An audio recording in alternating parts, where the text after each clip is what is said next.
While I'm away, I thought I would also tell you a little bit about the sponsor of this show, our first sponsor, Manscaped.com. Very kind of them to do so.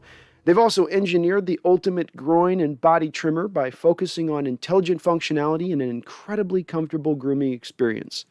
Their fourth generation trimmer features a cutting edge ceramic blade to reduce grooming accidents, thanks to their advanced skin safe technology. I now feel confident shaving my boys. This upgraded trimmer includes a multi-function on and off switch that can engage a travel lock. It also gives you the ability to turn the 4000K LED spotlight on and off when needed for a more precise shave. The Lawnmower 4.0 even allows you to customize your trim through additional guard lengths through sizes 1 through 4. Did I mention wireless charging? The wireless charging system uses electromagnetic induction, which can help battery length last longer. Men, hello and welcome to the Hawks Nest live stream show. How you guys doing out there? Welcome on in. We've got a game maybe that might not be riding with a lot of substantiality to it, but I hope you want to come on in. Let's watch it nonetheless. We had a lot of great feedback last week when I did this. You guys seem to enjoy it. You've been asking for it for a while. I was going to do it at the start of next year, but in light of the way things are going, let's do it now. Let's do these game reaction play-by-plays, whatever you want to call it on that. So welcome on in. I hope you guys are having a great weekend. I had an awesome weekend myself. Nice and relaxing, just chill. It was ideal. But plenty of space in here. A couple new couches in the back. Come on in. We got a love seat over there. It's a single person, but we got about 5 of them. So come on in. Plenty new. Let's go in. Everybody in. Come on in. Let's see what our Seahawks can do here today. It's going to be an interesting matchup. It does look like we have some surprising inactives here out the gate. And we've got an injury out the gate already here. Somebody's hurt on the field. What happened on the field? How is there somebody 1st and 10, I guess, on the kickoff? The stream was a little late to getting over to it. Well, we already have some fireworks here out the gate as somebody's on the football field and it's not looking good. You got people praying, a priest. I don't know what's going on there. But a couple of interesting inactives here on this game. Alex Collins is out. Of course, this is going to elevate Adrian Peterson, the ageless one. The guy who came in the same draft as Marshawn Lynch is going to probably be getting some substantial carries this year. As well as we probably will see some Rashad Penny, I'm guessing, in addition, a little bit of DJ Dallas mixed in, that kind of salad. On the defensive side of the ball here, interesting for the 49ers is they're going to be down a couple of linebackers in this game, Dre Greenlaw, and then more importantly, Fred Warner. I think that's going to be a little bit of a test on them as far as how that goes with them, as far as can they stop our running game? Does that open up some holes in our running game? I think this is going to be an interesting kind of, if you want to look at if there is a chess match available in this particular game, this would be your somewhat of your chess match with it. So, and of course I'm going to be way more responsive, just as a heads up to you guys on this with the chat. I'm going to be way more responsive as we get to the end of the game, halftime, little times like that. I'm going to be kind of doing a little bit of a play-by-play reaction to this. So that's going to pull me away from the chat. Admittedly speaking. So just if you understand, if obviously I will respond to all super chats, but I'm going to try to respond to the chat as well. But we're going to be going through this whole game and through the end of the game. So if you guys have anything that's real, important you want to talk about or ask about, just wait out if you can till the end or whatnot, or I'll try to respond to it if I can. But it's going to definitely be with this a lot of action going on, so it's going to be hard at times to be 100% right there with the chat, as I'm normally able to do. As is normally is the said very case therein of the. Let's say some hellos here to some folks here. Maxwell, you looking good, my guy. Emmett, how you doing? Go Hawks. You better believe Go Hawks. Dana L, you're not second, but you are third, and I appreciate that about you. Go Hawks. Oh, it says, saw AP on Instagram. He looks so good in Seahawks unis. He does indeed. My God, what happened to Trenton Cannon, folks? Poor guy is still on the field. I've not seen a replay. Oh, they've got him full out. What happened here? Did DJ Dallas break him? Ooh, scary moment. It's one of those plays where it's a very innocuous looking hit, a very normal hit. This is it happens all the time on these kickoff returns. The guy's just coming in to tackle on the side, doesn't look anything crazy necessarily. Goes down in this manner where they're bringing out literally a stretcher now and an ambulance on the field. My God, that is scary. I hope, hope the kid's okay. That's not good. It's not. I'm not even bad. That's awful. This is a little bit though for those folks that have wondered a bit why rules have been tweaked on kickoff returns over the years. This is why, because they have tried to make sure their data told them when they looked at it. And I give the NFL a lot of hard times, rightfully so, officiating and whatnot.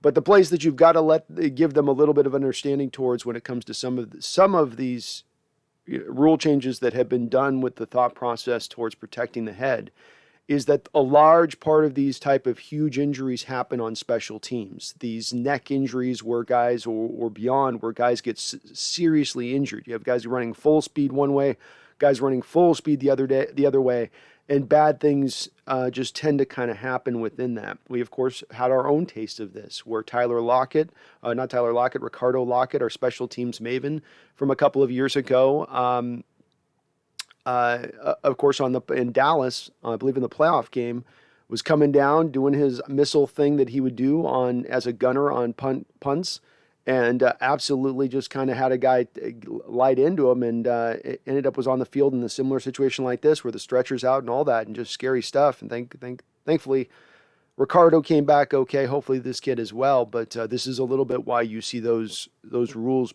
implemented and how they are implemented. Dacian 23 says AP looks shredded. AP's always been a Adonis type guy, looking dude. I mean, he is going back to. I always maintain there's those running backs that just look absolutely so special in college. Not all of them translate to the pros. He's one of them that when you watched him in your lifetime in college, and you're like, wow, once that guy gets to the pros, he's gonna be sensational there too. AP was that guy in Oklahoma. I mean, he was that dude. You could see he was different, built different. And supposedly as well, he's got these huge hands where if you go to shake his hand just basically envelops your whole hand. I don't know if that's the case. It sounds scary, but he's also got a strong shake on top of it. If that doesn't add to a little bit of that. The Pit, we making the playoffs. The Pit, I love your confidence. I'm going to ride with you, man. Let's go. Let's do it. Big Country, go Hawks. Go Hawks, Big Country. Morning from Dan Enda. How's it going, Megan? Good to see you on in here. Let's go Hawks. Go Hawks. Herbicide, what's up, y'all? Glad you got up this morning, Megan. I know you had to make that choice. It was a tough choice. Megan says Russ took his time coming back. No, he didn't. Yeah, no, he did not. No. Oh my goodness, they're going super slow on this. That's worrisome because that's even the more. Okay, he's moving his hands. That's good. He's moving his hands. Oh shit. Oh man. Come on, man. Be okay. Gosh, those things are scary. Those are scary stuff. Maxwell says Pete owns Kyle. He does indeed. Spencer Spitz, my Nest brother. What's up, Spencer? What's up? Ethan says, I don't know why, but I'm doing the action green jersey today. I'm just feeling the vibe. Hey, whatever it takes, Ethan. Whatever it takes. All right, we're starting out spread formation. 3 wide, split look, 3 wide to Russell's left. A little bubble screen to DK. DK can't break free. Tackle for a -1, but already let's try to manufacture some touches to DK. I like it. An easy, simple throw for Russ out the gate. Give him some rhythm. I like it. Again, no, it doesn't go for -1, but just get him in the flow of things. Coming right back up with a little bit of up-tempo here. Russ that ball's right out of his hands. Little 5-yard throw to Freddie Swain. They get 3rd and 6. See if they come back out and spread 3rd and 7.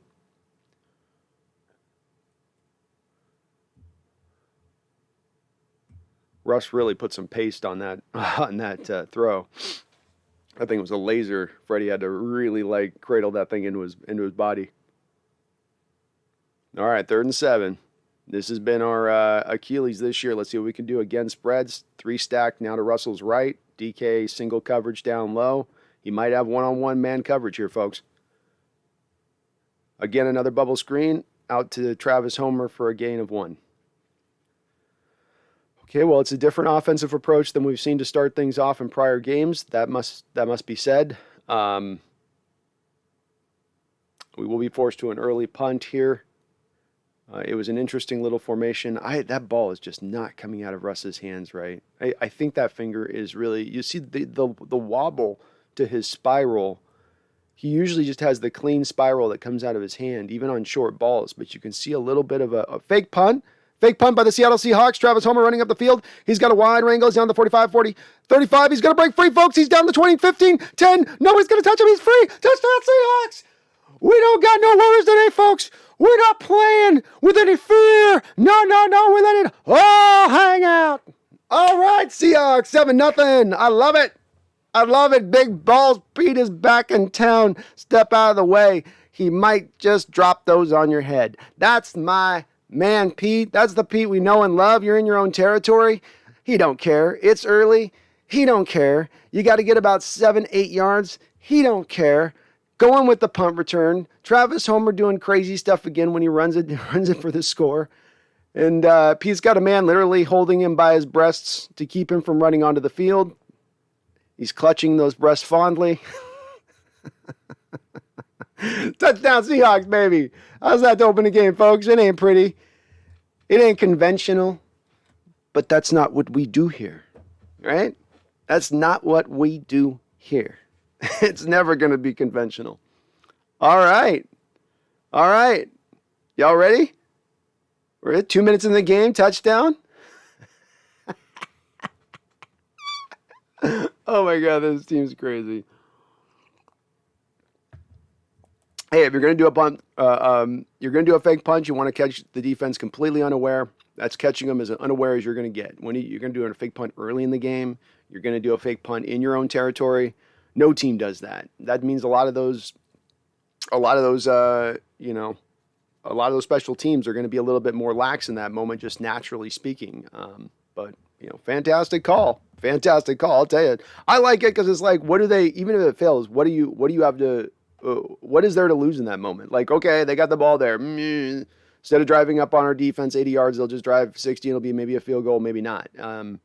I like it. Let's come downhill on them like it. I've been saying, I'm a guy, just play aggressively. Don't play not to lose, play to win. And if it goes wrong, it goes wrong. But at least you put all your chips on the table. You let it ride. Megan Gock Rogers starting things off very nicely out of the donation gate. I appreciate you, my madam. Says, morning from down under, gang. Got the stream on in the background as I pile up the paperwork I have to do. Time to get it done. Go Hawks. Go Hawks, Megan. And as I say that, Nick Valor comes up and makes a great special teams player. But when does he not make a great special teams play? Fantastic job by Big Nick. And thank you, Megan, for the $5 donation. Way to multitask. A little multitask.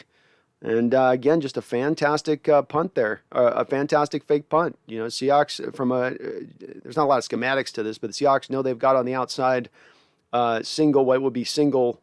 What do you got? Coverage as far as the Niners. You don't have two guys out on their outside, your outside gunner, essentially. And that means they have one less guy. So if that gunner can lay his block and you can steal that edge, you've got a clean trek to get downhill on it there, where you can get to those 7-8 yards, because the rest of the Niners are up at the line of scrimmage all stacked in there. In fact, I bet we're going to come to find that that's probably an option call, where if the Niners have all of their guys, only single guys out on the outside like that, and they're bringing everybody in, that the Seahawks go to that call because they know there's a good chance that it's going to be up to that wide side over there.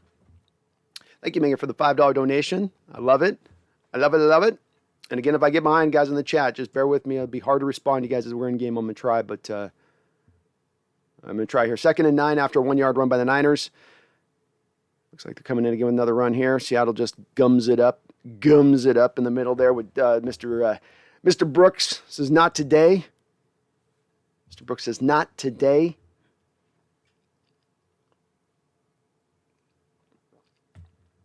So the Niners are going to have 3rd and long. They tried a couple of runs right up into the gut of the Seahawks defense. That's been interesting enough, where a lot of these teams recently have been going after the Seahawks in the run game over the last few weeks, is into the middle of the defense, not trying to attack to the edges, but the middle, the beef. of our defense when they're trying to attack the run game. So we got the Niners out again here, 3 wide. Dunlap's on the field at the left defensive end. Nobody's getting pressure. Garoppolo's got all day to surmise. Finally throws it. Incomplete pass. Okay. Make sure the flag. I got to make sure the flag, folks. You know what I mean? I got to wait a good 30 seconds after the play to see if there's a flag dropped. But that was a nice job by the secondary to hold up for a substantial amount of time. They show a cover 2 look at the snap. I love when they do this overhead stuff. And they move out of the cover 2 to a single high post snap.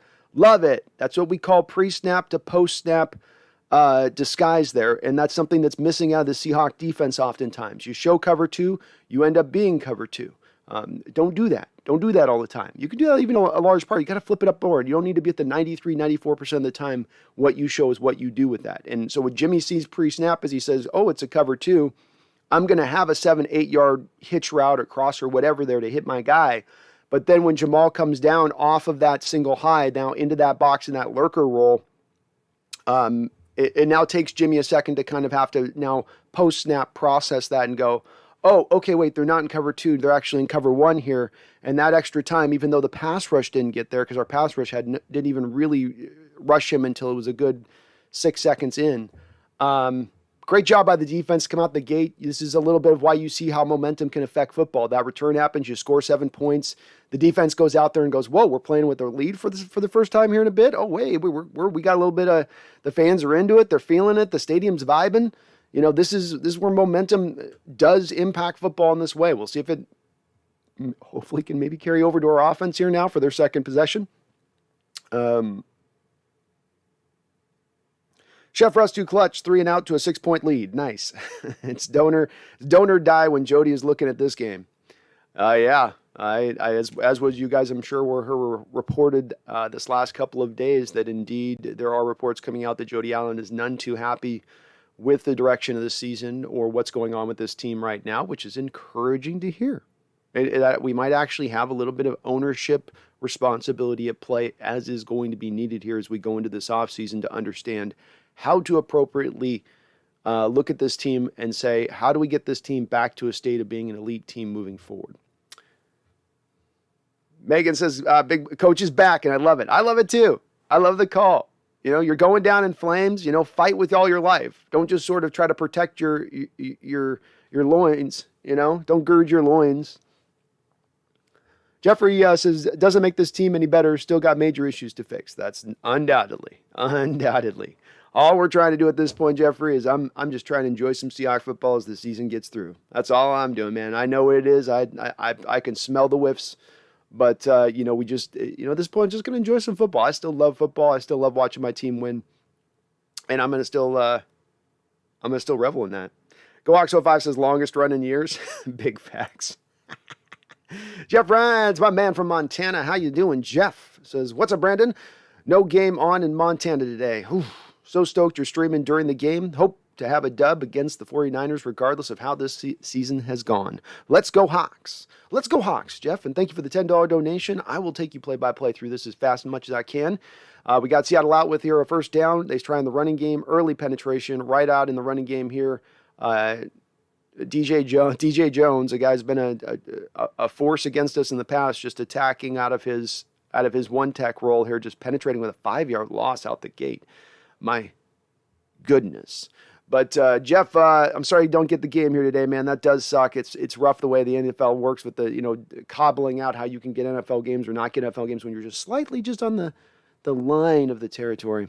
Russ back out here with three wide receiver set here in shotgun. Everett goes motion. A third bubble screen. Everett does a great job of catching it. Everett fumbles the ball. The Lord giveth and he taketh away. Oh, jeez. Oh, jeez. All right, so they throw their third bubble screen of the game. Everett makes a great catch, pulling it off the tops of his toes. After he gets going forward, makes a nice move in space. The Niner comes up, rakes at the ball, knocks it free. They get the fumble. They pick the ball up. It goes right into a Niner's hand. he's got it high and tight there, but it's almost out, sort of halfway out. Like he doesn't have it all tucked in. It's sort of in an awkward position. A great job. DJ Jones again, guy that made the 5-yard, the play in the backfield for a 5-yard loss, again, makes a great play coming down, hustling from his defensive tackle position. That's a one-tech coming downhill there to make that play in space. Great job on his part. Man, the Seahawks offense just is woo, baby. Jimmy Garoppolo steps back again, has all the time in the world to throw, seems to find somebody deep down the middle. He makes the catch. It is George Kittle down the middle of the seam for a touchdown. Doesn't get any easier than that, folks. No pass rush at all into the backfield. A long developing route deep down the field. And Jimmy hits his man, Kittle. Again, I just talked about how momentum works in football. A fumble like that, then the offense that you just stemmed up against with the Niners just a second ago now comes back feeling themselves a little bit. This is you can always talk about the chess matches, but there's also that energy, that unaccounted for intangible that does come into play. Deanna Pennington, my mother. Mom's in the house, folks. Salute the mother. Salute the mother. Also coming with a big donation, Ma. Huh? Coming with a big dono. Thank you. Glad I'm getting to watch the game with you, Ma. I love you. All right, 7-7, folks. We're back to even keel, even Steven territory here. Offense gets its third possession. We've got one run to start the gate, which went for -5. We've got 3 bubble screens that have gone for a cumulative 3 yards and a fumble. So let's see what the offense has maybe as a a second level. Second level. Brian Baraha says terrible old schemes. And it's almost like they're throwing, three bubbles. They do things so oddly. I love to see more bubble screens throughout the course of the football game. I'm not looking for 3 bubble screens in 4 plays. I don't know what, I don't, that one's a little bit of that one's a bit of an oddity to me. A little bit of an oddity. Deanna says we have no way to watch in Montana, so I'll just listen here. All right, Mom. Well, I got you. I'm going to be doing my play-by-play. We're going to be doing a whole quarter at one point with me doing Howard Cosell. No, I'm kidding. Oh, man. We're going to have to go trick play every time, says Patrick. I think so. I think that's the way it is here. Fenda Bam says, come on. I'm telling you, man, we can't have nice things here. Anytime our spirits have a little bit of hope created, something comes down to tamp that down very, very quickly. Nova Craft says, damn, it's like being a Hawks fan in the mid-2000s again.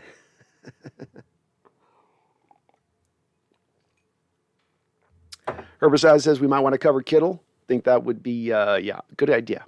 Yeah, I think that might help things. That might help things. The Pit says, well, that escalated really quickly. Yeah, that's a fast escalation there. I didn't see exactly what happened in coverage.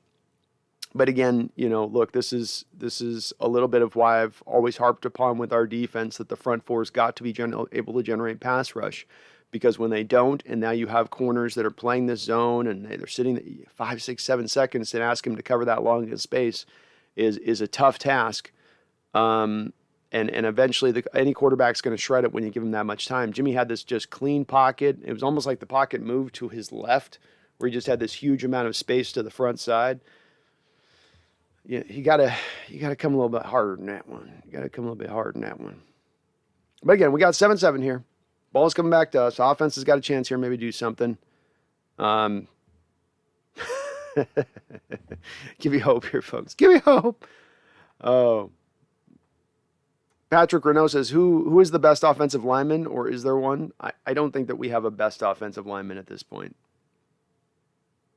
I mean, if you're going to say best offensive lineman, then I've got to have at least one of these guys playing league average. Who's playing league average right now? I can't point to anybody. Yeah, I know. All right, 10:23 on the clock for you folks at home who might be following along as you're on replay. I've been told I'm somewhere between about 12 seconds to 14 seconds behind, so if you pause it and play it, I'll be saying a couple times the time on the clock if you want to sync up with your game so we're kind of watching at the same time. Somewhere in that neighborhood, 12 to 14, depending on where you are in the country and your ping rate. So we got 10:23, 1st and 10. Seattle and Russ are back on the field. Russ has got some cool cleats. Hopefully that helps him play a little better here in this game. Again, out of pistol. Nick Bosa's giving it to Everett. Everett lays a nice little block to get him out in space over to Tyler Lockett. Nice easy throw again. Nice little 8-yard throw. I love these little throws in the offense for Russ. Give him something easy and short. It's been very much tough for him recently and uphill. So give him things that are a little easier for him to not have to feel like he's got to really be into that hero ball level of play of things, where it's got to be some tough throw to make. Just something easy in space. Roll out onto your side. Great job by Everett there to get Nick Bosa blocked around. That's a tough draw there for the tight end. 2nd and 2. Adrian Peterson with his second carry, I believe, of the game, and he bounces around. Looks like he might have got a couple yards there. I don't think they're going to give him the first, but did he fumble? They got it back, but did he fumble? Yeah, he fumbled.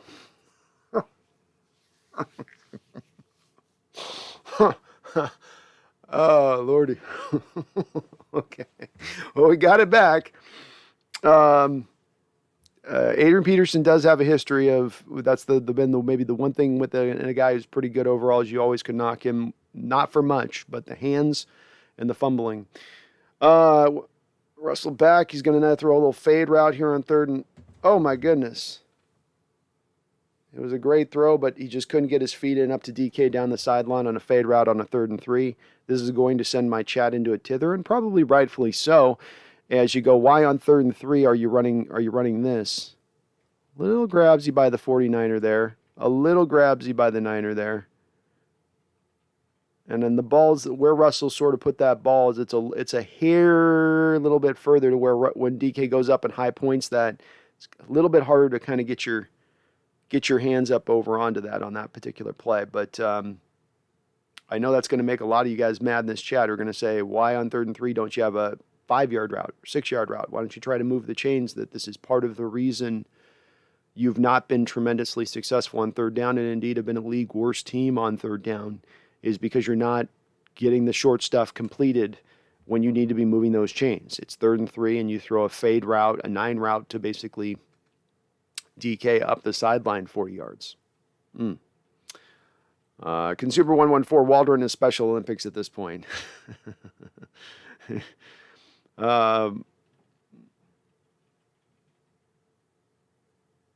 Fights with a friend says, can't see the score. It's a bit high. Maybe because I'm on the phone. Okay, I'll bring it down. Oh, no, you're right. You're right. Let me adjust this thing. Okay, Kitty, go on.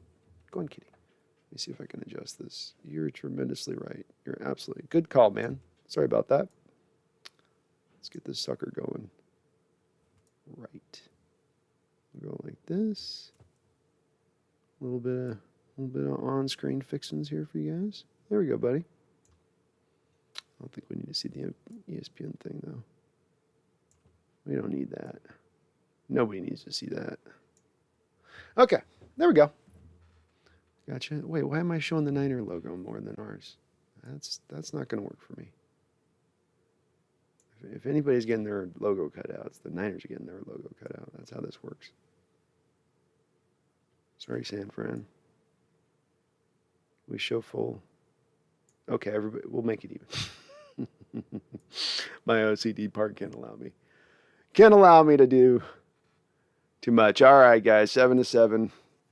Trent Williams is walking off the field. Why is the offense off the field here? What's going on?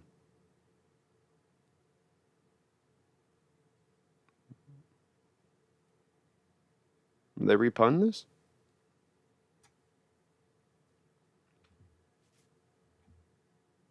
What is... Oh, that's what happened. All right, I shouldn't have done that. I need to put that away. That's the problem. That's why that happened. Sorry about that. All right, so they're punting again. I guess we got a 5-yard penalty, it looked like, for probably offside, something. Nice punt by Dixon. Sends it nice and deep. Looks like a fair catch about the 20. Good, nice punt there, Dixon. That had to be about a 45, 46-yarder there minimum, if not deeper. He's got himself a big leg. That's our MVP right there. That big Dixon energy. Patrick says 2 plays to get 2 yards. Nope. At least we know today's not going to be a painful game, right? At least we know the offense. Megan says, can someone explain to me the hype around Jimmy G? I don't know. There's certain people that like him quite a bit. I'm not on that boat, Megan. You know, I'm one of those people that don't, you know, I didn't understand really the trade of the Niners when they made it for him and Shanahan. I always thought that was one that was like, eh. All right, Jimmy, interception by Bobby Wagner right out the gate, folks. This game's not missing any sort of fireworks out the gate. Bobby Wagner knocked off his feet. Again, you've got the 49ers that are run-heavy team come out, show a little bit of a play action. He steps back. Oh, we've got a flag, of course. Oh, come on, NFL. This flag better not be chicken. This better not be chicken.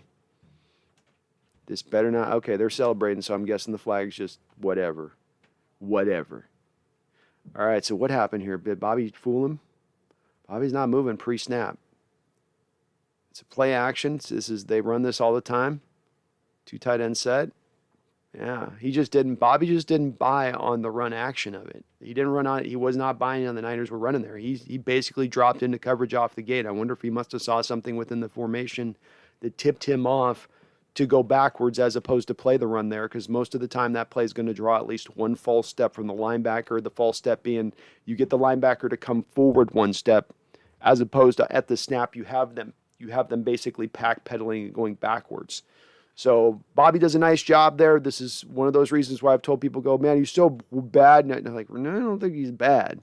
He's maybe not Bobby, whatever you want to talk about as far as his pure elite status as a player. But Bobby is still upper level middle linebacker in this league, a tackling machine, a guy who can give you, hey, how about that? Rashad Penny gets a pitch on the outside. But we got another flag. This game, oh, hang on here with me, folks. Hang on here with me. You can't talk about nothing in this stuff. All right, so we got a holding flag on Will Disley, so that's going to take this back to a 1st and 20 status. We also have an injured cornerback on the field for the Niners. This is telling if there's something big going on here with Mr. Emmanuel Mosley. He's not been great this year, but they are down already Jason Verrett and if they're down Mosley, that would put them down. Basically, there's 2 starters coming into this year, as well as this was his team this offseason that lost Sherman and Akilio Witherspoon, 2 of their starters the previous year, really. But yeah, again, Bobby is a guy that, you know, most tackles in the NFL, they're showing here on the stat, he gives you some pressure when you ask him to blitz. He's been a guy who's been very solid in coverage throughout his career. In addition to that, I put an article together. I think I'm going to post it here just to the main subscriber base here soon, probably maybe after this game, where I've been I attempted to sort of place Bobby in his rightful spot in history, and I've got him really getting close to that top 5 state as far as middle linebackers go all time, being in that top 5. He's legitimately getting into that discussion now where it's beyond just saying, well, he's an obvious Hall of Famer. Now we're moving the discussion beyond that to where, how good is he? Seattle's got 1st and 20. Russell.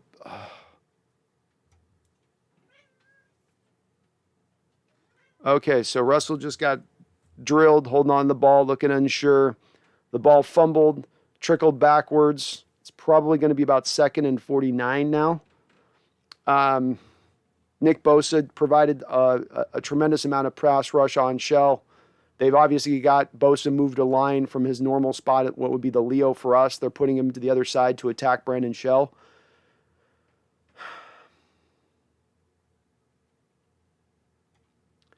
Dread Vash, thank you for subscribing. You're awesome, my guy. I appreciate you. Welcome aboard to the Hawks Nest.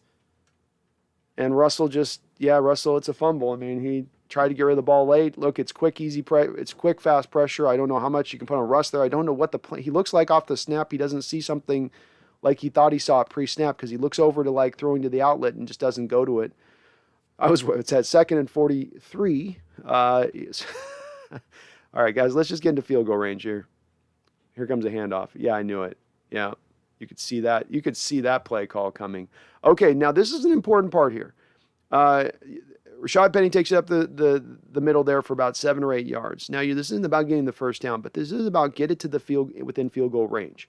You're 3rd and 32. You're on about the 50-yard line. You get to about the 35, 33, 34. You can try a kick at that point. The game conditions aren't bad here. 7:02 on the clock. So, but this is going to be relying on having that play call that's built into your system here to go for the play that's going to be underneath, get it in a man's hands, let him work in space, and let him get up inside that 30-yard line where you know the defense is going to be playing back, as they're showing you right now. They're going to give you this completion if it... And Russell just scrambles around to the 38 instead.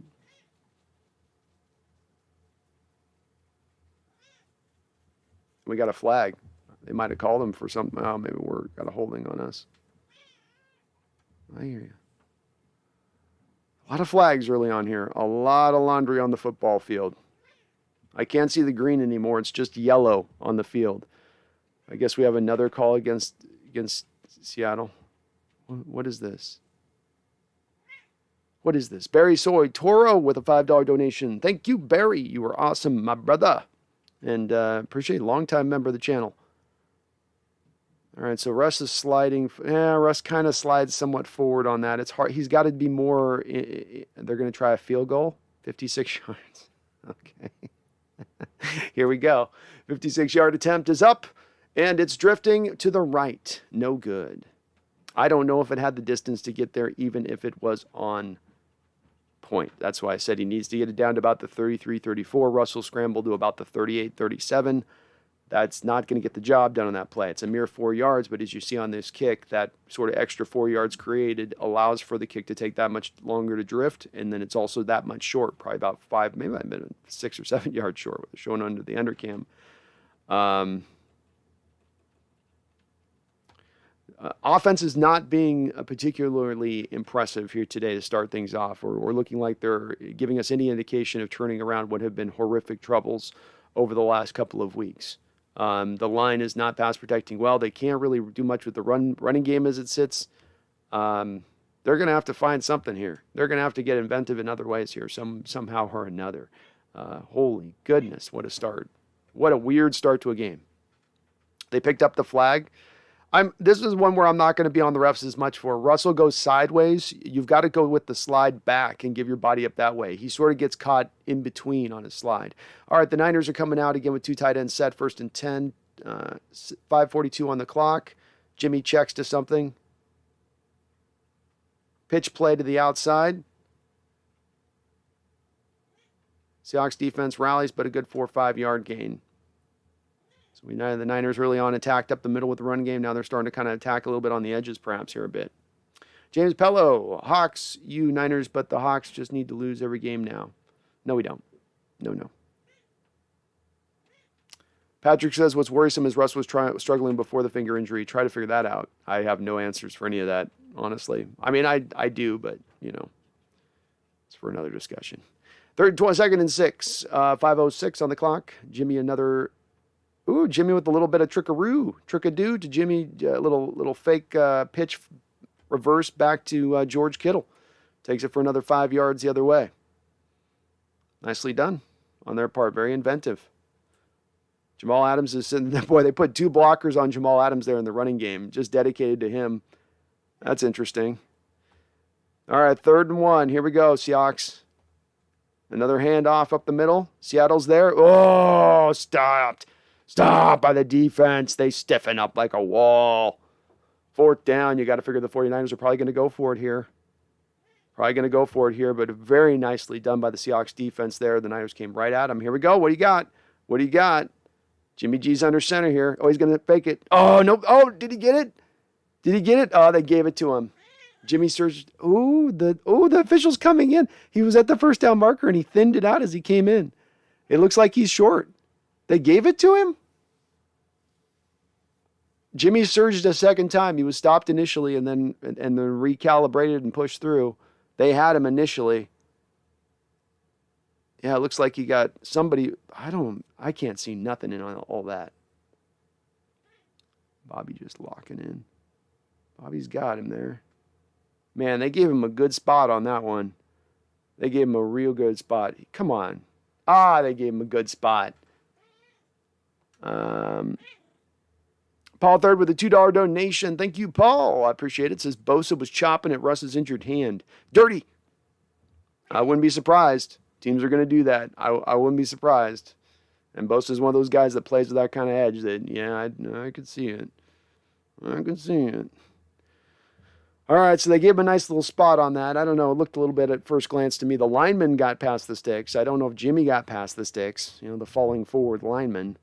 Again, they're going to come back out here with a little play action out the gate. Looks like holding on Monet goes uncalled. Jimmy throws a ball down the middle. Almost a magnificent catch by Kyle Juszczyk, the all-around best probably fullback in the game / the last remaining fullback in the game. So therefore, he becomes the best. But Jimmy actually put a nice little throw out there. Kyle went up to make the catch, just could not complete the motion of the catch all the way through. But wow, that is props to them. That's an awesome throw by Jimmy there. But hey, officials, can we get a holding call on the lineman there? When they get up high like that and you see Monet raking through and it's wide open there in the middle of the screen for you, that's one where it's like, okay, got to call that. Jimmy in shotgun. Again, just kind of flipping it. Nice tackle there. Good job by Darrell Taylor in space, playing a little bit of his Sam linebacker duties, and makes a nice tackle there in space, though it does go for 8, so we've got a 3rd and 2. Once again, I think if you're the Niners here, this is probably a 2-down territory. If you went for it on 4th down before, you'd go for it here. So they got 2 play calls to kind of go at it here with our Seahawks team. Again, I think the defense has played all right today so far. Obviously, that touchdown score sucked, but they played pretty good considering overall what they've done. But again, the bend but don't break aspect is we're in the bendy stage here. Niners again under center. Jimmy fakes, gets Kerry Hyder to bite, hits Jimmy Garoppolo in space in the flat. George Kittle in space in the flat. Kittle makes some great moves up the football field, gets down inside the 10-yard line, 1st and goal. 2:47 on the clock. It's a very nice drive by the Niners, attacking in a variety of different ways. You can't tell whether they're going to run or pass, plan and play out here. So it's very hard for the Seahawks defense to key in on anything. They're not just attacking in one way. They're doing a variety of different things to Seattle, and they're also finding a way to get, with Deebo Samuel, out the ball in their best playmaker's hand, that being George Kittle. This is what good offensive coordinators do. Garoppolo and shotgun again on 1st and goal here. We'll hand off to Mitchell up the middle. Mitchell makes a nice cut, bounces it inside down to the 3-yard line. Very nice cut there by Mitchell. A little jump cut just behind the line of scrimmage. Found his hole, just kind of feeling his way through there, did Elijah. Seattle's maybe wearing down just a little bit here in this first quarter. They've been on the football field quite a bit of time, I believe, to start things off. 1:48 on the clock right now. 2nd and goal from about the 2.5-ish. Again, we got Jimmy in shotgun. You know this is going to be a run play. And it is a run play up the middle, and they just go right at the heart of the Seahawks defense for a touchdown. Very, very well done by the Niners there. They attacked with the running game with fly sweeps there. They went back across. They went the running game up the middle. They attacked the running game to the edge. They came back to the middle. Here's this drive wounded down. So they're not just doing this one-note thing over and over again. And then they get in for the score. This is one of the reasons you point to Kyle Shanahan as being one of those bright offensive minds. And then a guy that gets... when the Niners were losing this year, he was the guy that was really being beat on by a lot of different people out there. Not necessarily Seahawks land, just I thought across the board you were hearing people question, well, he's never actually had a winning record. Well, he's a great offensive mind. Is he a great coach? That maybe remains to be seen. But the one thing that the guy can do is coordinate an offense and put us an awesome running game together, which is one we should be envious of, because our running game right now looks, comparatively speaking, watching this running game versus ours on the other side of the football field is a little bit of a polar opposite, isn't it? Jeff Lowe says Kittle's pretty much owning us like Ertz did. Pretty much. Yep. They're doing it a little bit more creatively than what the Cardinals did with Ertz. That was just typical tight end stuff last week. I mean, they've got they're manufacturing kind of touches for Kittle a little bit here.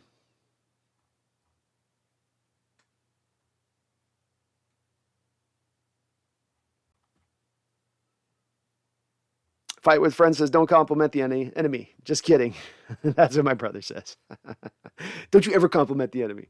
I just say it on, some of the compliment comes from two on this now. I'm looking forward to like what I'd like to have on my team, what I'm going to start to look forward. It's not a thing I've been regarding very often prior to this, but I think something we start to regard now, and we got to consider it now and go, where do we want this what would we like here? What would work good here? What would be the kind of thing we would want to emulate or try to innovate on emulating, whatever it is. And I just when football teams and football coaches do it smart, I appreciate it because I just think sometimes we don't always. We're sort of like we're a hammer and every problem is a nail. Is a little bit of how I think our coaching staff sometimes sees things at times, and that's where you really see people doing it a little different way. It's a little bit weird. Craig Green says the Hawks gave up way too much for Jamal Adams. Well, there's no doubt about that, Craig.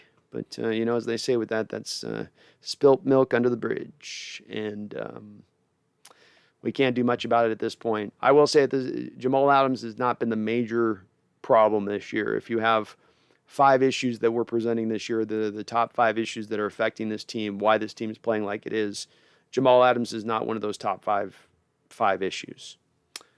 Keith Goodfellow says, I hope Sierra divorces Russ after he gets traded. It'll prove to Russ that Sierra pretty much used him. That would be a brutal turn. He gets shipped to Cleveland, and then she says, no, not today. Consumer says everything looks panicky in the offense at this point. Yeah, nothing really comfortable or just in the flow of things, just kind of disjointed and spastic. Very much agree. Yeah. Elliot Clark with a $5 donation. Elliot, thank you, my guy. You are awesome. Appreciate you, brother. Says if we don't get a few first downs on this drive, I'm done. I'm effing over it. Defense never gets off the field. No, this is the worst kind of football games to watch in many ways, even beyond blowouts. You could say at least blowouts are exciting, but this is where your offense can do nothing. Your defense slowly gets bled to death, and so slow bleed to death, slow bleed to death, slow bleed to death, offense 3 and out. Slow bleed to death, slow bleed to death, slow bleed to death, offense 3 and out. Slow bleed to death, slow bleed.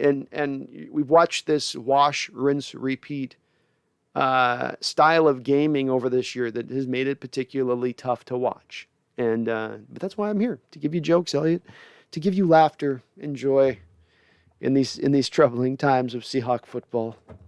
For it is the Christmas season, and we are being given nothing. All right, 1:28 on the clock. Russ and company confidently step onto the football field. That gunslinger, that Farvian-like cherub. Rashad Penny in the backfield. Russell under center. Let's see what we got.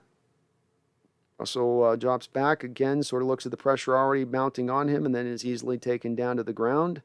Eric Armstead gets off onto him on an easy move. If Eric wasn't there, Bosa was standing right next to him to make the sack.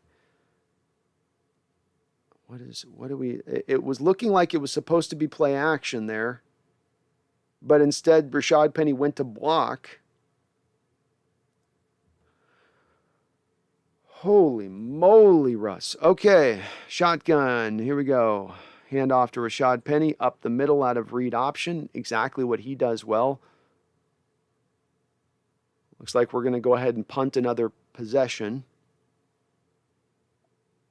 Boy, oh boy, oh boy, folks. Come on, offense. For the love of God. For the love of God, man. All right, Seattle's in spread formation, shotgun. Rashad Penny to Russell's right. Seattle jumped off sides. Russell throws it at his lineman's butts. Says, you son of a bitch, why'd you drop off? Dwayne Brown's yelling at Russ on the field now about something. We've got 3rd down. It is getting ugly, folks. It is getting ugly. The Niners are smiling at us.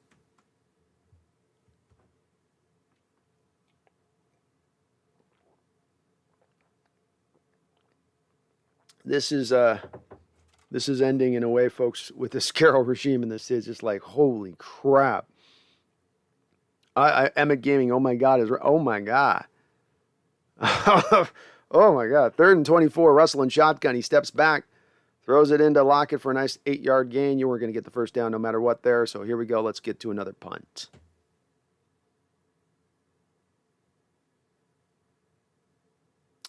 A very, very tough opening quarter here against the San Francisco 49ers. The offense is beyond the definition of ineptitude, beyond the definition of being broken, beyond anything else that I could posit as what they've become here. This is not just a league worst offense you're watching now. This is like historically bad looking offense. Historically bad looking offense. And it's, again, not on one person. It doesn't just lie to one person on this. Nobody can make some sort of blanket statement of if just one thing got fixed, if it just Russell's out, if it's just Carroll is out, if it's just Waldron's out, if it's just Carroll and Waldron's out. Everybody's got their hand in this blame game here. They do. Everybody does. But it makes it almost at times, this is where we come to it makes this impossible determining who's really the problem here when everybody seems like the problem. Paul Third with a $5 donation. Thank you, Paul. Second donation. Appreciate it. He says, if Peterson gets a bunch of tackle for losses, does he get yards taken off his career total? Why did he agree to play behind this offensive line? Guy's still desperate to continue on his career, Paul, and he doesn't have any other opportunities. And probably didn't think that minimum he was going to get negative yards. He's looking at that 300 yards I think he needs to cross to get past Barry Sanders or something like that. And he thought, I can get maybe 300 yards here over the course of a 6-7 game stretch with him. But indeed, to your point on this, he might end up being, as he leaves the Seahawks career, instead of 300 yards away from Barry, he'll end up 450 yards away from Barry. Thank you. Thank you, Paul, for the $5 donation. Very kind of you, brother. Barry Soetoro with another $5 donation. Barry, thank you. It says, hashtag Russ out. Russ out. Russ looks like a guy that has checked out on this team, just like LeBron in Cleveland. Barry, you're awesome. I appreciate the donation, the second donation today on the stream. And I'm getting closer and closer to I don't know what the reason is on this with Russ, but he's getting to more and more of a broken state as the weeks go on, as he should be getting healthier with this finger. It's almost seeming to be getting worse.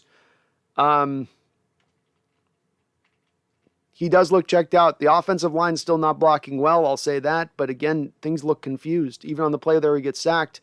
Part of the reason that he's late to react to the pressure there is he's trying to do a play action under center, and Penny's over there pass blocking. Now, again, this is where I don't know who's at fault there. Is Penny not supposed to be over there in pass protection, but to come up in the run game and be the play action guy there? It's the stuff above the shoulders with me at russet time. I was, even with the diminished ability to scramble for me, it is the stuff where it's the above the head stuff that, why is that stuff not right? I know he's a smart guy. I know he can process. I've seen him do it before. Why suddenly now? And is that indicative that, he has checked out, quote unquote, on the team? I can't see it in him. He's such a competitor. And to think that he would destroy his own value and destroy the amount of teams that would want to, this ain't like LeBron necessarily, where LeBron was going to go to, everybody's going to give him the benefit of the doubt and say you're on a crap team and we'll take you, like 31 other teams would take you in the league in the NBA. It's not going to be the case with Russell if he looks this badly broken. I mean, come on, man. Here we go now, defense. Jimmy coming out again, a little play action, out in space again, hitting George Kittle underneath for a nice 11-yard gain. They've got Seattle guessing a little bit right now in the run to pass, especially with that play action stuff with Jimmy. I think they're coming out, the Niners are, and throwing a little bit more than Seattle had anticipated here. And that's in the way that's catching them off guard, is it's leaving a couple of holes open here in this passing game. They're getting Seattle a little bit to be aggressive, come downhill and attack in the running game, and then come back and essentially attack the offside of it. Again, Jimmy under center here. Seattle brings a 5-man front up, and they get, oh my goodness. They had him hemmed up in the backfield. He spun out of it, got out of the grips in the hands of somebody, and then broke it back into the field after twisting through for an 8-yard gain. We've got Blesson Austin in the game, so somebody's hurt. Was that L.J. Collier who had the tackle there? I mean, and I guess he got moved out. I don't know why L.J. Collier's playing in this game. The hits just keep on coming. All right, so we've got a second and short here. Boy, the Niners offense again now driving into our Seahawks territory. Another handoff to Elijah Mitchell. Another nice carry up the middle for about 6 yards for a first down.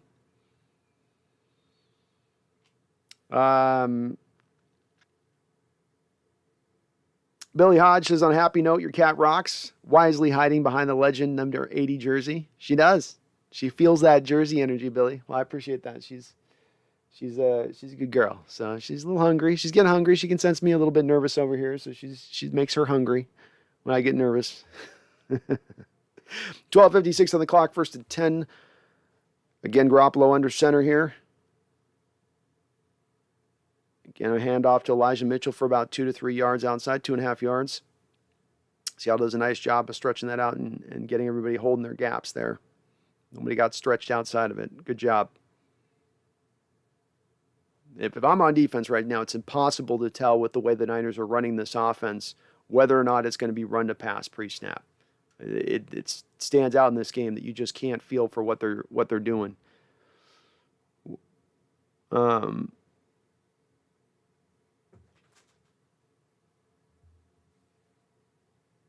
We got Jimmy in shotgun, another handoff though underneath. Bobby has the tackle. He fights out of Bobby's tackle, runs it for another 6 yards for a first down. So it does indeed look like Sidney Jones is off the field for Blasson Austin at this point. And right now the Niners are just kind of running it downhill on Seattle.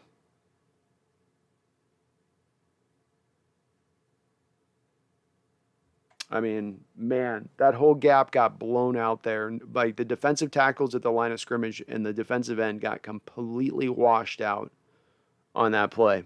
Yeah, Bobby missed the tackle, but the defensive tackles right now and the defensive line is doing no favors for this defense.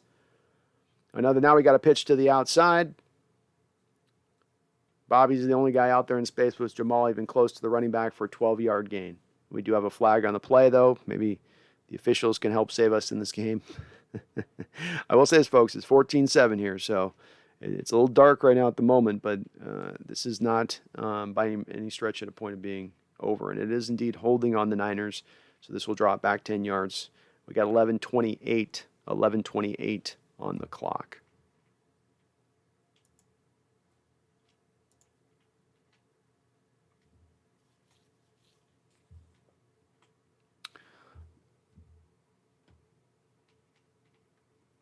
Keith Good says Sierra's probably pissed that Russ's finger's jacked up since his other finger probably can't please her. Oh my God. Russ probably ain't getting any sleep with all of Sierra's yelling from sexual frustration. B-Russ, the sea chickens are back, baby. I've only heard stories from my parents about the sea chickens. They're truly horrible. We're earning the name today. Little pass on 1st and 20. Looks like George Kittle dropped it / Jamal came up and knocked it free. I can't tell which. We'll see if we can get a replay on it. 11:05 on the clock here. See if our defense can get a stand. Get a stand here and keep them out of field goal range. You still have this as a one-possession football game. D-Nugget says, dude, our offense is paralyzed. Oh, they are below the neck, not moving their toes, and they're not moving their fingers. That is true. All right, 2nd and 20 from about the 39 of the Seahawks side of the field. Garoppolo and shotgun. This is going to be a pass. Looks like we got offsides on the false start, I think, on the 49ers. That'll take it back another 5 yards. This is important. We want to keep them out of field goal range here if we can possibly do it. Good to see maybe the 12th man having a little bit of effect, making their voices heard. Elias Clark says, we are screwed. Fake punt will be our only highlight. The game is over. We got to give it a couple more. We need a couple more highlights. Mason Dale, this game's looking like where both sides will get outplayed. That's the way it's played out so far. Only our special teams has done their part here. 2nd and 25. Jimmy under center here. 2 tight end set. Or 1 tight end set. Again, a little screen pass here out in the space. Bobby comes up and makes a nice tackle in space by Bobby. Just coming up and feeling the play all the way through. Came up there, shed the block, and made the tackle. Good job, Bobby. Well done. Gain of 4 on that screen. Niners haven't run one yet like that. One of those, they're very good in the screen game. They've been holding that in their back pocket here for a moment like that. So that's been a place the Seahawks have, of course, been smacked a little this year is in that. And yep, Bobby just dances right around the tackle's block out there in space, and great job by Bobby. 3rd and 21, 10:31 on the clock. Jimmy in shotgun, empty. Or no, he's got his white on white there. Throws it on in there. So see, there's where you see Jimmy do something that I was trying to ask for the Seahawks to do, which is, and let's see if this plays out differently for them if they go for the field goal here, which I'd imagine they would. He threw a nice little 8-yard route to get him inside, I believe, the 35-yard line there, if I'm not mistaken. Trying to see if I can see it on the overhead shot. Yeah, now they're bringing out the field goal kicker. So here's where we get to see if this plays out to what I talked about a second ago. Seattle runs a play where Russell runs for yards to put him out about the 37, 38. You've got this at about the 32 for the Niners. Kick is up. Kick is good. Okay, so see, this is where it's not hard sometimes in football, where you can, and this is, again, goes back to the quarterback in that moment, and it goes back to the play caller. You had Seattle at a similar situation the Niners were in. Third and impossible to get. Okay, so we're not going to try to get the impossible. What we're going to try to do is get the ball inside the 35-yard line to give our field goal kicker a realistic chance. And it's as funny as it is, the ball at the 32 versus the ball at the 37 is a really big difference for field goal kickers. And instead of doing that, we just have Russ run a nowhereville 7-yard scramble, and you don't even put yourself in a position to really give your field goal kicker truly a chance. 56-yard field goals are probably made at like almost a 55% basis or something like that, 60% basis. And I'm guessing that like that kick, which was probably more sub 50-yard kick, 49-yard kick, they're probably made more in the realm of like a 75%. Again, it's just, that's the part you can control in your play calling there. You're not going to get the first down, so get yourself those yards in between.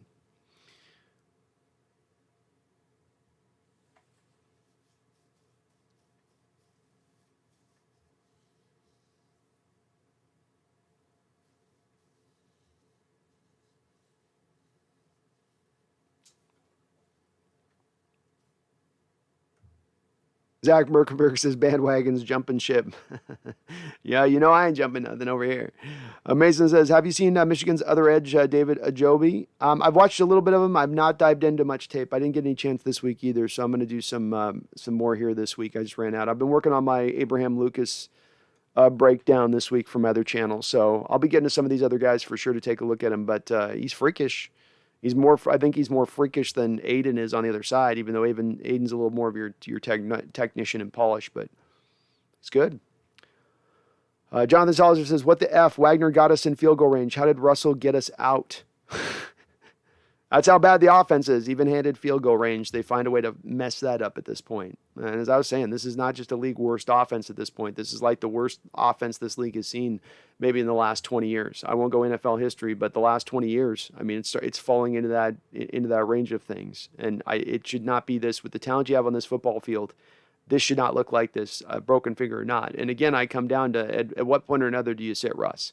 At what point or another do you need more data to see that Russ is not getting the job done from what he's doing, and that you need to at least go with your backup quarterback? I don't care what Russ has earned as far as gratitude and ingratiating himself in the way that he deserves to be able to make this call about whether or not he plays or not. He's obviously at this point, whether it's upstairs, whether it's the finger, whether it's a wizard has put a curse on him, he is very much diminished from the player he can be. I don't truly believe that this is Russ at 100% and that he's just this shell of himself type guy at this point. Seattle continuing to trot him out here like they are is, again, doing nobody any favors, not in the short range and not in the long range. But I'm sure we're going to continue to see him, so I'm speaking to, I'm yelling at clouds here a little bit. Mike P, we are a low IQ team in all facets. That's what you are nice to say. Yeah, that's very much true. I mean, just completing the same sort of play that the Niners complete as we just did there to Freddie Swain in the flat, which should be just an easy play where you're just completing out to the flat. Even that is made hard. And they get 7 yards on it, but it's one of those ones the Niners do it, and then Garoppolo's not under pressure. He's not dancing around there, and Russell's under pressure there. Had to kind of find an arm angle there to get the ball out. All right, so we got second and short for Seattle. A little play action.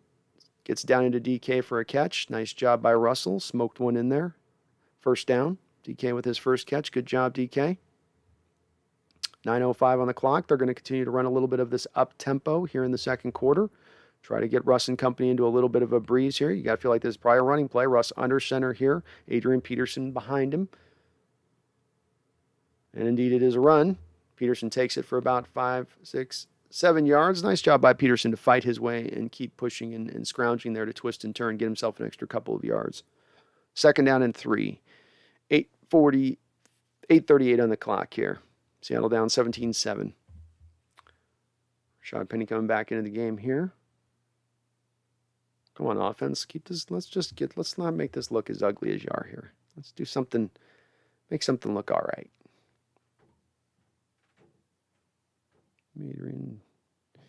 Got DJ Dallas in, sorry. So we got 2nd and 3 DJ Dallas. Russell in shotgun, 3 wide receivers. DK goes in motion behind Russ.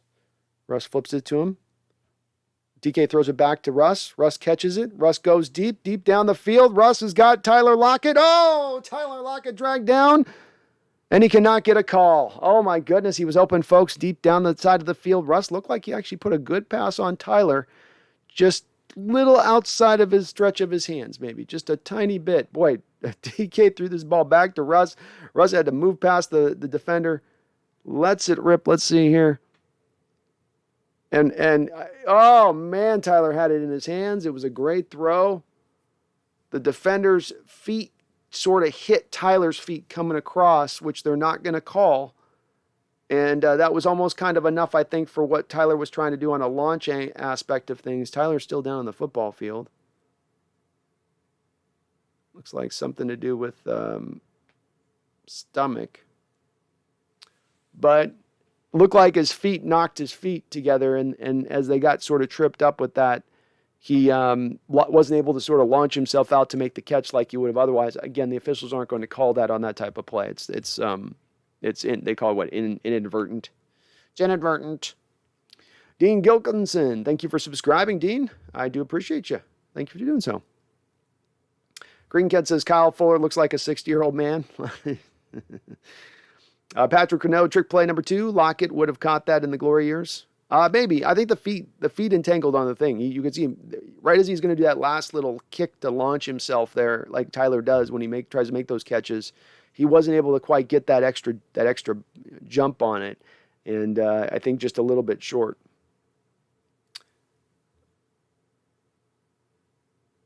JD says, I'm going to find the 12 flag and burn it. Why'd you do that, JD?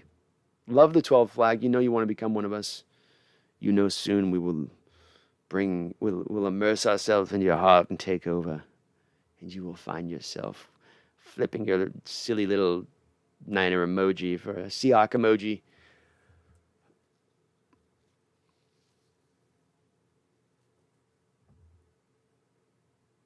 Yes, you will.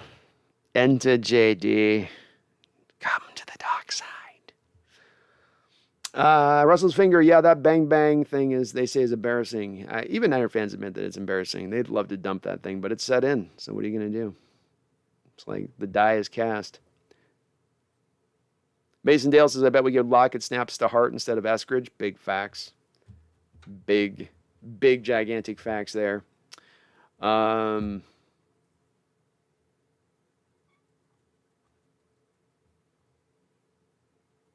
I missed a donation here from Megan. Sorry, Megan. Thank you. She says, Kraken looking the better option for me next year. Well, Megan, I'm trying to give some hope for you on that, but man, they're making it look pretty brutal so far here. It is. It's like, it's hurting. It's stinging a little bit right now. I wouldn't want to watch this live in person right now either. You look at the fans in the stadium, they're just looking at it with their hands in their pockets. Yeah, I can't blame them. Lockett's going back to the tent.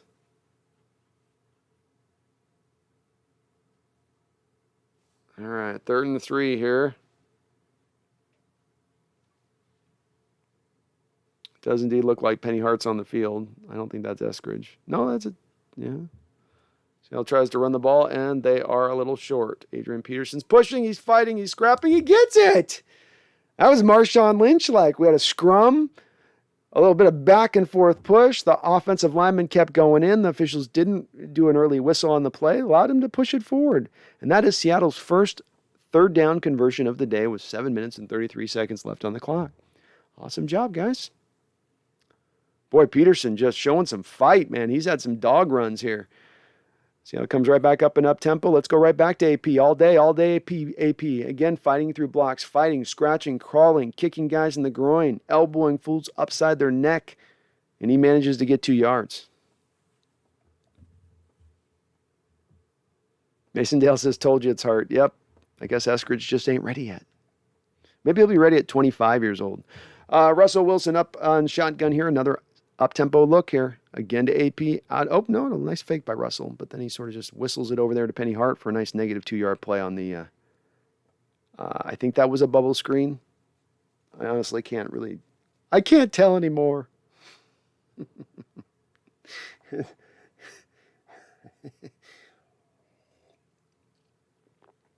You watch the Niner attack, it's like German engineering, and then you watch our attack, and it's like made in Guatemala or something. All right, 3rd and 9, 6:22 on the clock. Russell Wilson's in shotgun here. Travis Homer to his side. Seattle's got 3 wide receiver, 1 tight end set look to him here. Penny Hart down to Russell's bottom. And it looks like we have a timeout. Looks like Carroll did one of his freak-out timeouts. Oh, we got a flag. What is this?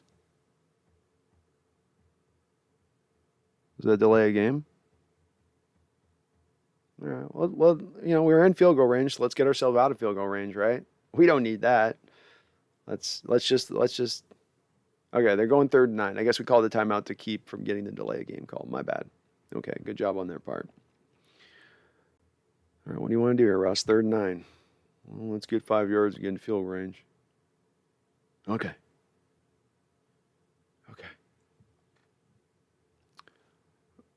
Jacob Kessinger with a $5 donation. Thank you, Jacob. I appreciate you, my brother, and I do salute you, sir. Jacob says, low-key just want to watch DK on sweep for shits and giggles. Hey, at least it'd be fun to watch, man. I'm with you, man. I just want to watch some fun stuff there at this point. I'm beyond the result. I just want the fun. I just want to enjoy myself in watching a football game and not be cringing. Again, we have another flag. So you come out of the timeout where you call a timeout for delay a game, and then you get to delay a game after you just took a timeout to avoid the delay a game. What took you so long? This is where it's like, are they on medication in this building? Is everybody taking drugs in that building? And they're just all of them on Percocets and Xanax, and they're just walking in the game like, I don't know, man. It's a mellow place. Okay, so now we're in 3rd and 14. We're now basically out of field goal range. Russell again in shotgun. Let's flail away at this one, boys. Again, let's throw it deep here and hope DK bails him out. Great throw by Russell. 1st and goal. Hits him deep down the seam. Niners picking himself off the turf.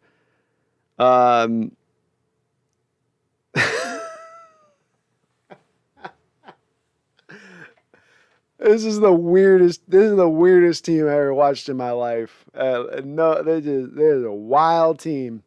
Wild team. So, hey, look, they didn't need 3 yards there. Again, as I'd make the argument to what I was making before, if you're likely not to get the first down, no, you're not. You get within the field goal range that at least you get yourself within 1 possession on this particular football game. Seattle said, no, we don't like that strategy. Russell didn't. Now, look, he's made 2 really sterling throws, but look, we know he can make sterling throws deep down the football field. That Tyler throw was a great throw.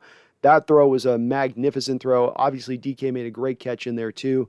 DK's looking good in this game, by the way. He was just out of bounds early on there, made a nice catch on a route a little earlier, not being given a lot of opportunities, but doing the most with what he is given.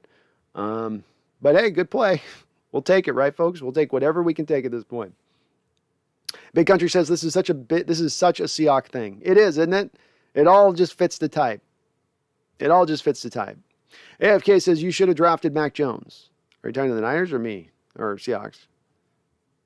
We were in position to pick Mac Jones. And I'm with Paul Third. I still think Mac Jones is a little overhyped. He's having a great year, but I think people are really elevating that guy on a level of like, dude, chill. Jeff Lowe, I think the NFC mob might have done a side deal with us to whittle down the Niners offense. Maybe so.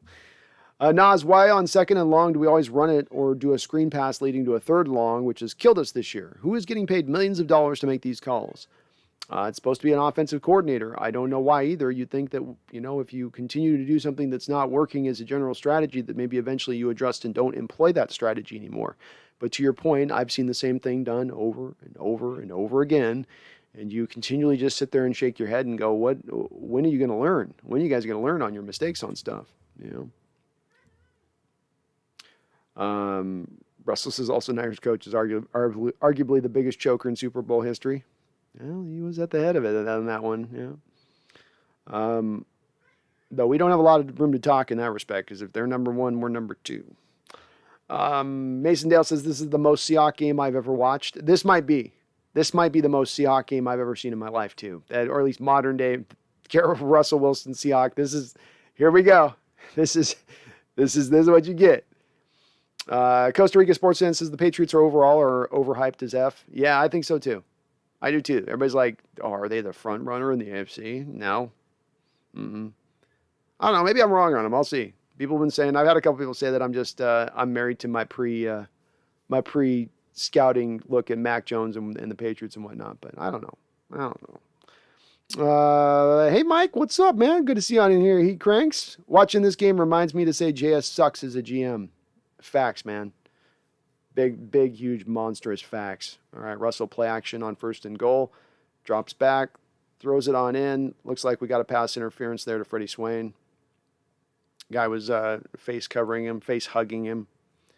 But, I think more and more, we've talked about it for weeks, Mike, on what people would like to see done with this team going forward. You want Carroll go, Russ go, both go, both stay.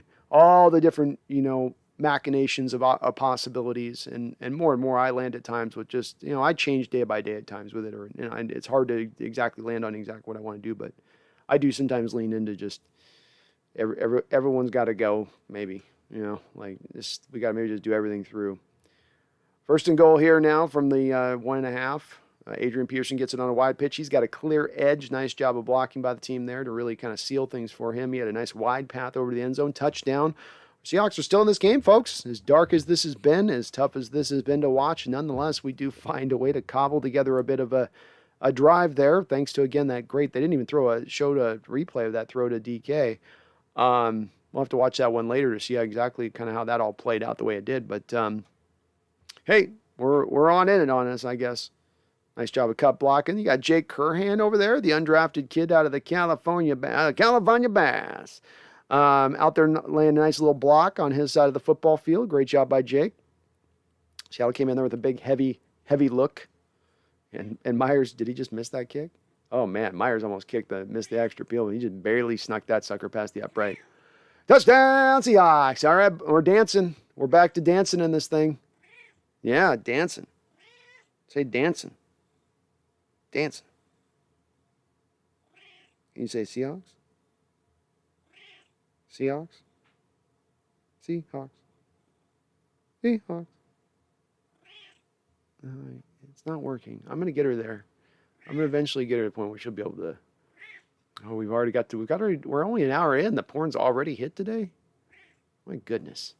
Barry says, when did the Niners win their last Super Bowl? Patrick says, what are the chances we win this game? 38%.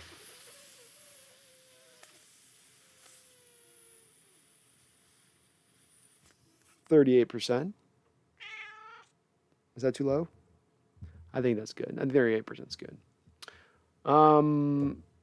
Costa Rica sports fans, any mod that can block the porn on this site? I think we got somebody in here that's a mod. Maybe not. Barry, can you take out the porn? I'll do it if I got to. I'll do it if I must. Fine, I'll do it myself. Actually, I kind of want to because I want to see if I can just ban that sucker all the way through. I'm tired of his stuff. Tired of your porny stuff. Nobody wants none of that. Nobody's trying to watch none of that. Nobody needs none of that.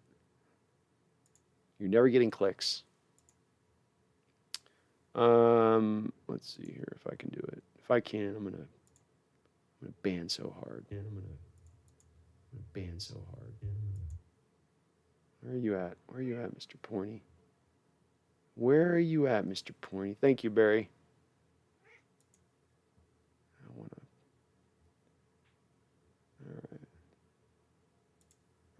reported. You've been reported. Don't you return. We don't cater your people here with that. All right, 1st and 10. The Niners come right out, throwing the ball again here to George Kittle. That's been the main guy that's kind of hurt us in this first half, if there's been a main guy, along with, of course, Elijah Mitchell in the running game here. But 5:20 on the clock, 2nd and 1 for the Niners. They got plenty of time to work this drive up patiently, matriculate that ball up the football field.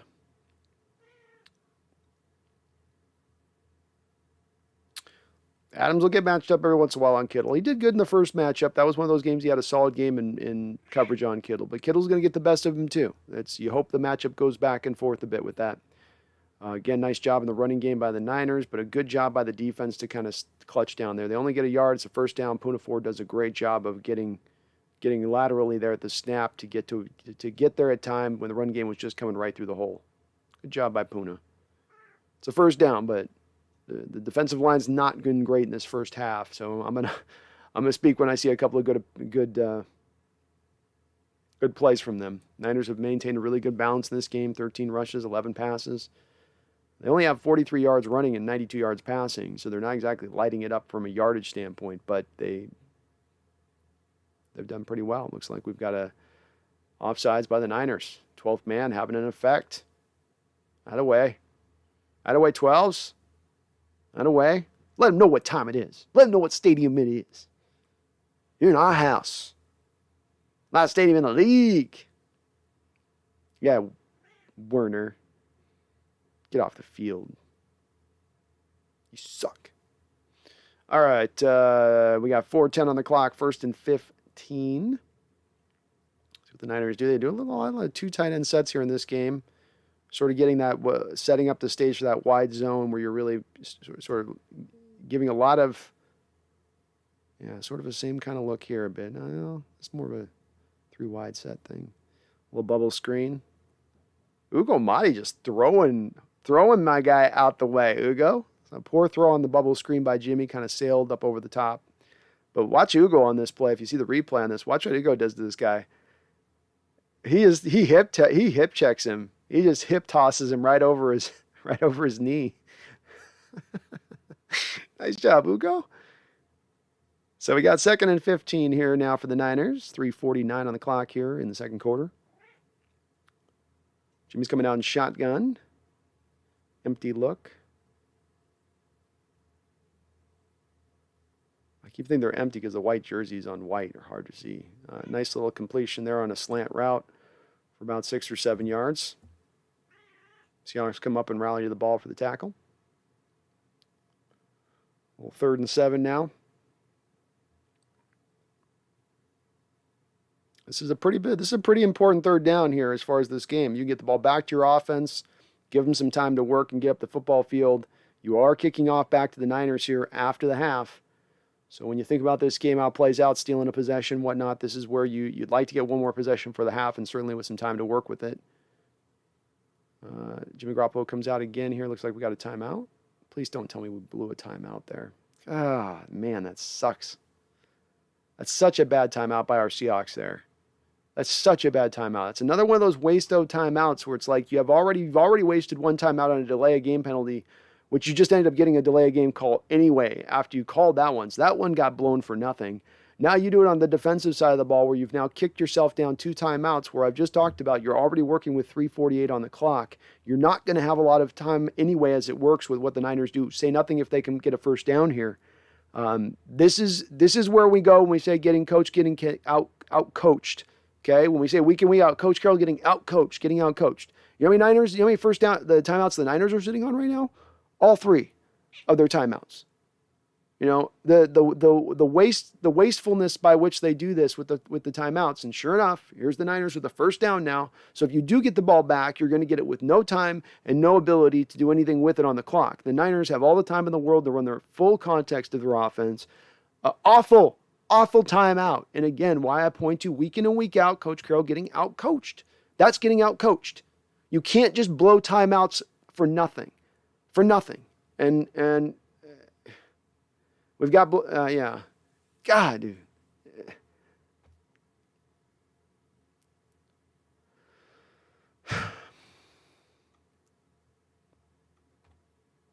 hate when people make mistakes that you can control, right? Like people make mistakes in football games in the heat of a moment, but stuff that you could control and think about beforehand and apply beforehand and be prepared for beforehand. We just called another timeout, by the way. So we just blew another timeout on a first down play for the Niners.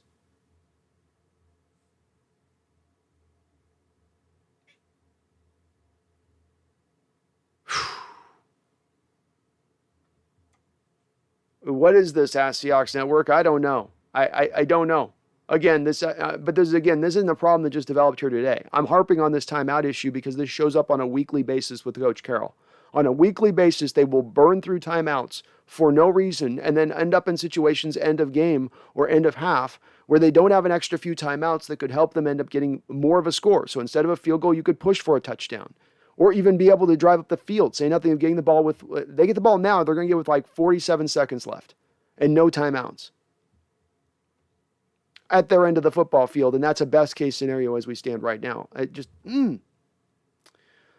All right, 1st and 10, a handoff by the Niners. Again, they got all the time in the world, 3 timeouts, so they can run. Again, they're not discluded from running however they want to run their offense here. A little outside zone run there to Elijah Mitchell. Nice play. Bobby Wagner on the tackle. We'll have about a 2nd and 5.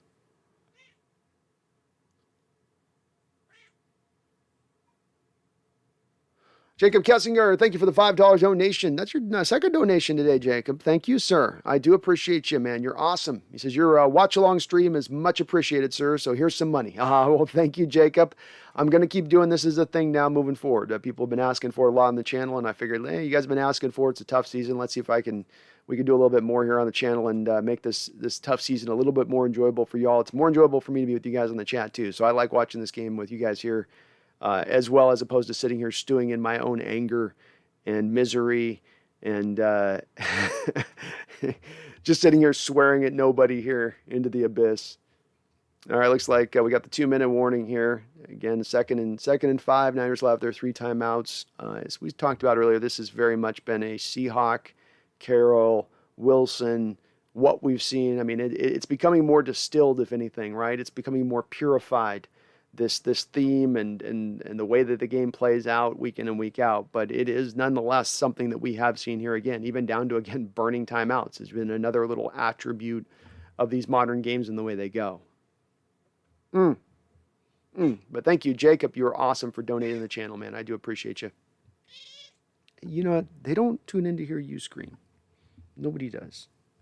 Yeah. I know you're feeling neglected.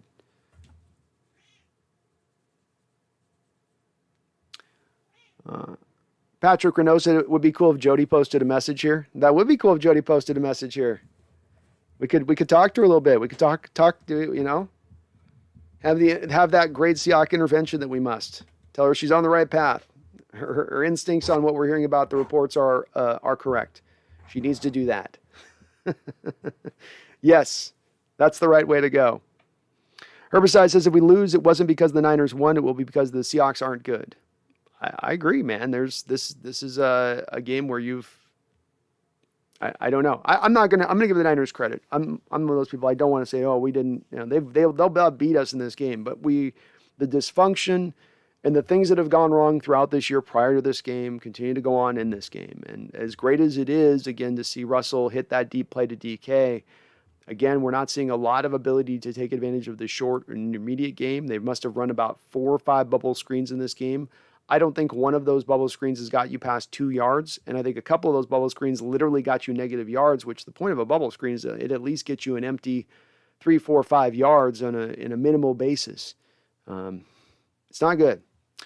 Seahawks ever says, Brandon, what do you think about Mike McDaniel, the Niners OC? I love him. I do think it gets hard. This is a little bit like what the Andy Reid part that you apply to Andy Reid and his assistants, right? This is a little bit what holds up Eric Bieniemy to a degree is that what do you apply to the offensive coordinator and what do you apply to the coach? And knowing Shanahan's going to have kind of the effect on the offense that he's going to have, whereas he's going to be active, he's going to be a part of it. Certainly, I would give the offensive coordinator a lot of credit there. I mean, they're down Deebo Samuel in this game. They got most of the rest of their parts and pieces together. But look, they're down at their 3rd, 4th running back. You know, that part's for sure. Second and 6, a little under center play action. Darrell Taylor doesn't bite it, but George Kittle is wide open and moving down the football field inside of field goal range, keeps his feet, tiptoe sideline, touchdown.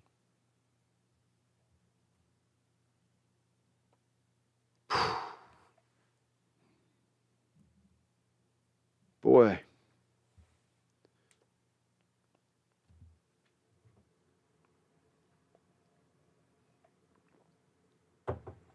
I mean, just Kittle's wide open by 2.5 yards with Neal and Wagner trailing him on the play. Tiptoes down the sideline there, stays in bounds. Great job by Kittle. Just a guy, just awesome player. Wagner lays out there. Nobody else is down the field to make a play. Yeah, he's in bounds. Touchdown. Now, this is a lot of why I've pointed to Kittle being the guy that I'd say is I think the best tight end in the game. I know that he's had some injury things, or the one thing you can ding him with, and Travis Kelce will put up the prettier stats. But if I've got to take a tight end in this league and I just get to pick anybody, I think the first guy that I'm picking onto my squad is probably going to be George Kittle. Great play by George Kittle. I don't know how a guy gets that wide open on a crossing route with two guys in trailing in coverage, and the 49er kicker missed the extra point, so it's 23-14. Whew. There we go. There we go. Emmett21 says, fire Carroll right now. Herbside, yeah, Kittle's good. Yeah, he is good. He is good. And a complete tight end. He can do it all. Oh, good. We get an overhead shot to see what happened here. So you've got Kittle lined up to the strong side early on. And then he just runs a nice in route and undercuts. And Sidney Jones, I don't know what he's doing there. I don't know what Sidney Jones is doing there. Or that Ryan Neal. Yeah, it's Ryan Neal on the play. I don't know what his technique is that he's employing there. Because he gets Kittle crossing over his face and gets that separation. And it's an odd route. Kittle's not doing anything sensational there. It's just a bad route angle taken by Neal on the play. There's no way that play should have go for that yards there. And Kittle's got 5 catches and 121 yards in a half. And oh, by the way, the Niners still have all 3 of their timeouts, while the Seattle has none of theirs. So Seattle comes out here and they show an offensive ineptitude on this drive. You give back the Niners the ball with time on the clock. This is, again, why I harp on these. The timeouts matter. Giving up timeouts for silly reasons and purposes matter, because it has a tangible effect on sometimes losing you a whole possession in a football game / giving the opposition an extra possession in the football game. Jonathan Salazar with $2 donation. Thank you, Jonathan. You are awesome and amazing, brother, and I appreciate it. Says, I'm a true Seahawks fan, but I'm done watching this. Jonathan, I don't blame anybody. I've heard a few people in my chat come and say the same thing that you said, and there's no way I can blame anybody for not wanting to watch this frustrating form of football. Russ comes out with a little throw to Gerald Everett over the middle for a 5-yard completion. They're going to come right back up, minute 35 here on the clock. And we'll talk a little bit about this in a second, Jonathan, as we get to halftime, because we're getting close to that. The 2nd and 5, Russell in shotgun, 3 wide receiver formation. Travis Homer on his right. Steps back, throws the ball out there to DK. DK makes the catch and gets out of bounds. Nice job by DK. Nice throw by Russell. That's a throw with anticipation. DK had not even come out of his break. Russell let that ball rip out there to the sideline. That's something that Russell doesn't always do a lot of. DK, 4 catches, 52 yards in the first half here. Again, Russell in shotgun. This is you don't need to be in hurry up here. But they do it nonetheless. Russell comes up, throws it on in to Travis Homer for a yard gain, and the clock keeps moving at a minute 15. Are they going to call that incomplete? We got a flag. Probably holding. Roughing the passer? Oh, roughing the passer on Russell Wilson. I'm guessing it was probably a blow to the head because it didn't look like he got knocked down. Let's see.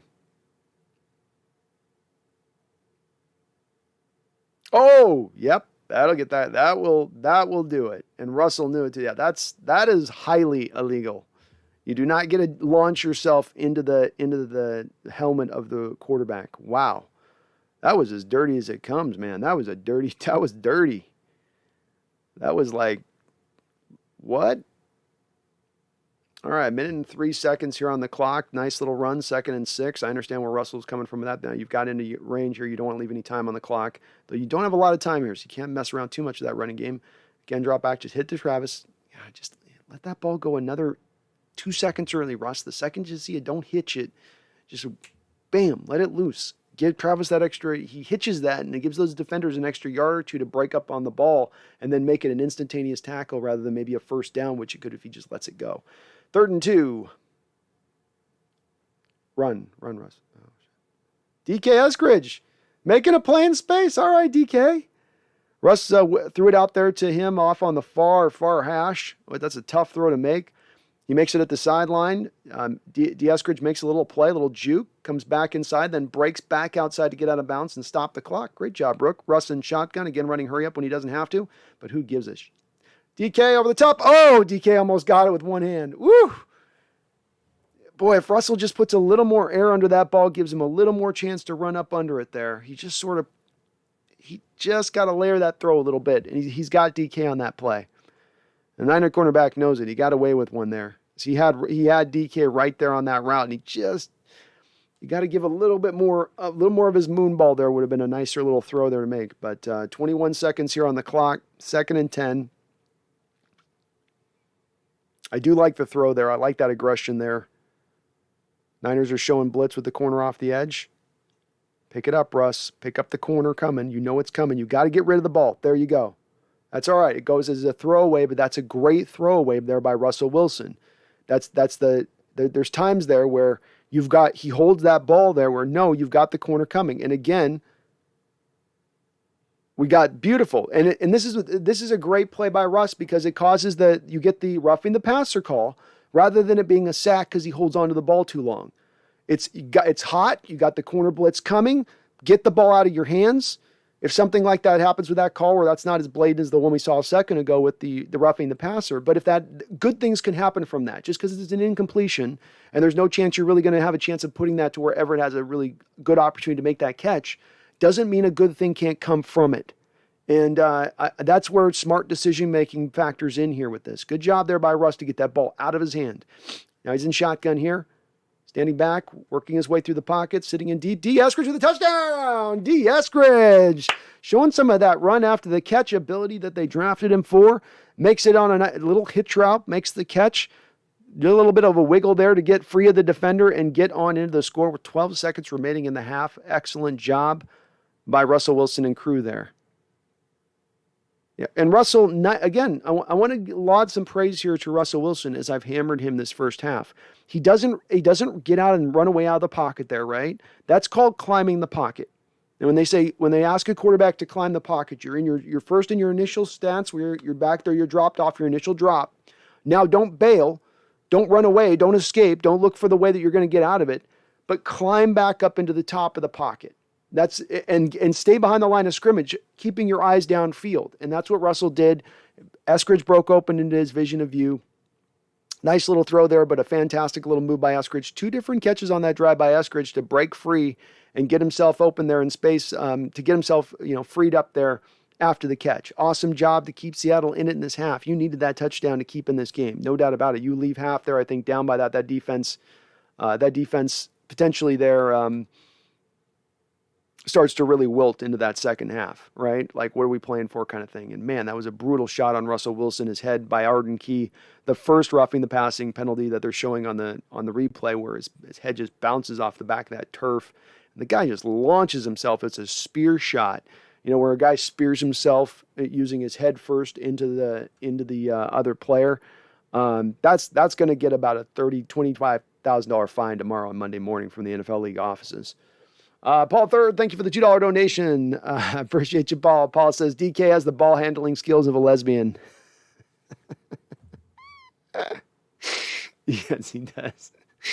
Yes, he does. That is true.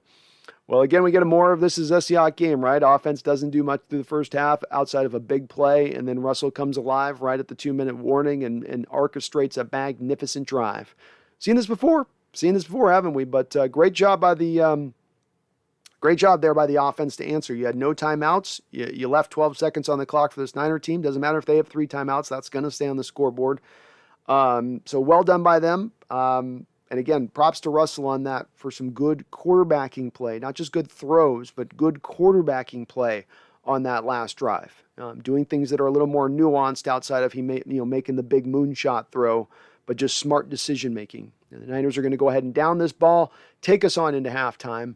A crazy, wild first half by our Seahawks with these Niners. Swings and ebbs and flows.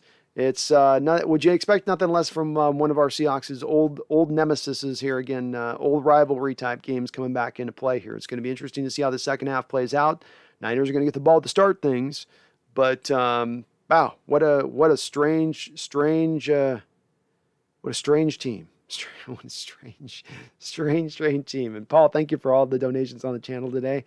Jonathan Salazar with a $2 donation says, never mind, I'm back. Laughing out loud. That's what they do to you, man.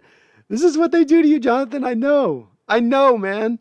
I know. That's what I was telling you about when I was saying we talk about this in the half. Like, I get the people that are just emotionally have been, it's like a lover scorned you many times over or cheated on you or something. And you're just like, no, I'm not going to let you do it to me again. Okay, one more time, I'll take you back. And then they did, not this time. You're out. I'm changing the locks. Okay, come on back one more time. Just one more. Okay, just one more. Just once. Don't you mess. Oh, I won't mess up. Don't you mess up. I won't mess up. Don't you mess up.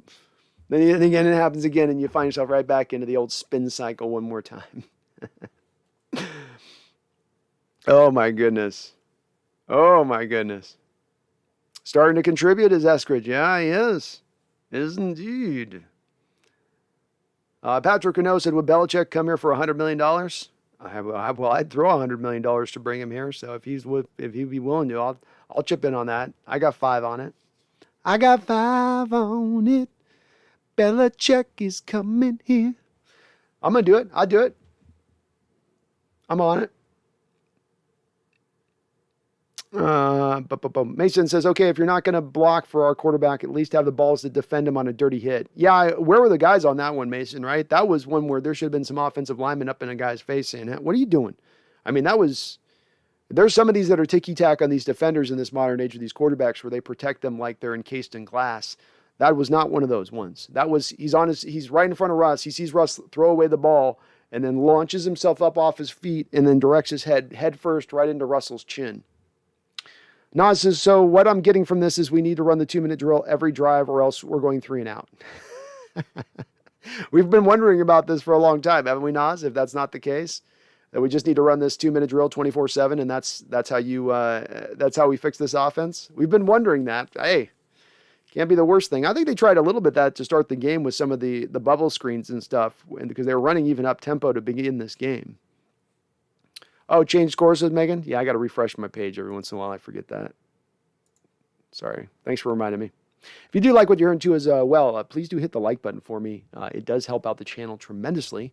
If you could do that for me, just hit that little like. And if you're not subscribed, come on, be subscribed. Come on. Zach Merkenberg says 49ers have their third string rookie cornerbacks in. The starters will be back after the half. Maybe they had a couple guys beat up a bit, I think.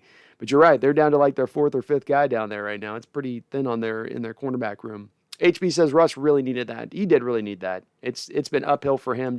Nothing working right outside a couple of those deep throws. But that was like I said, a well-orchestrated drive where you had to make a couple throws. You had to be smart in your decision-making and unassailable in that respect on that particular drive. Cool breeze. Our offense is only good on the 2-minute because any other way Pete has enough time to make a terrible call. Very well could be the case. Very well could be the case. Paul Third says Shanahan thinks he's clever. We all know he's hiding Ayuk back for the second half. Could be, Paul. I mean, maybe he's just not gotten to Ayuk because Kittle's doing so well. He's like, I'm not going to break something that's fixed, that's working well. You know, he probably had a game plan of using both of those two guys, but he's looking at Kittle, basically having a Wonderland day against us. And he's like, I'll just keep working into Kittle till you stop it. Shanahan's that kind of coach. He's not gonna trip himself up. He's gonna make you stop something first before he goes to somebody else. Megan says, would love the Dark Lord Bill Belichick to come here. Zach Sargent, are you on a delay? Zach, I am, I guess, on a delay. I've been told I'm about 12 seconds behind the telecast. So somewhere between 12 and 14 seconds if you want to set your DVR I'll try often to tell you what the time is on the clock in the game, and that's to kind of help you sync up at times with when I'm doing it. So if you're 12 seconds in or so, you can kind of sync right into it. But I've been told it's somewhere between 12 to 14 seconds. Ethan says, keep Eskridge in the game. It does look like he's going to remain in the game, Ethan, as Tyler Lockett is out of this game now. So I think Tyler did not return back in after he did get injured. So that's probably affecting things just a little bit. Darth Soldier with a $5 donation. Darth, thank you, my guy. You are very kind. Says, what are we looking at? What we are looking at is two completely incompetent teams desperately fumbling for a win. I mean, I would definitely apply that to the Seattle side. For sure, you got me there. I think the Niners have been playing a lot better football, and I do think, Darth, we are a tough matchup for the Niner team in general terms in just how we stylistically play our defense. That doesn't always fit to what the Niners want to do, but the Niners are also down some guys that we were speaking about in the secondary. They're down Jason Verrett. Emmanuel Mosley's down. You've down two of your linebackers in this game, and Drake Kinlaw and your Fred Warner, your potential all-pro type guy out there. That's going to hurt a defense just a little bit and set them back to a degree. Whereas offensively speaking, I think the Niners are being very efficient. They're running their type of attack where it's a nice balance between the pass and the run. Garoppolo's looked really good. They've not really done a lot of bad stuff, in my opinion. I'd give the Niners a little more credit in that respect, I think, just to a tiny degree. But nonetheless, Darth, I do appreciate the $5 donation. And as we were speaking about earlier, this isn't the most, it's not the perfectly most played football game. I'll give you that in this respect. Jacob Kissinger with another $2 donation. Thank you, Jacob. You are awesome, my sir. He says, what do you think of Josh McDaniels as a head coach? I probably have a couple other guys that would be more at the top of my list that I would lean towards wanting. He probably wouldn't be my number one guy. But he's going to probably, as the Niners continue to do what they're doing, he's going to probably get a job, and Shanahan's going to create more of this tree of underlings underneath him who eventually get a head coach, like we saw happen with the Carroll, or like we've seen happen with the Belichick. Not to put Shanahan on those level of things, but he's already having guys underneath him that are getting those secondary jobs as they leave him, and it's only kind of going to be a matter of time, I think, with that. But there's other names that would probably just get me more. I like Harbaugh. That doesn't get people in the chat necessarily up on. I would like maybe more of a Kellen Moore. I think I would be more towards those kind of guys first and foremost. But Josh would be in the mix as a guy that I'd be potentially open to. Again, too, though, Jacob, some of that has to do with whether or not you're going to what offense you're going to run, if Russell's going to be here or not. Because Russell running Josh McDaniels' offense is not going to be. I don't think he could run Josh's offense. So you would have to get a new quarterback at that point. But if that's what you're building within that, then you could potentially do it. I do wonder as well, Jacob, if that offense would work as well. The spread concepts would work as well in Lumen Field, where you have a lot of inclement weather, a lot of rain, wind, cold air spinning around in circles. If that would open the door to you being able to truly be able to run that kind of offense proficiently. And I know they've been able to do it in other places, but that would be my wonder with that. I think you got to run more of to me, you do have to do some balance. You're going to have to run some play action stuff to a degree with whatever new offensive coordinator you come in, because of the nature of understanding the type of conditions you play in, being inclement weather a predominant amount of the time. Jacob says, Josh McDaniels, the offensive coordinator for the Pats. Yes. Sorry, I was forgetting that for a second. I misspoke on that, Jacob. So yeah, that's why I'm saying I worry about his spread concepts in our stadium, because all of that's based on option routes and short passes. And I think that when you get the windy, wet weather and then it gets cold, I think that those are almost the toughest conditions to throw in, even beyond, let's say, snowy weather or really cold weather, like excruciatingly cold, like sub-zero temperatures. So my feeling on it is if you're running those option routes in that wet, that you're going to have a lot of drop passes, and that's going to impact the ability to move the chains and have the offense work in theoretically where it needs to be at its most proficient. So that would be my hesitancy with Josh McDaniels, is just, I think you've got to pair in that stadium.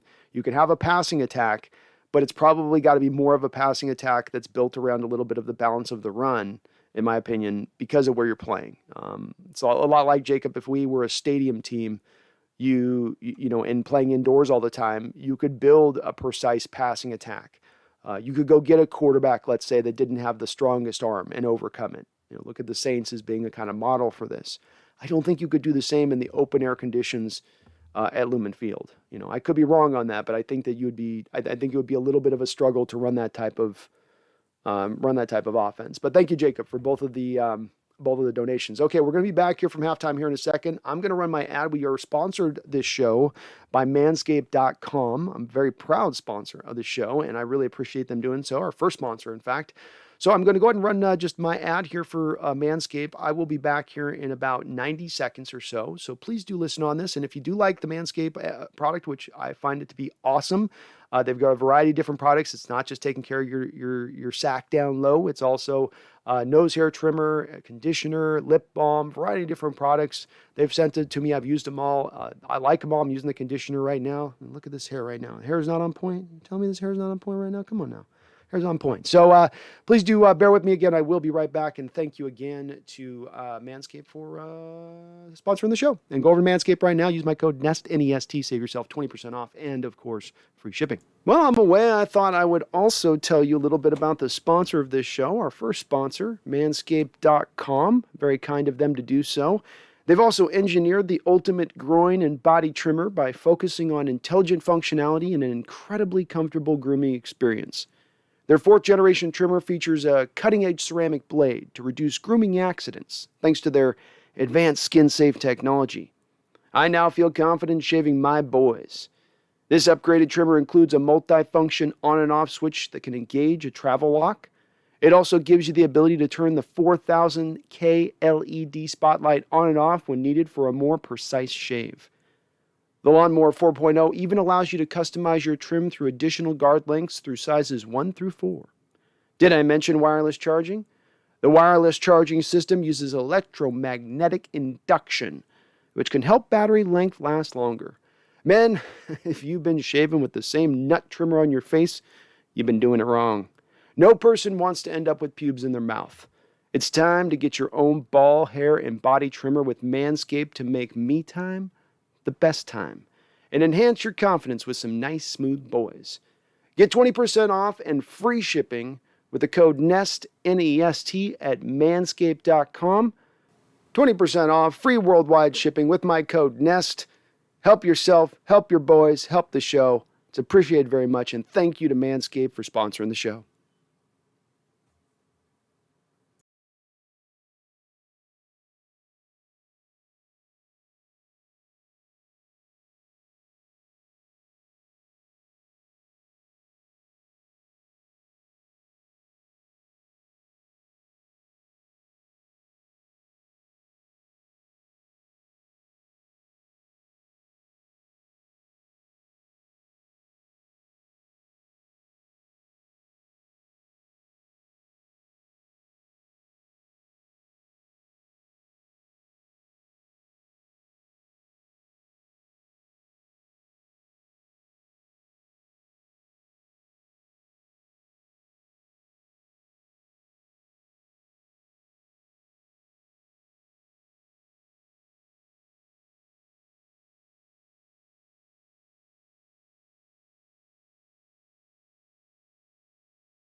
And we are back. Thank you guys for bearing with me on that. Again, thank you to Manscaped for sponsoring this show and doing all you do for the show. Let me get through. Saw a couple of cool comments in here.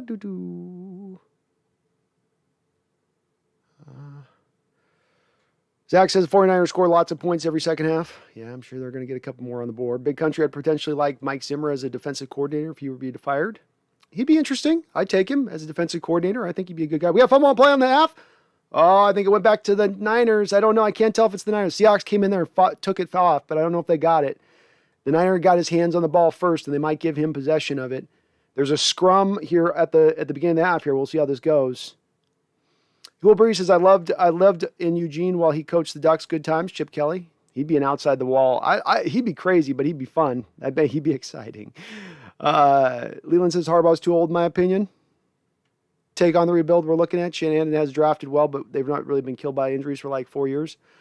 I mean, Harbaugh's only in his early mid-50s, isn't he? It's not too old, is it? It's not too old. Ryan Snaggs, how you doing, Ryan Snaggs? Good to see you on in the chat. Appreciate you.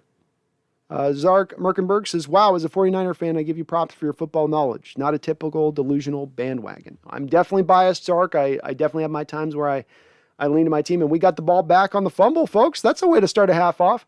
But I'm going to try to always be honest, Zark. And even in times when it comes to owning my mistakes, when I make mistakes, not as far as like if I make predictions, I'm wrong, owning them and trying to accept where I'm wrong with it, and also trying to call it like I see it.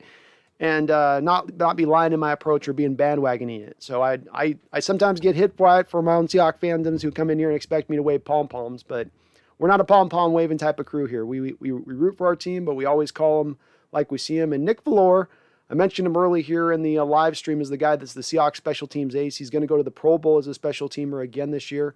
Good to see Tyler Lockett out there in space, looking good. Russell comes out with a little play action at our center.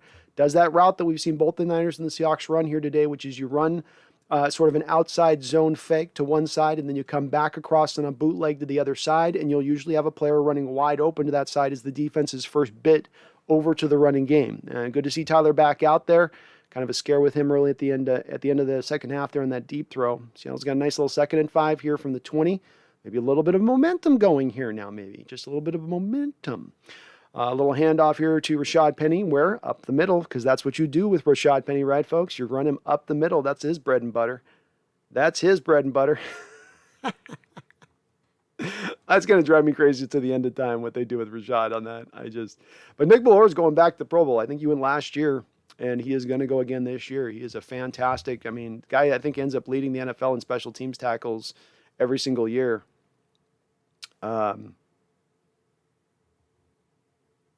And let's face it, we do a lot of punting, so we give them a lot of opportunities for a lot of tackles. 3rd and 2, we got 13:41 on the clock, 13:38 on the clock right now. Russell and shotgun. Come on, convert this thing into DK. Hey, they're actually feeding DK. What a concept. You're actually targeting DK. What a concept. First down, nice little slant. Man-on-man coverage. Backup corners in for the Niners. They're not looking comfortable. DK just stutter steps him off the line of scrimmage and wins really with the first 3 steps of his route. Nice job by DK. Nice job by DK. And you need to attack these outside backup corners. They're on their number 3. They're on their number 4. You got to go after that. Okay, Russ, get it set. People are looking confused. Get them right before you snap it here. All right, handoff here to Rashad Penny. Where? Up the middle. Why? Because that's what you do with Rashad Penny. All right, here we go. 2nd and 7. 3-yard run by Rashad Penny up the middle there. It's not my favorite thing, but at least it's not a negative run play, right? Which has been what we've dealt with quite a bit of. 12:41 on the clock. 2nd and 7, Russ and shotgun. Again to Penny. Where? Up the middle. Why? Because that's what you do with him. All right. Second, Penny again gets another 3. Looks like about another 3-yard gain. So we've got a 3rd and 4 here now on the clock. 12:25, and again, to you guys in the chat, I'll probably not be super responsive here in the chat as I'm kind of doing some of the play-by-play here. It's hard to get both going, but I will be doing post-game here as well. So if I don't have to get into your comment right now here in-game, we'll definitely be doing some discussion post-game on what's going on here. So please bear with me on that respect. 3rd and 4, Russell and shotgun. Swain goes in motion. Russ looking around, can't find anybody. Finds up! Interception. God, when it goes right. Oh my God.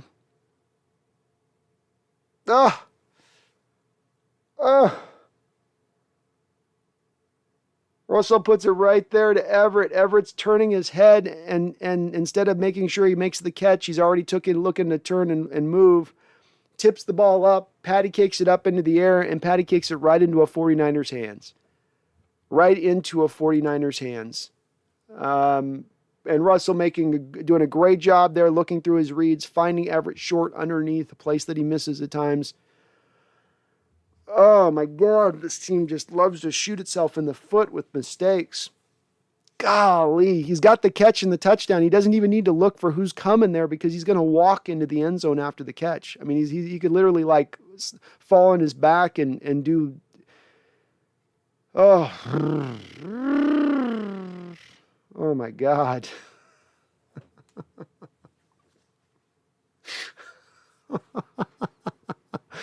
Oh, and the hits just keep on coming.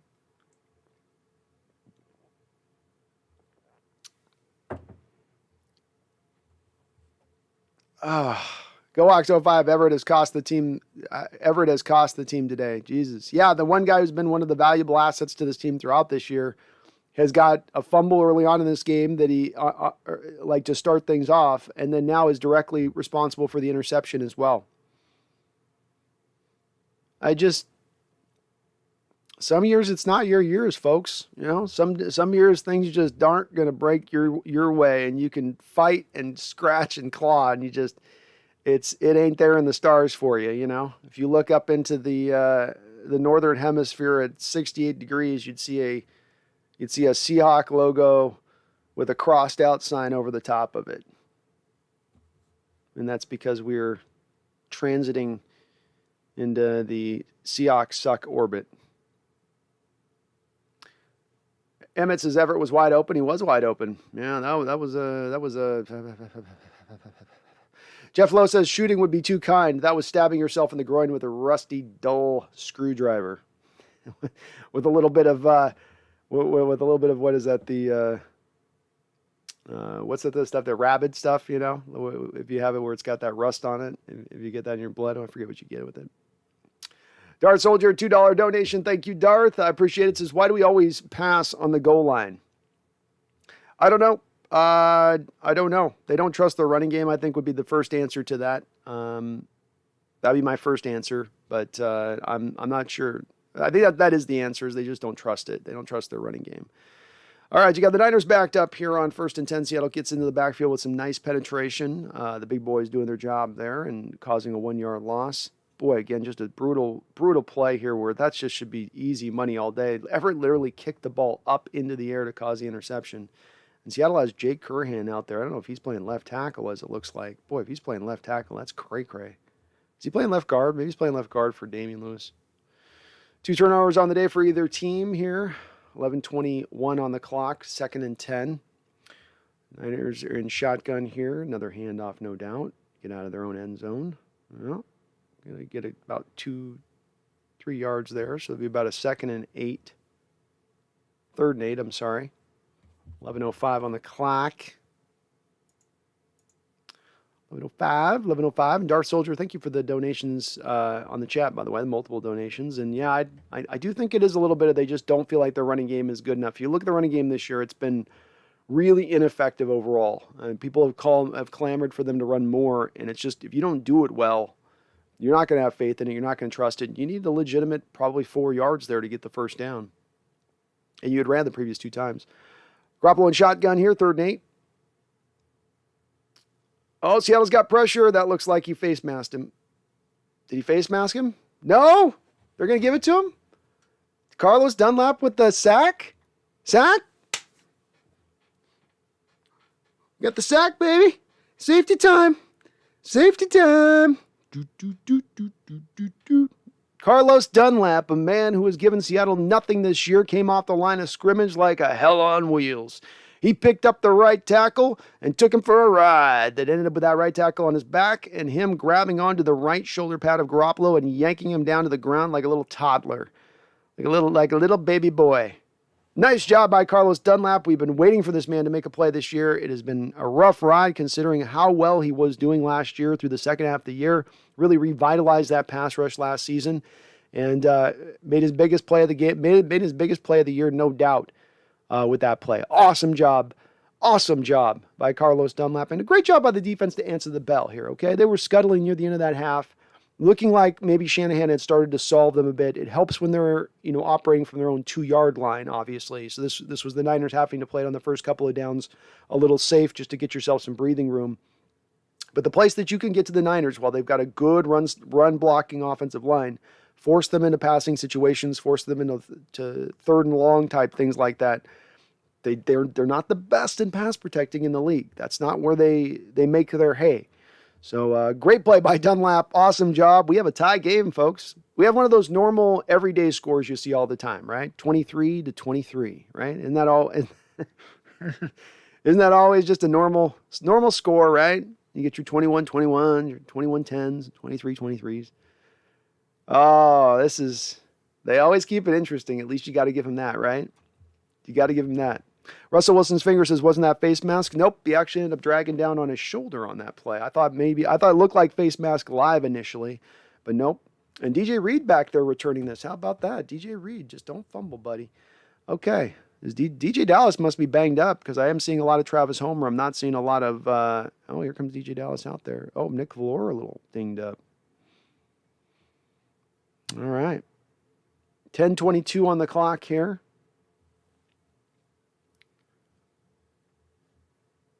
Clint Hurt and Ken Norton are going together here on the sideline, trying to figure out what they need to do here with the defensive line.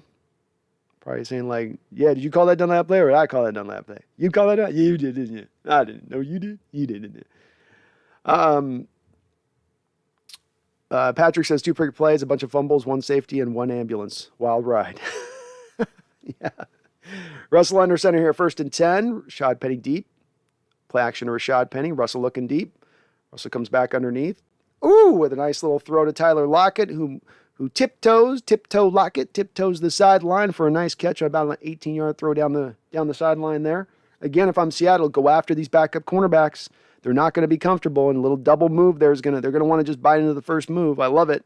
Nice throw by Russell. It's a hard throw. You got to layer that thing in there and put it right there on the sideline. Nice job on his part. Again, in shotgun, 1st and 10, up tempo under center to Rashad Penny. Where do you run him? Up the middle. Why? Because that's what you do with Rashad Penny, right? That's what you do with Rashad Penny. You move him up the middle. You run him up the middle. Hey, he's getting 3 yards, so I'll give him that. That's at least better than some of our up the middle running plays have gotten this year so far. All right, 2nd and 7 here. 9:37 on the clock. Russell going up under center now. 3 wide. Niners bringing the extra man up into the box here. Russell should get into a pass play. Oh, nice block by Rashad Penny. Oh, what a beautiful block. And Eskridge is running a crosser down over onto the left sideline. They complete the crosser for a nice big 18-yard play. But this is all set up on the back of Rashad Penny, who comes up in pass protection. You've got the corner screaming off the edge at Russ on a corner blitz. I mean, he times the snap perfectly. He is right there in Russell's face. And Rashad comes up and just lays it out at that point, lays his body out at that point, and just cuts him down. That was an awesome play by Rashad Penny. Fantastic job. Seattle coming out now with Russell again under center. 3 wide receiver look with Lockett. DK up wide with Eskridge. Eskridge goes in motion. Little run into AP all day. Peterson fighting, turning, twisting, scratching, clawing, kneeing, elbowing, and picking up 3 yards. Well, if at least it's about 2 yards, 2.5 yards, 2.5 yards in a cloud of dust. HB says Penny hurt after that. Maybe. He looked like he was wincing a little bit on the sideline. Look, he came up. It's a violent hit. He laid his body on the line on that one. He had to stop the momentum and speed that the corner was coming downhill with. I mean, the corner is coming off like hell on wheels there. 2nd and 8 here, 8:12 on the clock. Russell in shotgun. Russell looking around, kind of reading the play a bit here. DJ Dallas goes in motion post-snap. Russell throws it deep. He seems he's got... Oh, man, Russell just didn't even give DK a chance. Just didn't even give DK a chance down the sideline there. It looked like he had him beat. DK had him beat by a couple of yards, and Russell just threw him. Yeah, he's beat. He's got that corner licked, and Russell just puts the ball 3 yards out of bounds. Yeah, way high and outside. High and outside. I mean, he's wide open there. He's wide open there.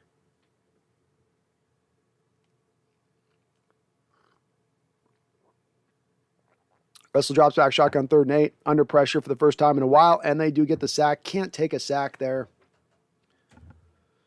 That's an awful sack to take in that moment. It's such an awful sack to take. You got a 23-23 game. You're in field goal range.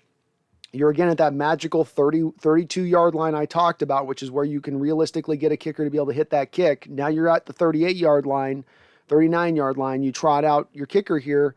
He's probably got a high chance of missing this kick, and then you're also giving them the ball in good field goal position. I wouldn't be surprised to see them punt this ball. They're not showing us yet, but I bet that's probably what Carroll's going to do. Man, Russell on a couple of those throws to DK has got to give DK a chance inbounds. You got to give him a chance inbounds. He's a big dude. He's going to go up over the top. You got to rely on the fact that there's a best case scenario here. The worst case scenario here is it's going to be an incomplete ball. Throwing it out of bounds like that's not where you need to put that ball. Give him a chance. You have all that end zone to work with there. Wilson's finger, do they kick the field goal? They don't, because they're at the 38, 39 yard line at that point. It's kind of my whole point. Like, you missed that one earlier because you were in the same place and you tried to kick from kind of a similar spot. Myers didn't have the leg to get it there then early in the game. Probably you're not going to have faith he's going to have the leg to get it there now. The key is that before that play, Russell's got to do the processing of, I can't take the snap and understand where I'm at on the field. And on the field at that 32, I can't take a sack here. I can throw a ball away. That's fine. That's a success. That's good enough. But I cannot take a sack here. It's a place where, again, process. Nas says, why did they take DK off the field for that third down? He just ran a go route and was probably out of breath. That would be my guess.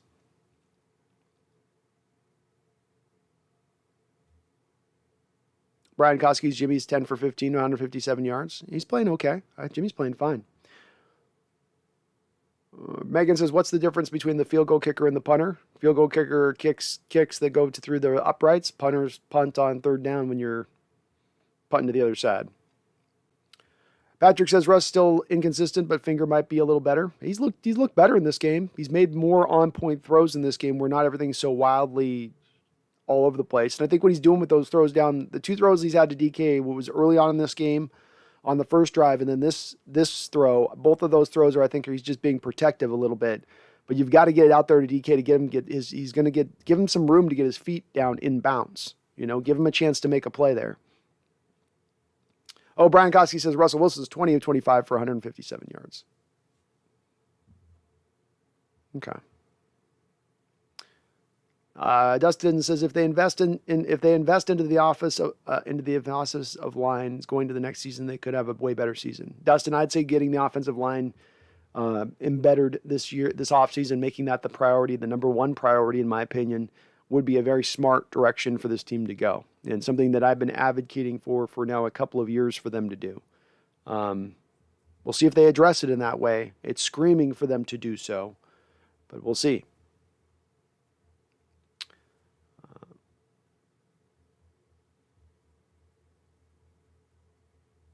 Megan says,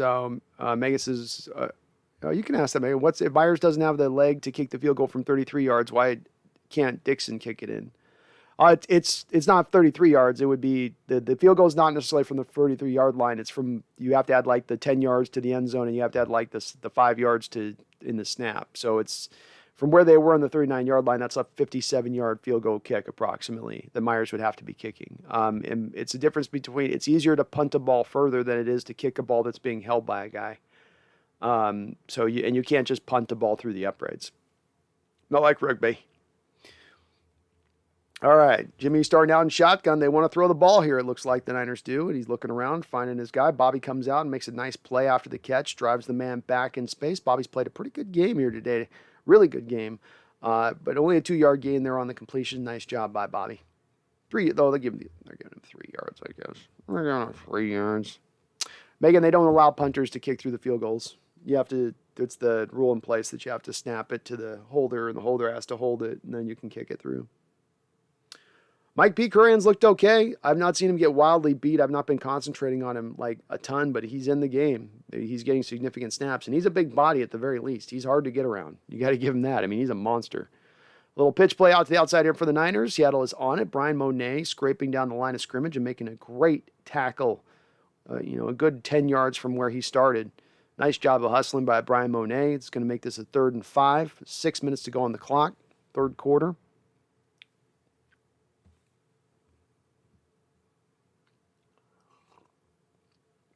Yeah, you can do a drop kick too, but drop kicks you can't get a lot of distance on. So technically, Megan, you can do a drop kick all rugby style, but it's hard to even get those 30 yards, 35 yards. You're going to kick them 50 yards.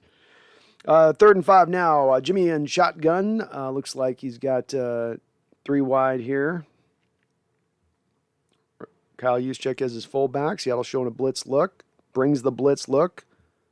Leaves wide open Brandon Ayuk out in the middle of the field. Jimmy hits him for a first down. So Seattle tried to bring a little bit of a pressure package there. They haven't done a lot of that in this football game. And you left a couple holes in the zone by doing so. They tried to run a little bit of a exotic look on that one.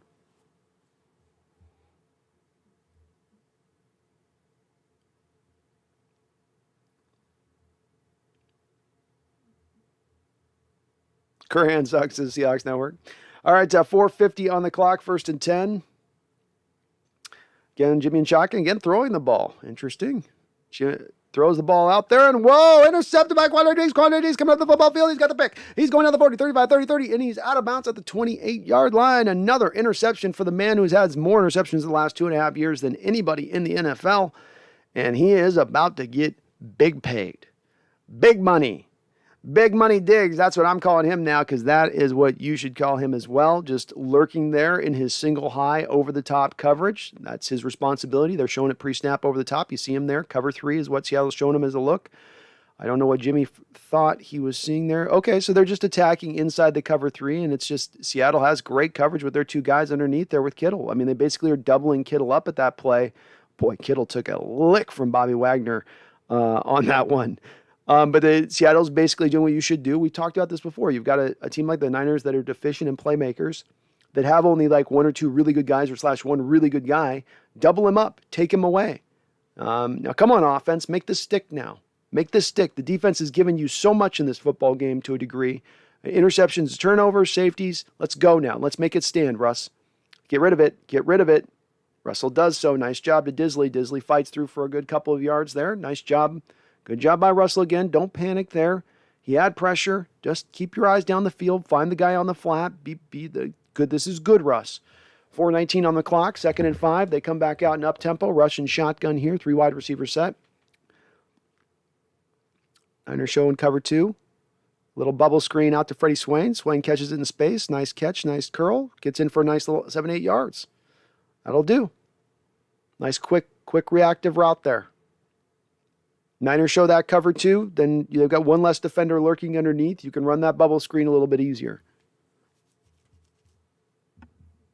No doubt the Niners are trying to protect a little bit over the top, seeing DK get free like he has. Now the Niners are coming up with more of a single high look. Seattle has a shotgun into Rashad Penny, running him where? Up the middle. Why? Because that's what you do with Rashad Penny. I hope you guys are picking up on my sarcasm with this at this point. About the 9th time that I think I've said that. 2 yards for Penny up the middle on a 2nd and 8. 3:21 on the clock.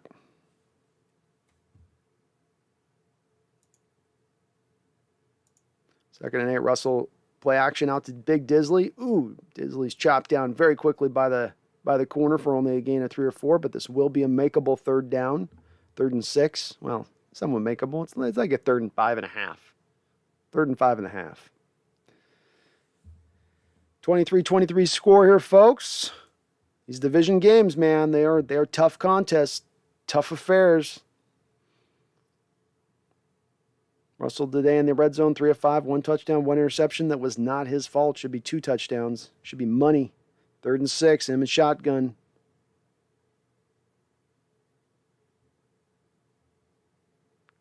Oh. The pressure got in there. Oh, beautiful throw. Beautiful throw. Touchdown, Tyler Lockett.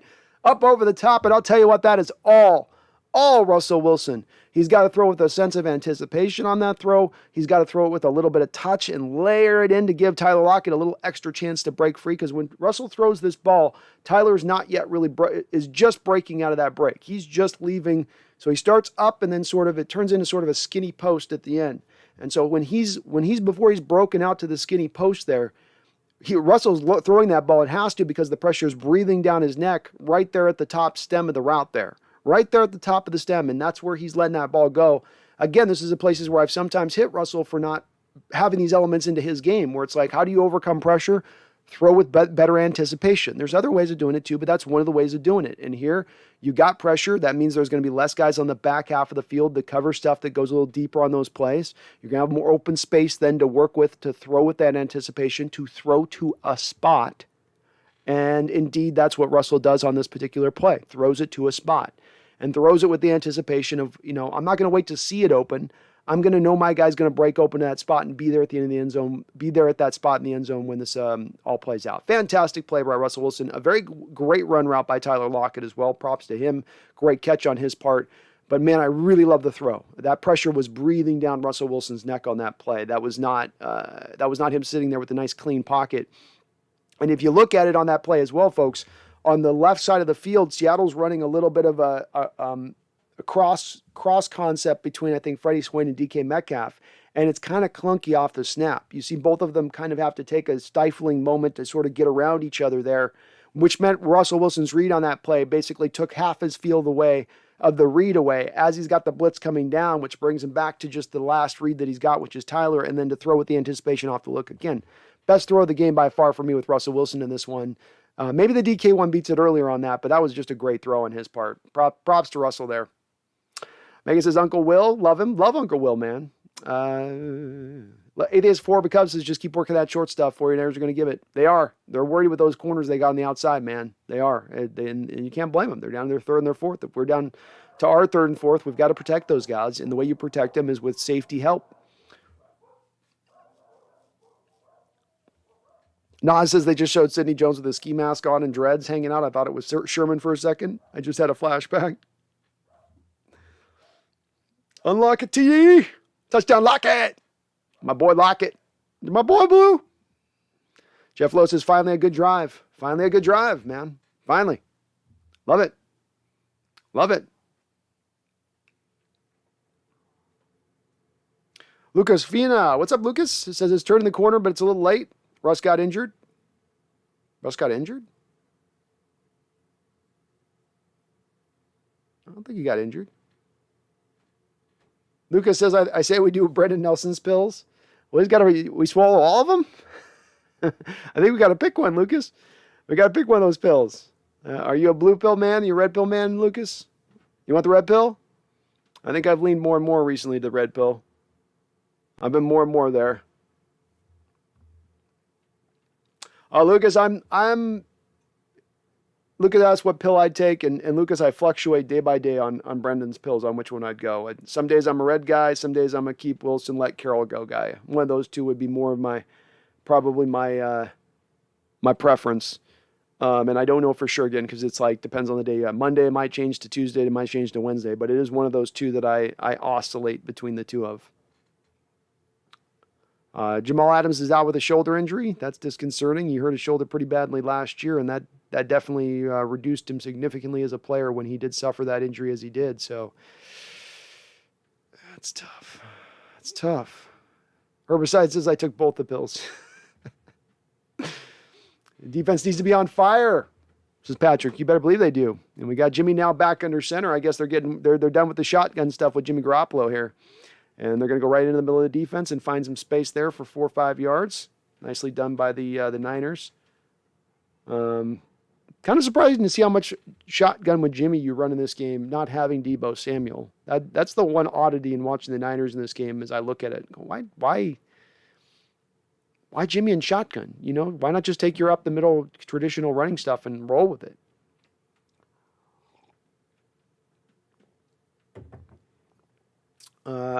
Second and 5 here, 1:50 on the clock. Seattle's showing their bear front here. A lot of you love their bear front. They're showing the bear front look here. Jimmy pitches it outside. Oh, DJ Reed just got blown back on the block, but Jordan Brooks comes up and makes a great play in the running game. Jordan has been a bit of a monster in the running game today. He's been solid in that element of things. Great job to come up and make the play. It is a 4-yard gain, so this does take us to a 3rd and 1. 1:22 on the clock. Randall McDaniel coming in with a $5 donation. Thank you, Randall. You're awesome, and it's good to see you in here, man. I was hoping to see you on the chat here during the live stream of the game, so good to see you. Says Larry Izzo is to coaching what Wayne Gallman is to running backs. Very, very well said. Wayne's just getting ready for a shot, Randall. He's just getting ready for a shot. 3rd and 1, we got Jimmy Garoppolo under center here. I formation look. You know what that's going to mean. Nice little easy handoff, and Seattle snuffs it out and does snuff it out. Oh, fumble. We got a fumble. Wait. Don't you give me that we called the whistle. No, we didn't call the whistle. We didn't call the whistle. We didn't call the whistle. No, no, no, no, no. No, no, no, no, no, no, no. No, no, no, no, no, no, no. No whistle called here. No whistle called here. Great job, Jordan. And you talk about, they're going to call it down. His knees were on the ground. Okay. Fair. That's going to get overturned. Megan with a $2 donation says, my shoulder is aching in solidarity for Jamal Adams right now. Hopefully it's not too bad of a shoulder injury, but again, he's had some injuries in the past. He had some problems in the past with those shoulders, even back to high school. Last year, I think both of them that went under for him. Like both of them were in that spot. So it does look like a fumble, but it does look like it's going to get overturned. As the Seahawks Network says, the leg looked like it was down. So, but it doesn't matter because it's then going to still be fourth down, so it will be at least a punt. They're not going to go for it in their own territory, like that. Great job by the defense here. They've come out and really put the brakes on this 49er offense to start this half off. They were really kind of backsliding there at the end of half, so they've sort of made some kind of that halftime adjustment. So some kind of big halftime adjustment seemed to have been made here by their part to kind of get through. And Jordan Brooks on that play, I was saying he's been a monster in the running game. On that previous play, he shot the gap where the running back was wanting to go initially. So he just basically read the play, read where it was going to go, shot the gap. That forced essentially Elijah Mitchell to have to come to a stop. And on the 3rd and 1 with this, you want your running back coming downhill 3rd and 1 because you only need 1 yard. So you just want him with this forward momentum hitting that line of scrimmage full speed.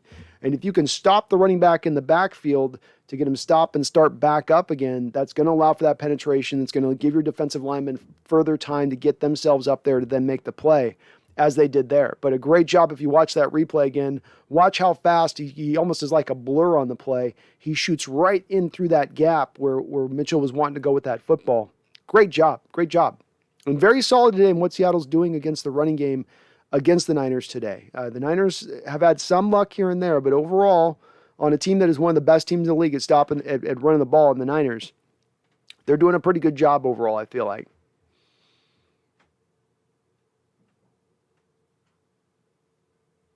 Where art thou, JD? JD, you're getting... JD, the chat's checking on you, JD. The chat's checking on you, man. Oh, there he is. There he is, JD. Hey, props, JD. Props, man. He's still here. Taylor just sunned Mitchell. Yeah, he did. He just bent him in half. He just basically broke his sternum from his from his rib cage or whatever, wherever the sternum is. Tobias says, Penny Sewell for DK. You do that trade tomorrow, Brandon? Hashtag build for the future. Ooh, I need to think about. That's a great question on that, Tobias. Let me deal with that one on the post game because that takes some 4th and 1. They're going for it in their own direction. They're trying to get you guys to jump. Oh my God, they're going for it, and we got it. We snuffed it out. Oh, there's a flag. Wait. What's the flag? Come on, don't give me face mask. It's the only thing it could be. Would be a face mask on our part. It's got to be on them. What is it? Let me see. Oh, that's it. They look like they were offsides. Yeah. Woo! Great stop, team. That away. Bobby Wagner filling the lane. What are they doing? What are the Niners doing on that play?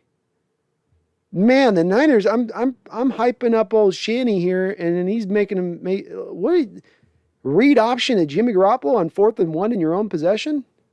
That's the call? That's the call? If I'm a Niner fan right now, I'm like, oh, wait a second. Was I off? I thought it was 4th down on that. Did they get an extra down, or am I just tripping? Oh, I see what happened. Smart by Carroll. So Carroll accepts the penalty because he knows in 4th and 6 the Niners aren't going to go for it. Okay. Kind of ballsy by Carroll to think that they wouldn't go for it for sure, but I mean, hey, trust that defense. But great stamp by the defense there. Bobby Wagner coming up, ready for Jimmy on that side. it makes a tackle. Bobby's playing a lights-out game here today. Fantastic job on his part. Guy's going to be an all-pro, first-team all-pro again this season at the middle linebacker position. I'm going to do maybe a video this week on Bobby and just assessing his, and again, just putting his greatness kind of in, because I think he gets forgotten about a little bit by us in the fan base in that respect. All right, Russell under center here. Seattle's showing more of a 2 tight end, 3 tight end look here, actually. That's probably going to be a running back, and it's to Rashad Penny where? Up the middle. Why? Because that's what you do with Rashad Penny, naturally. Megan Roger with the $2 donation. Thank you, Megan. I appreciate it. Says, bring it home, Hawks. Let's go. Let's go, Megan. Let's go. And Megan with another $2 donation says, might have to rethink about seeing the Hawks. Maybe they're bringing you back into the fray, and that is the end of the third quarter on that play to Rashad Penny. Maybe they're bringing you back in, Megan. At least whether it's tough to watch or not, or a little bit of a crap show, they're going to make it interesting. It's going to be entertaining. You do at least have that.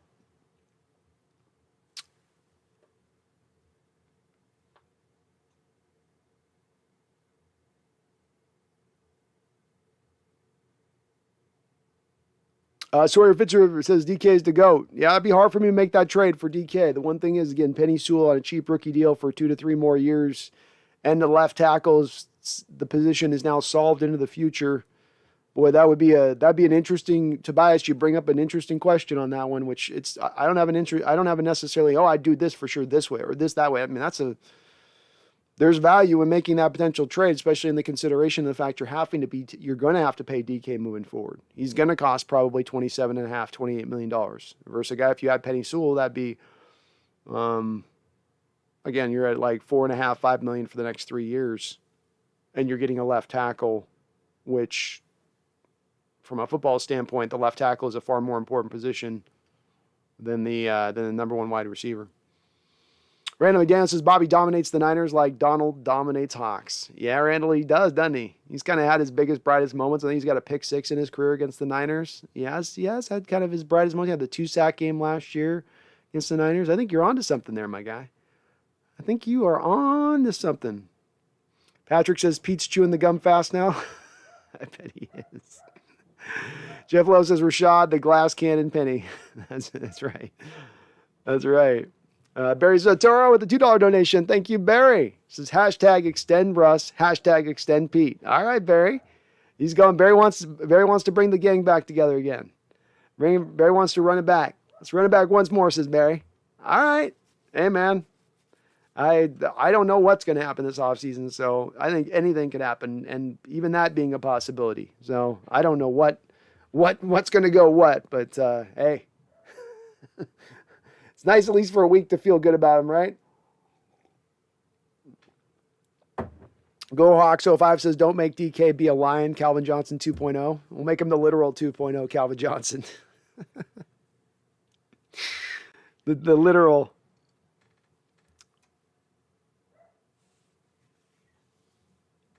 Mike P, just when I get out, they bring me back in. They do. They do, Mike. It's just when they get you on the red, it'd be like, I'm done. I'm out. Well, wait, what are they doing? What's going on? Wait, hold on. I'm finished. Wait, what's happening? Russian shotgun, 2nd and 10. Nice little throw into Tyler Lockett, who falls forward for 12 yards. Nice job by Tyler there. And Seattle still attacking here, which is good to see. Look, it's 14-47. You're only up by 7 points. You got to still score some more here. I don't know if the Niners are down to like their 7th corner here or not, but it would maybe behoove Seattle to throw the ball a little bit more here. And indeed, Jay Curhan is lining up at left guard. I can confirm that. I'm going to try to watch him a little bit here. Seattle again going shotgun, spread formation, empty with Russell. Russell looking around. No, Russell. Ooh, I thought that was going to be a strip sack fumble there. Was that Dwayne gave that up, or was that Jake?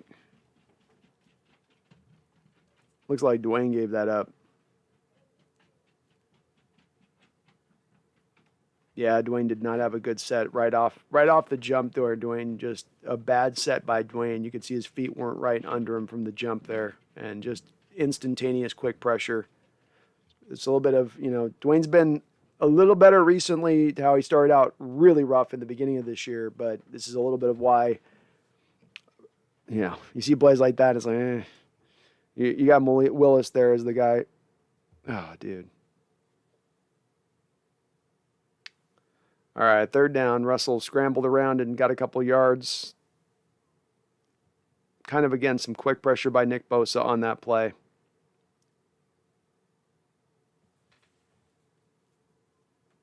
Looks like Elijah Mitchell is questionable / out for the Niners at running back. That brings them down to, I think, Trey Sermon. So Seattle's got a 3rd and 16 here. Travis Homer comes next to Russell in shotgun, 3 wide receiver set. See what they do. Good protection. And Russell throws an interception on a tip ball. Boy. I guess they're saying it's an incomplete pass. Okay. Again, just a lot of pressure coming from either side on Russ. He had a minute there to kind of look at something. He's trying to wait for more further developing routes down the field. You know, he's trying to wait for stuff to, and again, the ball does look like it's moving on that pick, but he's trying to wait for stuff, and he just doesn't have the time there. That hit looked like it hurt a little bit. Let's verify on this. Yeah, that's touching the ground. It's moving. The ground's helping him make the catch. That's going to be 4th down. It's not an interception on that play. No, dude, you can't have the ground help you. Don't act like you don't understand what the ground is. He's over there on the sideline, the Niner player, like, I got that. No, you didn't. No, you didn't. No, I did. No, you didn't. He's saying, no, I did. No, you didn't. It's on the ground. And he's over there sleeping on the bench, overreacting. Overreact much? You know what I mean? Jeff Rhines with a $10 donation. Jeff, my guy, appreciate you. I hope I'm giving some decent play-by-play for you. I know you don't got that game on there in Montana. So we got the punt here by Dixon. A big boomer down the field. Ooh. Oh, he picks it up. Does it, Luke? What a kick. Down into the 8-yard line. That must be darn near a 65-yard kick on his part. Big Dixon energy is in the house. Awesome job by Michael. The Niner player overreacting to not getting the interception call is ridiculous. Dude, you didn't catch it. The ball's on the ground. That's not even a tough, that's not even a line. Jeff says, well, between your stream and NFL Red Zone, I'm at least enjoying the piece together game. Thanks, Brandon. Hoping for a solid 4th to close this game out. Hashtag Trust54, BWAGs all day. BWAGs all day, Jeff. And thank you for the multiple donations today on the channel. Thank you for all your support always on the channel. One of my OGs. I do appreciate it, and hopefully, keeping along as much as I can here with this. So I'll get better at doing these play-by-play things too, to maybe make it more, even more engaging and stuff as we go along with this. But man, it's been a hell of a game. At least unlike some of the games we've had to watch this year that have been brutal contests, brutal affairs, so that you're just going, my God, come on, just give me something here with this. These have actually been games this week have been pretty okay. Pretty okay. But thank you for the donation, Jeff. You're awesome, my brother. You're awesome. Jeff Lowe coming in with a $5 donation. Thank you, Jeff Lowe.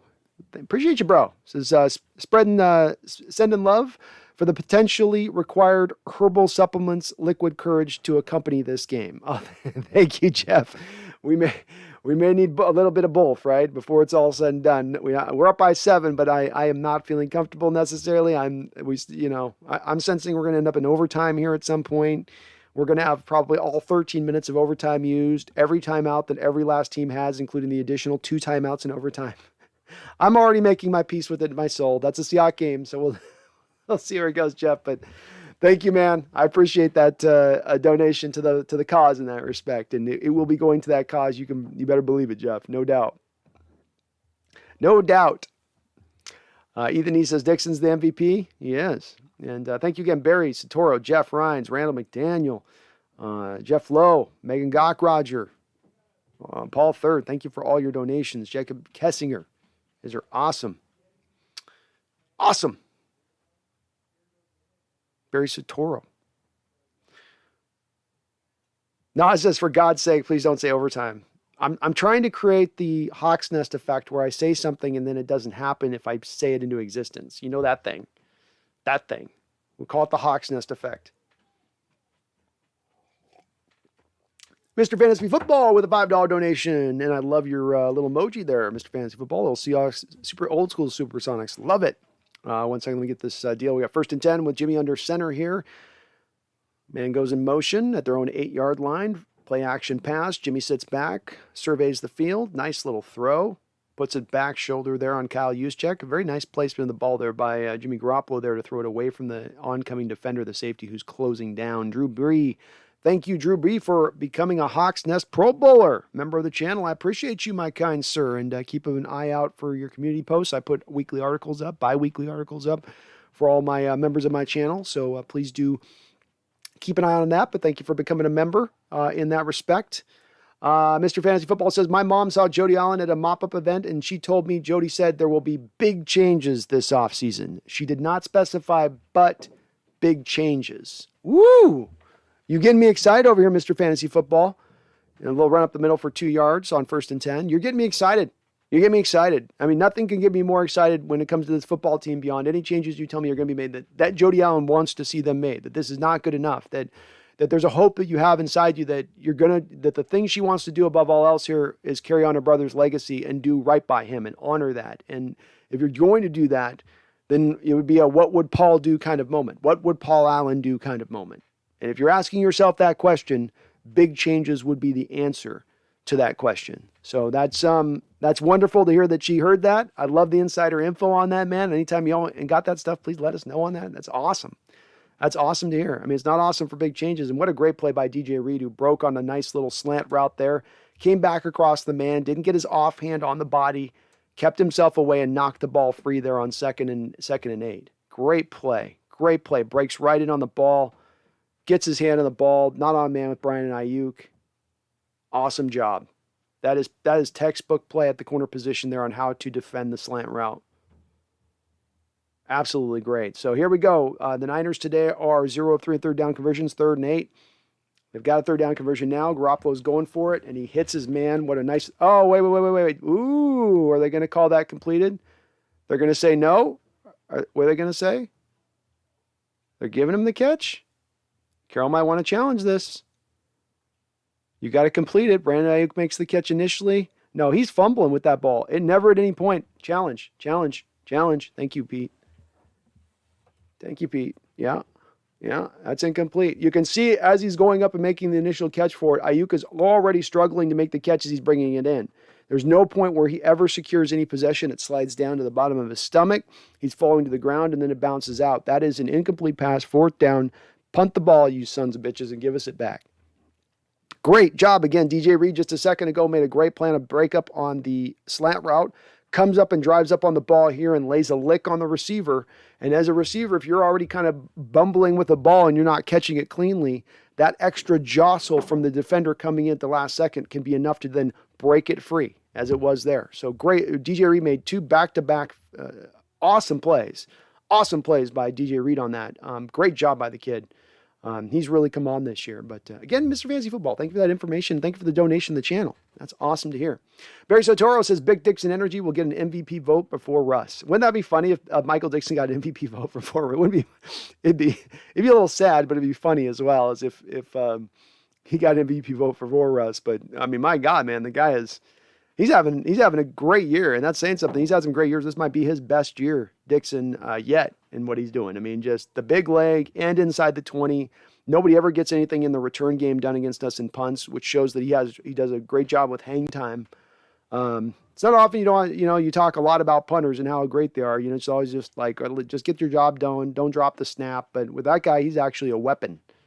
It's that Big Dixon energy weapon. You don't bring it in at all times. It's a one-off. Or no, we do bring it in at all times. It's a 10-off. You can only activate it 15 times a game. Drew Bree, thank you again for becoming a member on the channel, man. I do appreciate it. Megan Gott Roger, thank you for the $2 donation. Says, where the F was this Seahawks team weeks ago? Maybe Russ's finger finally turned the corner this week, Megan, to got to more of a functional state of things. Maybe desperation makes you at your hungriest, and that they realize that they've got to get it done or there is no tomorrow. I don't know. I think they've been fighting the last couple of weeks. I don't think it's been I don't think it's been a lack of effort at situation the last couple of weeks. It's just your offense has been completely broken. Your defense has done well and held on for as long as it could until it eventually wilted. And this week we actually have an offensive performance that's legitimate. And so our defense is not going to be as likely to fall into a wilting status because the time of possession and them remaining on the football field for 3 times the amount of what the offense is on the field is not happening. I do think the Niners have probably more time possession, but it's not as skewed this week as badly as it's been. So I think that's the main reason. I don't think it's effort, just that you actually have an offense in a functional state this week. Helps as well as when you get some turnovers too. Yep, looks like we do have an incomplete call on that third down catch. Fantastic job by DJ Reed, man. Great job by DJ. Punt comes off here to Freddie Swain. Looks a little weird. He doesn't call a fair catch. He's bringing up the field. He's got a little bit of room. He breaks free for a couple yards, gets down up into the 49-yard line. There is a flag, so we're probably going to get a holding penalty on us on this play. But look at Freddie Swain, guys. Been a little bit hesitant to make to return the ball back. He had guys all over right in front of him, and he still did it. So we got a block in the back on Seattle. That'll take it back another probably 15 yards there because they'll do it at the spot of the foul.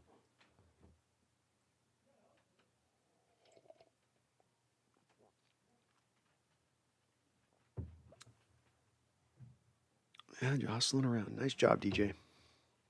Nice job. Herbicide says reside Reed.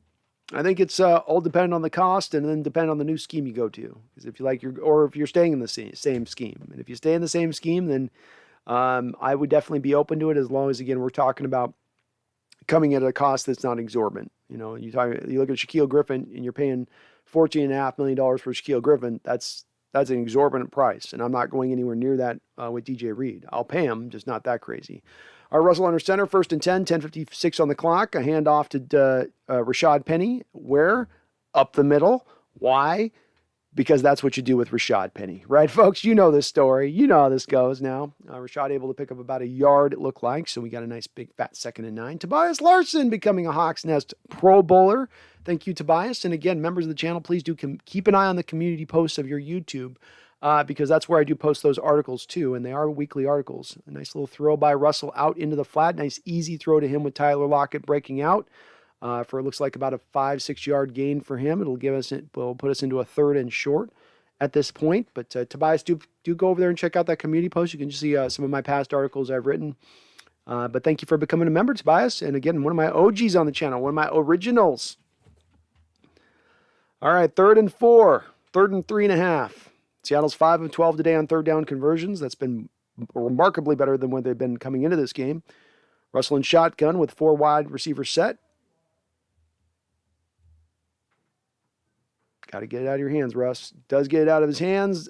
Gets it to Gerald Everett. Does look like it is going to indeed be a little bit short of the 1st down. We do have a flag on the play, though. It looks like maybe the Niner came in and was a little bit headhunting. We got some Niner headhunters. We got some Niner headhunters here today. They're going for the head. They're trying to kill the head and hope the body falls with it. But instead, all they got is a flag. And indeed, yeah. I'll have to watch this one. I didn't see it in live action. Oh, he comes up and then bang. Yeah, it's not a hard hit, but it's, again, you're not allowed to come up and use your head like that. That's one of those ones, again, I don't know what the defender's really supposed to do, really. I mean, that's not like the Arden Key one where he's really trying to spear him. He's coming up and it's 3rd down and he's trying to stop the guy dead in his tracks. That's what he's trying to do. He knows that he's got to stop him in front of the sticks. That's one of those ones on the defender where the NFL really puts them in a bind as far as what they're supposed to do. Handoff again to Rashad Penny. Where? Up the middle. Why? Because that's what you do with Rashad Penny. And he manages to get 11 yards on this carry, looking fast and quick up the middle like a little cat there. Gets himself up for 11 yards and almost busted that one. He came about an inch away from breaking that one off. Randall McDaniels is Stone at left tackle. Is he? Let me see. I didn't see him out there. They had Dwayne out there for this whole game. So if we have Stone at left and Jake at left guard, that's amazing if we win this game. Nope, you still got Dwayne out there. Or you may be saying, is it time for Stone? Probably not yet time for him. Dwayne's been playing better. All right, this is situational football here, folks. 8:54 on the clock, 2nd and 10. Seattle just sort of threw a play into the flat that went nowhere due to pressure from Nick Bosa bearing down on Russell. You're sitting at about the 45-yard line here, 45-yard line. You need to get yourself into field goal range because this then puts you in a position to then get up by 10 points, turn this into a 2-score game with 8:54. The Niners are not a quick attacking offense that's going to score fast on you most of the time. They're going to need to work their way up the field slow and sure. So a little bit of this is playing into that approach, but this is going to require you to be favoring getting essentially inside those sticks and making sure you get a certain completion here. Niners are bringing down blitz off the edge. Russ recognizes it, get rid of the ball, does on a screen pass into Rashad Penny. Rashad Penny breaks it back. He's going wide. Rashad Penny breaks it back wide across the field. Rashad Penny's in the open field. He's in the 15, to the 10, to the 5, up. Not to the 10. I got that one messed up. Down right about the 11-yard line. Rashad Penny did a great job of getting laterally on that play where he didn't just try to go vertical, went lateral to give himself an extra 10, 15 yards in that play, which it could have just got hemmed up really quickly. Nice job on his part. I love this. This is a little bit of a shock screen is what I would call this, where it's not your typical screen where the linemen allow the pass rushers to come through and it's a slow developing play. This is more of just get the running back a yard or two up the field, throw the screen quick to him, and then Rashad Penny made some magic there in the open field by just using some of his he's got good vision as far as in the open field goes. Great job. Seattle 1st and 10, 8:15 on the clock. That's a big first down, folks, a big first down. Russell Wilson with a give to Adrian Peterson all day, AP all day, AP all day, every day. He drags and climbs, pulls, pushes his way, plods his way for about 3 or 4 yards. My microphone. Sorry, folks. Knocked my microphone over. Getting too excited over here. Getting so excited I'm knocking my microphone over. 2nd and 6 now, 7:45 on the clock. Quick snap by Russ. Back to AP all day. AP's fight, scratch, twist, turns, and is pulled down for a 3-yard gain. So bring up a 3rd and 3. The clock continues to burn down at 7:31. I like these two back-to-back running plays. You're going to eat up a good minute and a half, 2 minutes of clock here. It looks like at the very minimum you're going, okay, it's an easy chip shot field goal to get us up by 10. We want the touchdown. But if we've got to take care of the field goal with the 10 points, we'll do so. That you're going to be able to burn this clock in barely under 7 minutes here, depending on what you do on this particular play. I like this strategy, though. And this is one of those places where you're not taking your foot off the gas. You're just managing the football game just a tiny bit here. So I like those calls. Yeah, you want the touchdown again. It looks like Seattle's called a timeout. Let's go. Let's go, folks. Epic Penny moments is Pitt. That was an epic Penny moment. And yeah, he's played his best game. He has played his best game today. He's done a good job this year. I mean, this is one game where it's like, we need some running back help, man. We need some running back help. Oh, man. Let's go. We got Curhan and Stone in the game, so I guess we do have Stone at right tackle then, huh? All right, let the young boys ride. Let the young boys ride. Nas, not only do we run Penny up the middle, we only run Penny up the middle. Oh, Atheist 4 because the Seattle started to wear down the 49ers, it looks like. Could be a little bit of that. I mean, they haven't been on the field a ton of time today. A little bit. There may be a little bit of that on there. And, yeah, we do have the big boy in there. Is that Stoney in there? Stoney on there on the right side? Or is it Jamarco? He looks big. It looks like Stone. Yeah. Oh, what a catch. Oh, what a catch.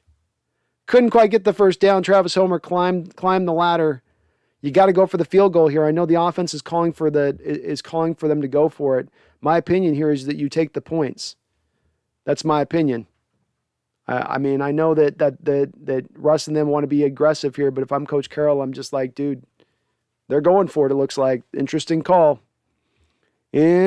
call, because again, 10 points and you're giving them the ball 6 minutes left. Is this San Francisco offense as it's standing in the second half going to score 10 points in 6 minutes on you? Do you think that that's really feasibly going to happen? It's an interesting call here. And they give to Travis Homer. He's able to pick it up. Boy, Bosa almost got penetration there. He made a hell of a play off the snap to get a great start off the snap, and he was right there. Homer, to his credit, came downhill on that play because Bosa's unblocked, and he realizes he's unblocked the line of scrimmage off the snap, and he just crashes down that line of scrimmage, and he was just a half a millimeter away from getting his hands on Travis Homer. Awesome job, kid. Awesome job by Homer there. You got to hit that and go like lightning at that point. You get that ball. There's no like, which hole do I want to pick? No, just put your head down and get going forward. You need a yard. You need a first down. Ballsy play by the Seahawks there. To go for it in that situation, but you're also going to, have a chance now to eat some more clock. And if you get a touchdown here, it's like, boy, do you think, and Stone Forsythe in right tackle. All right, kid. Let's see what we get out of Stoney. Come on, Stone. Come on, Stone. Seahawks Network says step on their throat. Don't let up. Barry says, let's go. Juan says, Super Homer. That's right, Super Homer. That's a way. That's a way, Homer. And Homer's having a great day. He made a great catch on the previous play where he had to jump a good foot and a half in the air to get up to that ball. Brought it down just to put him in the position to go for it on fourth down, or that is a field goal. AP in the backfield, Russell and shotgun. AP all day, every day, all day, up into the line of scrimmage. He's hit at the line of scrimmage, hemmed up, stopped up, held down, held back, held down for it looks like about a 3-inch gain. DJ Jones, who started this game on fire, comes up and makes the play.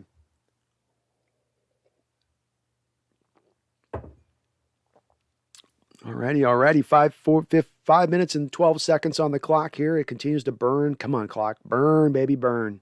Burn, baby, burn. Let's go, clock. Burn, baby, burn. Down to 0. All right, hand off to Russell, back to AP all day. AP breaks the tackle, then DJ Jones is back in the backfield after that for making his second back-to-back plays on AP in the backfield. There's a little bit of this that you almost don't hate on this, because it's like, if you end up having to do a field goal, which if they're on a fourth and goal from the 2 or the 3 where they're at right now, they're probably going to just kick a field goal. That's a chip shot. But you are burning a tremendous amount of the clock here with this particular drive. You got this thing now moving down into the lower part of 4 minutes. Drive consuming 6 minutes and 30 seconds of the clock here. Fantastic. Love it. All right, shotgun, 3rd and goal from about the 2.5, 3 yard line. Travis Homer next to Russell in shotgun. Tyler Lockett comes in motion. Russell flips it back into Gerald Everett, a little Trixie Dixie. Was there a fumble on that play? There might have been a fumble on that play there to Gerald Everett. Boy, Gerald Everett is... Gerald, maybe don't get drunk the previous night of the game. Gerald Everett with his 3rd fumble, his 3rd turnover of the game on this play. My God, what a turn of events. Oh, you knew it was going to be this way. I told you folks it was going to be this way. I already prepared it. I was trying to create the Hawks Nest effect, and I failed at that. Seattle with its 4th turnover on the day. 3 of them can be absolutely applied to... God, he's got 2 hands on the ball. I mean, he's got 2 hands on the ball going into the traffic there. He's trying to protect it. But boy, something, Gerald, he picked one hell of a game to decide to have his worst game of the year. I mean, just one hell of a game. Bro.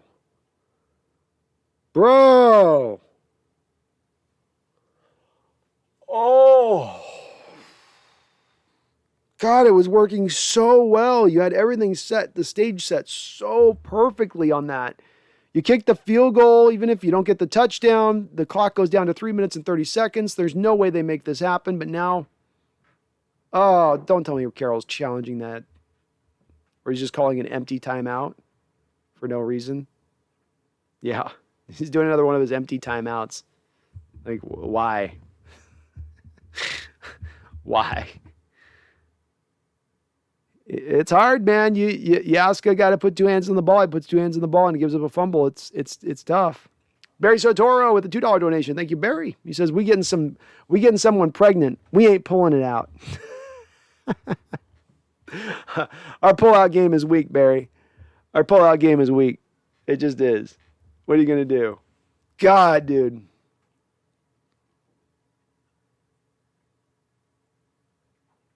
Man, everything was going, Seahawks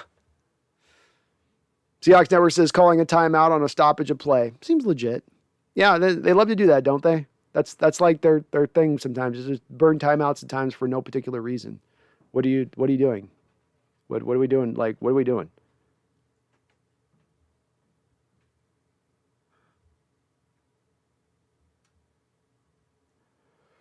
All right, Niners start out in shotgun.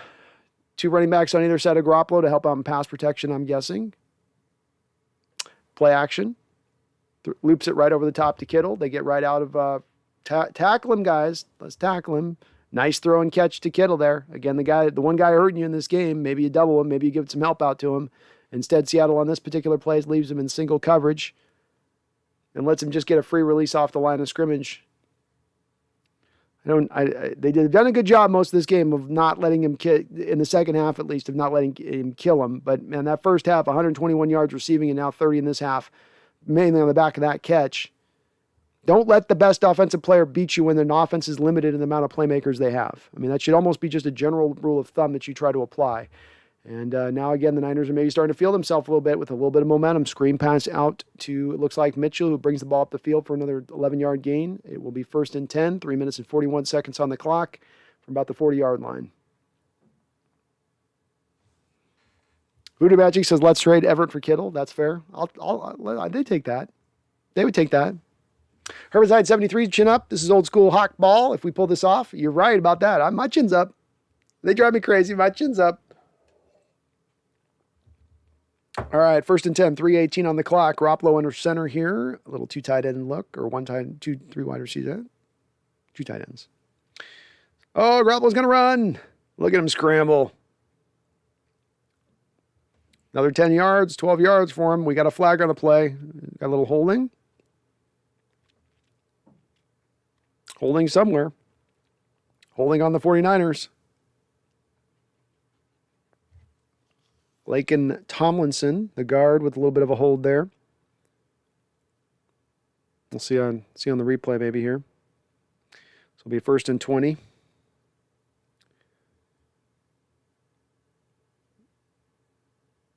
I don't know how you end up holding in that situation.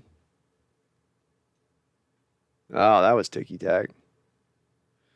That was a ticky-tack call right there. If I'm Shanahan, that pisses me off. That was a bad call. All right, 1st and 20, shotgun set for Garoppolo. Spread formation. Goes deep, has a man. First down to Ayuk. Wonderful throw out there. Nice timing-based route. Perfect.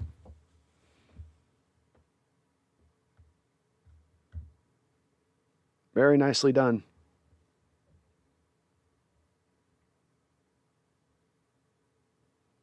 2nd and 2. Defense is scuttling a little bit. First down on that run, little 5 yards up the middle.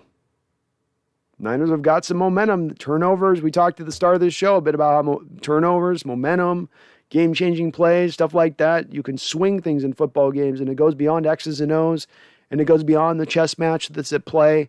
And that's what you're getting here, is you got a team in this Niner you can feel in this offense that has not been able to do anything this whole second half, despite having a really good first half, which is now suddenly finding that energy, finding that second wind, if you will, here now at this point in time in the game. And you start to feel like defensively, what can we do? What can we do?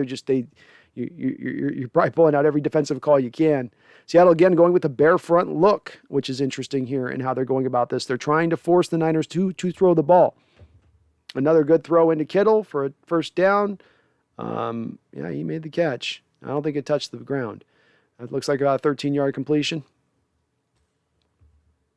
Kerry Hyder came in there with the pressure, nearly got to Garoppolo. Garoppolo just got the ball just barely out of his hand. And that will take us down to the 2-minute warning here, folks. That's 30-23 here, 2-minute warning, 1st and 10 from about the 25-yard line or so. Goodness gracious. Good. Jeff Lowe says we're going to head to OT at this rate. It's probably going to happen. Megan, oh my God, this damn team has me on the verge of a total mental collapse. I'm with you. I'm with you, Megan. There is ups, downs, ups, downs.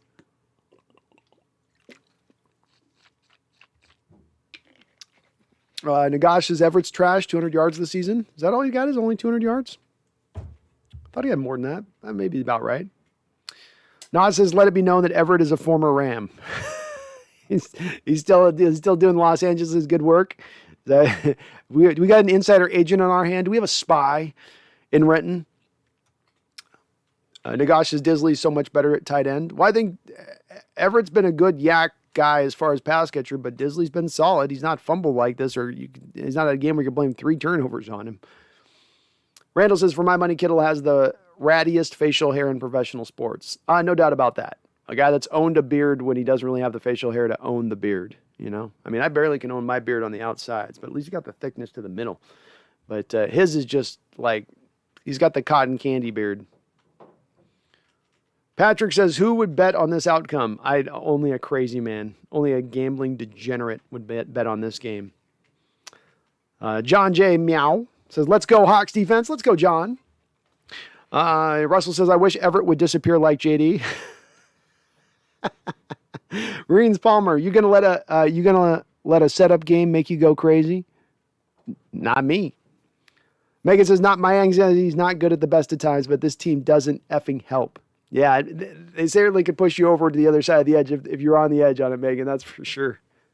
Is there somebody wearing an Eagles jersey in the Seahawks stadium? Like, what are you going into? That's an idiot. Okay. We got some slow ones in the stadium today. I wear my Eagles jersey. It's close enough to the Seahawks. Blake Stallard says that's why Everett is a former Ram. Yeah, maybe so. Poor Everett, he's on the edge of the bench by himself. No one's near him. No one's having it. No one's talking to him. Garoppolo and shotgun, 3 wide receiver, 2 minutes to go here. Man goes in motion. But it looked like Alton Robinson was offsides. Oh, fuck. Oh, we've got a flag on the play by some way or another. Don't know what that is. George Kittle made the catch, broke the tackle. They had Jimmy Garoppolo dead to rights. Looked like we were offsides on the play. No, they got us as a block in the back on the 49ers. So a little bit of help on that from the officials here on this particular drive. Trent Sherfield with the block in the back. But boy, Alton Robinson timed that just the right moment. Yup. Yeah, well, you can't do that. Yeah, right in front of the official, that's going to get called. Like, you can't do that. His back's to you. You can't just push him over like that. So that's the one other one was ticky tack on the Niners with the holding call on Lake and Donaldson. That was a legitimate one though. Gerald Everett, ultimate turnover monster. Let's go, team. You changed your handle just for that. I love it. Oh my God, that's hilarious. Jimmy shotgun, spread formation again, hits George Kittle underneath, wide open for a 6-7 yard gain. I don't know what defense you're calling that allows George Kittle to just be open 7 yards for freebie money routes, but I guess that's what they're going to do. Whew, defense is definitely on their heels right now. If I'm Norton, call up a blitz or something, man. Do something a little aggressive here. The soft zone approach here is getting you dinged up along this drive. Minute and 29 seconds on the clock here to go. This is important, of course, as our Seahawks have blown 2 of their timeouts for no reason already this half. They only have 1 remaining. So if they were to get the ball back, there might not be a whole hell of a lot of time remaining at this point in time. A nice route there up to Byron and Ayuk for first down. Slant route beats Ugo Amani from the slot.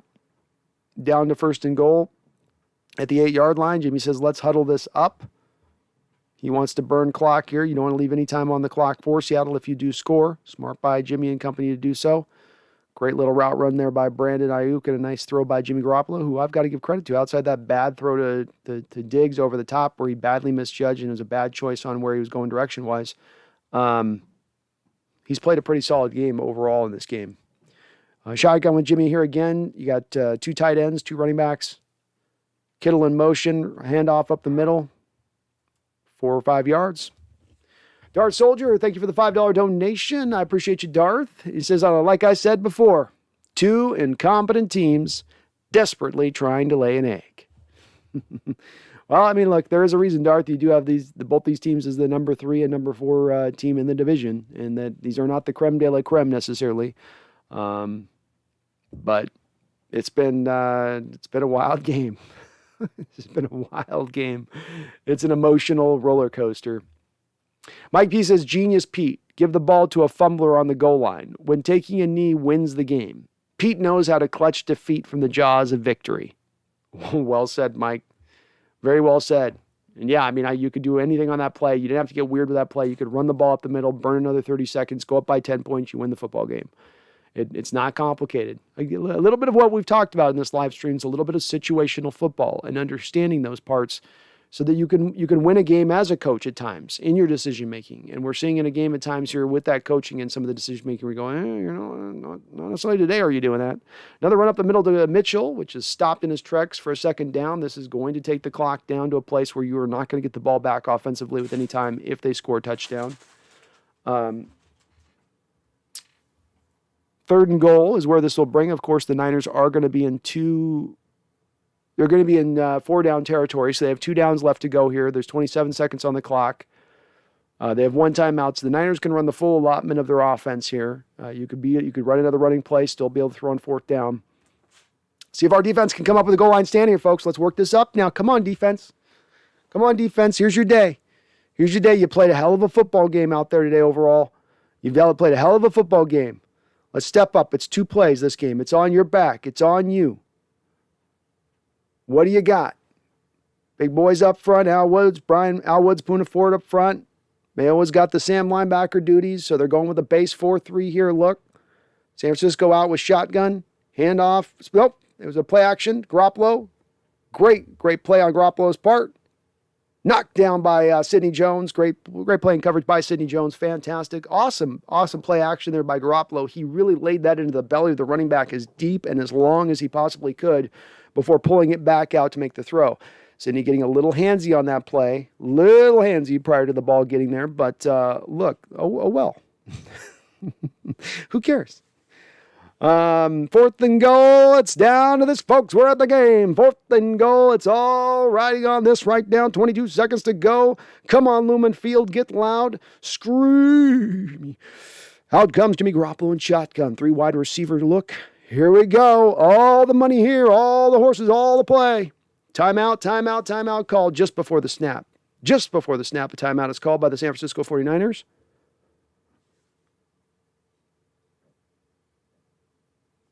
Just before the snap. So this will take us back down here to 4th and goal. Here we go. Here we go. Patrick says the gravity of this 4th down play is mind-boggling. You better believe it. What do you got? What do you got, defense? One more play. Rise up. One last play. One last play. Give it to us. All you got. Everything. All your training. This is what you lift all them weights for. This is your season. This is to mathematically keep you potentially having a chance. What do you got? Will you answer that bell? Here we go. Jimmy, shotgun, 4th and goal from the 3-yard line. 3 wide receivers set. Jimmy drops back to pass. He's holding. He's looking. He's got his man. The ball is tipped. It's tipped up in the air. Folks, it's incompleted. The Seahawks have won the game. The Seahawks have won the game. The Seahawks have won the game. Let's go. Let's go. I get to feel good for 1 minute. Don't take this from me. We beat the Niners. It's a good day. It's a good damn day when you beat the Niners. Let me have this. Yeah, that away defense. Who got the tip? Who got the tip? Well, I'll tell you who got the tip. The same man that got us 2 points early in this game, a Mr. Los, a Mr. Carlos Dunlap, the man who's been talked bad about even by myself, who's been derided even by myself, came up huge, came up big when you needed it. When you needed it. Making 2 of the bigger defensive plays in this football game. The man who's 6'9", gargantuan, long arms, coming through, holding up. How about that? What a defensive stand. What a job overall by our defense in this game. I thought that it's not a sensational game. They've had other games this year that they play better defensively, speaking goes. But you cannot knock them for their effort today. They picked up the offense when the offense struggled. They put the offense on short fields at times in this football game. The offense didn't always get them in a position to make it easy on them this week, but you saw more of a function between both parts of this football team today. Great win by our team. We'll see what this means as we go forward in the rest of this year and what it all sort of bears out for what this bodes as far as for the upcoming future. But at least today it feels good. At least today you're all right. You're decent. And let's also just acknowledge this as well. Minnesota lost today. You have, 4 teams ahead of us that are at 7 losses already ahead of us in this wild card. It still is jumbled up. It still is not clear yet the way this is going to play out, and there's still a lot of football to be played. I'm not saying we got a chance, but might have a itty bitty chance. Megan with the $2 donation. Thank you, Megan. Says two from two against the 49ers. Hell yeah. Hey, it's like, and Megan, they got in here in college football all the time. It's been said, there's certain states where there's such a heated rivalry between the state team and the local team. You got, like Michigan State, where, Harbaugh can lose a lot of his games, but if he beats Michigan State, if he beats Ohio State, the season was a success, right? A little bit of that goes on here, where you beat the Niners twice in a year. Okay, it's a tough year, but at least we beat the Niners twice. At least we'll have that all off season long. Anytime a Niner jumps into this chat and they want to be talking about how bad we are, how horrible we are, we can at least go, yeah, okay, sure we are, yeah. How did we do against you in the 2 games we played last year? How did those play out? So if we're bad, like you're saying, and we beat you twice, help me with this math for you, for a Niner fan. So at least we have that. Roxanne, how you doing, Roxanne? Good to see you out in the chat. Thank you for the big fat $20 donation, dropping large and in charge on the dono game today, Roxanne. Thank you so much. Says Hawks win. Today I am alive. I feel a renewed spirit inside me today. We've been just through the dregs, through the losses, through the getting battered and beaten around and miserable football to watch, difficult football, uncoordinated football. It wasn't clean today. It wasn't perfect. It wasn't precise. It was a little sloppy. It was a little bit messy. But at the end of the day, you pop a W into the win column, and that's what we're here for, is to win, baby. Win. Get it done. Don't apologize for it. And revel in it for at least the few times you get it this season. DM says, we back, boys. I'm all Josh. He says, we never know which Seahawks team shows up, but we won. Hey, that's it. You never know, but we won the game, and that's what matters at the end of the day. We won. Woo! God, it feels good. All right, bear with me one, folks. Let me get some more coffee, and I will be right back with you guys in 2 shakes. So we'll be right back. Bear with me, folks. Going to run a little bit of my ad really quick again for you guys. This is with Manscaped, and we'll be right back. Well, I'm away. I thought I would also tell you a little bit about the sponsor of this show, our first sponsor, Manscaped.com. Very kind of them to do so. They've also engineered the ultimate groin and body trimmer by focusing on intelligent functionality and an incredibly comfortable grooming experience. Their 4th-generation trimmer features a cutting-edge ceramic blade to reduce grooming accidents, thanks to their advanced skin-safe technology. I now feel confident shaving my boys. This upgraded trimmer includes a multi-function on and off switch that can engage a travel lock. It also gives you the ability to turn the 4000K LED spotlight on and off when needed for a more precise shave. The Lawnmower 4.0 even allows you to customize your trim through additional guard lengths through sizes 1 through 4. Did I mention wireless charging? The wireless charging system uses electromagnetic induction, which can help battery length last longer. Men, if you've been shaving with the same nut trimmer on your face, you've been doing it wrong. No person wants to end up with pubes in their mouth. It's time to get your own ball, hair, and body trimmer with Manscaped to make me time the best time and enhance your confidence with some nice, smooth boys. Get 20% off and free shipping with the code NEST, N-E-S-T, at manscaped.com. 20% off, free worldwide shipping with my code NEST. Help yourself, help your boys, help the show. It's appreciated very much, and thank you to Manscaped for sponsoring the show.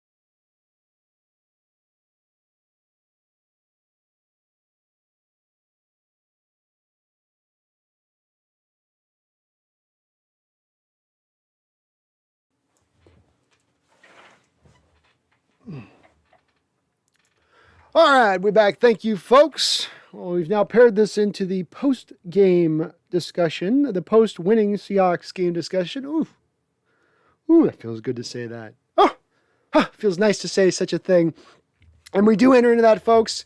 Feels good. We take our Niners down today on the back of a solid team effort. Let's give this as maybe the game above any other this year that has been one we can point to and say, what a solid team effort across the board. Russell Wilson was 30 of 37 in this game for 230 yards. Not a lot of yards, but what you like about that is the 30 completions. That's the part that you should most gravitate towards in Russell Wilson's game in this game. He made some really sterling throws down the field. The touchdown throw to Lockett at the end, the DK throw, I believe right at the end of the half there, they got him down as they did, were vintage Russell Wilson throws. But those aren't the ones that are going to get me most excited as him taking more of the check down, taking the shorter throw, taking what the defense is kind of giving him at times, getting just the ball out of his hand a little bit better. We saw the running game in this one do okay overall, but again, not the strength of the football team. Adrian Peterson averaged 1.5 yards per carry. Rashad Penny averaged 3.5 yards per carry. So this was really on Russell Wilson's back throwing the ball. But then defensively is where really they carried the game, and they carried the day in this game, in my opinion. You saw defensively, we able to, for the most part, stop the 49ers, really deadly rushing attack. Elijah Mitchell had 22 carries in this game for 66 yards. The longest carry he had from scrimmage was 9 yards. You really gave up nothing in that respect. That's a big part because the second that you stop the Niners and you take away the running game, now you put it on Garoppolo's back to beat you. I thought Garoppolo overall played pretty well in this football game. Had a couple interceptions. It wasn't a perfect performance by him, but he had 10 yards per completion. He made some real big throws down the football field, which is something that you often question with Garoppolo if he's got it within himself. When you look at defensive performances in this game, obviously to me, Bobby Wagner sort of stands out above. He has the pass defense. He has an interception, 9 tackles. Jordan Brooks was really the guy that we rode in the running game, who was the guy that was a little bit of that difference maker in the running game. He actually led the team in tackles. DJ Reed who's been really coming on this year. The second this offseason, we essentially moved him from the cornerback position that he had been so solid in last year when he came aboard. We moved him back to that position the second that we got rid of Trey Flowers, put him back in that natural spot. And the second that we did that, he has really taken off back into that kind of player that we saw last year. He had 2 back-to-back plays in this game at the end of the game that caused a punt, I believe, at that point, where he comes up first on a slant route, breaks the ball up. Then he comes back in again and hits a guy after he makes the catch to knock the ball free. DJ Reed, again, understanding where the cornerback room is. You're down Trey Brown. You had to move on from Ahkello Witherspoon. You had to move on from Trey Flowers. You've got Sidney Jones and Blasson Austin out there. You have nothing at the cornerback position. We desperately need DJ Reed to play like he's playing and keeping that defense kind of at least, hanging in there and holding on. But overall, again, what I like most about this win was the team effort wise of it, where everybody did their part, including, by the way, let's not undersell, maybe not everybody. I think Jason Myers did miss a long kick, but it's a 56-yarder, so you can understand that. He did make his other 4 extra point kicks, which was big. And then Michael Dixon coming in with 4 punts for 205 yards in this game. 65-yard was his longest shot, and he also had 2 kicks inside the 20. Dixon, as I've said before, this guy is the best punter in Seahawks history as it stands right now, only 4 years into his young career. He has been phenomenal. And a guy, again, who helps you flip the field as far as field position goes, which has been vital for a team that at times can't really seem to do much as far as moving the ball goes. And you need that extra few yards that you get maybe by a couple of first downs to flip that field position. Megan Gawk Rogers says, God, I love being a 12, as you should, Megan. Today we get to wear our 12 proud and wear our head high and all that stuff. So as you should. But great game. Let's see what your guys' kind of thoughts are on it. We'll banter a little bit about on kind of where we think on this. But again, we didn't have a lot of wins this year that have been solid team efforts where you go, okay, special teams, offense, defense, everybody played well enough across the board for us to win the game. It's not perfect, but it's well enough to win where it always seems like it's one part of the team holding up 2 of the other parts or 2/3 of the other parts holding up that other part. And you've been waiting for all of this to kind of come a little together where you can at least see how it works together when everything's sort of clicking in the right direction of things. The humble Hal African says, if we go to the playoffs, will that save Pete's career? Kind of probably depends on the manner by which you get to the playoffs. If you're going on a run where you're undefeated through the rest of this year and then you get in the playoffs and then you win playoff games, that might be enough to do it. I don't think at the end of the day, the ownership is going to really want, I know we're hearing reports and we even had somebody in the chat mention about having a little bit of inside sources and hearing that Jody Allen certainly is going to look to to bring about change. But even if that is the case and that is the direction that they're looking to go, which is good, you got to figure that it's not going to be in Jody Allen's bag on this to want to have to fire Carroll if she doesn't have to, because if you fire Carroll, your coach are not only going to be eating about $44 million of what you still owe him on the coach's contract, because it's not like players where you can just release a coach and then save all the money after releasing him. You're on the hook for all of that money. So not only do you have to do that, but now you're talking about having to also do that with Schneider, who you also owe 3-4 more years left on. And then you still have to go out there and hire to 2 of those positions. So you're getting into a significant amount of money, not just to move on from those guys, but to bring on the new. And so if there's some good that happens, that would be, in my opinion, probably enough to lead them in direction to want to keep things as it's going, at least from the front office and coaching standpoint of things. Herbicide says, we could drop a few and I would still be grateful for today. Yeah, I would too, Herbicide. It's nice to at least get some good performances every once in a while. It's been a run of really dark games, especially since Russ has come back, where it's just been like, whew, okay, is it over yet? No, halfway into the third quarter. Okay, let's keep going. Here we go. All right. And to have a competitive game and have a game where you look like a reasonably functional NFL football team through a majority of this football game was nice to see. And something I'm gonna take something for. I'm gonna be happy with it. Emmett21 says Jody needs to fire someone. Sounds like that's going to be the intent on this. That's where it's going to go. Emmett says Jody still needs to fire someone. That's something that can't change.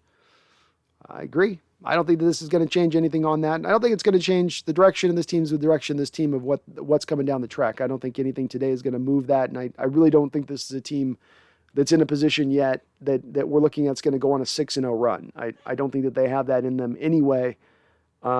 As it stands, you saw today, the Niners have been on a resurgence. They had 6 wins coming into this game. They had a winning record technically coming in this win. I think this is our first team we beat with a winning record this year, if I'm not mistaken. And all that stuff is great. But at the end of the day, they were the third place. The third place team was playing the fourth place team, as I believe Darth Vader was saying there with his donations in the chat. You have 2 teams that aren't the bread and butter best of the best here in the NFC going at each other with their own deficiencies, and you got to see a little bit of those deficiencies put on play to a degree. There's elements that they played good in, but that's something that comes in as well. Ryan says Jody just fired the Blazers general manager. That's a good sign. That is a good sign. And it shows that she's because that's the part we've wondered is that, we know sports aren't her biggest favorite thing. Does that lead to such a hands-off approach that doesn't allow you to make a change when a change is desperately needed? That's the big fear I think many of us have, which would lead to more years of stuff not being changed or corrected, which would lead to more years of us not being good. That's probably how that plays out. Megan got Roger with another $5 donation. Thank you for all your donations, Megan. You, again, coming hard on the chat with so many donos today. I appreciate it. Megan says, looking forward to getting the 12-themed game poster for this one to go on the wall with the Titans game as a 12. I like it. I would look good on the wall. I would look good on the wall. And thank you, Megan. You're awesome. You're awesome. I appreciate you. Ryan says, let's TLK. Let's talk. Merck, if Pete is the head coach next year, I won't be able to watch. I tend to think that there's going to be that change that comes down the track this offseason. I don't think Pete's going to, and this is my guess on this, is that I've said that he's got to be able to take the temperature of the room, read the writing on the wall, and those things would tell Coach Carroll and inform him that indeed, look, the time has come to move on. It ain't about age. Let's throw all that out the day. It's just brass tacks, bottom line. Has your time come? Has the coaching juice ran out to the degree that it's indicative of, okay, it probably is a moment for me to move into another direction with this. And I think that the time has come with it on that. And it's hard to say. It's not fun to say, but it doesn't mean it's not the truth. Voodoo Magic wants to fire the water boy. He has to go too. Everybody's got to go. We got to move it all. Ryan Collins says, let's talk about Shane Waldron. Let's talk about him, Ryan. He started out this game real rough. Again, not a ton of indicators in this game that they're completely wrapping their arms around the new scheme. But like I was saying a second ago, Ryan, when you look at the 30 completions by Russell Wilson in this game and only for 237 yards, I think that's more of an established example of them running a little bit more closer to Shane Waldron's traditional offense here, where it's not as much reliant on it being the big plays down the football field, and that you're able to maybe move the ball a little bit more consistently by just hitting those short things, keeping drives alive. It wasn't pretty at all times. You're starting out the game with what they'd have like 3 bubble screens in their first 5 offensive plays, something like that. And none of them went for any good yards. There's certainly still a lack of attacking in the outside zone read. I was doing it as a meme on this live stream where it's a handoff to Rashad Penny and you guys knew where it was going to go. And if I can call it, if I know it's going up the middle and that's what they're going to do we not think the defense is aware of that? And they continue to not really attack much on the outside stuff. But look, you put up 30 points. You had some, not you put up, I guess, 28 points because 2 came from the defense. The defense also put you on some short fields, which helped you. They still need to be better offensively. But this was more, I would say, aligned to a step in the right direction than more of the same of what we've seen in recent offensive plays. Jaboy Michael, seems we were wrong about Miss Allen. She's involved in this team. I hope it is. We're hearing reports, Jaboy Michael. So it's one thing to hear reports. It's one thing to hear leaks of things. Let's see what happens when it actually comes down to a change needing to be made in action. That's what I'm going to be wanting to see with this. It's good, it's encouraging, but action is the thing that we're wanting to see above all else.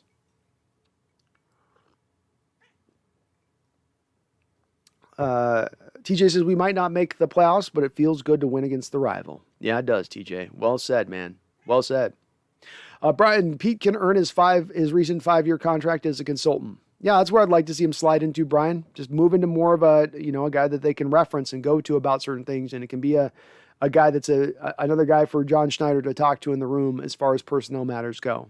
Outside of coaching, more to that figurehead status of things.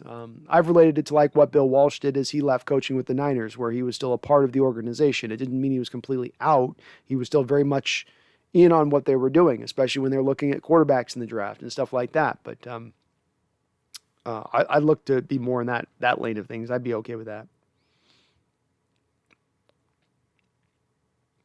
Seahawks Gaming says, I really wanted Adrian Peterson to get that 3rd touchdown to pass some of those Hall of Famers. That would have been cool.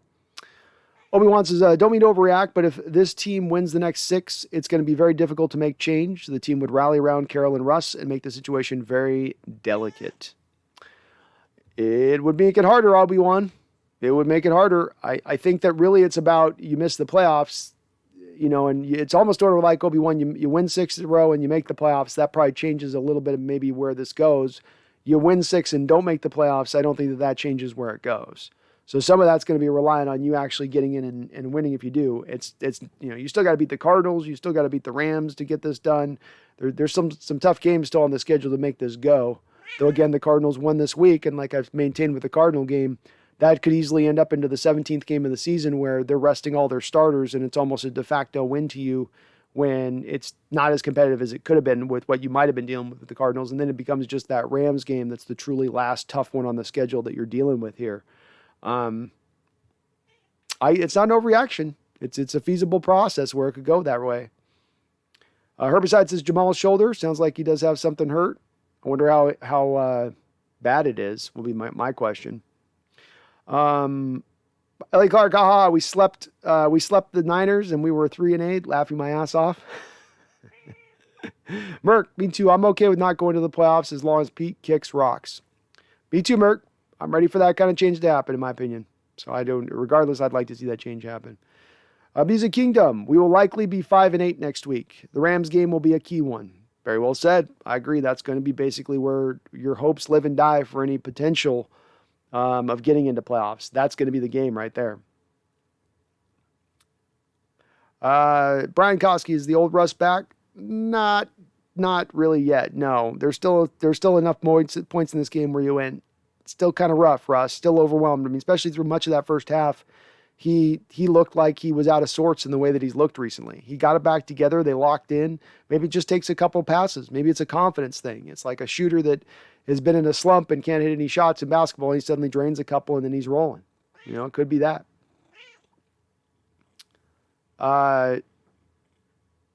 Randall Daniel, if we go 9-8, do you think we make the wild card? I would think. Well, let's look at it real quick. Let's look at the feasibility of this, because I think it's a good question to ask. So we look at today. We've got what worked in our favor today is, of course, you got the Falcons losing, so that puts them at 5-7. You have the Giants losing. I can't believe the Giants had more wins than us coming in this week. Jesus, dude, it's gotten dark. So they lose.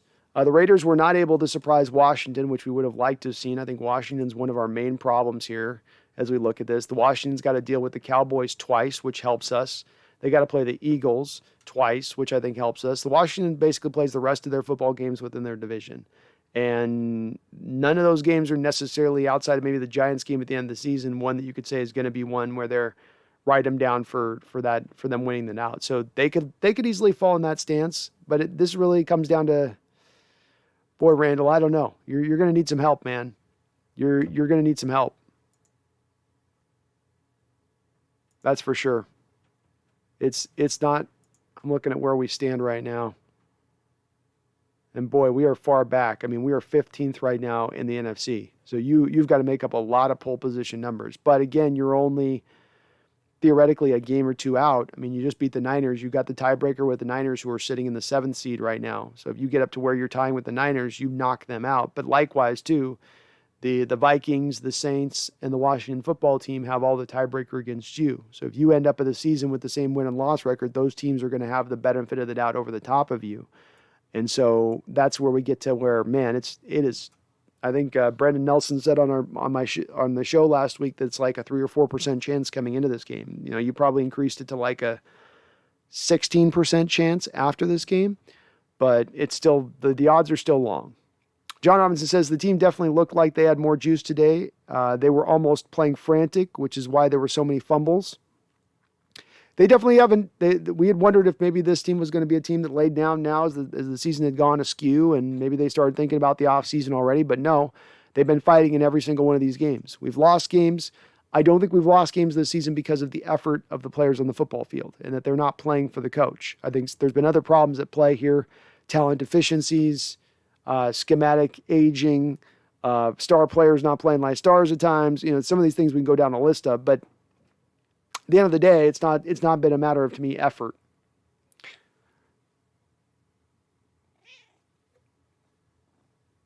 Herbicide says we ain't going 9-8. Still got the Rams and the Cards. Herbicide, I do think that the Rams game is going to be a tough one to win, and that's one hard to see. But the Cards game could be Herbicide. It's the end of the year, okay. And if they're at that point that I've long thought they might be, where it's already decided their playoff positioning, i.e., they have the bye or they don't, they'll be whatever kind of seed they basically are at that point. Well, if that's the case, which easily could become the case, then they have nothing to play for in that final week of the year. And especially if they don't have the first round bye, they'll use that final week of the season as a first round bye, to where I know Colt McCoy with a lot of backups beat you at home recently, but you may be in a different place where your team's at as far as trying to fight for that playoff spot versus a team that's already thinking about the next week of going and playing their playoff game the week after. Colton Young. Ken Norton has to go. On the final drive, we ran the same defense 6 plays in a row. No disguising anything. We are insanely predictable. Agreed, man. On both the offense and the defensive side of the ball, I would say that. Brian Goski says that fake punt was effing awesome. It was awesome, man, and I loved it. It was you never see most coaches call that fake punt in that moment, but in the season, in the desperation, watching how the offense shot out the gate, you went, all right, let's do something. And it wasn't like it was a 4th and 4. That was a 4th and 8. You know, you got to get a lot of yards to get that first down on that play, much less go and run it for a touchdown like they did with Travis Homer. But yeah, that was awesome play call. John Robinson says John Schneider is the king of drafting Jags. Yes, he is. Cons YT says Gerald Everett almost sold this game single-handedly. Really liked him before this game, but this might change my perspective. This was a brutal game on his part. I can't think back to the last time I remember a player being this responsible for multiple turnovers in one game and not being like a running back. Would be the Packer playoff game in 2014. Jermaine Kearse, who suddenly forgot how to catch the football and was tipping every ball up into a defender's hand, it seemed like, through pretty much all of that game until he finally made a great catch down at the end of the game to win it. But boy, yeah, Gerald Everett had a rough one. As I was saying during the game, cause he picked a hell of a night to go out drinking before the game. Did you just sneeze on my chest? Did you just shoot snot all over my chest? Well, I'm glad you're getting good loves. That was disgusting. My cat is disgusting. Merck says Ken's got to go, Pete's got to go, Shane's got to go. Yeah, I can see it. I can see him going there with it. I'm all right with it. Billy Hodges. We need to figure out which pieces go. Pete and John, preferably the OC and DC2, and which of our few treasures we keep and which we utilize for trades. I do think that the trades are going to be hard to have happen on that, Bill. I mean, some of this, Billy, some of it comes down to what, maybe your opinion would be on a guy like, let's say, DK Metcalf. You don't have a lot of assets to go off and move, really, in my opinion. You've got guys that are at the end of their contract and moving on, free agents. You have guys like Quandre Diggs, for instance. I don't think he had another interception this game. I think he's played really well, but I don't think you can move that guy. I don't think you can sign that guy in another contract extension. You just let him go to free agency, in my opinion. You're going to keep Darrell Taylor here as a young pass rusher. You're going to keep, in my opinion, like a DK Lockett here. You're going to sign him to a contract extension, but that's really where your question comes down to. I'd love to see a new coaching staff. I think the players are going to be kind of set for the most part, though, and I don't think the guys you'd have to potentially move, even like Dwayne Brown's contract's over with, right? Your center position, both your guys, I think, are free agents. You do have Damian Lewis and Gabe Jackson still here, but Brandon Shell's going to be a free agent. You can't move Tyler Lockett's contract. You could move on from a Dunlap and maybe look at him, but he's got no trade value out there. He only got you you had to move only a 7th round pick 2 years ago. No one's going to give anything for him on that. So it's really about releasing at that point. To me, the questions go beyond personnel as we go forward, Billy, and more towards coaching and front office. And those being the true questions as to which way this team goes. Herbicide 73 says, I'm not optimistic at all.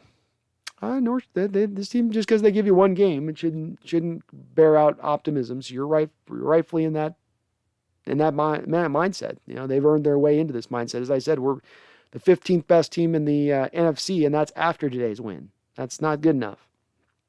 Burke, I would bet my whole family tree we don't win out. We win one game now. Everybody thinks we can make the playoffs. I think people are just asking more, Merck, than they think we're actually going to do it. I think people are just wondering where we at, but yeah, I think for the most part, people are pretty sober in how they're looking at this team and understanding where we're at and what the future bodes. Your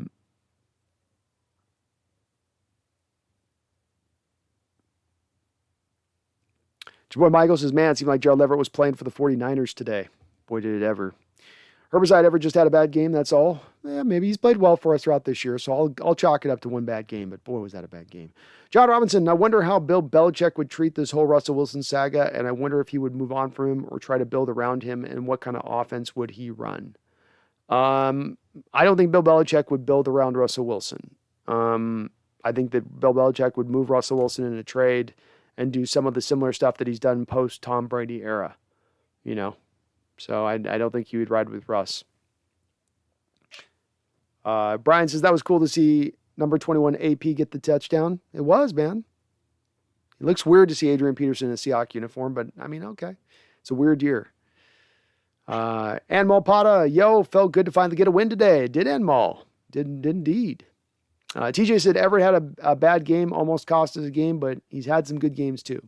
Majority of games he's played this year, he's been a beast for us. He's been really good. They haven't always utilized him, but when they've asked him to do anything, he's gotten it done, so I'm not going to pass it all off onto this.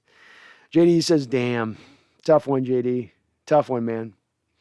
Merck, Bill would personally escort Russ out holding Sierra's bags to draft the next quarterback that Russ runs, the next quarterback that runs a 6.45 40. Very true. Very true. Seahawks Gaming, so how does this void your work on a contract? Does that mean you don't have to sign them the second year?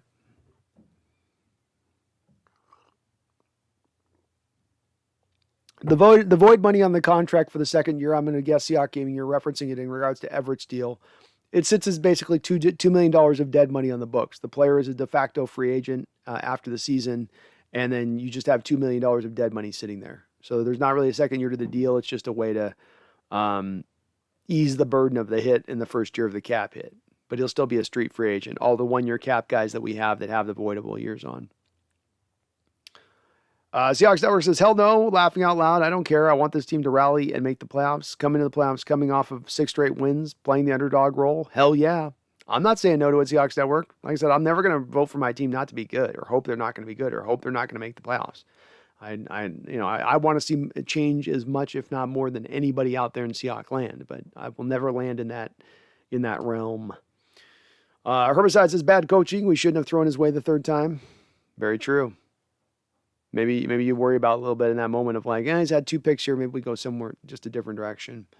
I think, again, somebody else said, just take Adrian Peterson in that moment, hammer him up the middle. You stop Adrian if you do. Like, Gerald was stopped on the play. He wasn't scoring a touchdown. But if you stop Adrian in the same manner, it's 30, 45 more seconds off the clock, 10-point lead.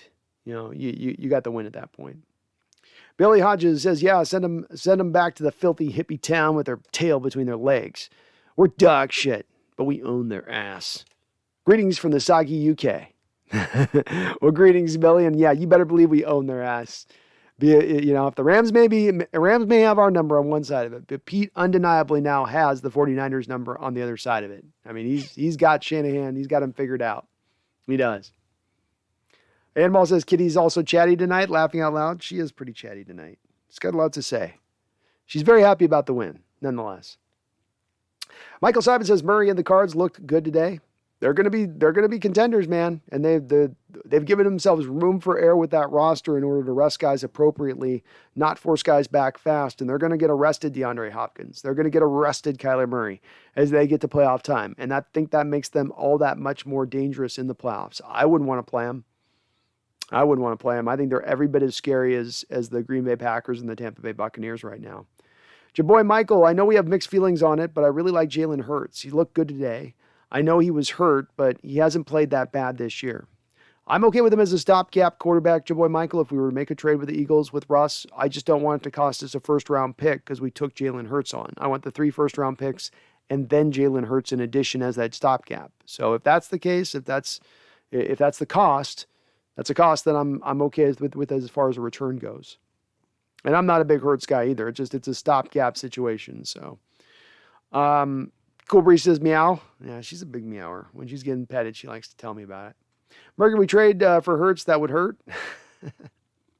Cons YT, y'all being optimistic around this team. I would bet my life we don't win out. I don't. I think he was saying he would love to see it, Billy. Like Seahawks Network was saying. I don't think he was saying he thinks he's going to see it. Just that he would like to see it.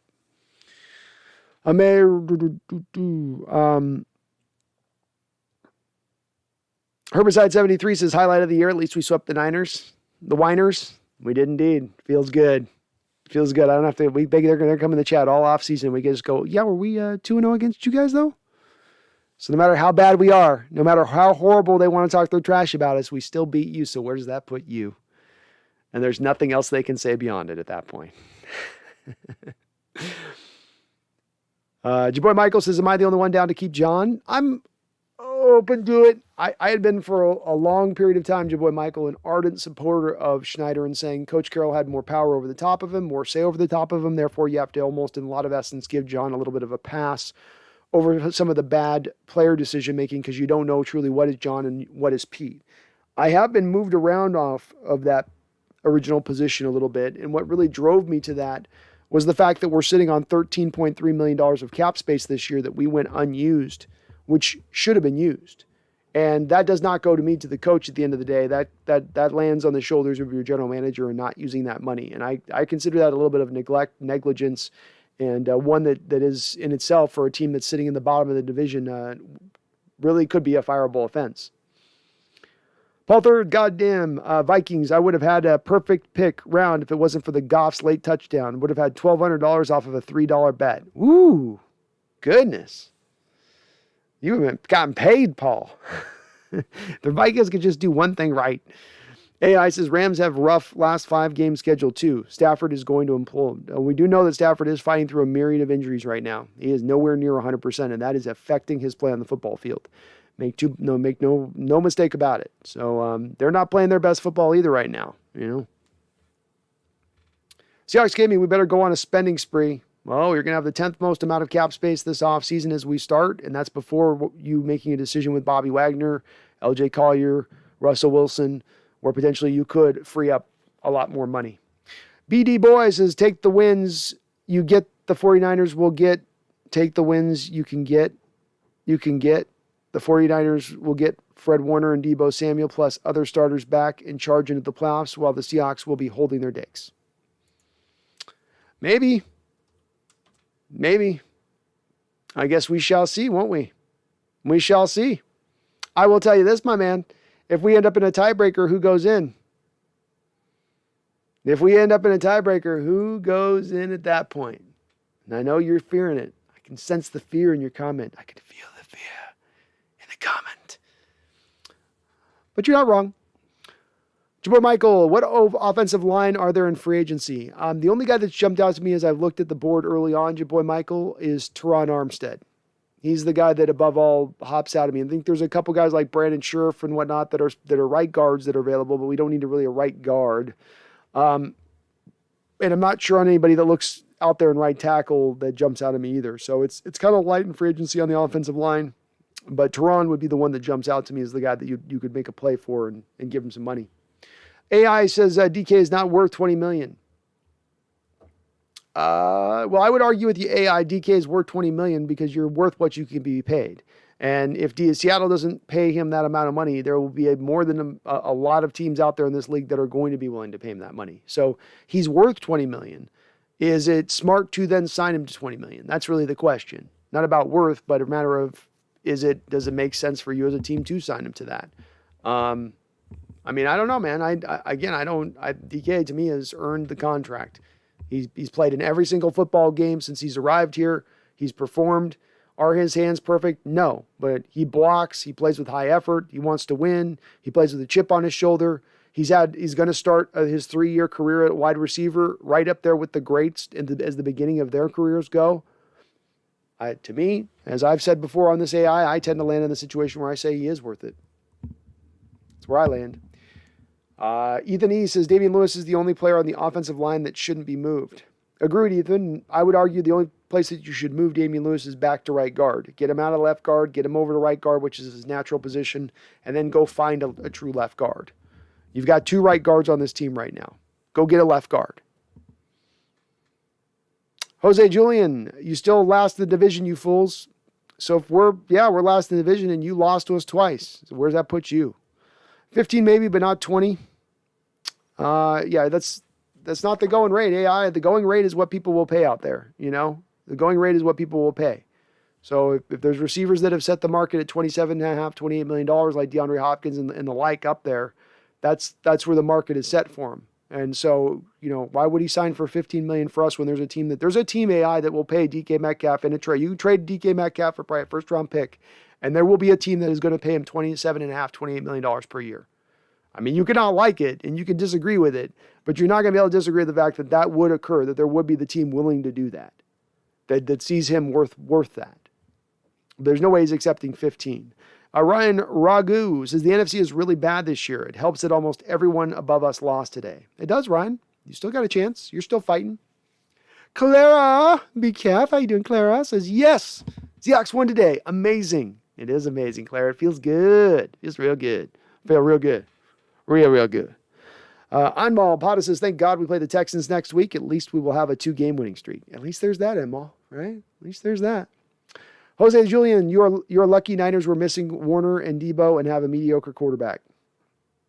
I mean, we can all play this game, Jose. You know what I mean? Like, we could all play this game. You're lucky we were down our left guard and we were playing a center at left guard.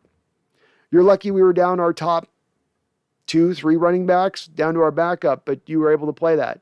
You're lucky we were down our number 2 cornerback. You know what I mean? Like, we can all play that game, Jose. You can all play the game. You're lucky that we were missing people. You're missing people. This is what happens when you get to this point in time in the NFL football season. It is a game of attrition.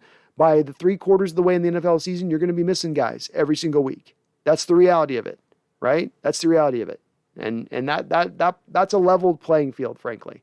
So, nope, you don't get to lean on your injury excuse. You lost. We beat you. We were better today. We were better a couple weeks ago. We just got your number, man. I'm sorry. Just a bad matchup. Ethan E. says, laughing my ass off. You were lucky. Our quarterback sucks. If our quarterback was Tom Brady, we would have won. Yeah, Ethan, I think that was exactly like what he's saying. DJ says, I wish AP could get number 28. It's okay. Yeah, he would look better. It's weird to see him in a different number. It is. It's weird to see him in Seahawks jersey. And Maul, even if we beat the Rams, which we won't, I feel like this team would still find a way to lose to the Bears or backup Cards team. Maybe Animal. I mean, I get it. They've not, endeared themselves to this fan base and having a lot of faith in them at this point in time. They're going to have to earn that faith. Today was a step in that direction, but you got to stack up more performances beyond that to make people feel like we can be confident in knowing you're going to get this done. AI says, man, if we beat Texans and then the Rams, this will get interesting. Bears, Lions, and then Cardinals, hopefully sitting players to finish the year. It could. That's all we're saying. I think people are taking it like we're predicting that they're going to get to the playoffs. I'm just saying this is how it could go and that it's a feasible process. You're going to beat the Texans. You're going to beat the Bears. You're going to beat the Detroit Lions. Those are 3 wins you can write down. Now it's a matter of 2 games. And if you then go 6-0 over the back end of your schedule, if you get to a winning record, considering how bad the NFC is overall across the board, does that put you in a feasible position to think you can get in the playoffs? Yeah, it does if you do that. It's uphill, it's hard, but you can still get it done. AI says, I'd rather have Minshew. Dread Vash, thank you for the $2 donation, Dread Vash. I really do appreciate it. Big time. Says, appreciate your time and effort covering the team. Oh, no problem, Dread Vash. I love doing this, man. It's my favorite time of the week, jumping on here with you folks. And it's as much as you guys entertain me. If I entertain you at all, you guys are doing doubly so for me. So I love doing it, man. This is my favorite thing in the world. And I appreciate your support. I really do. I'm loving doing these live streams of these games, by the way, folks. I hope you guys are digging it because I'm going to keep doing it. So, we're getting to Jose. We're starting to get to Jose Julian. He's lashing out. Your boy Michael, I just want to mess up that Jets pick. Me too.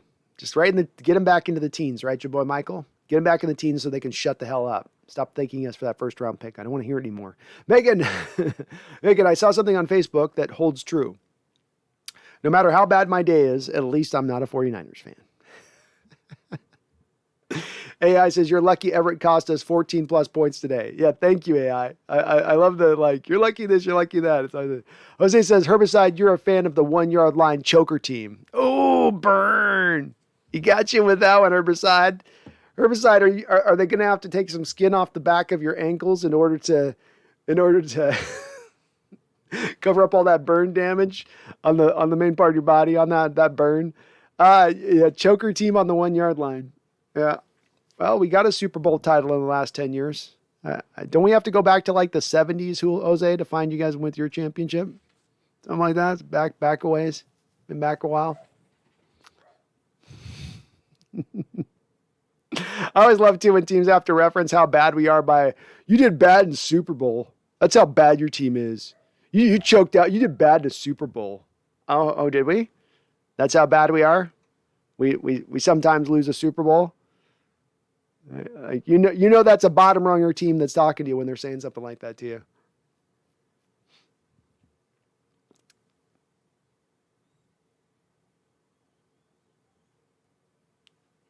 The Herbicide says, I just like teams that sweep the whiners, Jose. Herbicide's a simple man, Jose. He sees the team beat the Niners. He becomes a fan of that team. Oh, man. Oh, your boy Michael, how about the Michigan Wolverines, though? Makes me happy about something. Yeah, congrats to the Michigan team. Prime program that's been struggling for a long period of time. That's an easy team to root for, too. That energy of that football team, some of the players they got on that squad. Awesome to see, man.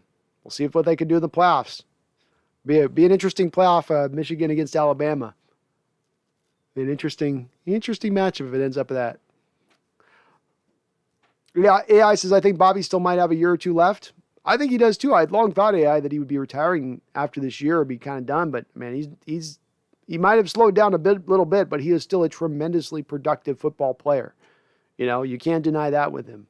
And he has really been still in that same mode of things. Animal Potter says, nothing like doing math homework and watching the Hawks Nest. I love that, Animal. I love that. Random McDaniel says, Hank Williams Jr. Monday night song 100 times better than that Sunday night song. Yeah, I don't like he was way better. It was way more of a wild spirit of Hank Williams going and all that. I liked him with it. The one they do now, are you ready, gentlemen? Are you ready, gentlemen, for some Monday night football? The little Southern Belle thing, I ain't feeling that. No. Give me Hank back. Give me Hank. I know he's probably half in a bottle right now, but get him out. Joe Michael, I'm down to pay Armstead a good amount of money. I don't know if I spelled his name right. Teron Armstead. Me too, your boy Michael. I think you're going to have to offer a big payday to bring him aboard, but I would make that payday. He's a guy still in his early 30s. He should have a good 3-4 more years of good football under his belt remaining. It's that, or you're going to have to go out there and look for your left tackle of the future in the draft, which, look, if you're picking high, maybe you could go that route, but I wouldn't want to go that route myself.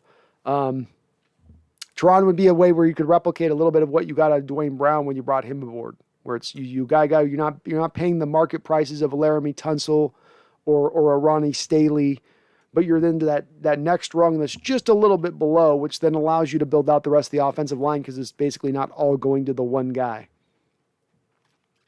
Herbicide says, please not Harbaugh. That dude is a basket case. He's a very successful basket case. I agree with you. He is, but there's something about I've become more and more enamored in recent weeks with the thought process of him being my de facto number one guy on the board for me. I know it's crazy, but I think it could be crazy like a fox. Seahawks Gaming, Kyle Fuller goes out, Jake Curhan comes in, offense starts rolling. Yeah, Curran's a big boy, man. At the very least, he's hard to get around. So I'll go back and watch his film. Maybe I'll do a little all-22 breakdown for him this week. We'll see how he did. But it did look better when he was in there. The offense did. Herbicide says, I think Big Wags is done. I think he really misses KJ. Could happen. It wouldn't surprise me to hear him as well on the other end of it. Say, I played great football my final year. I'm done. I hit my stride. I'm good. I'm done. Wouldn't surprise me either way he goes. I want to continue playing. I want to retire. He could go either one, and I'd understand completely where Bobby's coming from on that. Nick H. says, thanks for what you do.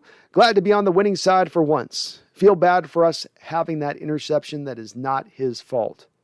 I did too. That was a tough interception by Russ, especially a play where he, again, did more of some of the stuff I like to see in this game as the game went on, which is climb the pocket, remain in the pocket, don't just bail out of it. Look through your secondary reads, take your time, let things kind of develop a little bit. We've had cut-ups in recent week where we've seen him just flat miss stuff in that respect. And on that play to Everett where he found him underneath kind of breaking late, puts the ball right on him, a good throw, an easy catch there for Everett, and Everett just sort of kicks it away. Tougher there with Russ. That one hurt, where Russ was really going in this game, and for that play to happen like it did was just like, oh, God, that's brutal. But they overcame. They overcame. And, Nick, it's my pleasure, man. I love doing this, so thank you for watching. Tobias is coming back to answer that question that I dodged of his earlier, where I did not answer his question on it. And Tobias says, Penny Sewell for DK Metcalf. You thought about it. Penny on a cheap rookie deal, build the offensive line. How good is DK?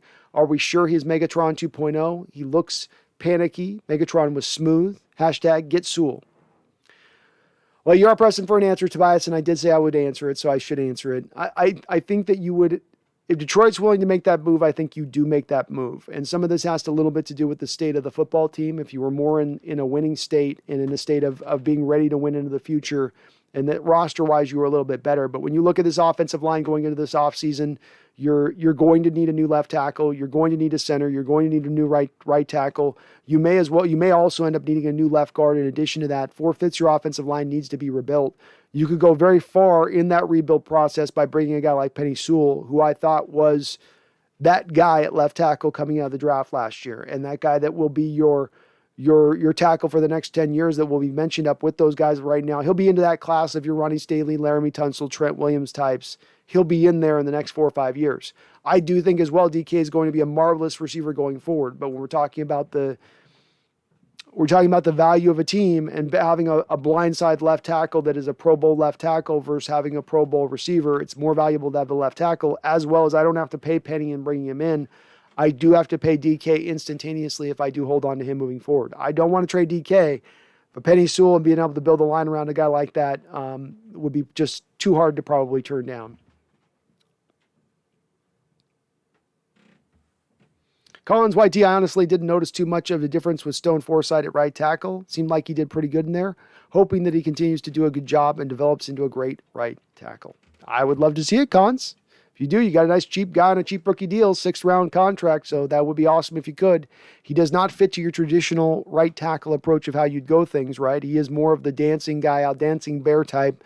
He would be more fit, ideally suited to play the left tackle side if he's going to play one of the two. He's not enough of a mauler or a force in the run blocking game, I don't think. That would be the thing that holds him back from being a good right tackle necessarily, or a guy that could really work over there. But Brandon Shell's not played great this year. Brandon Shell's not played phenomenally in the 2 years that he's been your right tackle since taking over from Jermaine Ifedi. So there's a little bit of a methodology that you could apply here where you say it couldn't possibly be worse, than what we're getting from Brandon Shell. Merck says DK is going to get paid either way. That's right. He will. Herbicide salary cap is definitely going to go up. DK will definitely get 20. Yeah, I think not only is he going to get 20, he's going to get 25 million and up. I think that if I was to make a prediction, if I was laying money on Vegas bets, I'd say he's going to make probably $27.5, $28 million per year on the next contract. It's going to be probably a 4-year, $100 million plus deal with $40, $50 million guaranteed. But the salary cap is going up to $208 million next year. That's going to continue to inflate the prices. You've got a couple of receivers that have already signed these big money deals. That sets the market. DK's the next guy up. This is the way it works in football. You know. Brandel says Bobby's first forced turnover since signing the big deal. No, Randall. He got a turnover caused in 2019. He had a fumble he caused on the sideline this year that bounced out of bounds. But I think he's had a couple. I think he's had a couple of forced fumbles at points. TJ says, brah, that first quarter was some of the most entertaining, sad, frustrating roller coaster of a quarter I have ever seen. Very well said, TJ. I agree with you, man. We were riding it here on the channel as we were live streaming, and it was just up and down and okay, and we get excited, and then they take our soul away, and then we get our soul back, and then they take it back away. It was, boy, this team can take you on some turns. Randall says, I'd trade DK for Penelope Sewell. I think it's hard to turn it down. I think it's hard to turn that deal down. I really do. That's one where you just, you know, with the fact you have to pay DK and Penny Sewell where he's going to be just too tough. Tobias says, it's great. Makes the day so much better listening to you, sharing my frustrations live. I love it, Tobias. And it's good to, I love having you in the chat too. Always good to see you. But, you know, I love doing this, man. So I'm digging it. Herbicide, sorry, you're, and Malpata says, thank God I won't see any red jerseys at school tomorrow. No, those 49ers are going to put their jerseys away this week. Their head's going to be a little bowed this week. A little bit of misery this week. A little bit of suffering in that Niner fan base. And I feel good. I don't like to make out. I don't like to have people suffer at my expense. But this time it feels a little bit, you know. You can't hate me for that, Niner fans. Collins, 49er fans always find an excuse as to why they lose. The one fan base that I cannot stand. Yeah. Excuses are never good. You got to just own the L sometimes. Seahawks Gaming says, AP wearing 21 thought Trey Flowers was back. Almost had a heart attack. Is that Trey Flowers in the backfield? Or are they giving him the ball? Randall says, every time I see someone wearing a Niners hat, I look at them and say, real serious, did you lose a bet? They ask why. And I say, I just assume since they're wearing a Niner hat. Dude, big truth. big truth there, Randall. Oh, God. J-Boy Michael, can we talk about that punt that hit at like the 40 and Freddie Swain just let it roll to like the 23? Shaking my head. What was he doing? I don't think he's a natural punt returner back there, J-Boy Michael. I think they're making do at the position, but they don't have a guy that's really fluid back there to get it done. And so they're doing what they can do with him. To me, I don't want to trot Tyler Lockett out there to return the ball, but if Tyler's just out there to simply fair catch it, at least I know he's sure-handed with it back there. And he wouldn't let a ball like that necessarily roll. He'd come up and make the catch coming up on it. He'd track the ball a little bit better in the air. It's sometimes just mistracking by the punt returner on how they're judging a ball coming in, or they're just setting up too deep. That can also be a bit of the problem with it, but he's just not naturally suited to do it. It's not his fit. Collins YT says it's awesome that someone in the chat is doing the same thing as me, listening to you and doing the homework I procrastinated till Sunday night. It's an amazing experience. I love it, man. Collins, I've long said I love the thought of, you know, there's like a thought in my mind of just having people listening to the show and they're listening to do their homework or they're at work or they're starting some project up in the background and listening to it. I love that somebody's consuming my content that way. Because it's how I always used to consume content of other people I used to listen to and people I do listen to now. That's how I do it. And I just, it's the awesome way to listen to podcasting and that kind of stuff. There's just something, I don't know, there's something that tickles me about it. I hope you guys get good scores on those grades. AI says Dwayne Brown is not the same player this year. No, age has caught up very quickly to Dwayne. You know, it's caught up very quickly. And I've said that you've got 3 tackles this year, 35 years and older that are playing in the NFL. And 2 of those guys look down like broken down versions of their former selves. And Dwayne Brown and Jason Peters, Whitworth is the one guy still playing at a really high level, though it's going to be interesting to see how Whitworth does through the back half of the schedule, if that 40-year-old body is going to hold up here moving through the rest of the season. But I think this is the reason why you only have 3 guys at that age playing in the NFL right now, and that 2 of those 3 guys, if not 3 of those 3 guys, will probably not be playing next year. It's been tough, but it's understandable why we're seeing it this way. TJ says that Washington W versus the Raiders might keep us out of the playoffs later on, especially because they got the tiebreaker. It could be. Yeah, it would have helped us big time to get the Raiders to win that game because, essentially you not only do you need them to lose 2 games, you need them to lose 3 games essentially on the back of their schedule, the Washington football team, to get in at this point because they do have that tiebreaker. GoHawks05 says 4 years, $75 million for Armstead. Yeah, that sounds about right, GoHawks. That sounds about right. Right about $35 million guaranteed. McCarr says refs were awful towards the Niners. Your thoughts? I've picked up in recent weeks and probably saying that we've had stuff in recent weeks slanted over the last 3 games pretty badly away from us with the refs where they've really helped out the opponent. I would say this week it was a little bit more marginally slanted towards us. Do I think that there was like a horrifically officiated football game where we got all of the benefits of the calls at every turn and the Niners were just getting like it was the Lumen Field screw job? No, I don't think that was the Lumen Field screw job for the Niners. But the one that stands out to me in particular is the Lincoln Tomlinson holding call on McCarr, which I thought was not great. The second roughing the passing call on Russell Wilson was maybe that's on the line with the guy falling on the quarterback, and you're not being supposed to be able to do that. Though again, I've always said McCarr, what is the defender supposed to do? Where it's being called to the letter of the law, I just don't like the penalty in general being there. The same thing was true about the head-to-head hit that was called, where, look, the guy's coming in and he hits the guy's head as he's coming in to make the tackle. Is the player going to be able to react fast enough to change his course of action on that play and get low and react in the millisecond to moving to hitting his strike point? No, he's not. And so there's not a lot that the defender can do there. But unfortunately, that's just like that other call I was on the roughing the passer. They're calling it to the letter of the law. It's just that the letter of the law sucks, McCarr. But outside of the Lincoln call and those 2 kind of on the edge calls that happened in this game, the other stuff was legitimate. The Arden Key spearing call there on Russell to his head, you can't do that. That's at that point in time, that's going to draw a flag every single time for that kind of play to a quarterback, especially a star quarterback like Russell Wilson. Herbicide says B-Wags is setting records this year. He's going to retire. Maybe. He very well might. Brian Meyer says, nice to see positive play from Eskridge and Penny. Both helped the offense today. Yeah, 2 of our high picks in recent years, both of them coming up big in this game. Eskridge on that drive where we really needed a touchdown, had two plays where he broke tackles in the open field. One to get out of bounds and preserve some time on the clock, and then the second one down in the end zone, sort of catching that little in-cutting route and then making a man miss in space there and then getting into the end zone. So awesome job to see Eskridge finally come up here 10 weeks into the season and have an impact.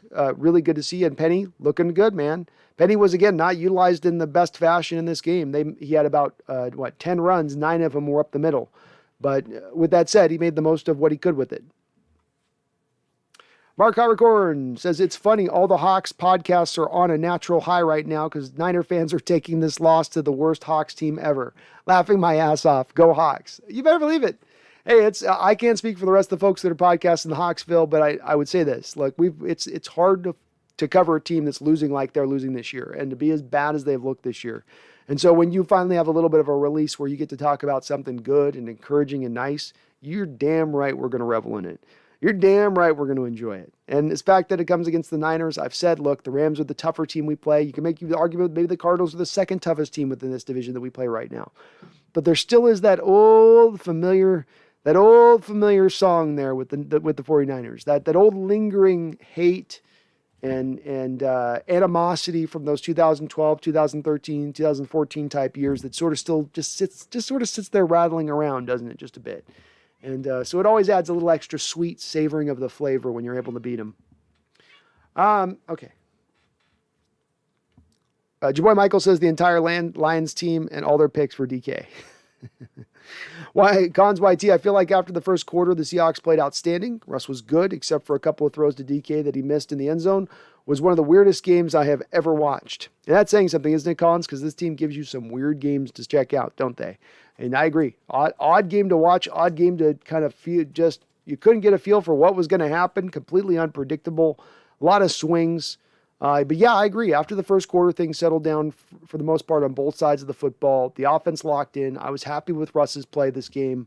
I really like to see him, Collins, really embracing some of the short stuff in this game and throwing with accuracy on the short stuff, throwing with anticipation in this game, being smarter pre-snap, especially with some of the corners, the corner blitzes in this game. The Niners in recent years have hit Russ at times with the corner blitz, and he's not seen it coming. This game, each time it came down, he caught it. He was aware of it. He was prepared for it. Great job by Russell to do that, and kudos to him on that. And that being a little bit of a problem in his game over recent years, where he did it well in this game. Jacob Kessinger says the Lions' next 2 first-round picks for DK. Clara, what about Shane Waldron? Clara, I thought he called an okay game. It was a little back and forth with him. I mean, it started out really rough. You know, when they come out with, I think 3 of the first 5 calls were bubble screens and not executed all that well. But he got a little bit better as the game went on. That little shock screen play to Rashad Penny when they ran it, that was sublime. That was a sublime play call in that moment to Rashad, taking advantage of the Niners really getting aggressive in their pass rush. And you really hit them with a screenplay there, which has been one of the problem elements of this football team, is running the traditional screen game to the running backs. You did in that moment. Rashad made a great play in the open field to get more yards out of it. But I thought he did better as the game went on overall. I like to see some of the short passing attack built more into the offensive approach. I liked him trying to get more of Russell in a rhythm early on in this football game. For me, the rushing attack is a little bit still too obsessed with hitting the A gap and B gaps too much. Not enough outside zone runs, not enough pitch plays, really trying to challenge a defense laterally as well as challenging them vertically. But I'm not going to nitpick. You got the win. You put 30 points on the board. It was better. It was better from Waldron this week. AI says, yeah, if you can get production from Penny and Eskridge, look out. Hey, look out. That's right. And we need that. We need those guys to give us something. We don't need a lot, but we need a little bit. Tommy says, is it that annoying 49er fan in the chat tonight? We have a couple of them. Which one? There's a couple, Tommy. They're not just one. We got some good 49er fans that come in that are cool too. Well, we got also our guys that like to show their asshole a little bit. They like to give us the red eye. Brian Myers can't root for Harbaugh under any circumstance. I understand it's going to be physically impossible for some, and I don't knock that, Brian. I get it. I'm just my personal, and looking at what's available out there, Brian, and looking at, do I want to go untested? Do I want the young, untested offensive mastermind who's never has never had a head coaching job? Do I want a retread head coach who I'm not sure if he's really a good head coach or if maybe he just benefited in his first stop at the right time, at the right period? You know, there's a lot of question marks when you look at the candidates available out there that you could potentially glom onto. Whereas with Harbaugh, as I've said before, you look at, he's had 4 stops: San Diego State, Stanford, San Francisco, Michigan. All 4 of those places were worse before when he arrived, and he made them better after his arrival. And then when he left, they returned back to being bad. That to me shows in itself, and beyond what the coach runs and what his style is and whether or not he's a pain in the ass and prickly, that to me shows a coach who's a good damn football coach. And if he could do that at the prior 4 stops, maybe he could also do the same at the 5th stop if it was the Seattle Seahawks. Jacob Kessinger with another $2 donation, like his 4th one today on this channel. Thank you, Jacob, for that. I appreciate you, my guy. He says Curran at left tackle and Forsythe at right tackle. Well, Curran was a left guard in this game, Jacob. You're not going to be able to see Curran play at left tackle. He does not have the foot speed to stand up at left tackle. He can play right tackle, and then you would flip Forsythe over to left tackle. But they had Curran in at the left guard in this game. And he's a guy that I've often said, he's not a guy that makes it pretty in how he gets the job done. It's not. It might look a little ugly, but he does get the job done more often than not in watching Curran. At least what he did in he put a lot of preseason tape out. In fact, he was probably our preseason MVP was Curran at right tackle. And it was just him getting it done. Him just not getting beat. Him finding a way to keep his body between the man, be it in the running game or in pass protection. And again, if it comes down to being between him and Fuller at this point, because there is no Damian Lewis, I'm fine with trying with Curran. Let's see what we got in the young guy. Randall says, crazy thing happened today when going to get the ball into our best hands, get the ball into our best hands, good things happen. Yeah, good things happen. Get the ball into your best players. You're going to see some good stuff happen. They did a good job of that. JJ, what did you think about Eskridge? He looks good in limited reps so far for me. Same, JJ. Same. I thought he made a couple plays out there. He just didn't just do kind of go through just out there. That he actually got the ball in his hands and he made something happen with it. The guy is really good after the catch.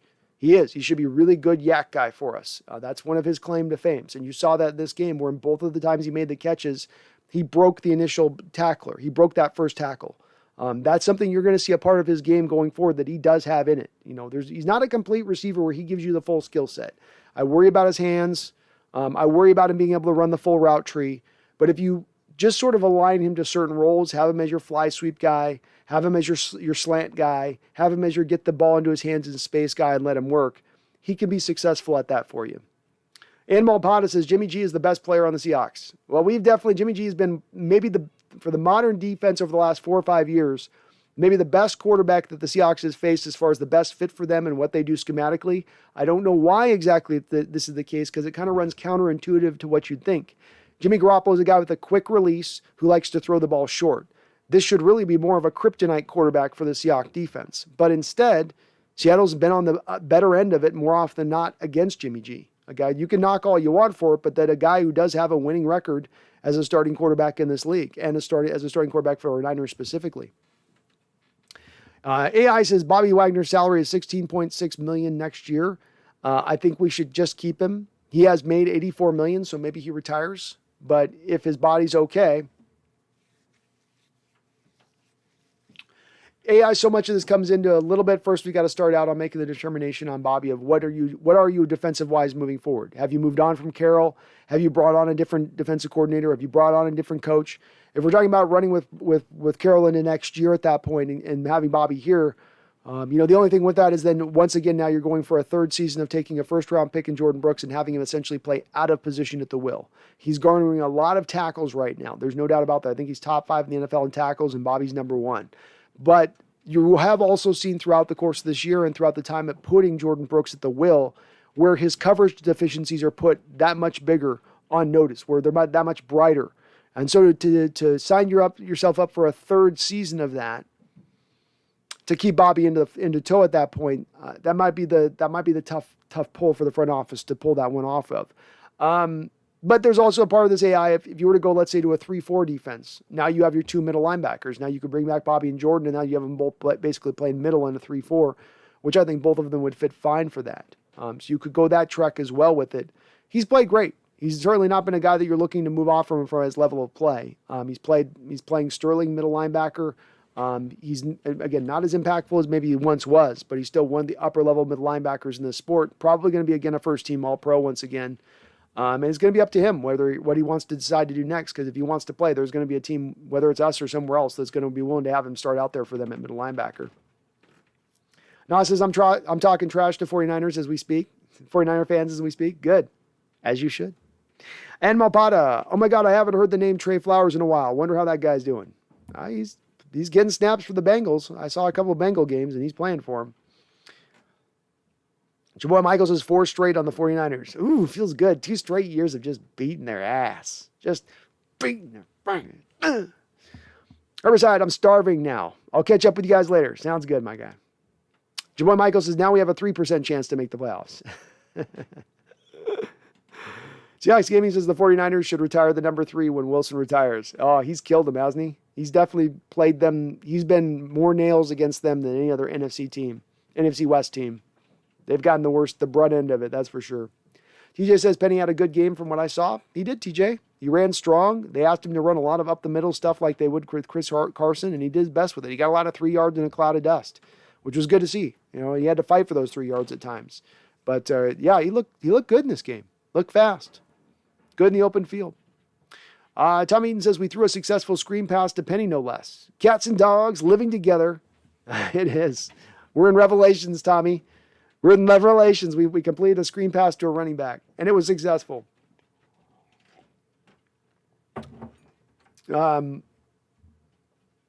Seahawks game, he says, let's talk about Penny's block. Yeah, Rashad Penny, beyond what he did with carrying the ball, at the best pass protection block of the game. I was talking about that cornerback blitz that the Niners have utilized with Russell Wilson over the years to great effect. They don't overuse it much. They just sort of sprinkle it in over the course of the game, and it's confused and gotten Russ nailed at times. And on that particular play, Penny's got to come up and take on that blitzing cornerback and do it fast and do it with authority. And he put his shoulder up in there and took that guy off his feet to allow Russell the time then to complete his pass. And it's a play in the past. You've run that play. You've had a play like that happen 5 times in recent history. 5 times it's going to be a sack or Russell throwing the ball away. But, he came up and really made a great block. Penny did on that play. Outstanding job on him. In a big time, you needed that play at that point. Randall says, you're right on Bobby. 2 picks and 2 fumbles recovered since signing the deal. He's also forced 2 fumbles. Yeah, he's still getting it done, Randall. The old man's, the beard ain't gray quite yet, but his soul's gray, but he's making it work. He's making it happen. Joy Michael, if they let us get a good coach and have a good offseason, the league better watch out. You're right. There's a lot of talent on this team still to I think, work through. The cupboard's not going to be completely empty. Boy, Michael says Armstead would probably be my number 1 player to go after. Me too. Megan Gottcroucher with another $2 donation. Thank you, Megan. I appreciate it. Madame says 2 boxes of bubble yum just arrived. Taking bets on how long it will last, 12s. I give you 24 hours. No, I'll give you 10 days on that one. Depends on how, Megan, it depends on how nervous the games are, right? Depends on how crazy these games get. If it's like this game, then you ain't making it past 2 games. No way. Tom Eaton says this was 8 weeks since Russ's injury, wasn't it? Looks like he just came back way too soon, maybe, though some of his mistakes in the past few games were mental. I certainly think the fingers held him up, Tommy, and that was the initial diagnosis that it should take 8 weeks to come back from this kind of injury. And I certainly think the finger has impacted him to some degree. But to your point on that, there have been a lot of mental aspects to this. Some of it's maybe rust with him coming back. Some of it is a lack of embracing the new offensive design. Some of it's just playing bad football. But yeah, I think a little bit of it's been mental as well. Randall McDaniel says Jonathan Taylor for MVP. It's going to be hard to take it away from a quarterback, Randall. They like to give it to quarterbacks. And if you're going to get as a running back, you better run for a significant amount of yards. You almost have to have some next level type season to get it as a running back. Like set records type year, like we saw with Alexander, right? Where Alexander got it, and he got it because of the fact that he got the 28 touchdowns in that given year he did. And Jonathan Taylor sitting at 1,200 yards. He'll rush for 1,800 yards or whatever, something in that neighborhood, but that won't be enough to get him the MVP. TJ says, I like the play where DK got it and threw it back to Russ, and Russ threw it to Lockett. That was cool. Just wished he caught it. Yeah, TJ, it was an awesome play. It was a good job by everybody involved there because DK, it's not an easy throw back to Russ. He's got some traffic he's kind of throwing through. It's not an easy job by Russ to kind of get around a rusher coming in that moment after he makes the catch back from DK. It looked like to me on that play that Tyler got his legs caught up with the defender, and he wasn't able to launch himself out for the catch like he would normally be able to do, and that prevented the catch. But it was a great throw by Russ, just a great play. Let's run a trick play every game. What do you got to lose by it, And they always seem to go good or be close to being good, even if they're not going perfect. So I love trick plays, man. Jaboy Michael says, it must suck not seeing your team beat your division rival in 2 straight years. Yeah, it's probably got to they're sitting there right now telling me about they're still in the division. They're still riding for the playoffs. And all that stuff may be the truth, but you're still losing to us. Randall says, Pete coaching to win today. Just think he'd done that the last 5 years. Yeah. Coaching for his life, fighting for his coaching life, right? To your point on that, Randall. Yeah. And isn't that weird that he starts getting to be back to big balls Pete when we start getting reports this past week about Jody Allen not be happening with things, about there are going to be some changes this offseason. AI says only losers come in after a loss and talk shit. That's right. You're right. You got to eat your humble pie, man, right? Tommy Eden, I wonder if Jody's calling the team out had an effect on this game. Pete actually coached his ass like his ass was on the line. Yeah. I mean, like I was saying, you saw him fake punt first quarter, fake trick plays, more 35 passing attempts in this game, not just trying to hammer the running game over and over again. Somebody got a fire lit under their behind. That's all I'm going to say about it. Somebody got a fire lit. Nas, we swept the 49ers for 2 years straight, and would have been 3, but we were so injured in 2019, we only had to call Lynch out of retirement and still only lost by a single yard. Literally.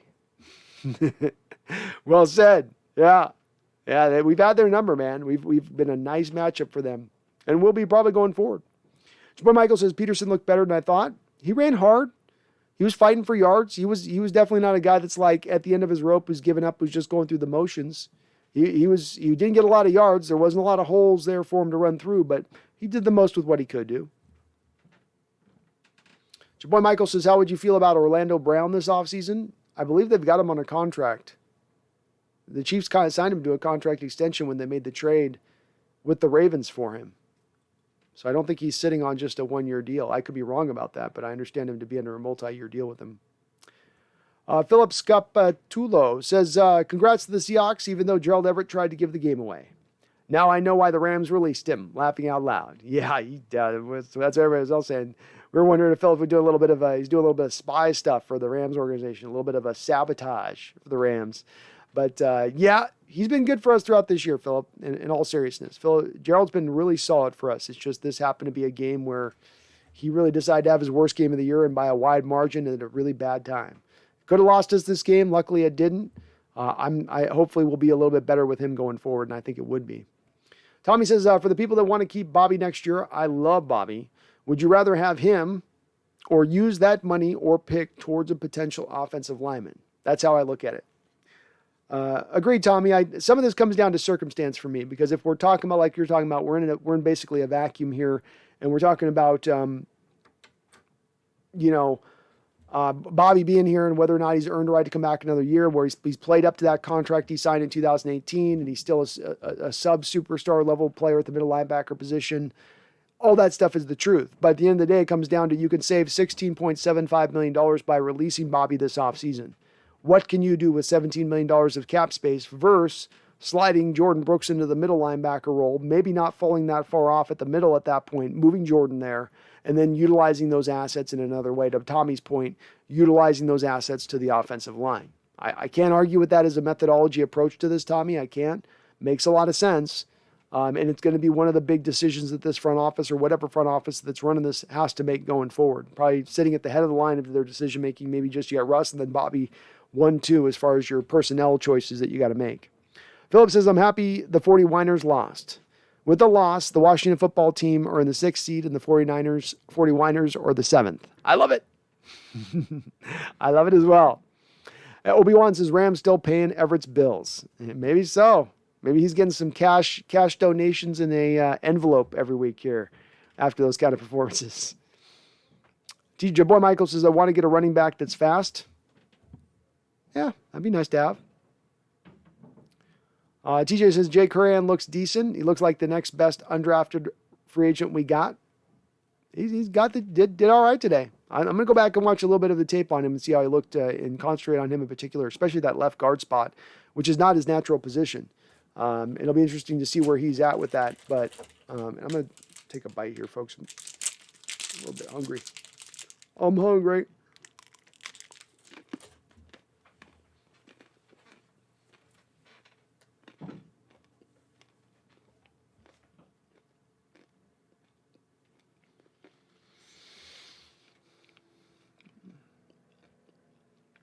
Ivan Caddock says, I think the Seahawks need is a new set of Manscaped. Seahawks definitely need Manscaped, man.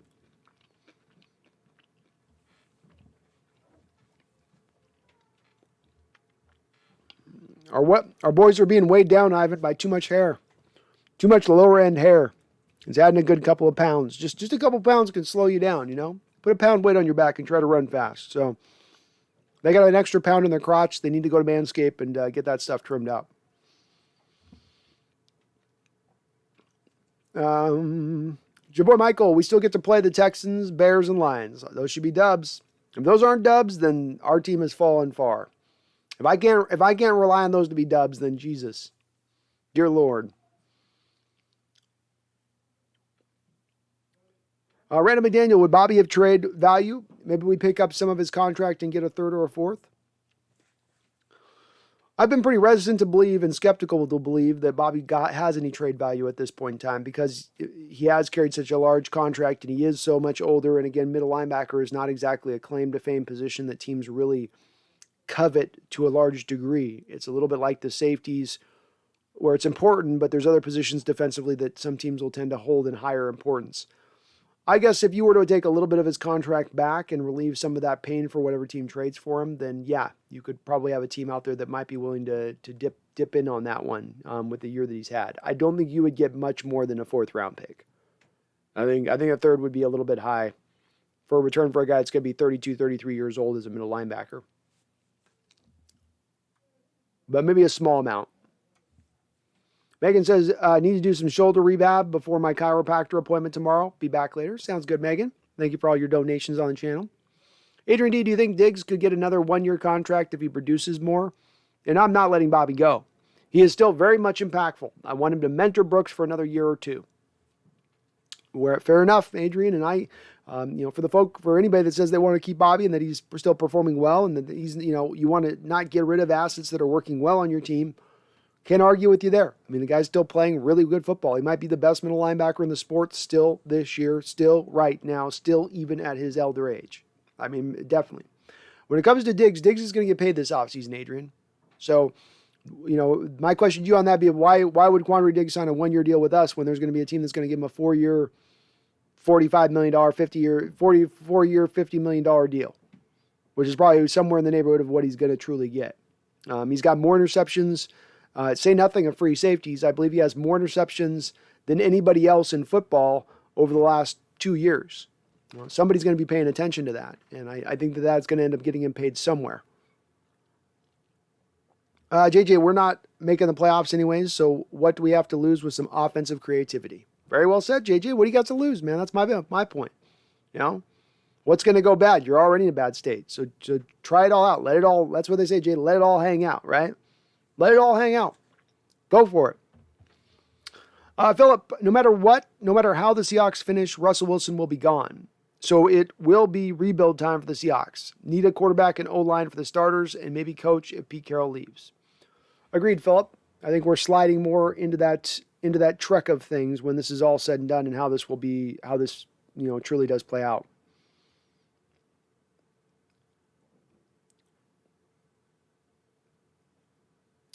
Adrian D, so what called the punt trick play? Nick said that the Travis Homer called the play, or was it Pete? Now, this happened a couple of years ago. I'm going to take you guys deep into my memory banks on this one. The Buffalo Bill game back in 2012, you were up in that game, I think 48-0, and we ran a trick play. And a lot of people gave Coach Carroll a hard time for that trick play because they said, oh, you're running up the score in the Bills. Like, why would you do that to the Bills? At the time, they weren't even playing in Buffalo. They're like up in Montreal. But the reason that they made that call at the time and the reason you made the call today is that you have certain indicators on special teams of when you will call a trick play. And so on that particular play, what you had is you had your 2 gunners on the outside and they were being singled up. They had 1 cornerback basically covering your gunners, where a lot of times on a punch, you'll see 2 guys blocking the 1 gunner on the outside. And so when you have a running play on that that's designed to be like an outside zone run is essentially how it's being run. When you have just mano-a-mano with 1 cornerback and one receiver on the outside, and then you have the Niners loading up the inside of the box into the inside, the interior basically of that defensive line they were loading up as if they were showing a bit of a pump block look to it, let's say. I don't even know if that's what they were doing. They're just showing that to the Seahawks. Now that opens up the door to Homer making that call to say we're going to go up over the outside, and then we'll just take it and go on up. So, I think it absolutely was a call by Homer there in that moment, though they probably throughout the week, Adrian, said, this is engaged, this is active, we've seen this on the tape with the Niners. If you see that again this week, whenever you see it, make the call. So Pete probably okayed it throughout the course of the week, but then in the moment itself, Travis Homer made the call. Your boy Michael, well, look, Devin Bush's 5th-year option was just declined. Could possibly be the replacement for Bobby. Jordan Brooks is your replacement for Bobby, your boy Michael. So you drafted Jordan Brooks to be your middle linebacker of the future. He's just waiting in the wings to take over. That's his natural position in college, and that's the position you'd ideally like to get him slid back into. TJ Wilburn says, TJ, I always mispronounce your last name. I'm sorry, man. Says the first pick, IMO, wasn't Everett's fault. He kicked it up to try to get it. Well, it was his fault. So he's got to make that catch on that, TJ. The ball is perfectly thrown into his hands. It's a 7-yard route. He's got to make that catch. And you saw his head start to turn before he made the catch. He sort of made that cardinal sin of watch the ball into your hands and then look to make your move up the field. But he was probably anticipating getting smacked the line of scrimmage, probably feeling a little bit of feet coming down on him, and got his head twisted and turned a little early there.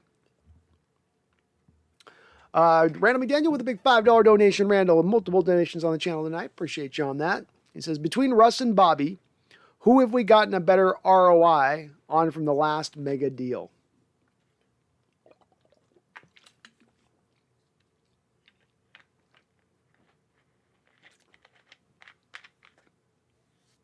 Well, I guess Bobby Wagner. Bobby Wagner has technically speaking played better middle linebacker since signing his deal than Russell Wilson has played at the quarterback position since signing his deal. Now, Russell's not played bad, but Bobby's played league best almost, or nearly league best at the middle linebacker position since signing his deal in 2018. Russell's played very good quarterback play since signing his deal in 2018. So Bobby's been better pound for pound if we're gonna relay like that. If we're gonna hold it by a measurement, Randall, of saying, well, yeah, technically Bobby's played better to his position versus Russ to his position, but Russ plays at a position that's more important than Bobby, so there's just better ROI at that point to Russ. But even still, again, you come back and go, but you paid Russ at the top of the market, whereas with Bobby, he's half the price of what Russ costs as well. I think you come down to the answer being Bobby at the end of the day. When you throw that all together and it comes out in the wash, Bobby's giving you more of the return on investment, more bang for the buck. Tommy says, what if somehow the 7th seed goes to us because of a head-to-head tiebreaker with the 49ers? No delusions, we make the playoffs, but that would be worth it even for a first-round exit. That would be very nice. To hand the Niners that would be nice. Though I will say with the Niners, to their credit on it, they weren't really going for it this season in particular. More of the moves that they've made have been more with an eye towards, in my opinion, looking towards a year, 2-3 years from now, when Trey Lance takes over for that football team, and then they get going. So it's not as much devastating, but it still feel good. It'd still be a little extra sweet to get in the playoffs on the back of the Niners. I mean, I can't lie on that. Randall says Diggs probably our best defensive player this year, maybe the last 2 years. Maybe. He's right there with Bobby. They're 1-2. Randall says, didn't we run a fake punt to Homer versus Vikings a few years ago? Basically same play. Might have. I can't quite remember on that one. Randall says Marlon Humphrey out for the year. That's tough for the Ravens. They've had some brutal injuries this year to start things off. That's tough for them, man. They've had a lot of guys go down. TJ says you don't really need big money on defense. You just need a great defensive coordinator and solid players. Agreed, TJ. My model going forward would be to get an offensive head coach, build around an offense. This is regardless of what you do with Russ or not. You build around the offense first with the majority of your resources. You get by on defense. You try to create an opportunistic defense, in my opinion, one that's sort of an attacking defense that occasionally is going to give up big plays, but also is going to create big plays within that. And that's where I would lean with it as far as if I was going forward. Randall says Homer's got to be the MVP of the game. Got the touchdown and the fumble recovery and the 4th down run. He's got a good claim to it, Randall. I'm thinking on that one.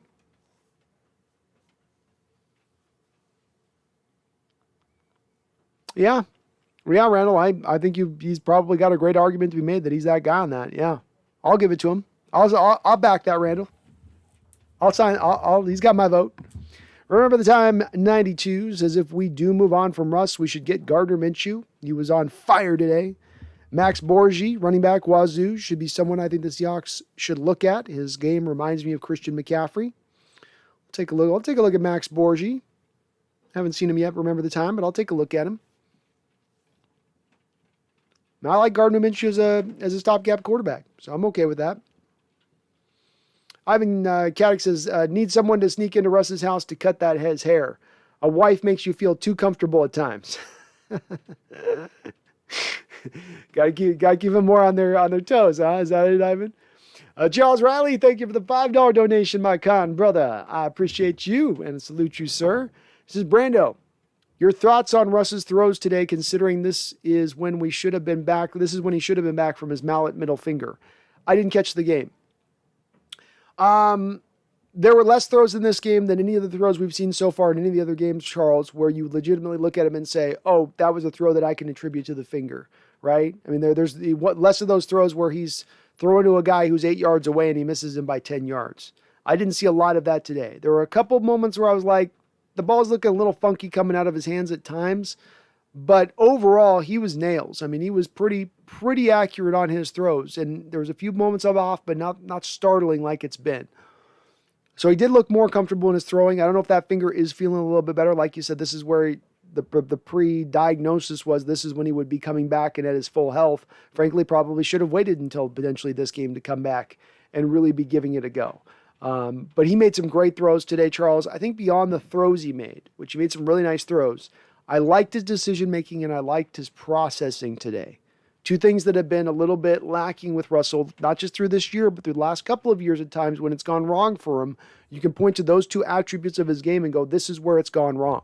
And that was stuff that I thought today he really cleaned up. You know, no poor decision-making, no really missing reads as he should, no not recognizing the blitz. He was right on point with all of those things today, which was very, very encouraging to see.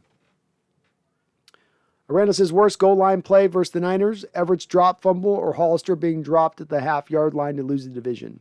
Probably Everett's, because Everett's was more controllable. I mean, Hollister, you just came an inch short. But to Everett there to drop that ball where you don't have a defender anywhere near you, it's an easy catch. You know, I throw that ball 100 times to Everett, he catches it 99 times. That one's more brutal. Especially, again, because you're closing the game out there. I mean, that's you score there, the game's closed. It's done. You gave the Niners a bit of life. Berna 2883 says it's great being the 49ers daddy. It is. We sunned him up today. We sunned him up. We put him to bed. We tucked him in. Said, have a good night, son. Sleep well. Sleep well. Randall says, I'd say Bobby's been a better investment. Me too. Me too. Randall McDaniel says, who do you rather have, John or Jim Harbaugh? I'd take John, but wouldn't say no to Jimbo. I'm a Jim man myself. I have a lot of respect for John. I mean, any guy that can be a special teams coach who becomes a head coach and a successful one at that, one that's won a Super Bowl at that, you'll garner my respect as a guy that's truly a good coach and because you don't have some of that ability to rely back on that offense, defensive-minded background where you're a mastermind type that you can lean into on.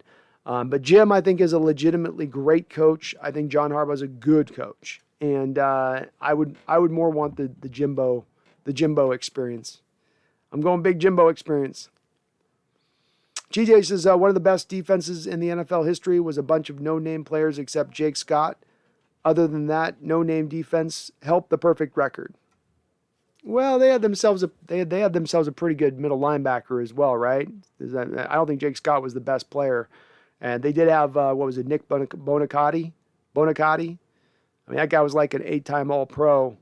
He was one of the leaders of that no-name defense, and he's legitimately was a great player. But they were known for being no-name defense for a reason, to your point. And yeah, I do think you can assemble a great defense around a great coordinator who puts them in positions to succeed and who's creative. I've also said, DJ, this is a reason I'd like to see more of a 3-4 approach employed as we go forward. Not only does it maybe get more out of Jamal Adams, but it's more of an attacking defense, more of a downhill defense. I like that kind of challenging approach to things with it. So I think that the 3-4 essentially also builds to your point on that you can get more out of less with a 3-4 defense with the creative stylings that you can employ. I mean, look, the New England Patriots this year have a good defense. That's losing Stephon Gilmore. I mean, they got a couple of good corners. They don't have a lot of great pass rushers. Judon's doing fine for them, but they're not stacked.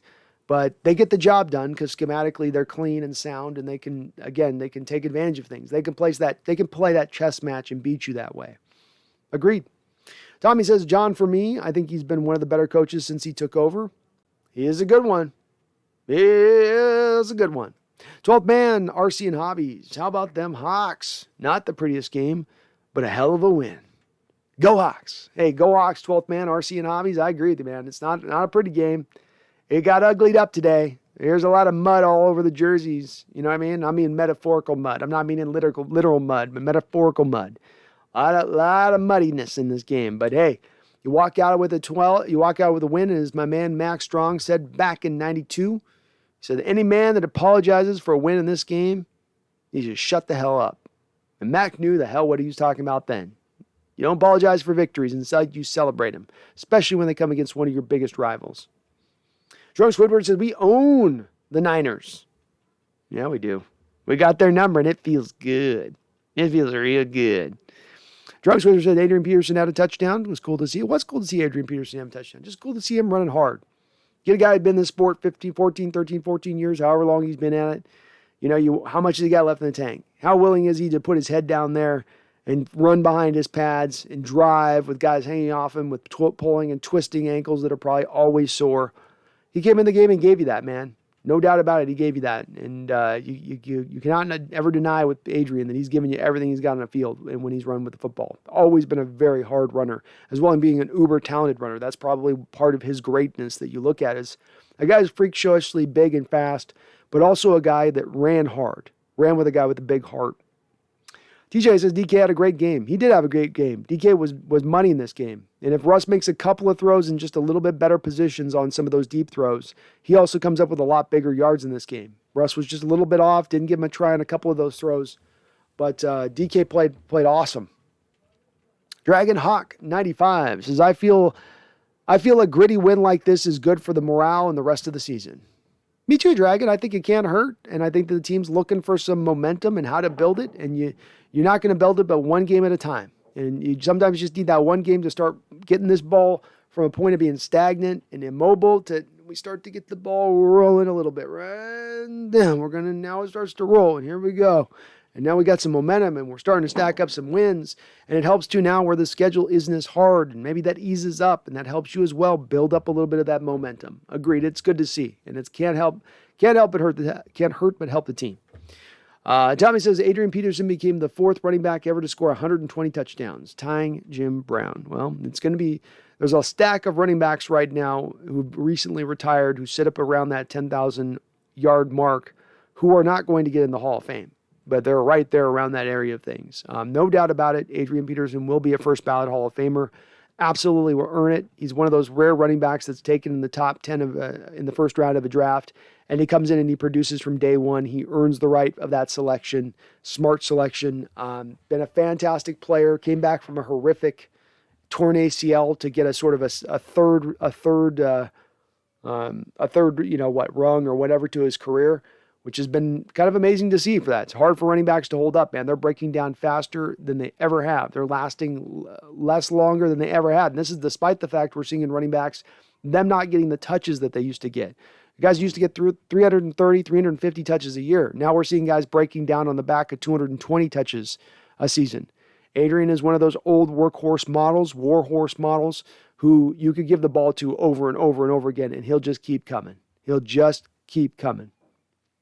Charles Riley with a big $5 donation. Thank you, Charles. So kind of you, brother. I appreciate you. He says, hashtag Harbaugh to the Hawks. Charles, we are going to make this a thing. We are going to make this a thing, man, one way or another. He says, not John, but he's a great coach nonetheless.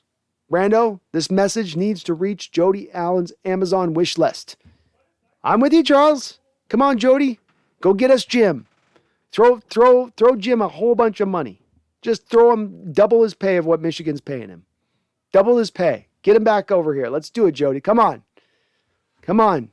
Paul's money's burn a hole in your wallet right now. Paul's speaking from the grave. He's saying, Jody, go big. Go big, Jody. She's hearing that when she sleeps at night. Paul's ghost beard tickles her a little bit to wake her up. And he's like, Jody, Harbaugh. JJ, I'm going to need a lot of alcohol if somehow we drop a game to the Lions, Bears, or Texans. I'm probably going to need a lot of alcohol as well, if that's the case. Joe Mann says, how about Gerald Everett, huh? Boy, tough, man. He'd been stacking up so many good performances recently where he's played so well and then just completely, wow. Drunk Squidward, we saw the old Russ, not perfect Russ, but old Russ. Well said. BD Boy, Lions, Steelers, and Seahawks all won today. The trash of the league standing tall for a final moment this year. Maybe. Or just the beginning of a great run, BD. One of those two. I don't know. One of those two. Hawks 3-8 says, what do you think of Will McClay from the Cowboys as a general manager candidate? I know the Cowboys have had more recent success in recent years doing better at drafting, and they certainly are coming off of a draft this prior year where things are working out really well for them. With that said, he's not the main general manager there. That'd be Stephen Jones.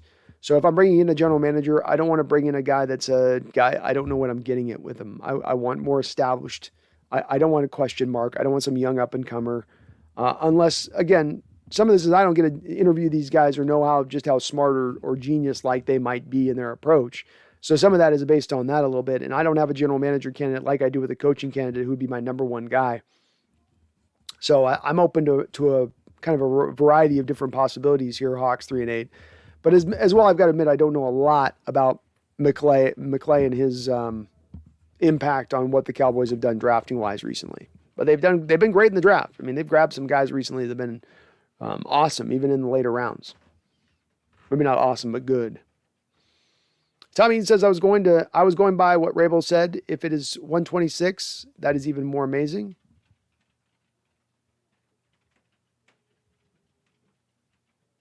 Oh, that is amazing. With Adrian Peterson, 126 touchdowns. Randall says, I wonder if anyone on the Hawks has gotten the awkward Adrian Peterson handshake.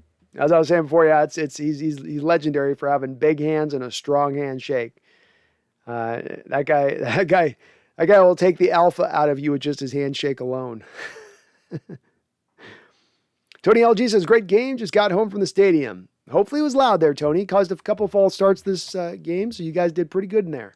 Looked like you guys were holding up your end of things as far as the sound goes. So nicely done on your end of things. Good to see. TJ says AP only had like 16 yards on 10 runs, but oh well. I wasn't expecting a lot. It's just nice to see my favorite Sooner of all time. It wasn't his fault as well, TJ. There wasn't a lot of holes. It wasn't like he had wide holes that he was slow to get into, or guys were the first tackler was bringing him down to the ground. There wasn't a lot there. He was getting what he could get. And indeed, there was penetration on a couple of his runs in the backfield immediately. So, he did what he could. It's not his fault. Certainly, he is not vintage AP, but he did the most he could. BD Boy says, Steelers, Lions, and Seahawks fans all calculating their chances of the playoffs. Yes, the Lions and Seahawks still have a slim chance. Oh, it won't happen, though. BD, why you want to take the wind out of our sails, man? Why do you want to take our hope away? Do you go to the starving children in Africa and take bread out of their hands as they're just about to bite it? Give us our hope, man. Give us our hope. DJ Bud Fox says Harbaugh. No thanks. DJ Bud Fox, you're not alone in not liking Harbaugh. Most of what I can tell, though, from the folks who don't want Harbaugh, it doesn't have anything to do with him as a coach or his ability to be a coach. It has everything to do with they don't like his personality. And here's my thought, and I'm not trying to speak for you on that, DJ. Correct me if there's some difference in how you look at Harbaugh for why you don't want him here. But if it's a matter of I've got a coach, people saying they don't want to coach because of a personality, that doesn't sit for me. It's about how good of a coach are you? Can you motivate men? Can you put a functional football team out there that's motivated to win every bit and that's ready that's put in a position to win every week? That's the questions I ask. So I don't care if they're bristly. I don't care if they're tough to deal with. There's a lot of coaches that have had tough personalities to deal with.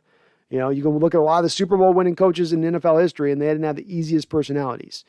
To me, that shouldn't be the only thing to hold anyone up from looking at Harbaugh as a reasonable candidate. But again, to your point on this, DJ, many Seahawks fans, as I have presented this, have pushed back against this and absolutely not wanting to see it. Drunk Squidward says Dunlap did a play. Safety, we should use him on third down packages more. Often that's how he should be used. Yeah, he was great had a couple of plays and also knocked down a ball on a key fourth down stop there at the end of 2 Drunk. So Dunlap played great. Got us some pass rush today for once. Good. Nice to see. Tommy says, most amazing thing I remember about AP is when he came back from the ACL. I think it was in less than a year and had a 2,000-yard season. Freak.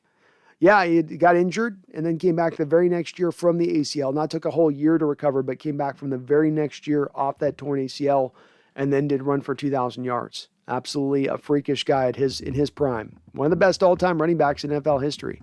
Maybe there's not another guy that was more freakish from a just pure skill set, size, speed, ability, all that. Charles Riley, the $5 donation. Thank you, Charles. Man, I appreciate you, brother. Another donation says, I want Russ to pull on Aaron Rodgers and keep growing his hair till next Halloween, and he's Prince on the Purple Rain motorcycle. Russ's Prince would be perfect for Halloween when he gets that curled hair out, all thick. That would be awesome. Little open chest hair going. A little bit of that look. That's primetime Russ right there, Charles. That's MVP Russ. I'm getting MVP votes off of my chest hair alone, Russell Wilson. Joe Mann, I missed the Dan Quinn and Gus Bradley defensive coordinators of the past.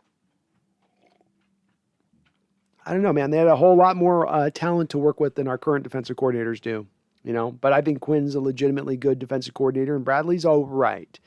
Quinn's a little more legitimate to me. Bradley's okay. Drunk Squidward says, pay Diggs. He deserves it. It's hard to pay two safeties that amount of money, man. It's hard to pay safeties that amount of money. If you factor in what you're going to pay DK Metcalf, and if you end up paying Quandre Diggs big money, you will then have 5 players between Russell Wilson, DK Metcalf, Tyler Lockett, Quandre Diggs, and Jamal Adams who will be making well over $100 million on a $208 million cap. That's a lot to put on just 5 guys, especially when you consider that you still have Bobby Wagner on the roster at $16 million. Now you're on 6 guys at $117 million. You got to get the rest of a 52-man roster on point. Randall McDaniel with $2 donation. Thank you, Randall. You're awesome, brother. Says, concerned a hot finish saves Pete's job. Not really, Randall, because I just can't get to a state of rooting for the team not to win football games. And at the end of the day, that's what I want to see. Sure, change would be nice to be had, but I can't root for losing football. Some of this I feel like is just going to be decided already no matter what sort of happens. I don't think that there's anything that's really changing this going forward outside of them going on an epic Super Bowl winning run or conference championship type run. But I mean, maybe I should be worried about that, Randall, but I'm not, I guess. I should maybe be, but not. So, and it probably would save his job if he got on a hot finish and he got to the playoffs. I don't think it will, Randall, if he gets on a hot finish and they miss the playoffs. I don't think that'll be enough, especially based on the reports we're hearing about Jody Allen saying it's going to be time for big change this offseason with things going where they're going. TJ says, this game reminds me of the wild card game against the Saints. Nobody thought we were going to win, but did. There's some similarities there. Bit of a high scoring game a little bit. Kind of. Definitely a wild game like that one was. Walt Rich says, did it look to you that the defense looked better after Adams went out injured? Nah, not necessarily, Walt. I mean, his replacement, Ryan Neal, gave up a big catch down the sideline to George Kittle for like a 60-yard play. I think Jamal Adams is there in position on that play to at least keep the catch to an 8-9 yard gain as opposed to letting him house it. So I don't think that they necessarily played better with Jamal out.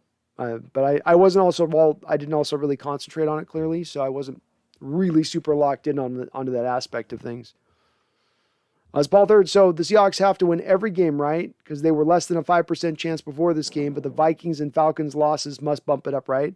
Somebody's saying it wasn't bumping up much, but I would put it like 13, 14% at this point, right, Paul? That's my base, like, rudimentary mathematics that are just gut instinct, but it feels like about 5%, or it feels like about 14%. I would think it would. It's still a long shot, too, Paul, because you do have still, like, you've got so many teams that have tiebreakers against you in. Vikings have the tiebreaker, Saints have the tiebreaker, and the Washington football team has the tiebreaker.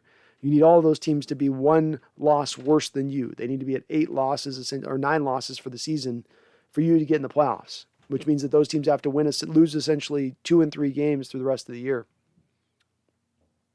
Tommy says, well, I don't want to coach because of his personality, but that coach is Pete. Yeah.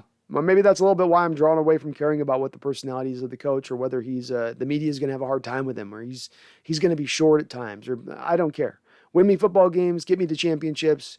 You can be bristly and all that stuff. I'll deal with it. Herbicide says, yeah, is Parcells available? Can't be as bad as old Pete. I'd take Parcells over old Pete right now. I would. Hell yeah. And Charles and Randall, thank you for your donations on the chat. You two kind sirs are, in a word, awesome. TJ says in 4 seasons, Jim made a 44-19. Jim had a 44-19 record with the 49ers. I don't care. He was a 49ers coach. He was on an S team. Let him get on a great team. That's it, man. I don't care if he's a former 49ers coach. That's in the past. Why are we talking about past stuff, right, TJ? It's about the future. And if he's the future great Seahawks coach, then I don't care how he started off. I don't care what he did back then. And yeah, he was a fantastic coach for the Niners. And nobody can say that Jim Harbaugh came to the Niners and they were riding high, and he got to just ride the coattails of the greatness of the Niners when he arrived. The team was in crap shape. The team did not have a good guide or direction. The team did not look like they were in a good position to go out there and win. He came aboard and he turned that team into a winner. And again, when a guy does something once where he goes to a team that's not a good team, turns them into a winner, that's one thing. When they do it twice, you can go, okay, well, he got lucky twice. When they've done it 3-4 times over the course of their career, then that becomes a standard. That becomes a model. This is what this guy can give you if you bring him on as a head coach. And none of the other candidates that are out there, as far as head coaches are out there goes. You guys said there's no other candidates that you can present to me that come with that kind of pedigree that Jim Harbaugh does. You can, again, hate him as a personality. You can not like him as a former 49er coach. But whoever your guy is that's your number one guy, I've got way bigger question marks that I bring to play with them. Be if you're a Bieniemy guy, or if you're a Kellen Moore guy, or whoever you are. There are way bigger questions with those guys. Those are way bigger risks than what you get with a guy like Harbaugh, in my opinion. Kidding. Oh, sorry, Tommy, I didn't see the last part. It said kidding, but his pressers just pissed me off with him having no answers. Yeah, him not having answers and the press not answering him asking any questions, Tommy, is a little bit of an infuriating process on this team. Paul Third, honestly, I think the Rams, 49ers, and Eagles will have to screw up bad not to get those spots. Yeah, agreed. Very good, agreed. TJ says, I don't know. I know. I just love Diggs. I'd rather re-sign Diggs than save that money. I get it, man. I mean, I get it. Again, on the understanding with it, again, too, TJ, is you're signing him to big money at that point, and then are you really in a position to compete next year signing Diggs? Is Diggs the guy that you got to bring back into the fold here to keep this team in a state where they can go and challenge for division titles, conference championships, Super Bowls? I think you can't really say that. You know, he's a great player to have, but he also is heading into his 30s. And by the time you're good again, by the time you're in a position to compete, he's going to be old. And so you're sort of just end up paying him the money for the sake of paying him the money at that point. Chris says, I'm always happy to beat the Niners. Me too, Chris. Good to see you in the chat. Randall says, Jody Allen settled with the security team over sexual harassment charges. Alleged smuggled rare animal bones too. Odd media in Seattle doesn't bring this up. Well, you know the Allens are going to be beloved in Seattle. Rightfully so. The Joe Man, the refs seem to go easy on us today compared to most games. Yeah, it's been way worse in the last 3 games than this week. Ridiculously more worse in the last couple of games compared to today. Things were a little more in our favor. AI says we need to keep Diggs. So we got a couple people who want to sign Diggs. Again, you guys are going to have to walk me through. I understand emotionally you want Diggs, but you're going to have to walk me through how you build out the rest of your roster. Because at that point in time, again, keeping in mind this, you're spending over $100 million. And of that $100 million you're now spending, none of it's going to your offensive line. None of that $100 million is going to your defensive line, which means that with the remaining approximately about $100 million you have left to spend, in which you've got to fill out the rest of a roster with 50 more players you've got to put on your roster and fit under your cap. How is it you guys that want to sign Diggs are going to build up those offense and defensive lines when you don't have the draft capital and now you're not going to have the money to be able to do it? So I love Diggs, you guys, but you guys got to go more beyond. We got to keep Diggs. If you're going to say we keep Diggs, which you can talk me into and I can be signed up for, but if that's going to be the case, you need to back it up. Walk me through how you're building the rest of your roster at that point. Because it's not just a cliche. It's been proven out to us over and over again. And we've seen it with our team here over the last couple of years, right? We've gone light on the offensive line. We've gone light on the defensive line. And it has bit us in the ass over and over and over again. How much more do you guys want to keep being bit in the ass on that before you guys realize we actually got to put investments and resources into both of those 2 line of scrimmages in order to get them into dominant states? I mean, that's what frustrates me a little bit with this Diggs stuff. It's like, guys, this is not just a casino. The money doesn't just grow on trees. The cap is finite. You're paying your quarterback top 3 money. You're paying your linebacker top market money. You're paying your strong safety top safety money in the market. You know, Not everybody can get paid in that scenario. You've got to balance out the roster appropriately at that point. You've got to kind of take away the emotionality of it and go, I emotionally love this player and he's been so good and so great. But you got to separate yourself away from that. Separate yourself away from that and look at this with the true reality of it. You've made your bed with this when you signed Jamal Adams to a $17.5 million per year on average deal. I know many of you will contend, I'd rather have Diggs than Adams.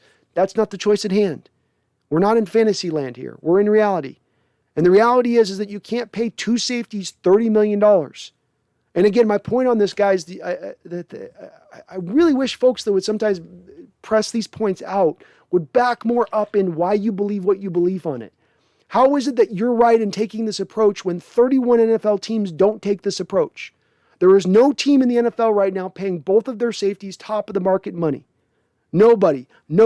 So are you just so smart and ahead of the game and the curve on this that it makes sense because you understand this more than these other 31 teams do in the NFL? Or maybe safety is a devalued position on the defense is what the rest of the NFL is what the rest of the teams in the sport are telling you, and that you really shouldn't be putting a high amount of your resources into that safety position.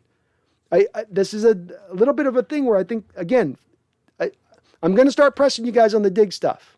Because the guys that I see on the Diggs, I see it in a comment over and over of, we just need to re-sign Diggs. Like, it just goes without saying. We just need to we don't even need to discuss it. We don't even need to debate it. It just goes without saying, you've got to re-sign Diggs. No, we got to discuss why and how you get it done. You can talk me into getting it done, but no speaking in generalities here. You know, you guys, that's the thing that gets stuck in my craw on this channel is when folks have a debate point that they bring or side that they stand on, and then they don't back anything up with to explain how they get it done. It turns into a pie-in-the-sky approach that when you try to feasibly play it out and say, how does this really make sense? It ends up not making a lot of sense on how you make that work. $106 million on 4 players, 5 players, none of who are defensive linemen, none of who are an offensive lineman, is not going to be smart roster building and is going to end you up in the same place that you stand now, where you're paying the wrong positions and not building the roster appropriately. That's why I'm kind of harping on this a little bit. I'm surprised to see you guys taking this direct a little bit on Diggs. How old is Diggs? Diggs is heading into his 30s. I think he's 29 years old.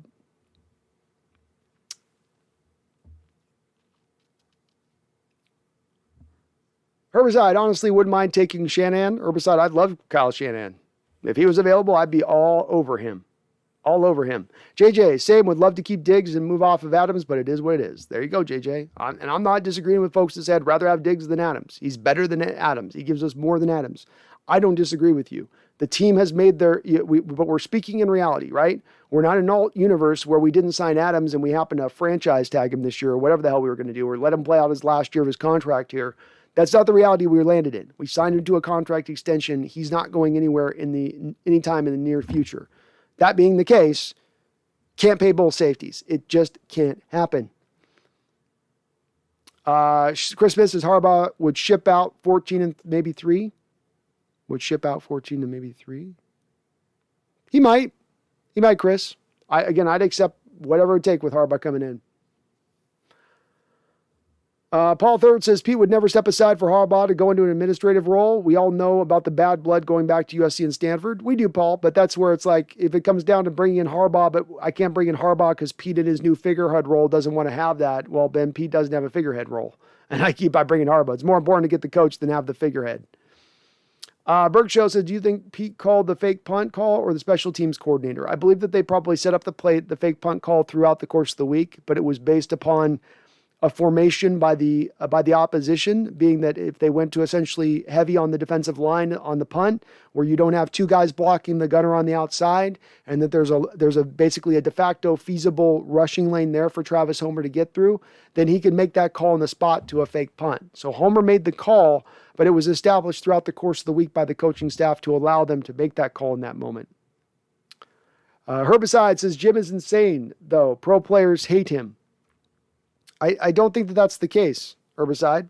So, again, as somebody posted, his record was 43-19 as the 49ers head coach. If pro players hated him, if he rubbed everybody so badly the wrong way, how was he able to get that kind of success out of a 49ers team, again, that was not a winner prior to him arriving there and was not exactly a winner the second that he lost?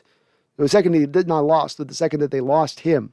He seemed to be the common denominator there to them being a good football team. And again, at the end of the day, whether he rubs players the wrong way or he gets on guys' nerves, if he gets winning football on the field, if he can bring a team that can be impactful, that can be a team that can be in that way, then I'll put up with that. I'm okay with that.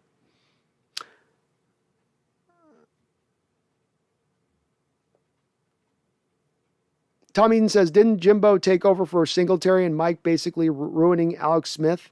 He turned that around and made Smith look good. Innovative run game and great defense. Pretty impressive. Bingo. Bingo. Yeah, he walks in and Singletary's got that team run into the muck. Alex Smith looks like a bust. He actually got Alex Smith, basically, rejuvenated Alex Smith's career. He was looking on the road to being a backup for the whole majority of his career before that point. Yeah, that's why I say, he inherited an empty cupboard, filled it, got the most out of it, and people are going to say that that's not a good coach. No, he's an awesome coach. Berg Show, I agree. Harbaugh is nuts. I think we should keep Pete and Russ and run this back next year. Improve the offensive line. This year was an anomaly. I'd have a hard time running it back the same way. I really would have a hard time on that one, Berkshire, going that way with it. But it's possible. It could happen. I do think at the end of the day, Russ is going to want out when all is said and done, though, regardless of kind of our thoughts on it. AI says nothing better than listening to crying Niner fans' comments. Made my week. Herbicide, when Jim got forced out of the Fort Winers, it was the players leading the charge. Pro players hate him. Okay, could you back that up? Do me a favor, Herbicide. Go ahead and just post for me in the comments section a link to that article saying that the players hated him. And again, I say this, Herbicide, because your memory is a little bit differently than my memory in regards to why Jim left. In my opinion, Jim left because there was a battle that went on between Trent Baalke, the general manager for the 49ers, who in retrospect does not look good coming out of that situation, and Jim. And it was a bit of a power play that was going on between the two of them at that point in time. And that's why Jim got forced out above all else. It was a fight between him and the general manager, and he lost to the general manager. I don't believe it had anything to do with the players. Charles Riley with a $5 donation. Thank you, Charles. Another donation, man. So kind. Very kind of you. Says, Harbaugh made real big stone moves when he benched Alex Smith for Kaepernick. Jim Harbaugh don't suffer fools. Very well said, Charles.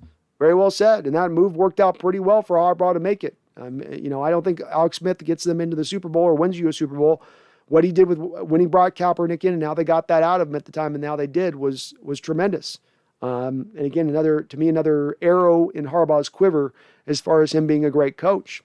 But thank you for the $5 donation, Charles. I'm glad you're at least riding with me on this, man. We might be the only two, but I'm glad you're riding with me on this. Herbicide says, nope, Pete and John has got to go. I agree, Herbicide. Tommy says, unfortunately, we just can't afford Adams and Diggs. Can't pay two safeties that kind of money. That means less money into the trenches. Pretty clear from our game, our O-line is probably 70% of our woes. Very well said, Tommy. And this is why I'm taking a little bit of this is why I'm trying to kind of push back on you guys that do the Diggs has got assigned to an extension. We want to correct the mistakes that have been made prior. This is a thing I harp on with this channel recently when it comes to Carroll and Schneider. It's not a matter of making missteps, doing things wrong. It's a matter of you do something wrong, and then you make the same mistake, you do the same thing wrong once again, over and over and over again. So you got to course correct at one point or another. You got to recognize, hey, doing the same thing is going to bring about those same broken results. So if we hope to fix the results, we got to change the track. And if you look at how going into this now, you've not really gone heavy on your offense and defensive lines prior up until this point, maybe you want to put a little more concentration on that. Your top three players, none of your top three players are on your lines, right? I think we could go to what is our, so you got Jamal, Bobby, Russell, you got Tyler, right? I think maybe by the time we get to maybe our fifth guy, which would be maybe Dunlap, maybe you finally get to somebody you're paying money to on the line, be it the offense or defensive line. And the game is won in the trenches, folks. It's a cliche, but it's a true cliche. It's great to have all the pretty toys on the outside you can throw to. It's nice to have the beautiful playmakers out on in the secondary. But at the end of the day, games are won and lost in the trenches. And if your trenches suck, you're going to lose more football games than you're going to win. That's the bottom line. Consumer114, people willing to keep Diggs and trade DK. Laughing out loud, that's lunacy. Agreed. That is lunacy. Lunacy, I tell you. Lunacy, I tell you. Chris Smith, DK is the future. Got to keep him and no E. No, he's not going anywhere for sure, Chris, and I agree. I'm with you on it, man. I would sign DK to a contract extension. I'm fine with that. Herbicide says, keep Neal also. Got lucky having him when Blair went down. Very much so. Hell, we got lucky when Adams went down, having him there for Adams as well as the backup to him. He's solid. You could probably get him back on a couple-year deal on a very small contract. He wouldn't cost a tremendous amount of money. And it would certainly help with the depth there, knowing Jamal Adams now going down with his shoulder injury. He's had a couple of injuries here. Having somebody there as a good backup could be beneficial. We already know we can't really rely on Marquise Blair as we stand going forward with him in his injury situation. So I like him too. I wouldn't mind signing to a couple year. It's got to be low end money. I'm not going to spend a lot of money on him at that point. I mean, you're getting hardly nothing, but I don't think he'll cost a lot either.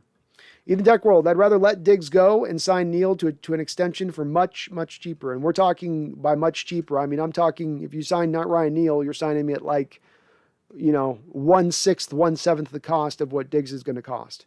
So we're talking significantly cheaper, like only a couple million a year type contract. But he does play a different position than Diggs as well. That part I've got to admit. He's a strong safety. Diggs is a free. Charles Riley, the $5 donation. Thank you, Charles. Another dono, my guy. You're awesome. Says, damn it.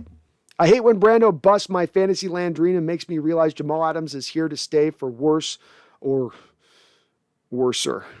Yeah, you're already this offseason, Charles, looking at the possibility of having to move Russell Wilson, which is going to make you have to eat $26 million of dead money hit. You're already going to probably have to move on from LJ Collier, which even though cumulatively you're going to save $1 million in that deal when you release him, you're still going to take on more dead money hit after that point. You already is also, in addition to this, is probably going to have to make a decision on Bobby Wagner. Release, trade, restructure.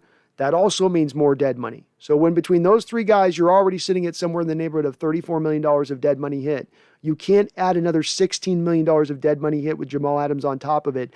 End up with $50 million of dead money hit in this offseason alone. That you wouldn't be able to fill say nothing of a competitive roster. I don't know if you'd be able to fill the roster eating that much dead money hit if that's the way this plays out. So yeah, Jamal's not going anywhere anytime soon. Consumer 114, and thank you for the donations, Charles. Again, I do really appreciate all you and do on your support to the channel. Consumer 114 says Diggs has earned a pretty good paycheck, but it won't be with Seattle. Well said, Consumer. Very well said. Voodoo Magic says, preach. I'm trying, man. I'm trying. Got to set these guys right on this one. Tommy Eden says, the only way I see keeping Diggs is by getting rid of Bobby and probably someone else, though I can't think of who. Baby Carson, who is likely done anyway. Just not smart to do that. Yeah, I think Carson's gone anyway. That's another guy I didn't mention. He's going to be gone as well. That's another $4 or $5 million of dead money hit you're going to get with Chris Carson when you move on from him. So now we're up to 30. Now we're up almost to $40 million before the release of a guy like Bobby or like Jamal. Yeah, you could maybe do it, I guess, if you got rid of Bobby and did it in conjunction with him. I'd still not like it as a deal at that point because, again, nobody in the league is paying two safeties top of the market money. You've got to look at that situation to a small degree and go, is there something the rest of the league knows about the safety position that we are not understanding at that point? I think you've got to really feasibly ask your question, because at that point, if you're not asking yourself that question, then you're operating from a standpoint, you're just so brilliant, not you personally, Tommy, but the front office feeling they're so brilliant in that moment and making that move. And hey, we're going to be trendsetters here in that element. The returns better be there. And I'll tell you this much. You've got these two safeties playing where they're playing this year, where Adams has played overall good play this year. Diggs has played pretty outstanding football, and you have a league worst defense. So it's sort of like your guys are seeing a little bit of the proof of the pudding. Like, despite having the Diggs with this many receptions, the height of having a guy like Jamal Adams as still an upper level safety on this side of things, you still need a defensive line that can pass rush and stop the run. And that's where we come back to again and again. Standard champion, be glad Diggs is earning his big ass payday with us. He isn't going to be a Seahawks next year, but at least we are getting primo play from him. Well said. Well said. Very well said. Cody Tozier says, so we have a playoff spot then or no? We've got a chance, Cody, but it's still on the outside looking in. We need a couple of teams to lose 2-3 games who are up ahead of us on those playoff standings, and that's hard as you look through the rest of this year. But we have a chance. TJ says, well, first, Brown is still on his rookie deal. Trey Brown. Reed is going to be cheap. Let go of Wagner, put Brooks there. That solves the middle linebacker. Spend little money on linebacker. Taylor is on the rookie deal, and Puda is on a deal then. Okay, so let's unpack this one, TJ. Number one, Trey Brown is still there. Trey Brown's coming off of a major ligament surgery this offseason, and relying that he's going to be ready to go day one, or that he's going to be impactful, or that you can rely on him is quite a reach. To say DJ Reed's going to be cheap and that you know that is a stretch in itself, in my opinion. DJ Reed has played better than Shaquille Griffin played in his last year here in Seattle, and Shaquille Griffin went out and got a $14.5 million deal. If you don't think that Reed is setting himself up to get paid $7 to $10 million a year this offseason, he's going to get paid that. Yeah, you could solve a little bit by moving by Wagner, but you're still in the same boat, in my opinion, of you end up paying 4 or 5 guys $100 million, and you've spent still no money then into the defensive and offensive line outside of that Poona Ford money, which you're still on the hook for, which isn't hugely significant, but then again, you're not getting a lot of production for the money you're paying into that Poona deal. And again, too, TJ, let me ask you on this in regards. Do you not think that there's something to take away from that the other teams in the NFL have not done this? If the safety position was so vital, to have 2 upper-level safeties on your defense is so vital. Why has no other NFL team out there not only not put the resources in there from a salary standpoint, but you've seen no team out there stack up 2 first-round picks in their secondary at the same time as far as safety goes? So if that's the case, why would this be so brilliant to go in this direction? Again, acknowledging you've had both of these 2 guys play on your roster this year, playing at a high level with Bobby Wagner on the roster, TJ, and it's been one of the league worst defenses out there, or middle-of-the-road defense. I guess what I'm saying is if I'm going to pay safeties that kind of money, they need to give that like Legion of Boom impact where it's a top 10 defense I'm getting as a return from that. So I can make my peace with the fact I'm paying that much into a position that has been devalued across the league. Herbicide says, first of all, I ain't given up on Adams. We gave to him. He's still really good. I agree, Herbicide. I'm just countering the points people sometimes present about Adams and signing Diggs. Where we'll get rid of Adams now and then we'll sign Diggs instead.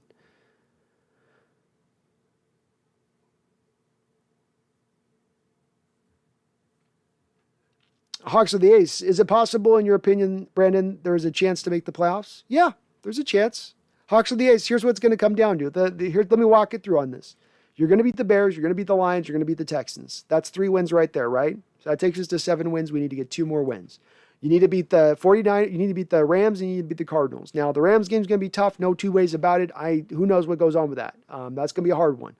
The Cardinal game you do play in the final game of the year. The Cardinals are on track right now to where they may have their season sort of established by that point, is that they're locked in where they're locked in. Meaning that they're, by that last week of the game of the year, they're not going to improve their playoff position either by a win or by a loss. So that might lead them to sort of treat it like a de facto bye where they rest their guys in week 17, week 18. That gets us another win at that point. That's not as challenging a game as we might have thought. So yeah, there is a chance, but you do need more help as other teams need to lose. And you have a couple of tiebreakers against teams that are right with you right now. That means they've got to have that one extra loss on their schedule, which is going to make it hard. It's going to make it hard. Adam,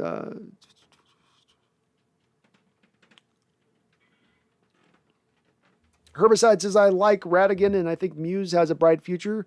Still like Barton and BBK also.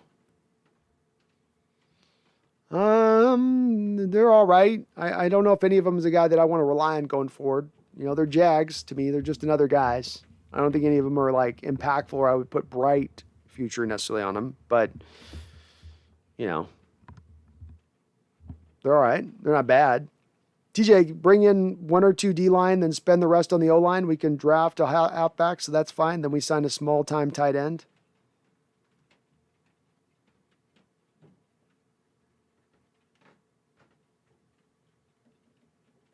I don't know. TJ, some of this comes down to the type of defense you're running, but if you're running a 4-3 defense and you're talking about just bringing in 1 or 2 defensive linemen and thinking that's going to be good enough on this defensive line, it's not.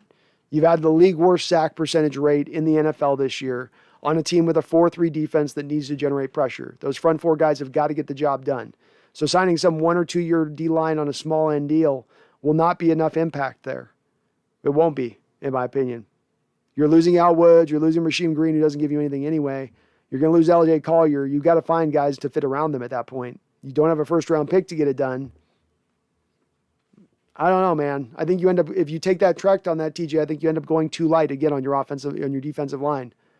And a defensive line that, defensively speaking, the foundation of the defense is them generating front four pressure, which they're not doing right now. So if you talk about that, you're now going to try out a worse unit next year. That's a defense that's probably going to fail. Seahawks Network says, yeah, after watching the film, coaches will come up with a couple of fakes that will work depending on what they show. And when they line up to punt, the backup homer makes the call. Exactly. Cody Tozier says, Hawks Nest, can I ask you something? Of course you can, Cody. Ask me anything. Jeffrey says, what does Pete call today's offense? Bunch of random low percentage bullshit. Very much so. DJ says, restructure Russ to re-sign DK. I'd be good with that. But what does that mean? Russ takes less pay, TJ? Has Russ showed a willingness to ever take less money? Does Russ want to be here going forward? And if Russ wants to be here, he's going to want to probably be paid at the same market rate that he's insisted upon being paid prior to this. If a guy's going to give a discount at the quarterback position, he's got to show some willingness to do it before I'm going to believe he will do it. And Russ has not yet ever showed a willingness to take less than every last dollar bill he could get. JJ says, yikes, we still got Carol Troopers still around here. We do have a couple folks hanging on with it. Jeffrey says the BRLB offense. I love it. Randall says, I don't know if Harbaugh leaves Big Blue, but the fact he'd be replacing Pete, raising the Hawks from the ashes might be enough. He might not be willing to leave. It's a dream. It's my dream hire, Randall. It's the guy that just, people will ask me, who's your front candidate? If you could just have anybody who's the guy who's available, you could maybe go get. That'd be the guy of available guys. I mean, if we get coaches that would be interesting to go and pull from another, NFL coaching. If I get a Mike Tomlin, if I could get a Sean Payton, those guys would probably be ahead of Harbaugh. I don't know if those are realistic options though. Whereas Harbaugh is in college, and I always thought Harbaugh was eventually going to want to come back to the pros. And especially now that he's gotten Michigan back to prominence, that he sort of accomplished his task there at Michigan. I also think Harbaugh's a guy that has like about a 5-year shelf life wherever he goes. And then he gets to year 5, and that's about time for him to move on to his next gig. Berg Show says, just because Russ might want out, that's not his decision. He's under contract through 2023. Just because he's unhappy, we don't have to accommodate his wish list. He's our property for another 2 years. Let's walk through this one a little bit, Berg Show, with this as far as what sounds good in theory, but in practicality doesn't quite work out that way. Yes, you're right. Technically speaking, you have Russell under contract. Technically speaking, you can hold on to Russ and hold his feet to the fire and say, we can franchise tag you after you're out of your contract. There's nothing you can do about that. Now, it comes down to, do you want to do that? First thing I would point you to, Berg Show, is go ahead and show me a recent history of teams holding a quarterback who doesn't want to be on their football team there, and show me that team having a lot of good success there. You're not going to see that in very many items happening across the NFL. Russell Wilson's been a very good soldier for you. He's been a great leader for you. He's done awesome by your team and your organization. Are you going to want to honor that by holding his feet to the fire when he doesn't want to be here? I don't think that the team would do that to him, Berg Show. I don't think that the team looks at Russell Wilson in that way to where they're going to take the hard, tough approach to him. If he wants his way out and he truly pushes for wanting to get out of it, he'll get out of Seattle. And I think that he pushed for it last offseason, Berg Show. I think there's enough data to show that he pushed for it last year. Seattle told him you have to at least wait a year on this. He's waited his year. He's been the good soldier. If he wants to be out at that point in time, they are going to accommodate him. That's my bold prediction for you on this, Berg Show, is that they're not going to take that trek. Could they take that trek like you're talking about? They could. But they won't, is my opinion on it. And if they will, you're going to have to show me some proof of recently of a quarterback having that done. Where let me give you for example on this, Bergs. The closest thing that you could reference would be like an Aaron Rodgers situation, where Aaron Rodgers is doing a lot of the same dance Russell was this offseason, where not coming fully to that point of saying, I want out, but kind of saying, maybe it's time out, maybe I'd like to go somewhere else, maybe you guys should kind of do something else. Packers holding him there saying, no, we're not going to do that. But to get that agreement with Aaron to come back this year and be the good soldier this year, there was some restructuring that took place in order to where they were going to accommodate Aaron to move on this offseason if that's what he wants to have done. Seattle did a very similar thing with Russell Wilson this past offseason. So this is my bold prediction, Bergs. This is why you come to my channel. This is why you hear me talk. My predictions, when I make them, tend to be true. I don't tend to go out on limbs and be wrong about stuff. So this is one of my big bold predictions for you that you can probably take to the bank. If he's going to want out, they're going to accommodate him and move him. AI says Diggs is our best defensive back. He's our best safety. I don't think if you put him in at slot at corner, you put him out at outside corner, he'd be a good outside corner slot. He's your best safety. Well, yeah. He's your best defensive back in the name of defensive backs. But again, I always hate when you kind of we go Diggs best defensive back. Yeah, he's your best secondary player is more the better way to put it. But he's not a defensive back. That's not the position he plays. Herbicide 73, I was always under the impression Jim is a good college coach is because the players only have to put up with him for 4 years. Maybe so. I mean, here's the thing, Herbicide, you could apply to this the same thing with our own coach here in Coach Carroll. You could say you got the best 5 years out of Coach Carroll in his first 5 years here in Seattle, and that it's all gone hill since that 5-year period, and the players started to tune him out about that time. This is generally, in my opinion, just a rule of thumb when it comes to the NFL or college football. Coaches have about a 4 or 5 year shelf life, in my opinion. There's guys that get beyond that, but you get your best returns really in those 4 or 5 years. I make my peace with that. I'm okay with changing out coaches every 5 years. I don't have an issue with that myself. It's great when you can get a guy the last 5, 10, 15, 20 years, but look, 5 years is what you get. 5 years is about what you get. Randall, I think players like a coach if they win. It's comfy general managers and front offices who don't like him. Was he a good general manager too? Well, he wasn't a general manager. You had the Trent Baalke as the general manager. And no, I don't think Trent Baalke was all that great of a general manager, frankly. So maybe Harbaugh had a lot of room to kind of piss and moan a little bit about the nature of some of the moves that were being made. Maybe he wasn't as happy with what he was seeing on that standpoint of things. And I agree. I think players like coaches that can help them win. Players win, that elevates players' stars. Players' elevated stars gets them paid. That's how it all really breaks down at the end of the day. Jeffrey says, I had to mute the Chiefs game, such a Mahomes dick-sucking fest. We get it. He's good. Just call the effing game. Nice.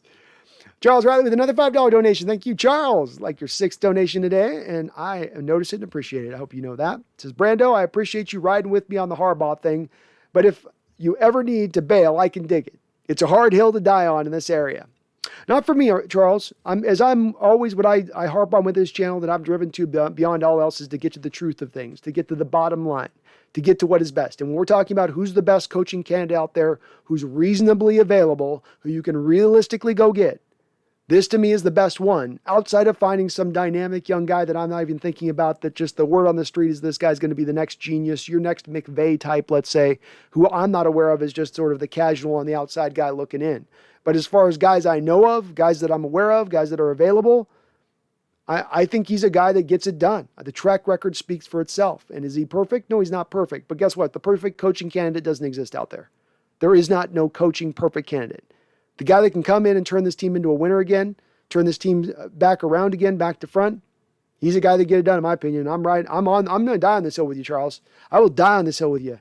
Even if I'm going out on my knees. And thank you for the donation, though.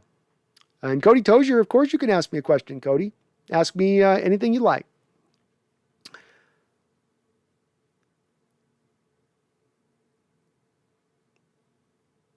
B. Russ, just give us a brief synopsis of why Jim Harbaugh would be a good head coach in Seattle. Not against the idea, just interested what you think. Sorry if you went over this before. No, I did go over it before, so I don't mind explaining it to you on that. Let's go with the first point. Track record. He's got 4 stops, Coach Harbaugh does as a head coach. San Diego State, Stanford, Michigan, San Francisco. All 4 of those places were were not good teams before he arrived, and he made them into good to great teams. All 4 of those spots. I really should just be able to have to present that as an argument in itself and that be enough, but I won't stop there. The other thing that he is, that's something that I've harped on, B. Russ, largely about the next coach we bring in, is I want an offensive-minded coach first and foremost.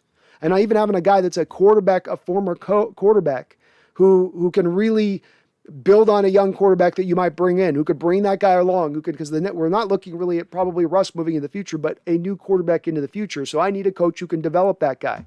Well, you have in Harbaugh a guy who turned Andrew Luck into the quarterback he was to get him to be the number 1 overall pick, right? Look at San Francisco and him taking a guy in Alex Smith who was going to be a basically looked at as a first round number 1 overall pick in the draft, bust, and he turned him into a player.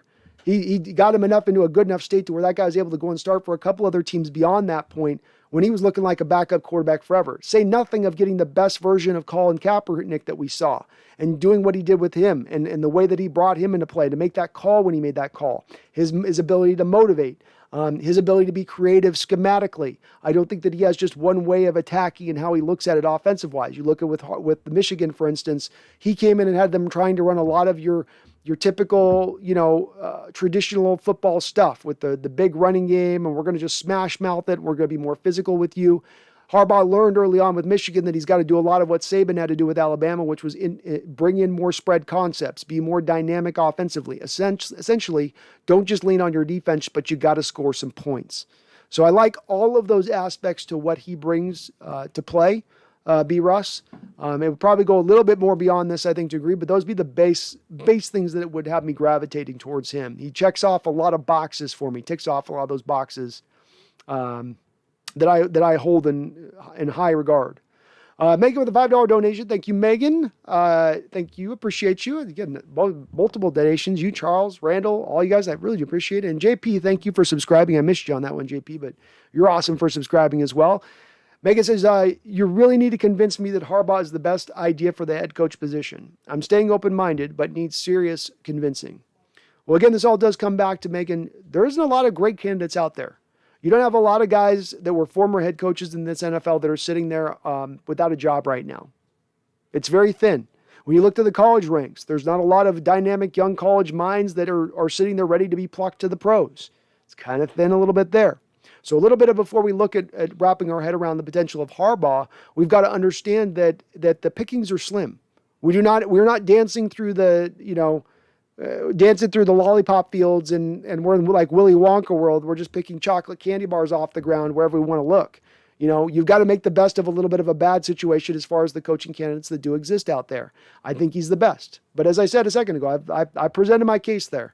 The winning pedigree at all 4 stops, understanding, Megan, he's winning at places like San Francisco and like Michigan and Stanford and San Diego State. These are not places where it's easy to go win as a head coach.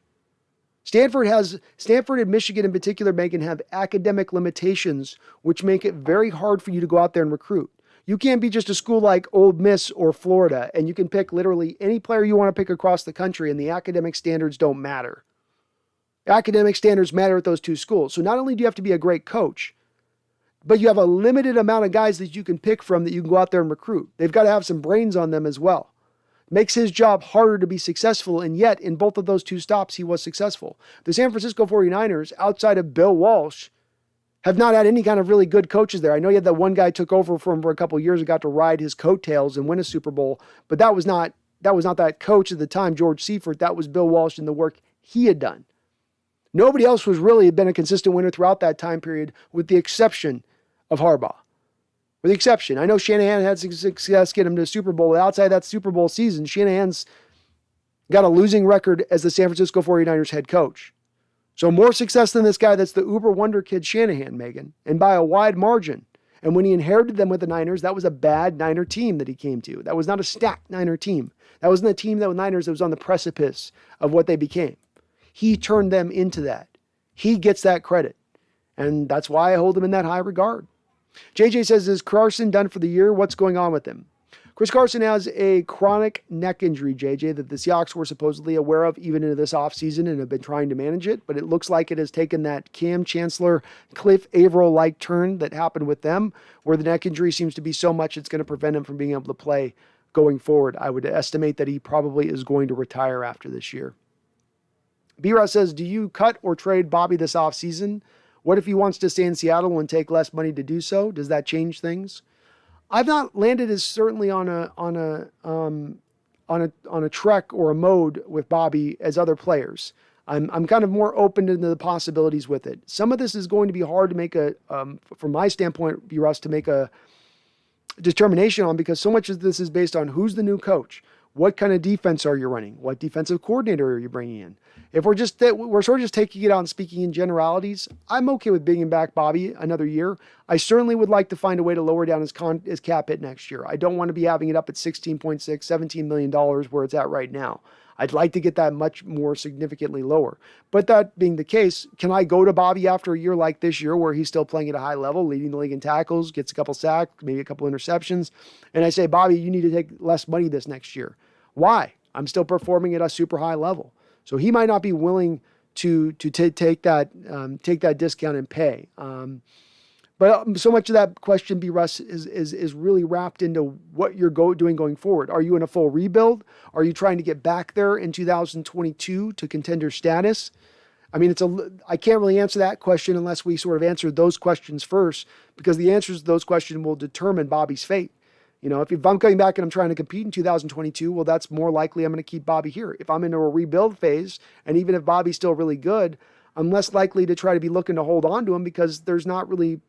It's a little bit like the reasoning of signing Quandre Diggs to a contract extension at that point. Yeah, the guy's earned it. Bobby's earned making the money he does, but are you getting the benefits of that good play? I.e., it really accounts for much in wins and losses at the end of the day.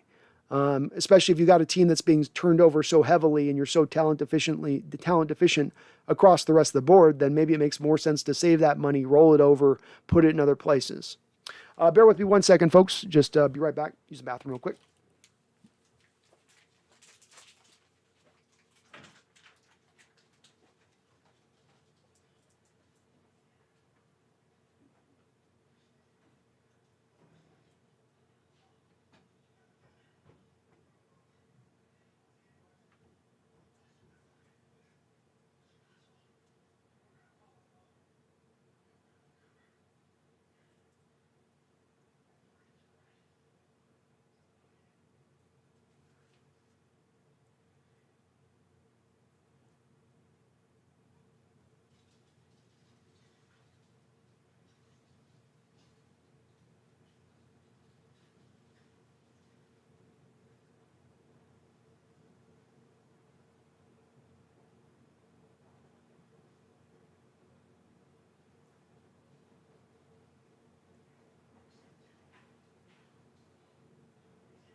Why'd you get sprayed? I don't understand. All right. Kitten watch, folks. Got a little kitten watch for you guys. A little kitten action here. Where are you going? Come here. All right. Okay. Let's warm him up here a little bit. He'll be okay. So let's see here. Players don't like the big tuna either. I remember players complaining about Bill Belichick and how hard he is. The fact is, players like money and winning and will be fine with crazy Jimbo. Very well said, Tommy. I think, you know, that's the thing with this is if you look at coaches, really, the majority of coaches that are the great coaches in NFL history, most of them tend to be hard, grizzled guys that aren't always the favorite of players to deal with. And that a lot of players, you know, maybe didn't like the coach, but they end up looking back on them and respecting them. As you said, Bill Parcells, or the guy that was his underling, which would have been Bill Belichick, two guys that are pretty guys that aren't exactly the easiest to get along. And they'd get on their players, and they'd get up into their players. And, you know, they still found success. In Bell's case, he won multiple championships. Bill Belichick's won multiple championships. I mean, hell, you know, maybe the most, you know, maybe the best coach of all time, Lombardi. You know, that guy, you're going to tell me that guy was easy? Go watch some of his sound bites and talking about his players. What the hell are we doing on out here? I mean, we would chew into his guys, you know? And look, you cannot like it, but this is what sometimes you got to do, you know? The soft approach and the gee golly whiz, let me be nice to you and just be the super just affable guy. It doesn't always work on motivating men. You'd like it to. It'd be great if you could. You'd love to have your players be professional, and they don't need a guy to get in their butt and really hold them accountable in that way. But frankly, that's sometimes what it takes. Sometimes what it takes. And when you're dealing with guys that are 20, 21, 22, 23, 24, 25, and they're multimillionaires, and everybody at every turn is telling them their shit don't stink, you kind of sometimes need a guy there to tell them it stinks. And maybe not always what they want to hear, you know?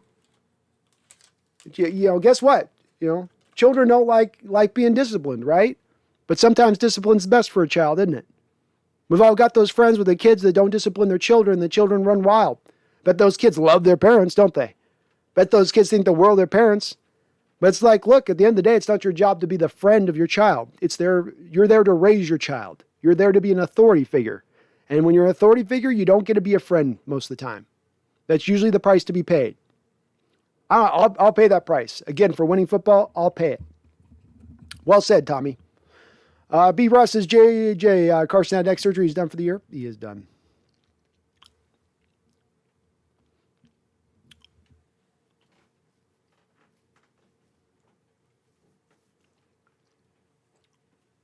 TJ says, we spent a lot of money on the D-line this year. How's that going?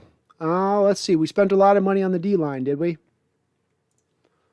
We spent a lot of money on the D-line, did we? Let's go take a look at that. Let's go look at that significant portion of money that we spent on the defensive line. This will come up, which obviously it's not going to.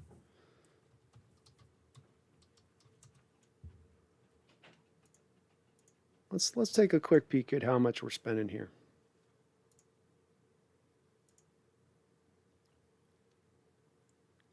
And we'll actually look at the cap of what we're spending in cap money this year. So let's run through it here.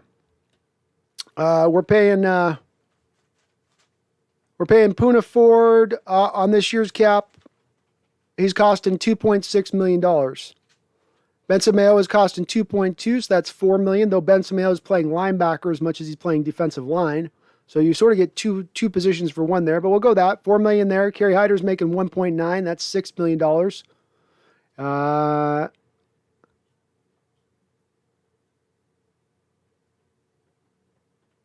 Carlos Dunlap's making 2.9, so that's $9 million.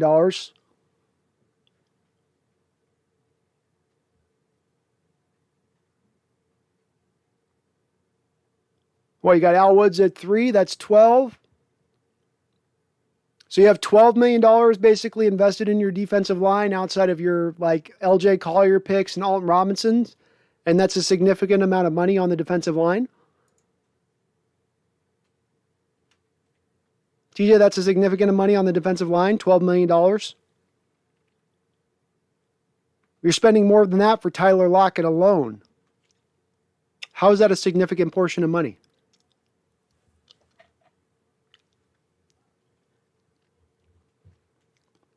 Herbicides, it ain't a bad idea shifting Adams to a linebacker hybrid, just might work. If you shift Adams to a will linebacker, a guy who's having a hard time with his shoulders, you're going to increase the number of contact collisions he has, high intact collisions. He's going to be giving up a lot of pounds on those collisions, as he's going to be about 20 pounds lighter than you would typically minimum like to have out at the will linebacker. So I think you get on in spots and fits and starts, you can kind of get him out there here and there, you mix him in a bit, but you can't put him out there 24/7. Randall McDaniel with a $2 donation. Thank you, Randall. I appreciate it. It says comp dig for pick digs. It's going to be a little bit hard to get the comp pick action coming into play, Randall, and the reason being is because you have a significant amount of money to actually kind of spend this offseason. You're sitting on the 10th amount of most of cap space available of all the teams in the NFL, and that's before making a determination on Bobby and on Russell. But if you were to find a way to maybe add on the next new salary that you add on by trades, Randall, then you're not going to offset the Diggs signing. So Diggs is going to go out there and sign for probably somewhere for like between $10 and $12 million per year on like a $3 or $4 million for a 3 or 4 year deal. So theoretically, then you'd get back like a 4th-round return on that. But if you do any other signings, you would offset that and lose out on that comp pick at that point. But if you do it through trades, if you do it by signing guys that were released rather than were natural street free agents, you could get that comp pick. And I will say as well, you got Dwayne Brown, theoretically, if he wants to continue playing, could maybe go out there still sign somewhere. Gerald Everett could go sign somewhere, Randall. There are some free agents you have who could go out and sign somewhere else, putting you then in line for those comp picks at that time.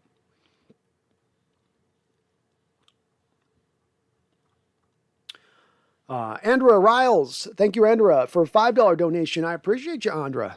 Today was a perfect example of why Russ needs to be the one to stay. Needed weeks to recover. Today was nothing more than Russ willing his team. Well said, Andrew. Well said, Andra. For sure. Russ was a little bit more on point in his game today, for sure, on that. I've landed on this over and over again where I sort of waffle back and forth a little bit between wanting to see a full rebuild and Russ gone to seeing it an offensive coach built around Russ. But it is good that he's playing better, Andra. It was encouraging to see him play better, and he played significantly better today than he has the last couple of weeks. I do think he needs to stack a couple of these performances together for us to feel real confident in him going forward this year at least. But I also think the injury's been affecting him. I do think the injury's been definitely impacting his level of play as well. But thank you for the $5 donation, Andra. You're awesome for doing so. Cody Tozier says, do you think we might need to have a better offensive line?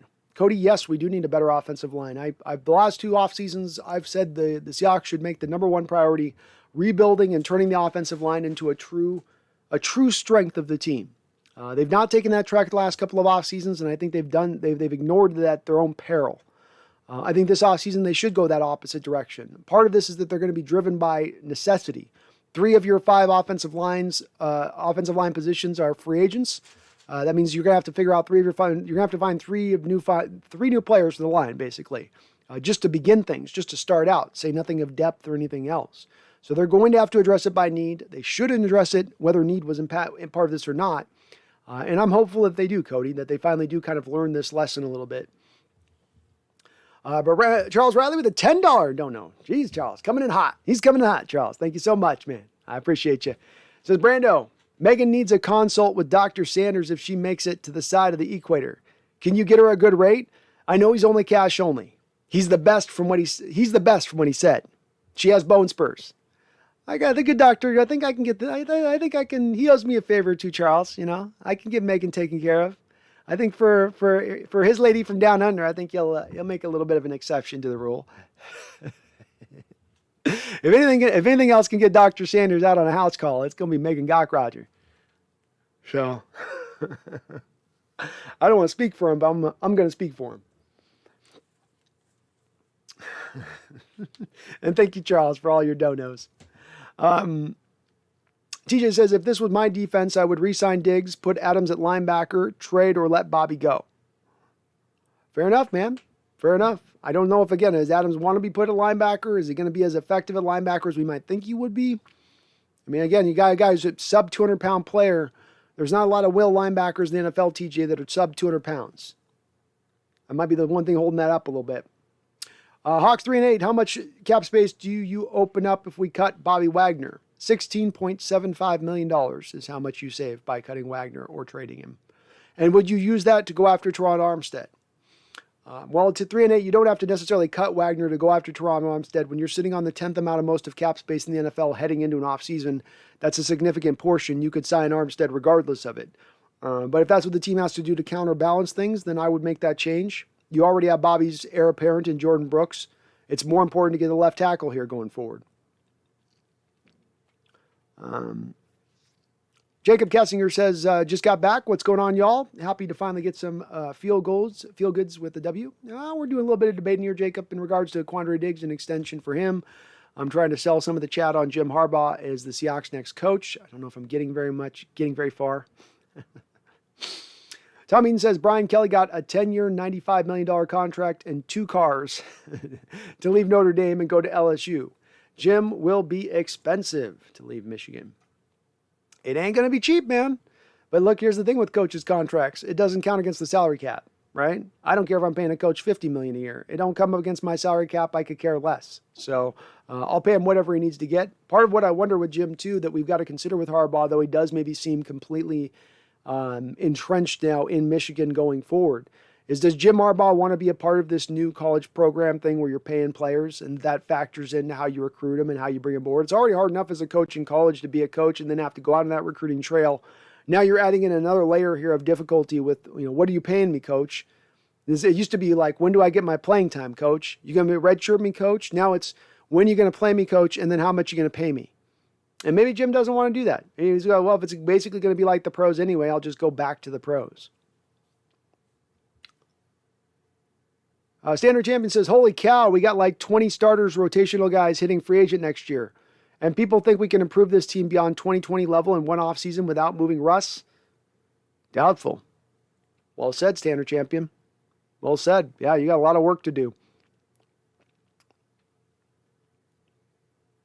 Charles Riley says, Dear Charles, both of you and the good doctor know where my heart lies, rightfully or wrongly, so I'm not sure it would work. Oh, it won't work. It's got the start of a novel here, Megan. Jackson Shore, what the F happened with Everett that was Tedrick Thompson bad? He was out partying last night, did a couple of keg stands. People were buying him shots of Jägermeister at the bar. He just went a little bit too hard. He didn't he trusted his recovery abilities, He thought his special hangover medicine would make it work, and it didn't. JJ, why would management take that stance with Russ, who has brought us sustained success in multiple Super Bowl appearances? That legit makes no sense. And JJ, of course, is responding to someone else saying that we could hold Russ all over the barrel. And you know where I stand on this, JJ, where I don't think the management would do that to him. I agree. It just doesn't make any sense. It's something that in a vacuum, when there isn't real world personalities or a history at play, you could do that feasibly to a quarterback. But you wouldn't do that to Russell Wilson. You wouldn't do that to Russell Wilson and what he's done for this organization and team. You would do right by him. And if he truly pressed to want to be moved out of town, you would accommodate that. Cody says, do you think we need a better offensive line or no? Yes, Cody, 100%. In fact, that needs to be I would make that my highest priority in the offseason is starting to rebuild the offensive line into a strength. Random McDaniel says, how about David Shaw from Stanford? After some early success, he's kind of plateaued out a little bit. I thought he got to ride off that early success a little bit on the back of, even the time of Harbaugh being there a bit. He'd be okay, but doesn't get me super excited. But he's a good coach. Jackson Shore, so many Niner fans are saying if Lance was in, they would have won. Laughing out loud, that fan base is something. That'd be hilarious for them to say that. You got to see this early on in the season, and you didn't win the game.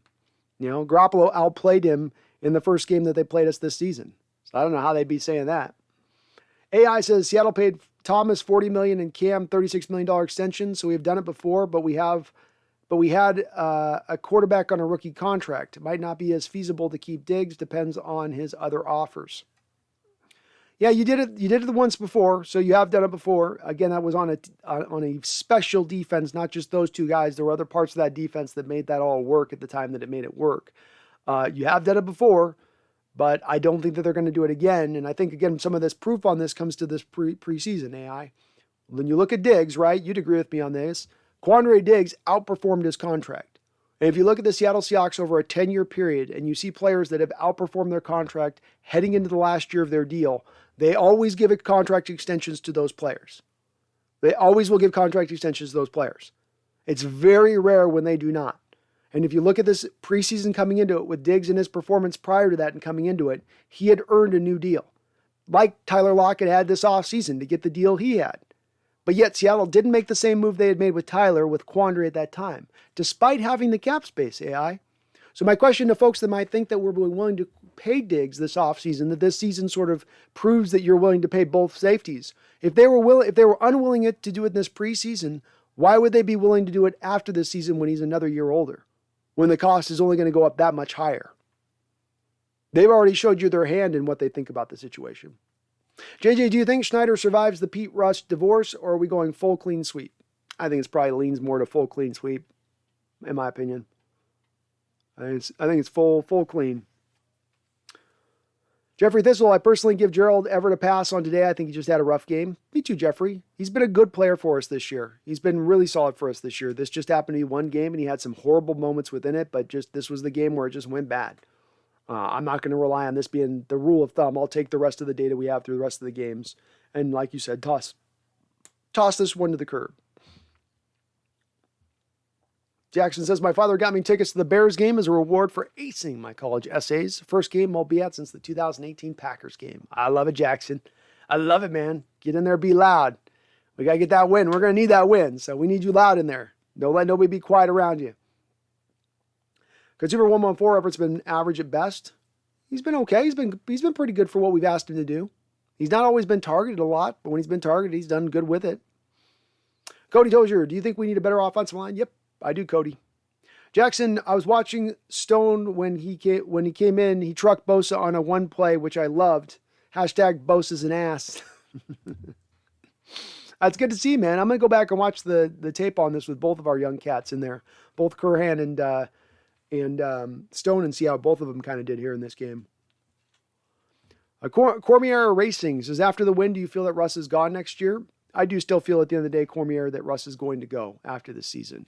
I think it was kind of determined on that Aaron Donald hit when he broke his finger that was going to be pushed into that zone of things, in my opinion, for a couple of different reasons. But I do. Tommy Eden says, I think Joe Brady got fired today. Some had him in mind for a potential head coach. Just throwing it out there.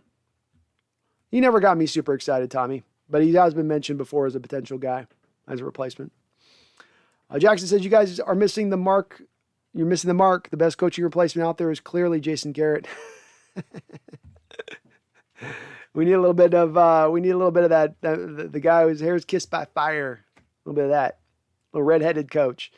Jeffrey Everett has been average this year because Russ has been below average this year. Yeah, I don't know if Everett's been average. He's been maybe a little bit above average in his play past this game. Not wide, but a little bit better. Earthside says Everett would be better if Russ didn't throw the ball 5 yards above his head. Just a bad game, dude. Yep, bad game. Tommy Everett has been a beast the last few games. He just didn't put his contacts in for the game. Next game, it's the Horace Grant full face goggles, or he rides the pine. He better. That's right. That looked tough. The Horace Grant goggles were pretty tough behind the helmet. Jackson Shore says, not a Hawks question, but how do you think the Mariners have done with their rebuild? I ask because I'm pumping it for next year, and also the Hawks could learn something from them if they rebuild. I think you're 100% right, Jackson. I think the main lesson you learn if you're looking at the Seahawks and what the Mariners are doing is that you should embrace the slow, just bit by bit rebuild, doing it properly, doing it right, building young, and not trying to just bring on elder aging players. You're trying to squeeze the last bit of juice they have to squeeze out of their play. That you build it up young and right, and then you add around that. You add around the young nucleus that you have in place, and they've really, really hit that hard. You look at the farm system, where it was a league worst farm system for years and years, to now that we're up there at a league best. Some might say the best farm system in major leagues, or close to it. That said, that speaks to them finally embracing we're going to have to suck for a couple of years to get this right. Take it down to the studs. Clear out all the dead waste. And that's what they've done. I think that they're starting to really put this plan now into place. They're going to be a contender team next year. I like the signing of the Cy Young Award winner that they got. I don't think that they're done. They can still make some other secondary moves.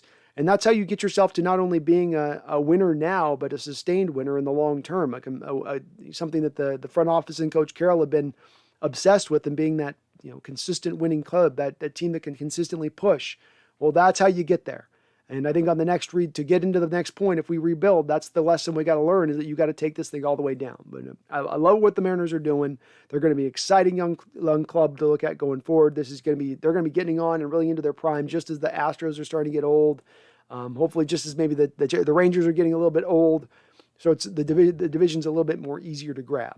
But love to see it. Finally, the Mariners, it took them 20 years to learn this lesson, Jackson. They were bad for so many years, where they would sign Richie Sextons and Adrian Beltres and Robinson Canoes, always thinking they were just one or two players away, when in actuality they were more of a full roster away than they thought. Random again says, I'm telling you, I think Dan Quinn would be someone to look at to replace Pete. Give him a good offensive coordinator. He knows the importance of building in the trenches. I do. Former defensive line coach. He certainly would go hard there. Dan Quinn would be an interesting guy. And if you could tell me on that part of it, Randall, that you're bringing a guy in Dan who truly just lets the offense go and do what it's going to do, and he understands what he doesn't know, knows what he doesn't know, so to speak, unlike Coach Carroll, who sometimes think he knows everything on stuff, that you're not an offensive mastermind, Coach Carroll. You might be a defensive mastermind. That's still, jury's a little bit out on that one, but you're not an offensive mastermind. You're not both. But Dan would be, I'd be moderately encouraged by Dan Randall as a hiring possible. Jeffrey Thistle says, I wonder what Jason Garrett would be like as a head coach without the owner breathing down his back. I don't know if he does much for me. He does a lot of clapping and little else for me as far as Jason Garrett goes. And look, he has not exactly got that Daniel Jones elevated with the New York Giants as the offensive coordinator. Got his butt fired mid-year. He's been doing so bad. That doesn't exactly speak to me a lot of confidence as far as him being fantastic going forward as a head coach at his next stop. In fact, I don't think he's going to probably get another head coaching stop. Jeffrey says, still feels like Bobby retires after this year. I still kind of feel that way too when I lean down to it. I wonder if he really is going to want to come back another year. So many miles taken off those tires, a lot of miles on that engine. Cormier Racing says, I don't think Chris Carson's retiring next year. He's young. It's not a matter of his age on that one, Cormier Racing. It has to do with he has a chronic neck injury, one that's not going away anytime soon. He just had surgery for it. We've had 2 players in the last 6 years who have to retire due to neck injuries, in Cliff Averill and Cam Chancellor. You're probably going to see the same thing here. AI says, any chance we get a compensatory pick? Losing Diggs or anyone else, or draft picks aren't all that bad outside of not having a first rounder. You could play the compensatory game, AI. You'd have to do a couple things to make that happen. The first thing you'd have to do is you'd have to essentially make trades or wait for players and only sign players that have been waived to take advantage of that, because more often than not, when you have the 10th amount most of cap space, and you look at this theoretically, you are going to lose guys in free agency, but really you're going to end up signing back in money there to really offset any of the compensatory picks you'd get. So Diggs, Gerald Everett, Dwayne Brown, Ethan Posick, Brandon Shell, Al Woods. You've got a couple of those guys that could go out there and maybe get signed to some contracts, but you're probably going to offset it to the other side, which will nullify it. So we probably won't be getting any compensatory picks when it's all said and done. But yeah, the draft's not going to be bad when you're picking high in the second round, high in the third round, high in the fourth round. We've been picking later in those rounds in recent history, and it's almost a little bit like having nearly a first round pick when you're in the top half of the second round, especially when you consider the tier groupings of talent in the drafts.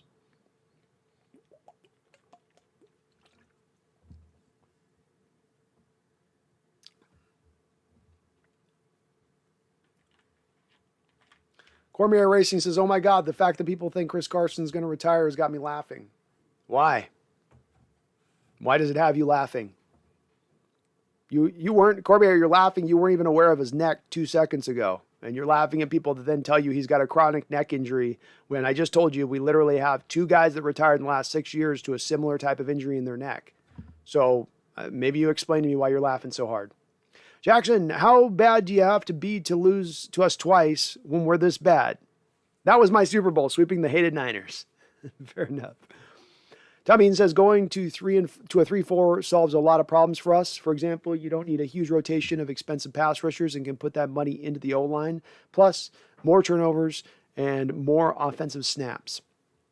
Agreed. Agreed. I think it's easier to put together a 3-4 defense and sort of cobble it together as opposed to needing building blocks that you have to have set up and put. You just need guys to sort of fill their roles as much as anything on a 3-4. Whereas a 4-3, for instance, you need a badass 4-3. You need a badass front four to not only stop the run, but to generate pressure without having to blitz. Well, the 3-4 is based around being able to blitz. So less reliance on the guys on the line of scrimmage to just beat their man off the ball every time.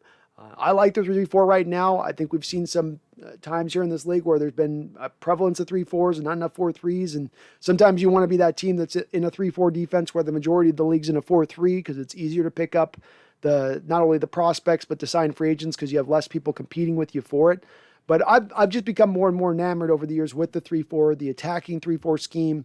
To me, it builds more into what the new offenses are, where every offense is going to score on you. The league's built to generate points. What you got to do the other side of it is understand your defense is going to give up those points. If it can get those turnovers, if it can get those game-changing sacks, if it can get some game-changing plays within those big plays that it gives up, that's enough of a counterbalance to me to get me to sign up for that particular defense.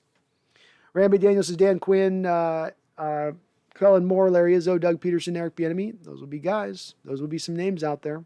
Randall, no doubt.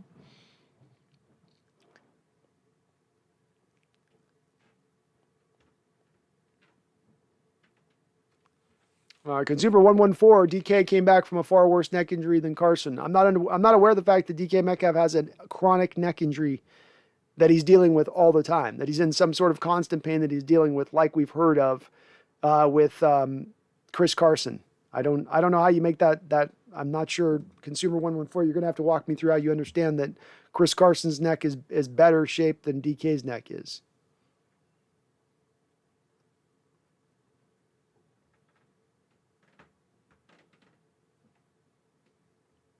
Let's just go beyond this. I mean, I don't know if Consumer 114, I don't know if you and Cormier Racing are in this lane of things, but let's just call this like what it is. You don't bring Chris Carson back next year. I don't know if that's what you guys are advocating for within this and what you're saying. Like, Chris Carson doesn't come back to the Seattle Seahawks next year. He's been injured in every single year of his career. He can't stay on the football field. He's got fumble problems when he is on the football field. And you can't pay that guy money. So I don't know why that is even conversation really. Like, I care less whether he retires or not. He's not going to be a Seattle Seahawks next year. He's got a chronic neck injury. Nobody's making that part up. That part does exist. The confidence you guys have that he's going to be bouncing back and playing good. It's funny to me. Like, what does chronic neck injury mean to you? Oh boy. Charles Riley, $5 donation. Thank you, Charles. I appreciate the super chat for the cat. Thank you, Charles. You're awesome. Salmon chips, Brando. Hey, they love them salmon chips. Brandon, love them, and I wouldn't be surprised if Dr. Sanders would eat them. He's got a wide palate, so I wouldn't put it past him. He's definitely got a wide palate. Much wider than I on that, Charles. Much wider than I. Random McDaniel says, who's Dr. Sanders? Dr. Sanders is my Dr. Feelgood of Motley Crue fame. He's the son of the man spoken about in the Motley Crue song, Dr. Feelgood. He's the son of that doctor, and he's my Dr. Feelgood. So when Seahawks have a bad loss or a tough game, he comes in here and brings me my shots of liquor. He brings me a little whiskey, Randall. He gives me a little bit of that whiskey courage to help me put one foot back in front of the other and tell me that the sun will rise again tomorrow. Who's Dr. Sanders? Jackson Shore says, Brando, help me. I can't find the Bang Bang Niner Gang party. Can you help me find it? It's somewhere out there. They're just being real quiet right now.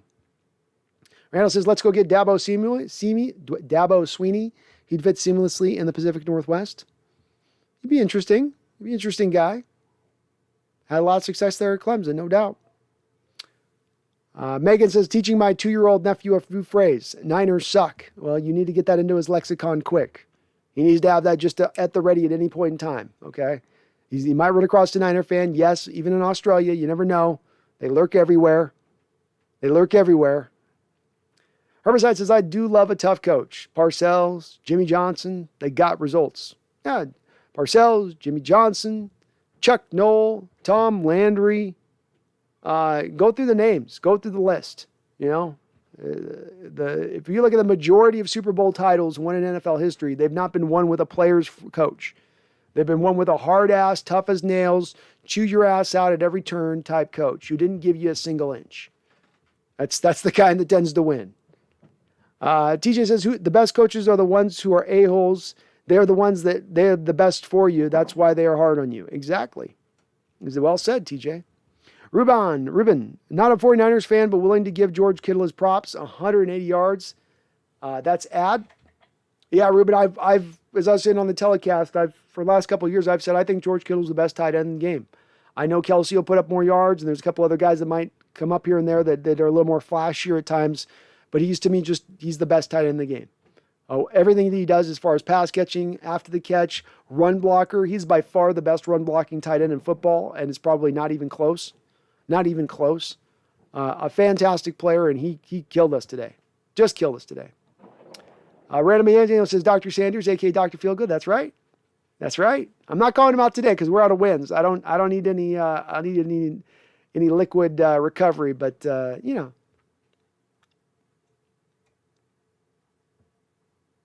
You know. Thank you again, Charles. You're awesome, brother. TJ says, I thought Dunlap was more on the cap. Nope. That's all That's all he cost, TJ, on this year's cap. And that's what we're factoring into here, right? What are they costing in this year's cap? And if you put $9 million, $12 million, $13 million into your defensive line, that's not a significant portion of money that you put in your defensive line. It's not. Especially for a defensive line that's got to get the work done like those guys do, where it does not have the benefit of a blitz-heavy scheme to overcome a lack of talent. Megan says, I still need someone to explain the hype around Jimmy G. It may be the Aussie in me, but I don't get it. I don't know if there's a lot of hype around Jimmy G, Megan. I don't. There's certain people that seem to like him and prefer him more than others. But at the end of the day, the 49ers were trying to move that guy throughout this offseason, and they found no takers. Somebody might have given up a 5th, 6th round pick for him, but nobody was giving him what the Niners were wanting, which was a 1st, 2nd, 3rd round pick. And that has to do with the fact nobody really loves him all that much around the league either. He's got his reputation where it is, I think. He's a guy some team might trade for him as a backup. I don't know who's going to ride with him in the future as a starting quarterback in this league after this year. I don't. So I don't know. You know, he's just a guy, you know, to me with Jimmy. But I haven't heard a lot of people that are big Jimmy Garoppolo people, Megan. I haven't. Maybe that exists somewhere nationally, but I haven't seen it mentioned a ton. Jackson says, wanted to pop in quick now. I got to go to college. Just taking over the weekdays. Love the content, Brandon. See you later. Go Hawks. Well, go Hawks, Jackson. And again, congratulations on being able to go over that game to Chicago. It's going to be an awesome game to go see. Randall says, Jimmy G filled in for Brady and excelled. He did okay. He got injured really quickly after filling in for Brady. Megan says, I'm allergic to booze and love coach. What more can I say? Laughing out loud. Go Hawks 05 says, let's rest Jamal next week and have him healthy for what could be a big Rams game. Agreed. You should be able to get by on this game without Jamal with the Texans. I'd go that route too. Well said. Randall says, was some talk Patriots would keep Jimmy G and let Brady walk. They traded Jimmy G to the Niners and he rode a great defense to Super Bowl. He did.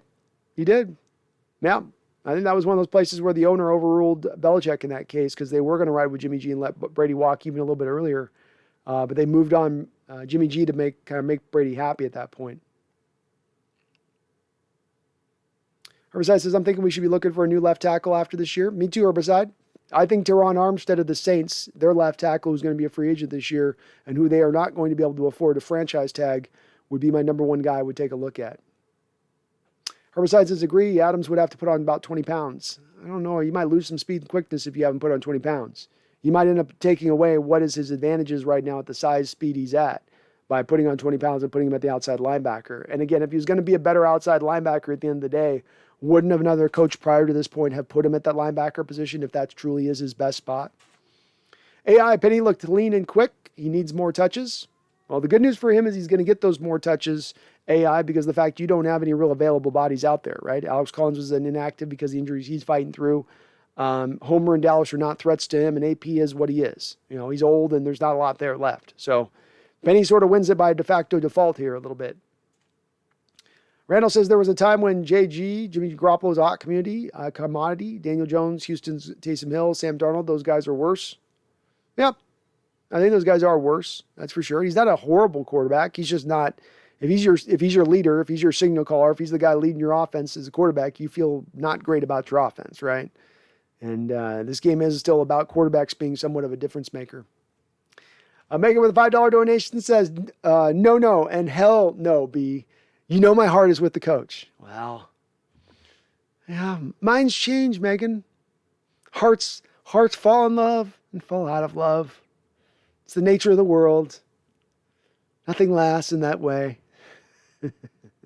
Thank you for the $5 donation. Randall, I think if Goff were on the 49ers, they'd have 2 more wins. God, I don't know, Randall. Now you're really slicing between the bottom level quarterbacks at that point.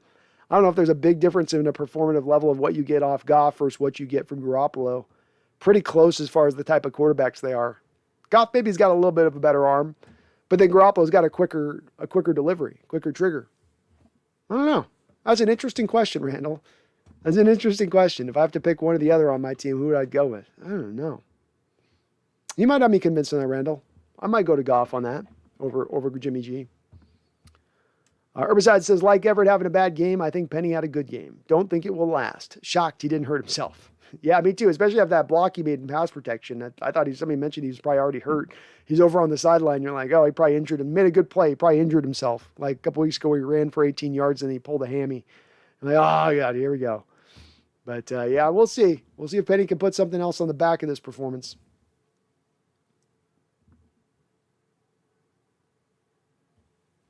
Brandel says, if I'm a Niners fan, I'd rather have Bridgewater than Jimmy G. At least he doesn't turn the ball over as much before this year.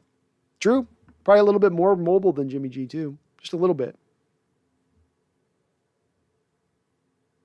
AI, if you think Jamal Adams is running out there at 215 pounds, there's no way he's 215. And again, listed weight does not mean that's what they actually do weigh.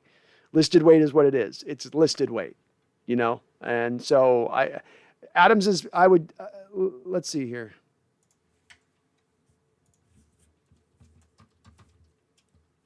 Let's see here.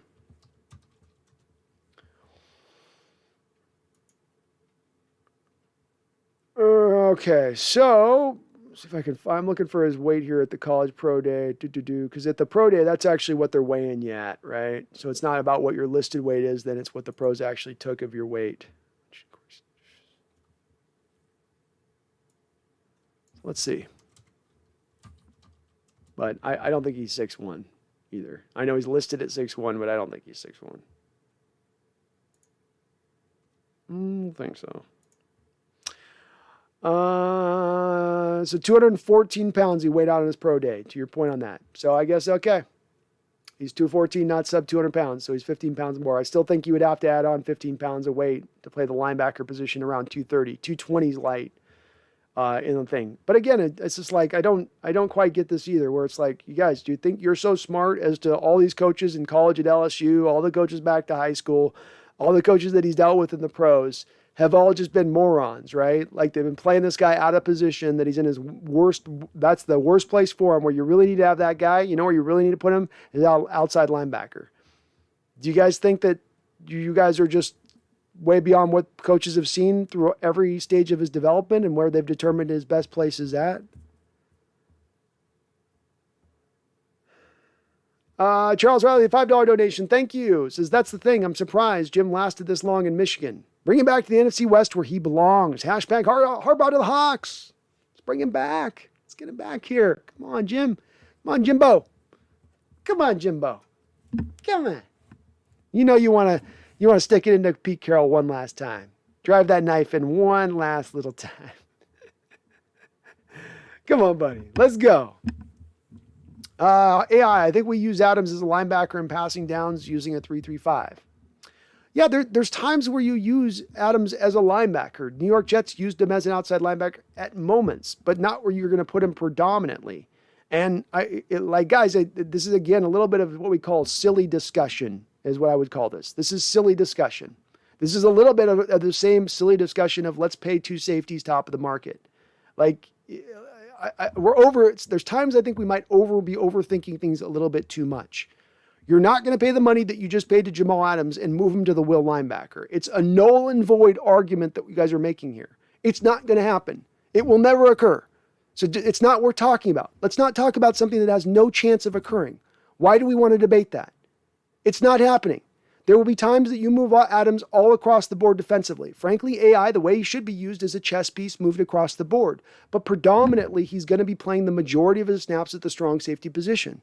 That's where you're going to get the best performance of Jamal Adams out of him. If you move him to a will, if you move him into the defensive line and have him pass rush as a defensive end, you're getting a diminished Jamal Adams. You're getting lesser than what you would get of him at strong safety. I'm kind of shaking my head, folks. Like, I give you guys a ton of credit on being smart with stuff. This is not one of the smartest places of ideas I've heard. Jamal Adams being moved to the linebacker full time at $17.5 million per year. This is not the brightest spot on things, guys. We're in silly talk here. I know it's a tough year. I know things have been breaking bad, and it's got people trying to think about every outside the box idea there is to think of. Let's put this one back in the box. Let's put the box safety back inside the box. Jamal Adams is not going to be moved in a trade, not going to be released, he's not going to be traded, and he's also not going to be moved to the will linebacker. That's not going to happen. End of discussion. Not going to occur. Not going to occur. Kyle Moki, what do you think about trading Russ to take some of the picks to go get Watson if his off-the-field issues are resolved? Watson and DK and Lockett with Harbaugh as a head coach would be great to watch on Sunday. It would be great to watch on Sunday. I don't know if you have in the local demographics here with I don't know if they would accept Watson coming in. And that issue is still far from being resolved. He's still not paid anybody out. I understand that there's still an active investigation, I believe, in that situation.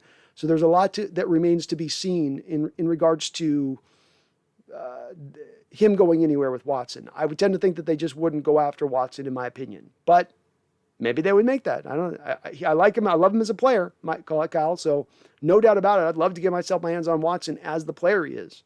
I know people have their reticence with him off the field, but on the field, he's magnificent.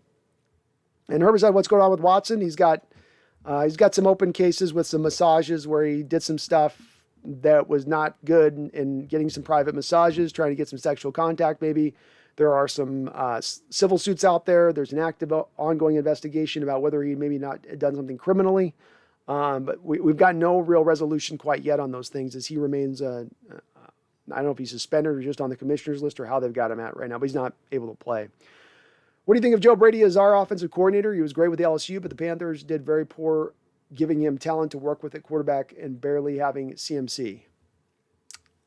Maybe. I mean, he certainly failed out pretty hard here with the Panthers out the gate. A lot of people do like him quite a bit. It's more dependent, Kyle, for me on who the coach is at that point. Is it Carroll here and you're bringing in Brady? It's first really the coach comes and then we start worrying about offensive coordinators, in my opinion. But if it's a new coach that's bringing Brady in as offensive coordinator, I'm maybe open to it. Charles Riley, $5 donation. Thank you, Charles. I appreciate you, my guy. Again, he says, you're so awesome. Charles says, can we get Dr. Sanders to do a live analysis of Megan while also treating her bone spurs on the channel? I think if Megan's game, it's Megan's game. Megan says, I don't have bone spurs. That's the one injury I've never had. If Megan's game, I'll bring it together. I'll bring it together, bring these worlds together. Cormier Racing, do you think Shane Waldron is here next year? Probably not, Cormier Racing. Signs the Magic 8 Ball says the future does not look good on that one.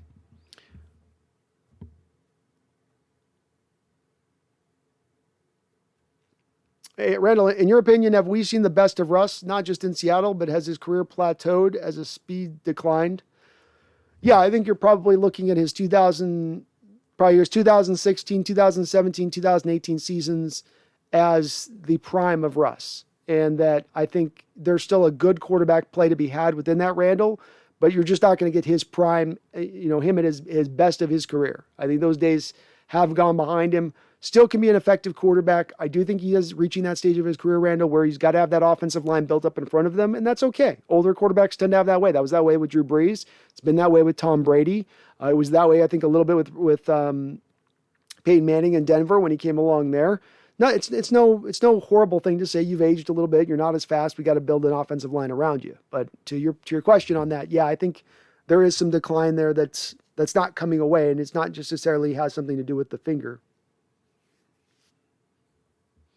Herbert says, oh, Megan, you're in trouble. Dr. Feelgood's no joke. He's the one that called that to feel good. He's the one that's going to make you feel all right. Kyle says, I'm fine with Russ leaving, but what team is he going to go to that is going to be a better position than us and has a better team than us? Anyone who trades for him has to give up something significant. Well, let me give you just one team right off the top on this, okay, Kyle? So let's take the Philadelphia Eagles.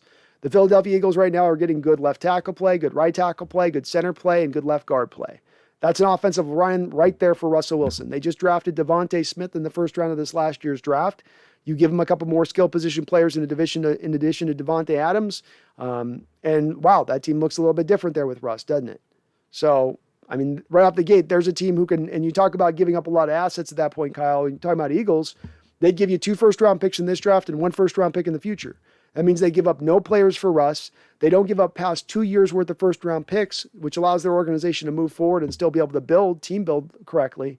So I don't think it's necessarily the case that every team is going to have to give up so many resources to not give Russ the situation where he's going to be able to excel. The other part to consider with this is it's not about necessarily the pieces that are there already in point for Russ. It's about going to an organization for Russell Wilson that will build the offense around him, that will embrace his style of play, that will not be a defensive-minded coach that wants to have a balanced team and, the offense needs to have a game manager type at the quarterback position and just not turn the ball over, but actually have an offensive coordinator who will go for it and be aggressive. Offensive-minded coach that will go for it and be aggressive. I think those are going to be more key mark items that are more important to Russ rather than the team that you actually have in place. And I think the last part of this that's even more important than those items is that Russ wants to grow his star. He wants to grow his legacy. And you do that by going to a bigger market. And that's going to be a big driving force on this as well, is can I get to a New York market? Can I get to a bigger place, a bigger stage to allow my star to shine brighter? I think those are going to be bigger factors on this. Herbicide73 says, love what Dunlap did today. Yeah, absolutely, man. He just totally took that right tackle and pushed him right back into Jimmy Garoppolo's face on the safety. Awesome to see when you need a big play by the defense after the offense had given up that interception by Everett. And then coming through with the tip ball on the 4th down play at the end of the game to seal it up. Great to see by Dunlap. And so needed, man. We've been waiting for this guy to show up. So just awesome. As you said, Herbicide, about time he showed up. Tommy says, here's another good reason to hire Jim. Could you imagine the Whiners losing their fecal, the Whiners losing their fecal when we sweep them for the next 5 years straight with Harbaugh? I'm in for the sweater and khaki just for that. Oh, God, the 49er tears I'd be filling up my coffee cup with the 49er tears. It'd be awesome. It'd be awesome. Herbicide says, keep Kimdichie. I think he has been able to be active the last few weeks. But you can get back cheap, I guess. E. Gibson says, even at 4-8, I like the effort Seattle played with today. This was the Hawks' 16th win in 20 tries versus the Niners. Nice. We're rolling against them, E. Gibson. I did too. I like the energy of the day. It's good to see them not roll over, not give up on this year. I don't think, things have not gone right this year, but I don't think I'll question the effort on the players. I think they've been trying as hard as they can. It just hasn't been working right. It's not about effort, just hasn't been working right. Today, the effort was there, and it was working right.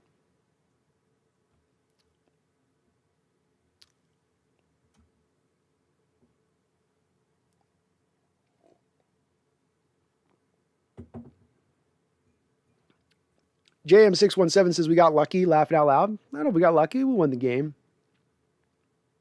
We won this game. I don't know if I'm going to ascribe it to luck. I'm not going to put it to luck.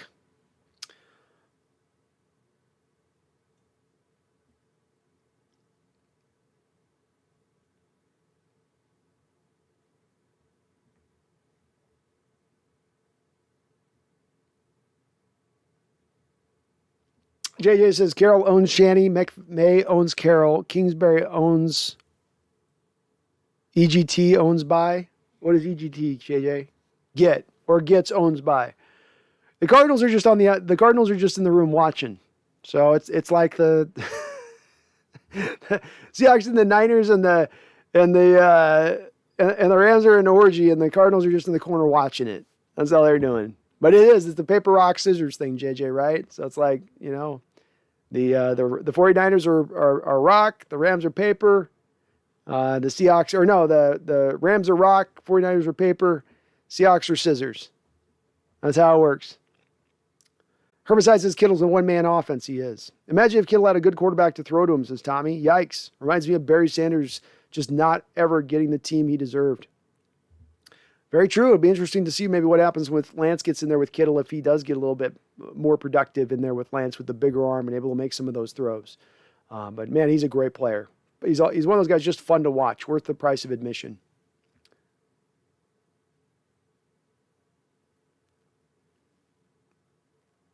Ethan Chamberlain says shots tonight. No, I got a Monday morning. I got to work. I was already off last week. I had half my workday kicked out by drinking last Monday night, so I got to be a good boy tonight. Kittle has only played 12 of the last 23 games due to injury. He is brittle. He's got a little bit of an injury history, that's for sure. That's the one place you can knock him on is the injury. But you really can't take anything out of his game and say he's got a deficiency in his game. Everything he does really good. Randall says, have you scouted the quarterback from Pitt, Ole Miss, and Cincy? Yeah, Pitt, I believe, isn't that Pickett, who's okay.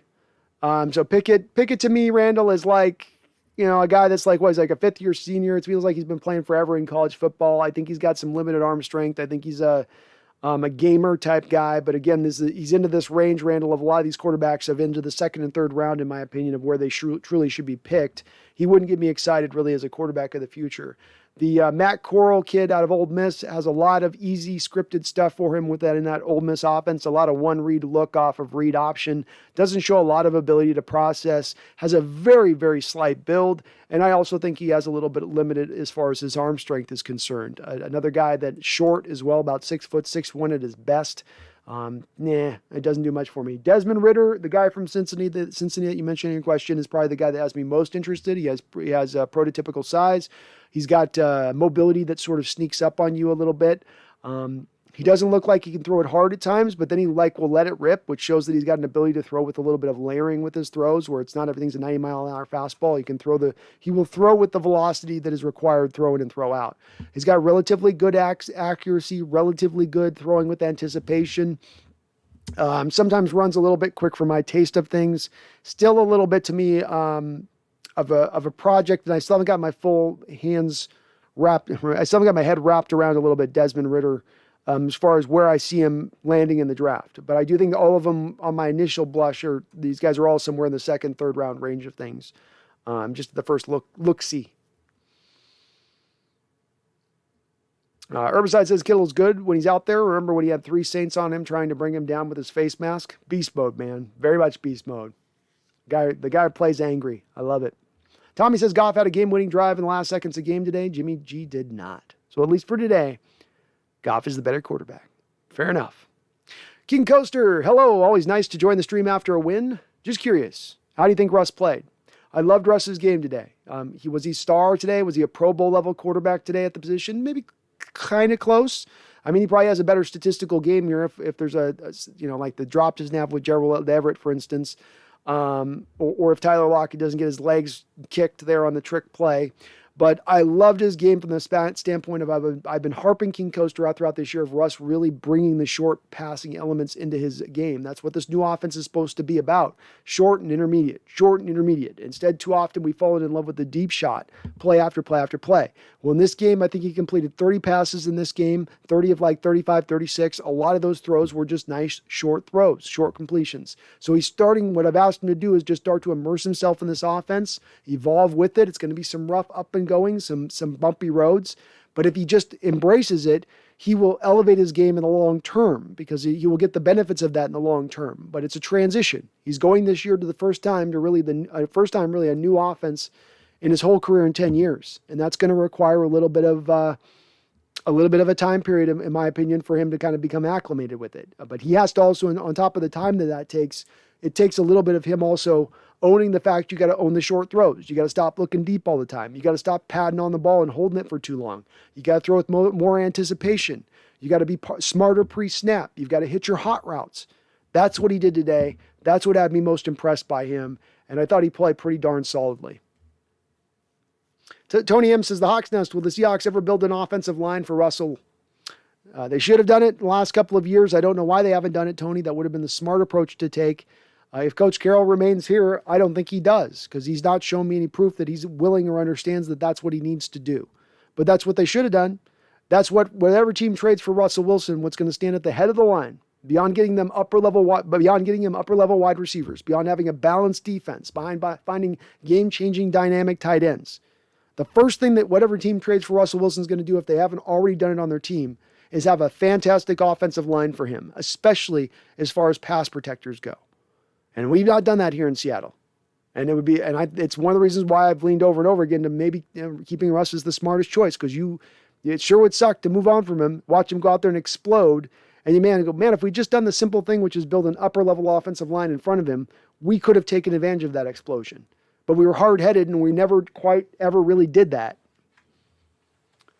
Randall says, if you had to choose between Herbert or Burrow, who you got? I like Burrow myself. I'm a Justin Herbert guy to me, Randall.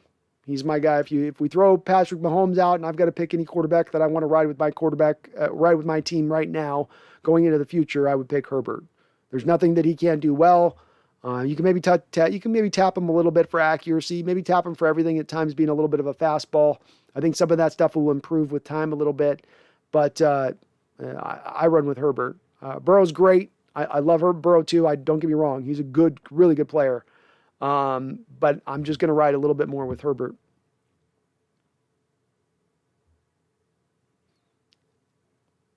I think as JJ said, Herbert has the higher ceiling, although Burrow is probably better right now. Maybe by a smidge. But I don't know. Maybe Herbert's right there with him too. AI says he has 210 plus, period. Great. So you think at 210 he should go play 215, 216? You want to have him AI play full-time? Hold on, let me respond to AI because it looks like you said it down here. I didn't say he should play linebacker. I just knew he was 210 plus. I played college football, so I have a reference. Fair enough. I mean, it's less for me being harped on his weight as much as if you move him to the point of what I was trying to say. I guess we get lost sometimes on the details. It's not really what his exact weight is. You would agree with this, AI. If you took Jamal Adams and you put him at the will, he'd be tremendously light for an outside linebacker in the NFL. Can we at least agree on that bottom line? That was the point I was making. Whether he's at 200 pounds, 210, 216, he would be tremendously light for the outside linebacker position, and he would probably be attacked in that likeness. That weakness of his game he'd be bringing to the outside linebacker, if you had him playing it 24/7, he would have it then. That's my base point on it. That's where I was trying to go with the weight point. Randall says, prediction, Matty Ice starts for the Saints week 1, 2022. Randall, the Falcons have made their peace with keeping Matt Ryan for 2 years.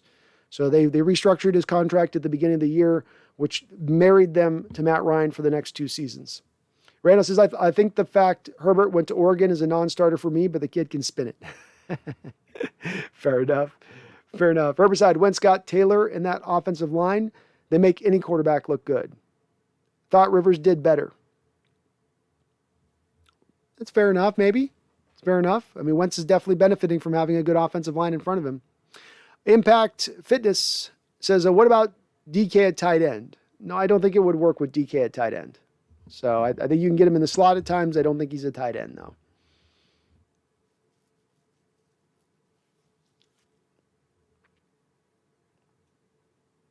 Randall says, let's move Dwayne Brown to 3 tech. Impactful Fitness says, feels like he would get more touches in the Waldron offense, at least use him as a 49er. Samuel. Yeah, he probably would be more touches in other offenses, that's for sure. I don't know if he can do the same stuff Deebo Samuel does, DK Metcalf. Samuel's like a de facto wide receiver, running back, hybrid type. DK's a big wide receiver. I don't know if he can do some of the stuff that Deebo does. And DK's been getting open. I've been happy with DK's play. Tony M says Trey Brown will be a star, people. He's got a ligament issue here, Tony. You got to keep in mind, sometimes when these ligament stuff comes up like he's having, you got to have it operated on. As we saw with Jimmy Graham, you can come back from that surgery not quite as twitchy, not quite as fast, not quite as quick.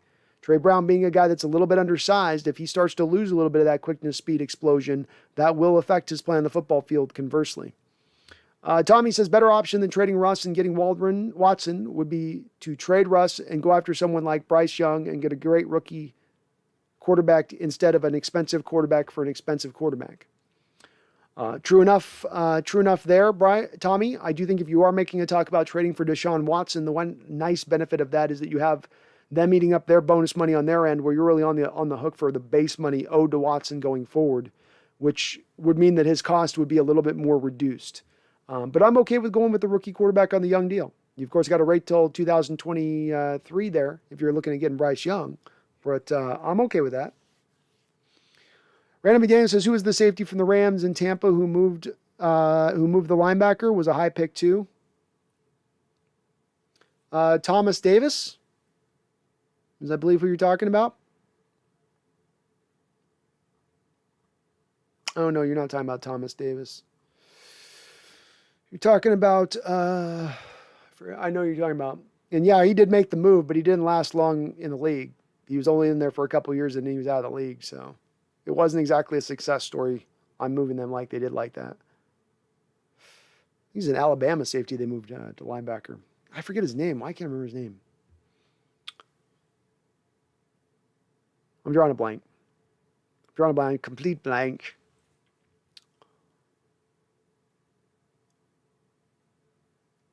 Megan got Roger with a $2 donation. Thank you, Megan. Says only if coach is holding my hand. Hey, fair enough. We might be able to make all this happen, Megan. Remember how they can call this happen. Go Hawks 05, I was down 1 point, and Javonte Williams caught a tud. Nice, dude. I love me some Javonte Williams. A good pickup on you on that part. Herbicide, I think we would be better off holding off on bringing in an expensive quarterback. I think we should try and draft one next year. Yeah, I'm with it. TJ says, if we trade Russ, then I want 3 firsts, Hurts, and a third. You're not getting much more past 3 firsts, I don't think, TJ. You might be able to get Hurts in addition, but I don't think you're getting much more past than three first-round picks. Tony M, hey, chat, do you like Trey Brown? We love Trey Brown, Tommy. My only worry with him is that ligament injury, but he's an absolutely fantastic player. I think he gave you as impressive rookie play at the cornerback position as you've gotten here throughout Coach Carroll's time in his entire 10-year period here in Seattle. And you've had some rookie quarterbacks out there, so he's played great. He played great. Randall says, rather have 3 first-round picks, 10 to 15 range, or 1 top 8 pick and 3 second-rounders. Probably 3 firsts, Randall. You're about top 10 to 15. I think you got a tier of the top 15 players in a draft. Or you're getting basically, of that top tier, you're getting your pick of 3 of those guys, as opposed to getting, 1 of the guys and then you're getting 3 tier 2 guys. I think it's more important getting the upper level talent at that point. Kyle says, say Russ goes to the Eagles. They have the cap space to get Russ without trading other pieces. Yep. What do they do with Hurts? Their O-line is aging. Running backs are injury prone, and they have 1 receiver. It's kind of aging. They've got a couple of guys that are like Landon Dickerson's a young offensive lineman, and I think it's more they've shown a willingness in the past to attack the offensive line and would do so even after they got Russ in. I think that they would move Hurts in the Russ deal. I think the straightforward trade here, Kyle, would be 3 first-round picks and Jalen Hurts. That's the trade, in my opinion. Aging running backs, I thought they had a young running back still. He's on his rookie deal right now, doing pretty well for them. I don't know if that's the case, but I'll give you that the offensive line's a little bit on the older side to a degree. But again, it's a good offensive line as it stands right now. And Jason Kelce may be old, but he might be playing the best center position of anybody in the NFL right now. Fisher, I think on the other side, Johnson on the other side is a little bit older. He's not like ancient, but he's playing like best right tackle in football. So it's where they're at right now is they're pretty good.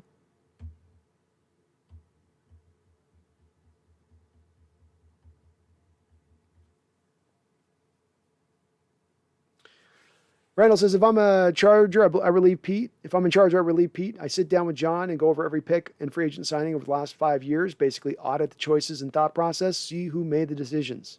Me too. Tony M says, Sidney Jones has been playing well. He has been playing pretty well, hasn't he? The second says, Russ to the Washington football team for 3 firsts, Montez Sweat and Tyler Heineke. Maybe. The only thing with that second is that Russ does have a no-trade clause, and is he going to want to go to a defensive-minded head coach?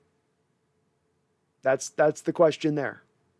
They don't have a whole lot offensively to speak from outside of Gibson, McLaurin, and maybe the tight end. Herbicide says, I take Chase Young too. Yeah, me as well. Herbicide. Me as well. I'll take that one too. AI, imagine trading Russ, signing Harbaugh and Aaron Rodgers to really bend over the whiners for 4 more years. They both want revenge on the team that spurred them. Ha ha.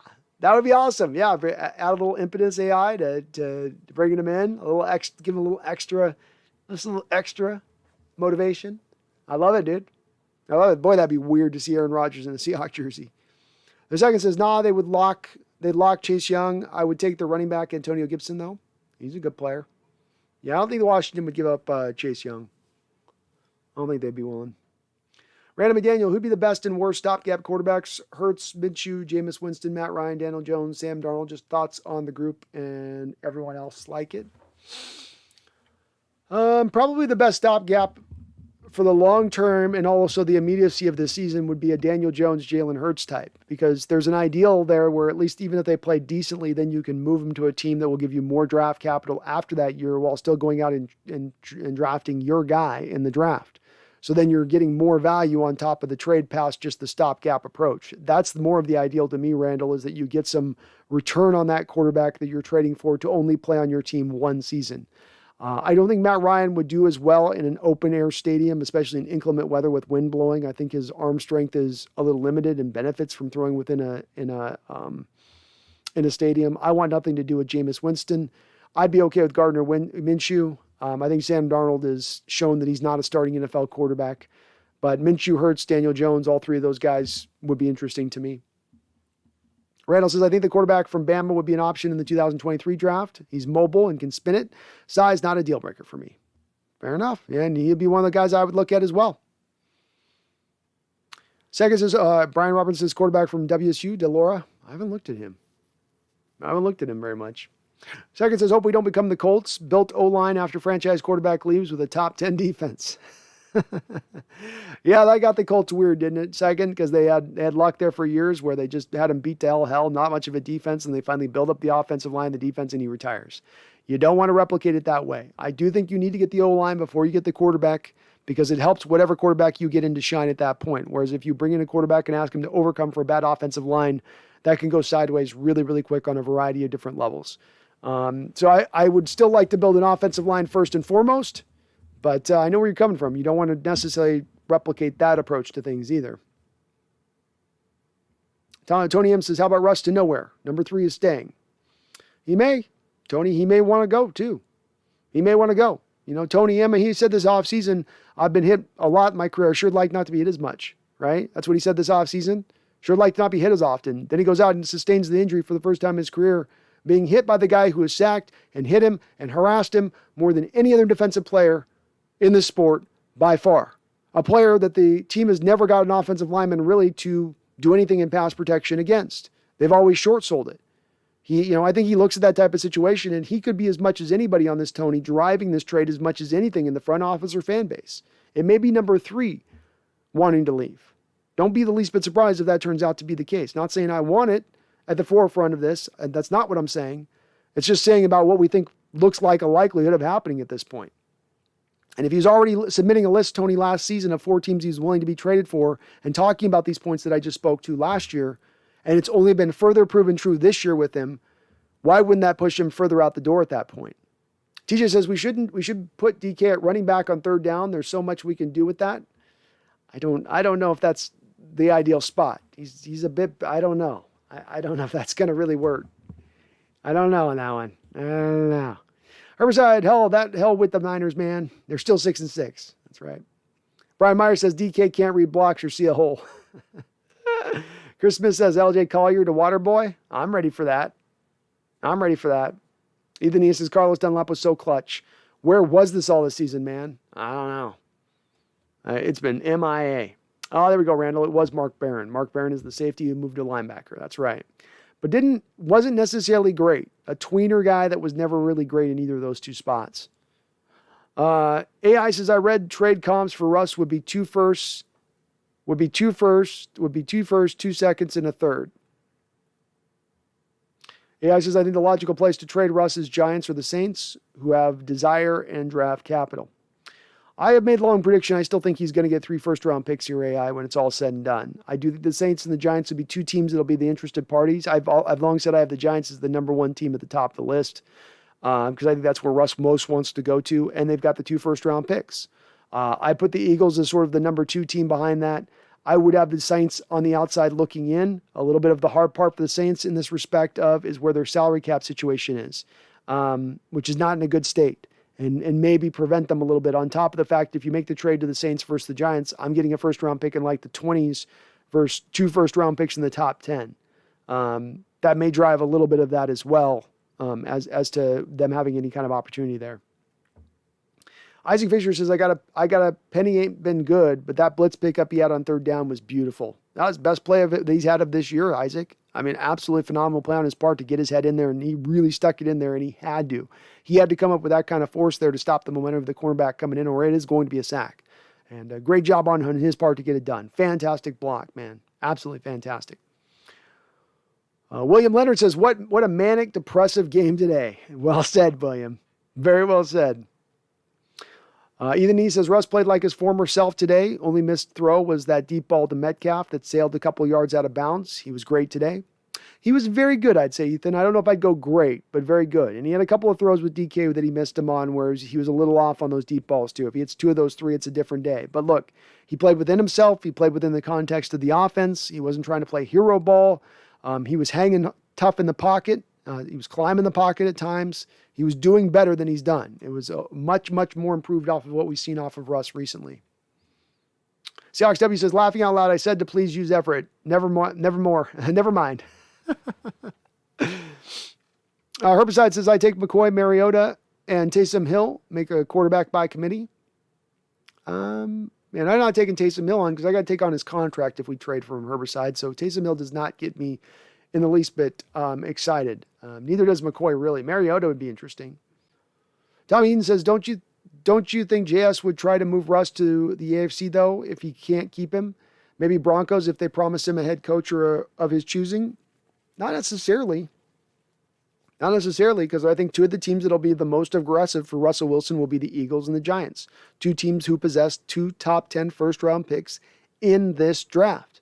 You know, we talk about other teams in other places. They're going to offer you a first-round pick in the 20s versus a team that can offer you 2 first-round picks in the top of the draft. That's enough to overcome we got to get Russ to the AFC so we don't have to deal with him approach of things. I think that you would look for who's going to give you the best stack of returns.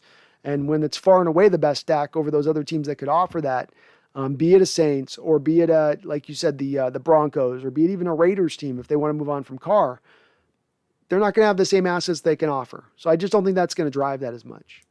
TJ says LJ Collier is the greatest player in our history. All right, Seahawks W says, heck no, I'm not taking no average quarterback for Russ. So again, Seahawks W, I know you're a little bit late on the chat with this. This is something that's been an ongoing discussion a little bit. This has as much to do with Russell not wanting to be here anymore, okay? So Seahawks fans out there, Seahawks W, I've been on this for a couple years, and I've seen many Seahawks fans out there getting blindsided this offseason by the Russ talk that he had, by Russ submitting the list of 4 teams, by Russ being dissatisfied in Seattle. You guys have got to wrap your head around the fact that Russell Wilson's not happy here, okay? Not been happy here. And if he comes into this offseason, Seahawks W, and he wants to moved on, and he asks to be moved on, the team is going to move on from him. And he could very easily land in that state. In fact, it's probably likely he lands in that state. So if you're a person out there who emotionally has not been able to bring yourself to any kind of ability of even reasonably considering the fact that Russell Wilson could be moving in a trade, you better start doing it, or you're setting yourself up for a pretty big fall and a loss of faith when it happens. The other thing with the Seahawks W is nobody's saying trade Russell Wilson for one of the people that Randall mentioned in the chat above, for Gardner Minshew. Nobody's saying trade him for Gardner Minshew. What we are saying is if we are handed that shit sandwich of Russell Wilson wanting to move on, wanting to be traded, then we go to find a stopgap for a year, a stopgap quarterback, an in-between quarterback until we can get to 2023, where there are much better quarterbacks available in the draft at that time, or our quarterback of the future at that point. But this is much driven, Seahawks W, by what Russ will want, as much as what us as the fans want, as much as what the front office wants, as much as what Coach Carroll wants. Herbicide says, question, who would you rather keep, Penny or LJ? I got to keep one of them. Penny. Penny's been more of a productive player for us than LJ, even in his busty limited state. AI says, okay, I didn't think about draft position for 3 Giants. I wonder if they throw in Barkley. AI, they didn't pick up the 5th-year option on Barkley's first-round contract, so Saquon Barkley is going to be a street free agent at the end of the year. Randall says, would it be crazy that if we trade Russ and Pete leaves that we get Rodgers, even if it's like Manning did with the Denver? He's a West Coast guy who can play in the weather. He could. I mean, and look, Randall, you're not crazy for saying this. There are people that have opined with John Schneider's connection back to Green Bay. If not, maybe he looks at Aaron Rodgers as the guy to bring in at that point. That they may look to make that move. It's possible. It is a possibility. You know, I can't deny it.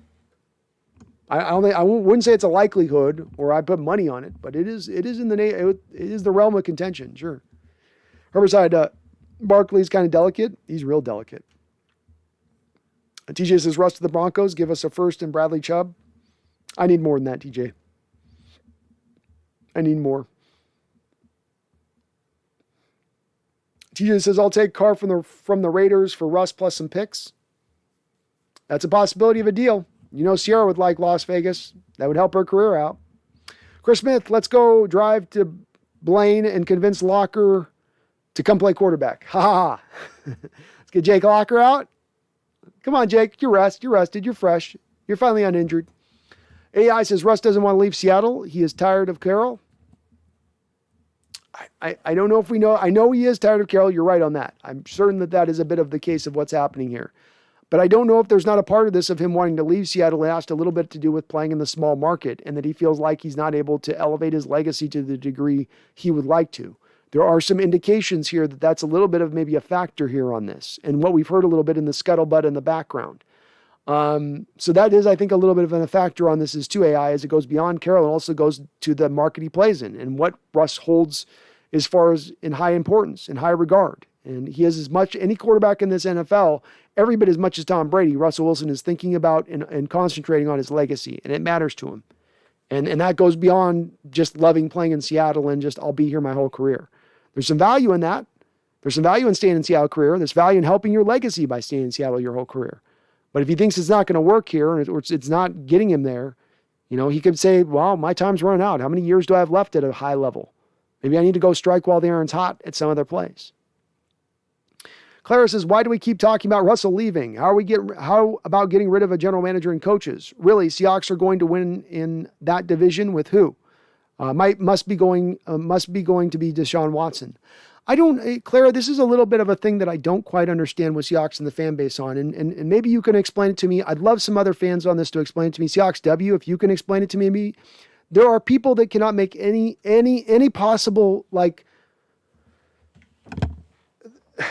there's no way to make any peace for some of you folks in being able the potentiality of Russell Wilson moving on. I have mentioned, and I've probably mentioned this literally 150 times. If I am running the show, Clara, if I'm the one in charge, if I'm the owner of this team, I keep Russell long-term, I get an offensive-minded head coach in here, I build an offense around Russell Wilson, and we roll with that. So I've said that. That's what I would like to do. That is not the reality of what we are dealing with. And there's got to be a key point to you people who love Russell Wilson. Love Russell Wilson. Find him to be your favorite player. Your Seahawks fandom and your fandom as a football player arrived the second that Russell Wilson came here. I get all that. I got it. Clear as a bell to me, okay? I hear you on that. But the part that I don't get is I've spent 2 years explaining to you guys we got a slow train wreck that is coming down the tracks and this is going to happen. And at every turn, I have people going, there's no way Russell will leave. There's no way Russell will leave. And then we get to this offseason where I'm literally proven correctly this offseason, where all of you go, there's no indication here that Russell's unhappy at all. Where are you getting this from? Then Russell Wilson goes on his media tour of hell this offseason. He goes on everywhere he can go talking about how dissatisfied he is with the state of things and where things are going. Okay? His agent submits a list, Clara. His agent submits a list of 4 teams that he's willing to be traded to. I mentioned this before. When a player gets to the place of submitting a list of teams he's willing to be traded to, guess what? He's on his way out. That's not a player who's long-term thinking about remaining with the ball club. That's a player that's sliding out the door. And so I grow frustrated in this because I was out ahead of this 2 years ago. You guys should be coming back to me going, wow, you had prophetic knowledge to understand this when everybody was calling you a crazy and an idiot moron in your chat at the time when you raised it. You got out ahead at that time. You predicted it was going to happen. It played out this offseason where he was an inch away from being traded. He was this close from being traded this offseason, folks. This close. This close. When it comes to this given point, I've been proven right over and over and over and again on it. So I don't understand... I don't understand, I guess, the blind spot on this one. This one doesn't make a lot of sense to me on this one, Clara. It doesn't. I've been proven right for 2 years on this. I'm going to be proven right this offseason when he's going to ask for a trade. And I hope to God, the folks that have come in my chat and run me and drug me through the mud on me making this prediction and saying this is going to happen and act like it's what I want rather than what I see playing out in the reality of things. I hope you come back and recognize it, folks, when you come back and see I'm right on this. I hope and understand that this is the way this is coming down. This has been playing out in slow motion for a long period of time. It didn't just happen this season. It didn't just happen this off season. It's been coming down the trek. And I feel like some of you folks need to start making a little bit more of your peace with it being very much a likelihood that Russell Wilson moves on this off season. It's much more likely at this point than it is not likely that he remains. I don't say that with happiness in my heart or with any kind of glee. I say that as trying to be an analyst for you guys here on YouTube. But I sincerely, it makes me scratch my head how right I've been on this, and I've harped on this over and over, and how many people are still kind of, I'm not saying full bury your head in the sand on this, but are sort of like sticking your fingers in your ears, closing your eyes, and not looking with just sort of calm, clear eyes at the situation and how it really is playing out. It's playing out this way. It's going down this trek. And I don't know if there's a whole hell of a lot that can stop it at this point. Again, I don't say that with glee. I don't say that wanting to move on from Russell Wilson. Clara, I would keep him. But you have a general manager and a head coach who just signed contract extensions last year, mid-year. Do we think that the ownership is going to eat $80 million to then keep the star quarterback? Maybe. Seems a little bit like a wide leap of logic to me. Seems a little bit like something that's never been done in NFL history before. But maybe. But I lean more to what the likelihood of is what's going to play out, rather than the anomaly, rather than if we just get the Hail Mary from left field. If something just crazily happens, then something can be saved. But it's not a savable situation as it stands currently right now. It really isn't. Berg Show says Russell looked pretty good today. He would have had 4 touchdowns today if it wasn't for Everett. Very true. Very true. I don't think he would have 4. Everett was going to get stopped on that little pitch play into Everett when he's breaking in and he fumbles at the goal line. But the other one would have been a touchdown. JJ says Russ has made it clear he has no qualms moving on. I don't understand why fans are so hung up on this point. He's served his due. Thank you, JJ. That's all I'm saying. I don't get it either. I understand people become emotionally invested in a player and they love a player. And I love him. I love him. I love him. He can never go. If he goes, it'll break my heart. I know that that's where this stuff comes from, is this emotional love you have for this player. But at the same point in time, you're setting yourself up for heartbreak here if you don't start to prepare yourself for this eventuality. And I see a lot of fans that are just not even in the vicinity of having made their peace with it. That are still just like, he'll never go anywhere. He'll never. No, there's no way. There's no way to go over there. There's no way to go over there. No way. No. I mean, this is like having your partner, and you're like, you got your partner, you're seeing weird calls come in on their phone. They've got dating apps on their phone now when you check their phone because you're super paranoid about it. And you're like, no, they're going to be with me forever. Our romance is solid. It's all rock solid. It ain't going to change. This will never go off the rails. No. It's fine. It's fine. He's just testing the waters. Nothing wrong with testing the waters. We'll see. Seahawks W just drafted quarterback and start him day one. Laughing out loud. I'm not watching Mariota for a whole year. The only issue I've had with this Seahawks W, I get where you're coming from on that, and I'd like to be more of the quarterback of the future. Here's the couple of issues that ride with that. Number one, the quarterback class is very weak. This is not as strong a quarterback class as we've seen in recent years, not even like last year where you had 5 guys that were going to go in the top 15 picks.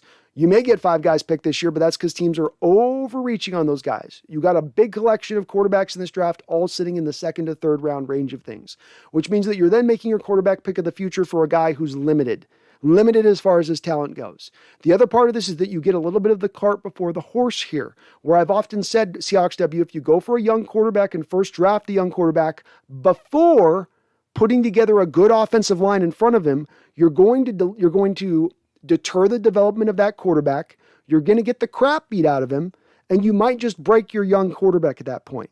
So going for the stopgap quarterback of Mariota for a year has to do with 2 different things. Number 1, a chance to now rebuild your offensive line for the next quarterback in the future. Number 2, to wait to get to a future point in the draft where you can actually go out there and make a pick for a quarterback who has earned being picked in the top 10, top 15 picks in a given draft. So that's a little bit of the worry out by going with the quarterback right now. Herbicide says if we can keep Russ and John and Pete go, all picks next year should go to the offensive line. I'm okay with that. TJ says, I'm waiting for Russ to walk off the field with a middle finger towards Pete. AI says, if Russ went to the Giants, he could take less salary there due to more advertising money.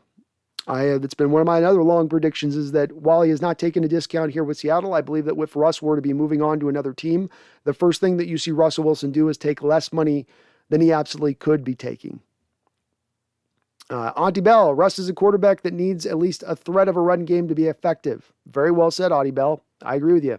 I think and to dive into the details of what you're saying on that, beyond that, essentially what he needs to do is to have the effective running game to bring the safety up into the box. And that the Seahawks have faced more cover 2 looks almost than any other team in the NFL this year. And if you're going to run cover 2, that means you're going to go with a light box. And if you have a light box, the offense should be able to run on that light box. The problem is, of course, Seattle's not been able to run on light boxes this year, so defenses have been able to remain in cover 2. Berkshow says, do you think Russ's views Carroll as a father figure? Russ's father passed away before he made it to the NFL. Yeah, maybe a little bit. I think his agent fills a little bit of that role for him, to be honest with you. Maybe a little bit with Carroll, but I think that the frustrations at this point outweigh what other fatherly figuredness he kind of had over him. I think Russell sees him as a little bit of a deterrent to where he could be ascending to in the greatness of his career. Seahawks W says, I take Penny one more year with no health insurance. Well, if it's a 1-year flyer on a veteran minimum deal, I'm okay with it. I'm not giving him any money, but if it would maybe on it just as a, I don't know, that. TJ says, Russ is going to go to a team where his wife wants to. It's going to be a family decision. Agreed. You better believe Sierra's going to have a little bit of say in this. TJ says, Russ didn't leave this year to give Pete a chance to fix, and it's going to hell. Very well said. I think the franchise came back to Russ this offseason and said, we're not taking this trade this year because we're not getting enough in assets in return, and we've got to eat $38 million of dead money to move you this offseason. Russ, you're going to have to wait a year. We will move you next year with the $26 million of dead money, but we're not eating $38 million and then taking less assets back for you. So you'll wait a year. We'll get back when we get back the next year, and then it's a little less of a hit that we have to take. TJ says, Russ didn't leave this year to get, Herbicide says, watching highlights, Curran had a much-needed tackle. Curran had a much-needed tackle? Sean Proper says, I do wonder if Russell Wilson's cheesy factor plays well into other major cities. Fans and media would eat him up in New York, Philly, Chicago, etc. Well said. I think it would probably play a little bit differently with the way he does his, the robotic stuff, nature of things, or the cheesy nature of things. I don't think it's going to factor into Russell Wilson on him being like worrying about the media for wherever market he goes to. I think he'll be more enamored by the big aspect of those markets that he could be going to. Randall McDaniel says, am I reading correctly? Packers saved $19 million by cutting Rodgers, or would the dead cap hit be $19 million? He thinks they're leaking his medical info. That relationship is worse than Russ in Seattle, but they win. Agreed on that. Let me look where they got this cap hit at. I know there was a restructuring, Randall, prior to the year that was going to make it easier to move on from Rodgers after the season. And that in that restructuring, they might have set it up to where the Green Bay Packers are not able to have to eat as much. They're going to eat some dead money by moving on from him. So they've not relieved themselves fully of that. I'm checking that right now. So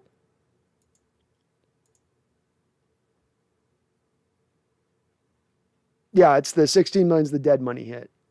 That's the dead money hit, essentially, I believe, that they would have to sustain. They wouldn't save anything. The $19 million is money they would owe on the cap. Seahawks W says, I take Derek Carr for Russ. You better throw 3 first-round picks and probably a little bit more on top for that. I'll be okay with it then. Randall says, Russ to the Green Bay for Rodgers, and they throw in a first. Yeah, they wouldn't do that.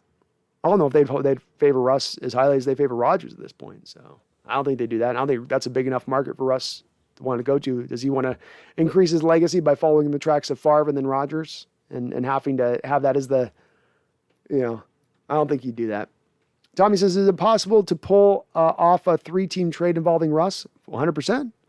Word is Big Ben is retiring and Steelers don't have a viable backup plan. I'm down with Philly, just not sure if Russ would like the new coach. It's well said. Don't know if Philly would work for him either. Who knows on that point? I have thought Steelers would be maybe a dark horse for Russell. As you said, they don't have much of a viable backup plan, and that is an organization that may appeal to him. I know it's not a big market, but they do have that blue blood aspect to them. Tolman's a great coach that might appeal to Russell Wilson. They've started to rebuild that offensive lineup a little bit around him. Got a couple playmakers on the outside to throw to. It could be a spot that Russ likes.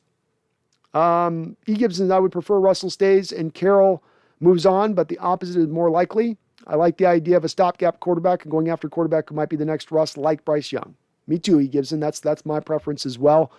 And as well, my preference at the top in what you said. I prefer to keep Russ and move on from Carroll and Schneider and go that way. That'd be great. I don't think it's a likely way that it's going to go, though. AI says, you're getting your pennies in a bunch from someone late to the chat and probably doesn't understand football club building. Yeah, I do. It's a little bit of that AI. It's also a little bit of having 2 years of having the same arguments in the same battle and having people push back with the same type of arguments on the other side of it. And I get frustrated when folks can't offer anything new other than the same old platitudes of Russ loves Seattle, so henceforth he won't leave. Russ has been in Seattle his whole career, so henceforth he won't leave. I always get my panties up in the bunch when folks bring simplistic arguments to play and they're not using their skull. Use your brain. Use your intelligence. Think this through. Don't just become emotionally enwrapped in what you want to have happen, but in what is likely to have happen. And again, I'm 7 hours and 20 minutes in. I'm probably a little spicy on the chat in that respect. But again, I've been on this for a couple years, and I have a lot of people that have scraped me through the chat beyond this particular chat AI that I've been fighting this battle on, and it's found it really frustrating because I've been proven right at just about every turn on it, which you think I'd be seeing maybe a little bit of the opposite, where people be like, well, you were right on this, so we'll probably take your word on this one as we move forward. I mean, if you've been right up until this point 2 years back, maybe we go forward on you being right. That's the part that maybe I don't quite get it. And I don't think you can always blame it on people being late in the chat. It's people being married to the fact that they can't come to peace in their mind with the thought process that Russ might just get traded this offseason. Not saying he's the guy that wants him to be traded, just that they absolutely emotionally can't accept that there's any possibility that it's any way could happen. And that I get the impression by some folks in their talk in the chat with Russ, and I've heard people literally say this idea where it's like their fandom is destroyed by Russell being moved. And that's one where I'm going to go, huh? What? All right. You have a good one, AI, man. Appreciate you. Hawks 3 and 8. If Russ, Pete, are all in Jody's ear, who do you think she listens to the most? I don't think she's listening to necessarily any of those folks necessarily. I think she's listening to the committee members that she put up sort of to, they're the ones who would be essentially in charge. They're sitting there just for these kind of decisions, but she's appointed a whole committee. I think like Chuck Arnold or something is one of them, but there's a collection of committee members on this that would maybe advise her on how to go rather than her personal relationships.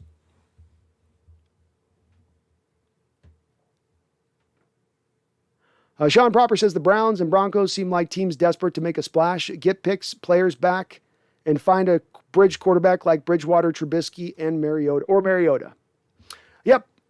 I think that's along the lines of what you're looking. I don't know if Cleveland would be a spot that Russ would want to go to, Sean, because, of course, Russell does have a no-trade clause. Same thing could be true a little bit with the Broncos. Is that the place he'd want to go, that he would let go of his no-trade clause to go, being, again, team in the Broncos that's currently led by a defensive-minded coach. I think he'd want to get away from a defensive-minded head coach first and foremost, wherever he does go. Megan Gockrotcher with the $2 donation. Thank you, Megan. I appreciate it. You're awesome. Says, can you please explain what dead money is? Yep. I try to keep the numbers when I do these explanations, Megan, simplified. So we're going to take these in general terms. Let's say you sign a player to a 4-year, $20 million deal. A 4-year contract, $20 million. Okay. Now, let's say that you give them $10 million of that $20 million in what's called bonus money. That means money that you're literally giving them at the time they sign the contract.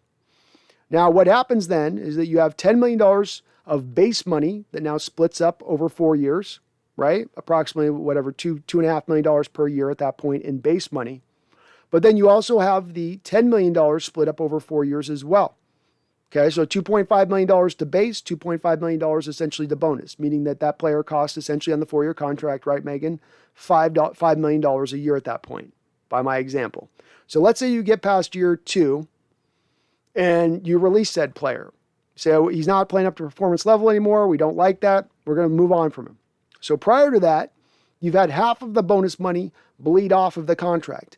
$5 million of the $10 million in bonus money has gone. It's off the contract. It's no longer there. You're left with $5 million. So then at that point in time, when you release him, you have a $5 million dead money hit that hits the cap then immediately when you release him, right? So it's essentially whatever is remaining on bonus money, and bonus money is spread out evenly over 4 years. Whatever bonus money remains on the contract when you release him. If you released him after 1 year, right, Megan? So let's say if we went with the 1 year of my deal, with my 4-year, $20 million deal, you release him in 1 year, after 1 year, you've only had $2.5 million of that bonus money that has gone off the contract, right? So you still have at that point then a dead money hit of $7.5 million in dead money hit if you let him go in that first year. That's basically in general terms how dead money hits. So with Russell Wilson this offseason, you had a $38 million dead money hit last offseason. We have another year here, though, where that bonus money that he previously signed from 2018 now goes another year forward. So it becomes lightened by one less year of that bonus money hit, which takes you down from the $28 million dead money zone from the $38 million dead money zone last year to the $26 million dead money zone this season. Hey, Hawk 808, what do you think? What do you think on how good those rookie offensive linemen did? First blush, they held up fine. They didn't embarrass themselves, and they were solid. I didn't get a chance to concentrate as thoroughly on them as I'd like with it because I'm doing the play-by-play and the live stream show and all that stuff. But I thought that they did a good job out there. I did. Herbicide says, what do you think of Eason? Think anything's there? I don't, Herbicide. I think that he's a guy that was limited in college. He's got a big arm and little else. I think the Colts showed you a lot by releasing him when they had already lost Sam Ehlinger there, a guy they drafted to be sort of their backup if they could get rid of Eason. He went down to a torn ACL in preseason, yet they still released Eason halfway into the year with Carson Wentz always close to being in a broken status, always very, seemingly one injury away. So that to me tells me that there's just not a lot there with Eason.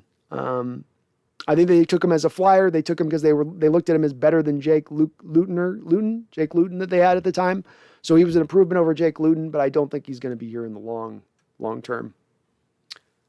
Randall says, this time last year when you talked Russ leaving, it pissed me off. After the Rams loss, I warmed up. Thought 50-50 last offseason. 2021 was wait and see how it played out. Right now, I'm ready for a big change. Yeah, thanks for mentioning that, Randall. And that's just a little bit like, AI asked about why sensitive on it. It's like, because a lot of people got pissed at me for mentioning it. I tell you guys, like, I'll be honest to you guys at the expense of getting flamed sometimes. But, there is a point where you get to the point of being flamed on stuff or where people just act like you're crazy for saying stuff and you're proven right. Or you go, wait, I've been right on this. You guys can knock me for spots where I've been wrong. But on this particular point, I've been on point with it. I've been on the right side of this one. And that's why I get a little bit on it with it. Tony M says the Hawks' Nest, Quandary Diggs has been playing well. No doubt about it. He's been playing awesome. Probably our best defensive player this year. Hawks 3-8, if not Bobby. Him or Bobby, one of the two. If Pete, Russ, and John are all in here, who does she listen to the most is what I meant. Are all in here. I don't think she's listening. I don't think she has any relationship with any three of those guys, though. Hawks 3-8. I don't think she has any contact or anything going on with those three guys at all. I don't. That'd be my guess on things. TJ says, when Russ leaves, we should be happy for him. He saved us the last 2 years. He's been the best quarterback in Seahawks history and Super Bowl champ and a Hall of Fame quarterback. What more do you want when he puts his body in hell for us? Agreed. I got no ill will towards Russell Wilson. And as I said, my number one plan would be to keep Russell Wilson long term. I just don't think it's likely to happen. I don't think it's crazy for Russell to say, I've had enough. And that I've given you enough, and that I've earned the right to be able to dictate and say, I want to go, and that they should accommodate him in that. I don't say it with any sort of anger in my heart towards him or don't. He is the best quarterback in Seahawks history by far. Second place is not even close. He's a first ballot Hall of Famer. He's been phenomenal. I understand why people love him, and you should love him. He's been that kind of special kind of cat quarterback. He should. But what we're really talking about here is a little bit more of the future and what the future entails. Patrick says, Jody must have some advisors outside of the Pete, John, Russ trifecta, don't you think? I don't think that those advisors are in her ear. Pete, John, Russ aren't in her trifecta ear. She's got a committee of, I believe, 8 people. Chuck Arnold, I think, sits at the top of it or something like that. But there's 8 guys on a committee that she would be going to for her advice in regards to the team and what they tell her is going on. E. Gibson says, I agree 100%. Russ does not think Carroll is holding him back. Russ does think Carroll is holding him back without committing to an offensive line and wants to move on. That's why he did give the list of teams he wanted to be traded to last season. Yeah. I mentioned this back last offseason, and I'll say it again now. If anybody wants to go ahead and point to me a player in NFL history, and I said NFL history, go point to me a player who submits a list of 4 teams publicly through their agent who does not want to be traded, who does not end up traded. This was the one time in history that I've ever seen it go down like that Seattle still kept on. Even Aaron Rodgers, with all of the smoke that he pushed towards the Green Bay Packers this offseason, did at no point in time submit a list of 4 teams he was willing to be traded to. That was a shot across the bow for Coach Carroll and John Schneider when Russell Wilson did that. Make no mistake about it. And yeah, I do think that he looks at it that way, that they never did go out and get the truly great offensive line to build around him, that they truly, in fact, really at the heart of it is that they just didn't truly invest in him as their star and build around him as you normally would do with a Hall of Fame quarterback. And Russell Wilson has a point. He has a leg to stand on with that. He does. None of your biz says if Pete is gone next year, thoughts on going after Nick Saban? Nick Saban's never going to come back to the NFL again. He went to Miami on his first stop and it was a complete shit show. Wasn't a good spot. Just didn't work. He didn't fit to the pro game. And I think if that didn't work the first time around, I don't think he's coming back now as a guy getting into close to nearly 70 years of age. TJ says, would you trade Russ to Pitt for Watt in a third? No, I wouldn't. And again, Pittsburgh's not going to trade TJ Watt at this point. They just signed him to a big contract extension. So the dead money I was just talking about, they'd have 3 years of accelerated money that would speed up on their books, which they would not be afforded to do, especially considering that they still have to sign Minkah Fitzpatrick to a big major deal after this point. So no, it wouldn't work for me. Hawks 808 says, great game, by the way. And I thought Penny had some flash. He did. Yeah, it was a great game. Fun game to watch. Earl Larson. Sorry, Earl. Only one team will win the Super Bowl. 31 teams will fail to do that. Being dead last in the NFL on time of possession doesn't help. Nope, it doesn't help. Especially when it's by a wide margin, I believe you're last in the NFL in that measure. TJ says, I'd never seen someone list 4 teams he would go to and then stay with the team. Thank you, TJ. I appreciate it. That's exactly what I'm saying. You've never seen this in NFL history that happened like that. And that is an absolute dead-on indicator of how close this came to Wilson moving this past offseason. And that was before he got broke. Why'd he get broke? Because you didn't build a good enough offensive line around him to keep him healthy. Randall says, signing bonuses broken up. Hawks 3-8 says, if Tom Brady left the Patriots after 20 years, you best believe Wilson will leave Seattle after 10. Well said. Well said. Berg Show, I was watching some Rick Dickerson footage. Eric Dickerson, Bergs. You threw me off with that W. They had a bigger shoulder pads then. Players now have less pads. Do you think that relates to more injuries? I do, Bergs. I do. I think let me throw on top of that, Berg Show, the knee pads, the hip pads, thigh pads. Players have gone to as small as they possibly can with all of those items, and I think they've done it at the cost of their health a little bit. That there was truly protections within those paddings. And you don't look as cool rocking the big pads, right? You don't get to show off the guns as much. But yeah, I think it absolutely has an effect on guys. I see Jamal Adams right now dealing with his second shoulder injury, and I'm like, well, maybe if you stopped wearing the little kitty pads and actually got pads that went past your shoulders, you'd protect them a little bit better. I do wonder that on some of these guys. Seahawks W says, you think we're firing Ken Norton next year? Yeah, well, I think Ken Norton's fate is, intricately linked to Coach Carroll. And what happens between the two of them is going to determine that, in my opinion. And if Coach Carroll leaves, Ken Norton leaves. But I don't think Ken Norton leaves and Coach Carroll remains. Joe Manick says, Russell for Mayfield? I don't like Mayfield. No, thank you. Because you're getting 3 first-round picks from him. It's 3 late first-round picks. There's not much value in that. I don't think Russell wants to go to Cleveland either. Audie Bell, the kid Russ's father raised, would not want to leave. Hollywood Russ is a different man. Well said. Well said. Hawks 808, I'd also hope that Russ and Pete stays. Give Russ options on whatever picks they have. I'm torn on who has to go. I think a lot of people are right. Hawks 808. I think a lot of folks are in that same stance of things. Shane Hafner, did I ever have money on the game today? 3 effing turnovers. Is that Seahawks receiver record? I think so. I don't know, man. I think Curse was right there with him, right? Didn't Jermaine Curse have 3 he was responsible for minimum in that 2014 Packer game in the playoffs? I feel like he did have a couple of tips in that game that were kind of on him. But right there neck and neck. Ellie Clark says, we are not trading Wes. What the F? Shane Hafner, did the line get better after Kyle Fuller was out? I didn't pay close enough attention, Shane, to be honest with you. I wasn't watching close enough. I was kind of just watching the game itself and I'm doing the live play-by-play, so I'm not able to kind of lock in as I would if I'm just watching it privately on the players. But I'll be checking it out again to take a look. Randy McDaniel says the thing about Everett's mistakes today were they happened in our own territory and and the 2 in the red zone. Yeah, worst moments to possibly happen, right?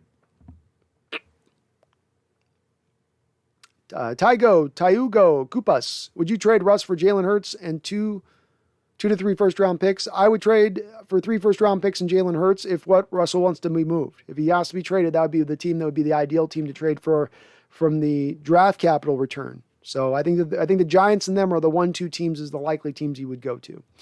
Shane Hafner says, San Francisco fans are going crazy. Ah, love it. They're so butthurt. They're screwed for cornerbacks next year, and their draft pick situation isn't great. Yeah, they're in a tough situation with their corners, that's for sure. And they've got to figure that out real quick. And they got a lot of work to do. I mean, they need like 3 corners deep right now. F4 Fake says Jody Allen's not happy. That are the reports, is that she is not happy. F4 Fake says get a new offensive line. Well, you're going to have to get a new offensive line whether you want to or not. She got so many free agents, you're going to need to deal with it. You're going to need to deal with it. Elliot Clark says, we are not paying $28 million of dead money for Russ. Pete has to go. Jody needs to wake up. Well, keep in mind, Elliot, if you're going to let go of Pete and you're going to let go of John Schneider, which I'm fine with you saying you want to let go of those guys. Again, where I've stood with this, I feel like I do need to make sure I mention this over and over. If I'm running things and I'm in charge of things and I get to decide who goes where and what is what, I would keep Russ. I would move on from Pete. I'd move on from John. Okay, so if I get the choice on this, Elliot, but what we're talking about is not what my choice is, but what is likely to be how this plays out. And it's $26 million of dead money. It's not $28 million of dead money.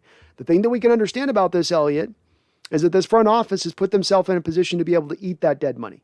Because, yeah, you have $26 million of dead money that you got to eat for Russell Wilson. But you know what you also did this offseason, Elliot?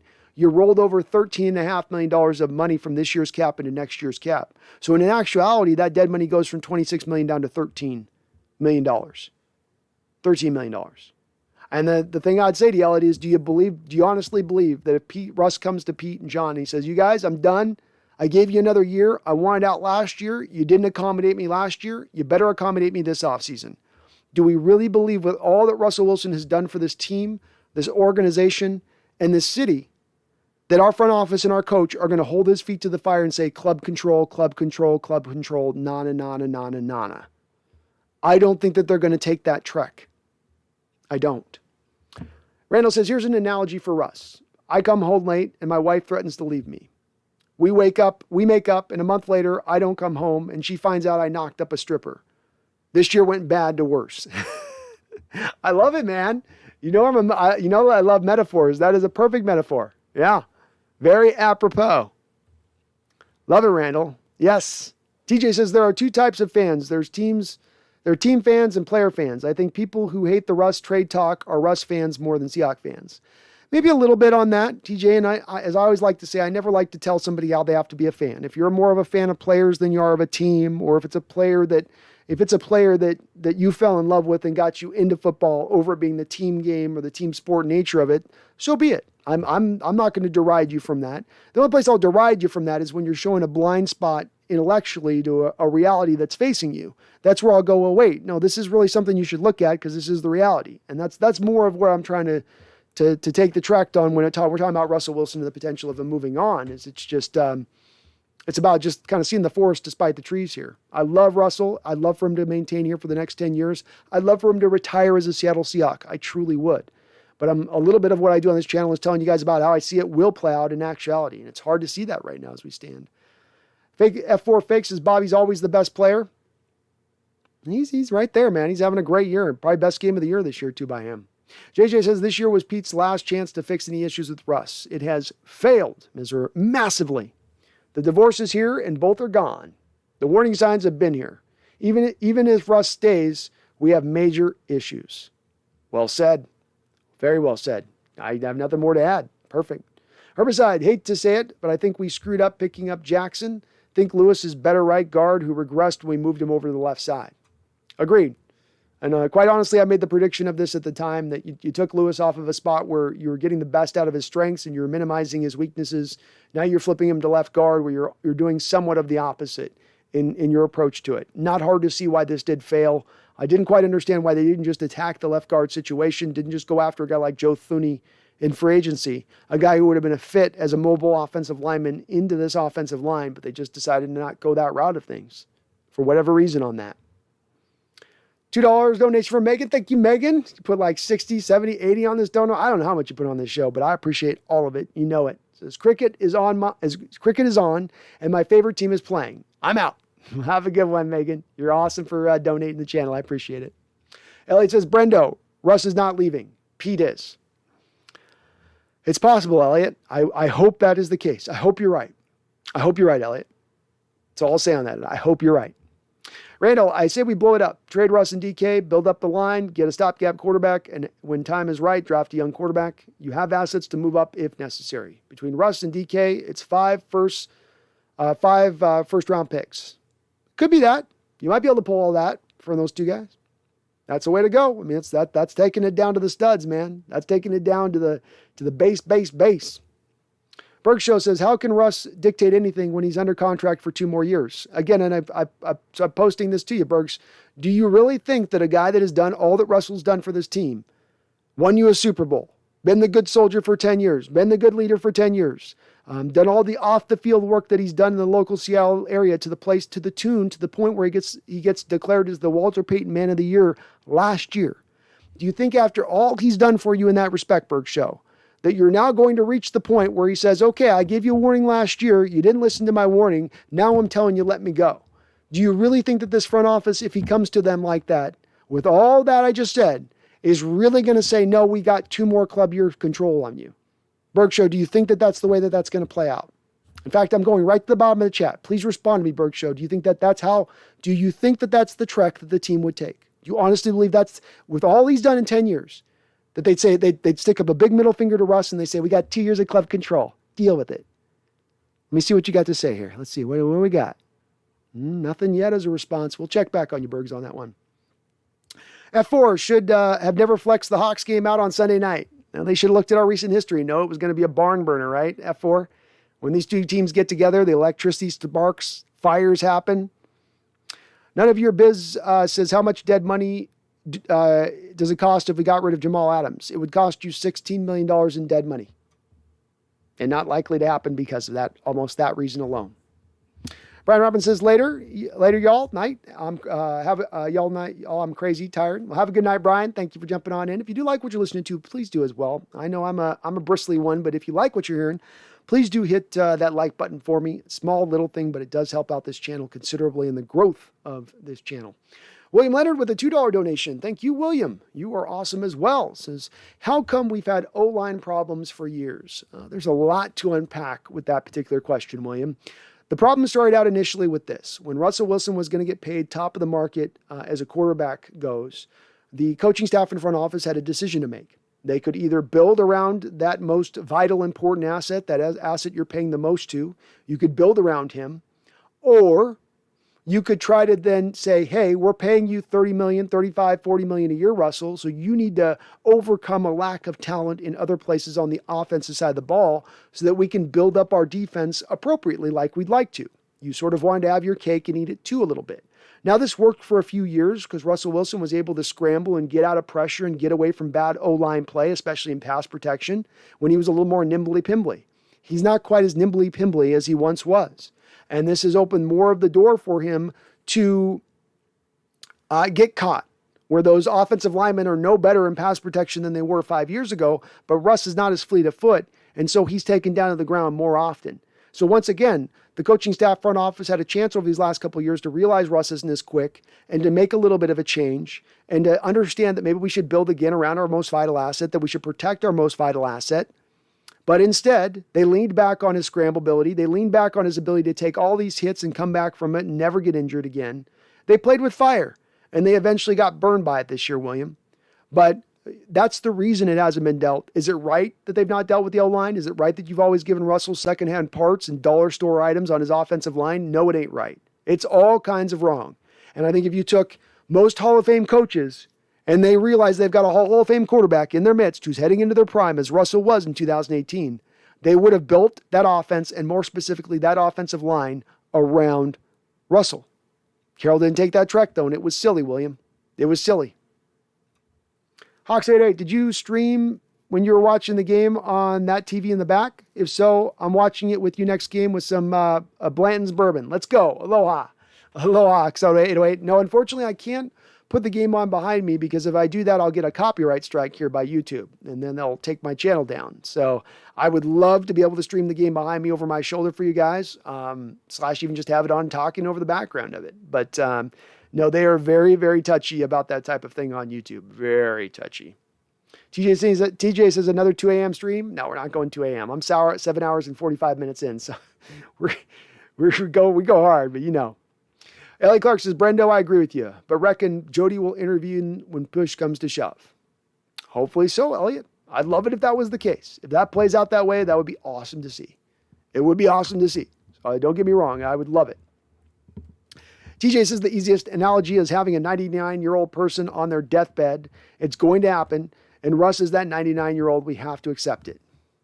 Sometimes we just got to accept it, man. Randall says, Brando, going to bed? Always love this team, bro. I love you, brother. You have a good one. Peace out. Sleep well. Have a good rest of your week here. Appreciate the discussion, man. And no matter what, folks, even if I disagree on this, don't remember this.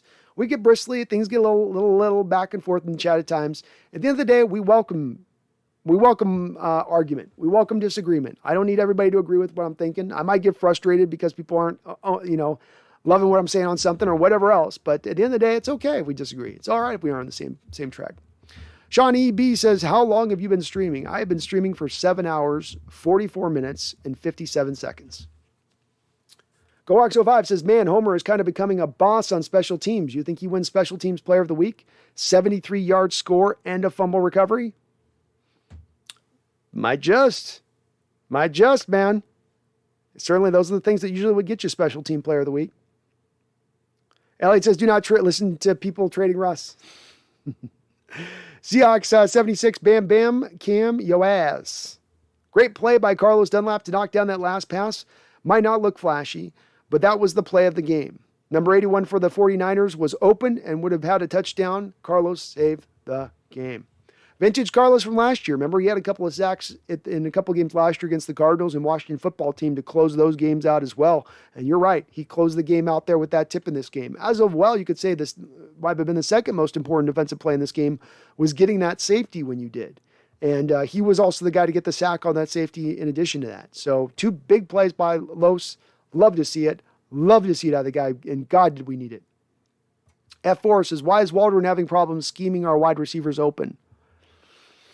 Doesn't seem to be a big strength of his game as it stands right now. Maybe that's something that comes along with time as an offensive coordinator, but it's not been something he's done really well up until this point. Sometimes when they manufacture touches, it just doesn't seem to even give you positive yards at times, as we saw by 3 of those first 5 bubble screens that they ran to sort of start the game offensively. So I don't know why he's struggling so much with it. Some of it has to do with them sliding back into old habits and running a lot of the old Seahawks offense through some of this season. But some of that's on Waldron as well. It's a bit of both. Oh, Berg Show, you responded to me. Okay. Sorry, I missed your response here, Berg Show. So Berg Show says, yes, I would give him the middle finger and say, it's not our fault you broke your finger. You're our property for at least 2 more years. But Berg Show, isn't it our fault that he's broke his finger? He broke our finger because the single most dominant defensive player against you, Aaron Donald, who was sacked, who was hit, who has harassed Russell Wilson more than any other defensive player in his career, is now the guy to finally break him. It's like Russell Wilson warning them about this monster who's coming after him. There's this monster coming after me, guys. Can you do something to get a counter, get an elephant gun for that monster? Get me an elephant gun. And the front office to go, yeah, we get it. We'll get around to it. We'll get around to it. We'll get around to it. And then they never get around to it. And Russell's like, you never got the elephant gun. And now I got my finger broken by the monster. Let me go. And then the front office gives him the middle finger, Berg Show. Okay, so let's do this, Berg Show. Let's continue to play this out. I appreciate you coming back and forth with me on this. So you think the front office is going to do that? They're going to give him the middle finger and say, we don't care about all you've done for this team and organization for 10 years. You're saying they don't, all the medical hospital visits you've gone to, the child care stuff, winning the Walter Payton Man of the Year award, none of that matters to us because we have you under club control. That's all we care about. We got your club control. That other stuff is irrelevant. We're also going to ignore our own failings in this with you by the fact that we've had a league worst pass protecting offensive line over the last 4 or 5 years every single year. We're also going to ignore that because we have no responsibility in that, even though we kind of have responsibility in that. So I guess we'll ignore that. But here's my final point on this, Berg Show. If you think truly that's organization and you think that that's what they're going to do me a favor. We got 10 years here, right? We have 10 years of John Schneider and Coach Carroll here. Just do me one favor. Show me the last player that they did that with. Show me the one player. Show me one player who said, I want to be out of here. And they said, no, we have you under club control. We're keeping you here. I can show you guys like, Michael Bennett, for instance, when he was due to go, they moved on. They didn't hold on, and we got you for it. They even took dead money hits over the years to move on from guys at times. So that doesn't seem to be their modus operandi behavior towards players. They seem to be more leaning in the being pro player, less of we're going to give you it the hard way and you're going to take what we got to give, like it or not. I accept that we probably disagree on this point a little bit, Berg Show, but I have a hard time seeing the organization take that tract with him. And I do hope, again, when I'm proven right on this offseason, when it comes down the track, that you'll come out and acknowledge and back in on the chat and be like, you know what? You're right on this one. They weren't going to do that.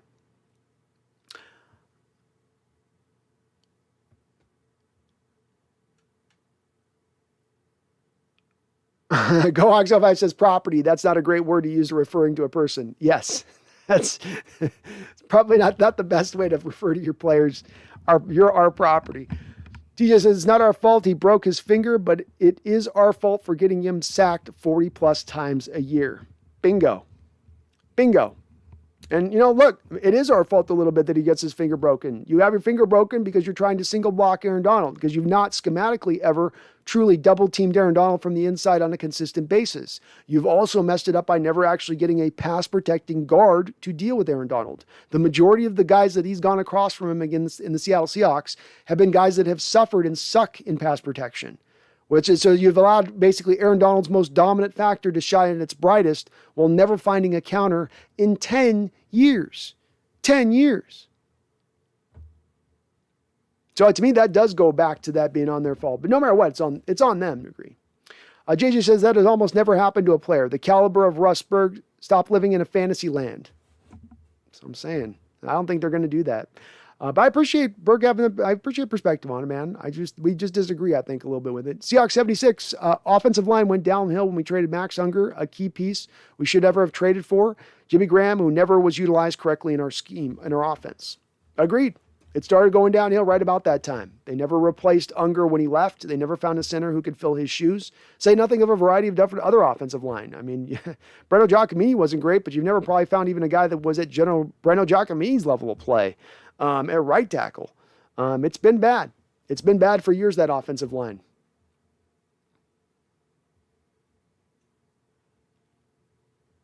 Go Hawks 05 says every time Bobby gets a pick, an angel gets its wings. Yes, he does. I love it. Very, very true. F4 fake. Very few players stop Aaron Donald. Very few players stop Aaron Donald, but that doesn't mean that you have to ignore it all. Like F4 fake, there's a difference between nobody really stops Aaron Donald to you now put players out in front of Aaron Donald that are one of the weaknesses of your team. When you put guards out there that are one of the worst positions on your team, you're also not doing yourself any favors on the other end of that spectrum, are you? And when you look at the guards that have gone opposite Aaron Donald, he's not ever had one guard in the Seattle Seahawks history of playing up against Aaron Donald who's been a pass protector first. Let's go beyond that, though. You could also schematically just say, hey, Aaron Donald's the most important defensive player for the Rams, especially on the defensive line, that guy that's going to most be able to hurt us and harm us the most. Why don't we just double team him on the majority of the snaps? Right before we played the Rams in the first game of the year, I watched the Cardinals the prior week play the Rams, and they beat the Rams. They beat the doors off the Rams. And you know what the Cardinals did F4 that whole game, about 90% of the snaps? Double-teamed Aaron Donald. So, it's like, yeah, some of this is about getting the player. Some of it's about scheming. Some of it's about not putting your quarterback to get the ever-loving piss beat out of him every time you happen to play the Rams, because you've not addressed those two items. GoX05 says, what's an elephant gun for Aaron Donald? Joe Thuney and Creed Humphrey. But come on, man. You couldn't get them on the same team, could you? Good point. Yep, you could have. You could have signed Joe Thuney. You could have drafted Creed Humphrey. If you were willing to do it, if you had an impetus to do it, you could have done it. Berkshire says 10 years, Big Ben gave Pitt 18 years, Brady 20 in New England. Slot of those Seattle cancer stops are photo ops. Russ is fake. I don't know if you get to the point of becoming Walter Payton Man of the Year award because of photo ops, Bergshaw. That's a pretty That's a pretty important reward that the NFL gives out every year, and I don't think that it's been done, historically speaking, for photo ops. Ben gave 18 and Brady gave 20. That's true. It's not a lot of quarterbacks that play in that same environment that amount of years. We'll see if I'm right on this or not, Bergs, but I think you're going to be surprised to find that the organization is not going to hold on to Russ if he wants out of town. They're going to move off from him. They're not going to take that stance. And again, nobody in that 10-year period, Berg shows, have they done this to. They've not held on to anybody that doesn't want to be here. When Marshawn Lynch wanted, let me give you another for instance, because again, Burke Show, let's back up what I say with actual facts and bases, right? Let's not speak to maybe emotionality, back this up, right? So you have Marshawn Lynch. You had recently signed him to, I believe, like the 3rd contract in Seattle. He wants to then go to Oakland because he knows Oakland's moving. Seattle accommodates a trade, eats dead money, Burke Show, on that year's salary. They ate dead money to move on from Marshawn to accommodate him a trade to the Oakland Raiders.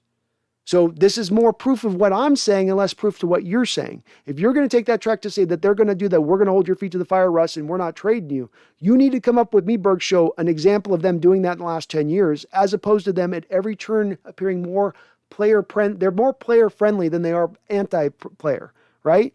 They're going to do right by a player more than they're not going to do right by a player. And if it comes down to a question of making one of those two choices, they're normally 100% of the time going to err on the side of doing right by the player.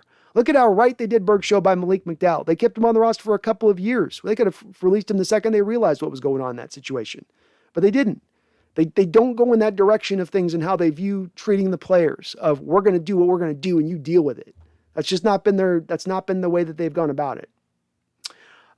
Sean Proper says Seattle will need to do right by Russ, but let Mark Rodgers know they're not going to trade him for 75 cents on the dollar just to appease him. I'm okay with now, I'm okay with that, Sean. I'm okay with letting Russ know you don't just got a say of wherever you get to go and you get a free will. Just say, I'm done. I get to go wherever. We're going to make a trade, but we're going to make a trade that's going to make sense for our organization as well. We still do have to eat $26 million of dead money. So we're going to have to come to a compromise as to which team it is that you're going to go to 100%. And he's got to be malleable within that. It's not just him as well on the other side of it saying, I want out, make it happen. Okay, we'll make it happen. You're going to do some accommodations as well within this. TJ says the difference between Ben and Brady is the head coach listens to them. Very true. Bergshow says Russ runs himself into half of those sacks. He does. I'll give you this. He runs himself into some of his sacks. I don't know if half would be the number that would necessarily go to. I think he's probably more in about the 20% realm of it. 20 to 25% at the most. 1/4 maybe. There's a little bit of that to a degree.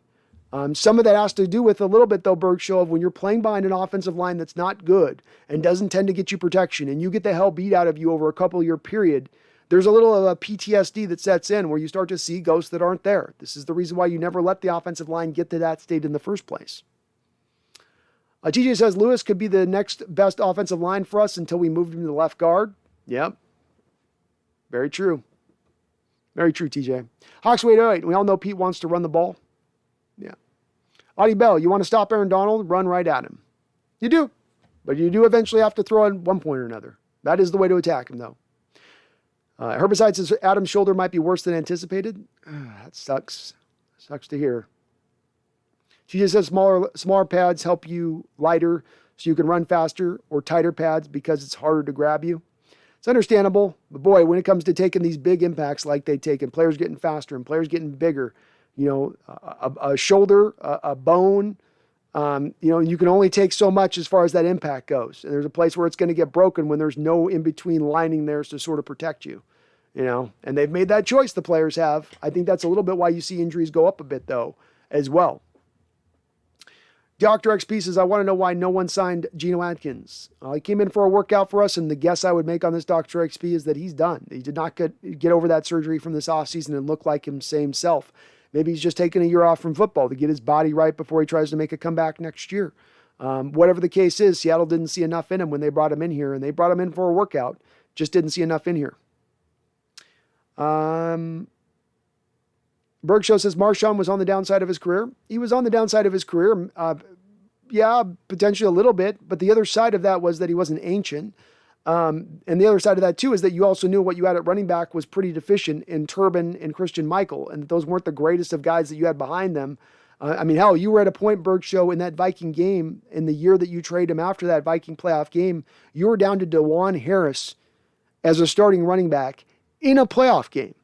So Seattle wasn't exactly dealing from a stacked deck of running backs where they could afford to move on from Marshawn. Indeed, it was very much a similar situation to your quarterback situation by moving on from Russell here, where you were going to hurt yourself to accommodate that trade, no matter where Marshawn was as far as his prime or not being in his prime. But again, it is proof to what I'm saying that they don't. I think you're missing the point of what I was saying. That Berg Show, they didn't take the hard line stance on that. They accommodated. Marshawn came to them and said, "I want to go to Oakland." They didn't go, "Hey, we're going to have to eat," because again, the part you ignored on this, Berg Show, is you had to eat dead money to move on from Marshawn. It wasn't that you were moving on from Marshawn, who's had the downside of his game. It was that it was going to cost you money to move on from Marshawn. You were going to hurt your salary cap to move on from Marshawn, while at the same point in time now paying Russell Wilson top of the market.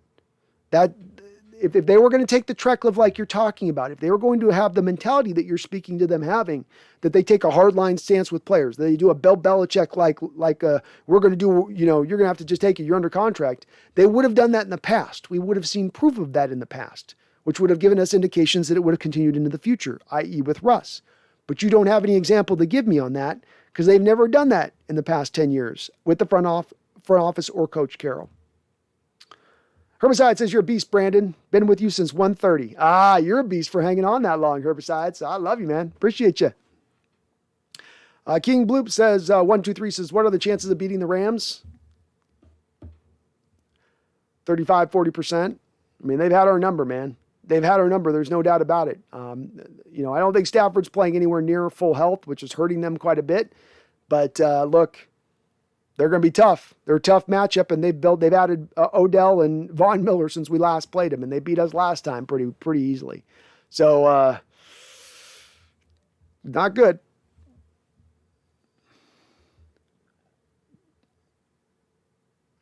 Oh, I skipped you on that Hawks 808. I'm sorry. Says Hawks 808 says, "I feel like Russ didn't make as much noise about the O-line like he did with Odell and AB and Odell.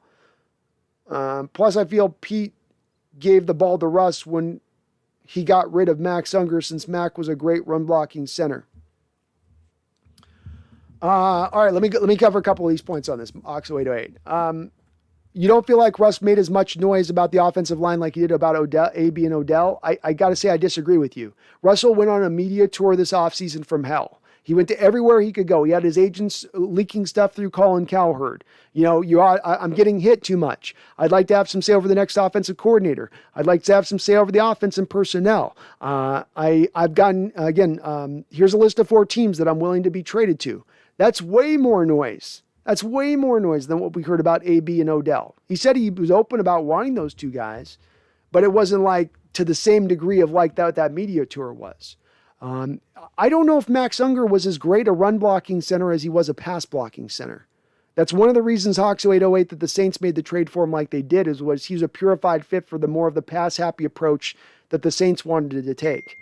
I tend to believe,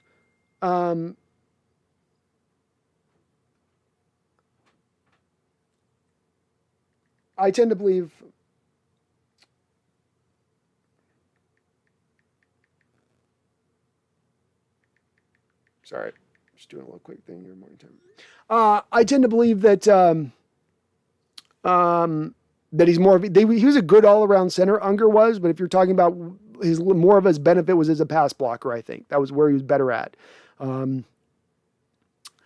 But no, I don't think that he gave the ball over to Pete simply because he got rid of Max Unger, right? Because giving the ball over to Pete and supporting Russ would have been to give him a good offensive line. And instead, because as somebody asked before where this went wrong where you went light on the offensive line. You tried out guys like Christian Sokoli and Drew Nowak. You also ran parts on the offensive line. You were basically for a couple of years there, Hawks 808. If you took the Pro Football Focus scores of our offensive line for about a 3 or 4 year period, before especially Dwayne Brown got here, you were below league average as a pass blocking unit at all 5 of the offensive line positions during that period of time. They may have been upper level run blockers, but pass protectors, they were not. So you didn't really put that support behind Russ if you didn't give him that, right? Because you sort of, by making that choice as Seattle did, we're going to go for run blockers first. We're still doubling back down on the run. you made the choice then of that at the expense of Russ having to run around for his life and taking a couple extra more hits than maybe you would have to, being that is the case.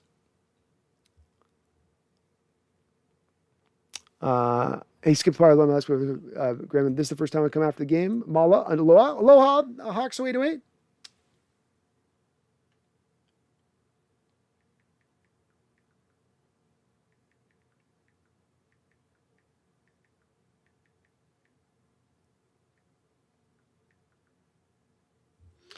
TJ, I just rewinded 5 hours to see your reaction to the end. Not disappointed. Yeah, I was hyped. I was feeling it, man. I was feeling it. It's been a lot of suffering this year. I'm going to enjoy my wins where I can get them. Hawks 808 says, but he could not have done the years before. It was all in the same year, though. I agree, TJ, on D number misses. KJ, I think it's played well. Could have won several other games like that. Pitt, Nola coming in, Tony Wagner. Go Hawks Survive. You really want to go crazy and have a beast mode all day in the backfield? I still would have brought back beast mode this year. I would have brought back beast mode before AP. TJ says Justin Britt was good, but he said he felt not wanted here. See, it's a little bit of a tough thing with Justin, because Justin was a bad right tackle for a year, then he was a bad right guard for a year, and then you eventually slid him into center where he was a good center for one season a good center. You gave him a contract, and then he gave you below league average level of play, both as a run blocker and as a pass protector moving forward beyond that. And Seattle let Justin go because the second they paid him at the center position, his play went much worse, and he had already washed out the right tackle and the right guard. Hawks 808 says, in many cases, Max was a friend of mine from Hawaii, prep high school. That's why I have a bias. Laughing out loud. Later, bro. Later, Hawks. No worries. And look, Max was a fantastic player, Hawks 808, so don't get me wrong. I love Max as a guy. And he was, look, you can make the argument the second you moved on from Max, you went backwards as an offensive line kind of right from that moment onward. It all started to kind of go to hell at that point in time. So don't get me wrong. I do love me some Max. Max was great. But it also made a lot of sense why they made that trade at that time. He was starting to break down a little bit. If they had used Jimmy Graham more appropriately, that trade may have looked a little bit better. TJ says the most boring game of the year goes to the Broncos and Chiefs. Not surprised. They never play anything that's very action-packed. It always seems like the Chiefs have the Broncos number. Jay Dallas says, thank God Debo was out Debo was out. Go Hawks. Okay, yeah, go Hawks. And we did get the benefit of the doubt with Debo being out. He's really hurt our Hawks recently for those Niners. He's been a thorn in our side. TJ says, was this a lucky game for our offense, or is it a turn we need? No, it's a turn we need, TJ, because you weren't falling into the old machinations of just trying to hit the deep shots. You hit a couple deep shots in there, but around the deep shots you hit were a lot of short, intermediate throws with Russ. And that's the part that I've harped on as a game where if we're going to take things to go forward of encouragement, we need to see him embracing the new offensive model. And today, 30 of 35, a lot of short throws. He was embracing the new offensive model. I liked it. I was encouraged by it. And I think you can take it as we go forward. I do. So yeah, I think it's something we need. And does it mean everything's fixed at this point? No, we need to see more of it. We need to see back-to-back weeks of it now, but you can start to string it together on the back of this. Ryan Ragu says, what is the quickest possible timeline for a rebuild with a new coach, franchise quarterback? 2 years for me on this one, Ryan. Because I think the thing that you have to do with those two things is you get your new coach and you're going to need to get your new quarterback, but there's two parts that impact this. Number one, I don't like the quarterbacks in this draft, so I'm going to wait a year to when the quarterback class is going to be better in 2023. But number two, I want to get the offensive line right before I get my young quarterback in here. Because if you get the quarterback first and then try to get the offensive line second, that can be the road to ruin. You're going to get your quarterback beat all to hell. You're going to stunt his development, all that type of stuff. TJ says, plot twist, and Pete talked about this trade. It's a scam. We trade Russ for 2 years for a lot of picks. Then he doesn't sign a contract, and the team comes back to us. Then he comes back to us, right, guys? 40 level chess? Is that what you're saying? 40 level chess? Okay, I'm with it. I can talk into that. Just as it's a big game being played here. Big game. Yami, hello. At least we slept the Niners. We got that, Yami. At least we got Paris. At least we have Perry. DJ says, I don't care. We got the conversion. Going for it on fourth down late in the game was dumb. The right one before the Everett fumble. Thank you for mentioning that, TJ. I'm in the same boat. I did not like the call on going for it on fourth down there. Take the 10 points, lean on the clock, That doesn't, it made no sense as far as that play call goes there. I thought you take the points. Take the 10 points. The Niners, with the way your defense is playing in this game, is not going to score 10 points in 5 minutes. They're not. So I agree. I thought that was a silly call on their part. Agreed. All right, well, we have just passed the 8-hour mark here for you guys. My voice is going. My stomach's growling. It's a mumbling and grumbling and tumbling. So we are going to go ahead and wrap this up. Any last kind of comments or questions, please do post them up into the chat. I want to thank everybody that donated. Again, not a lot of donations. We're getting so many from so many different directions. Andrew Rise, Randall McDaniel, Megan Gock, Roger, Charles Riley, Tony M. subscribed, William Leonard. So many names, so many people that donate on the chat today. I really do appreciate it. I hope you guys do know that I love the support. Ryan Ragu says, top head coaching candidates. Do college coaches have clear advantages in the draft? I don't think college coaches always have clear advantages in the draft, because it's not all college coaches that get taken to the pro level get to have the kind of say they maybe need to utilize that data and input, especially if you have a very hard-headed or a strong-minded general manager that can prevent that a little bit. Ryan, I think the top candidates we would look at here, general names that would be out there would, people have said like Eric Bieniemy, Kellen Moore with the Cowboys, their offensive coordinator. The former Eagles head coach, I can't think of his name right now, 8 hours in, the guy that won the Super Bowl with the Eagles, he's out there. He would be available. He might be an interesting candidate as well. Josh McDaniels, people mentioned with the New England Patriots. My personal number one guy that I have at the top of my list as we stand right now would be Jim Harbaugh. He's my guy that I would be as my number one dude, if you could pull him in. But those would be your top guys. Those would be the number one. Doug Peterson, thank you, TJ and Jason. Thanks for I was totally blanking on it. So Doug Peterson would be your he'd be your more traditional approach type guy of going at it, where it's more of a guy who's coached in the coaching ranks before. He's a local guy, as well as like Kellen Moore being a local guy, the tosser for Prosser. But where I stand on it, Ryan, is I would more like to go for Jim Harbaugh. He doesn't have not everybody in Seahawks land would love it, but they would eventually love it. When they saw the returns, when they saw those victories week in and week out, they would wrap their arms around those khakis like nobody's business, I tell you. Nobody's business. Herbicide says, dude, turn it off so I can do something else. I wish I knew how to quit you.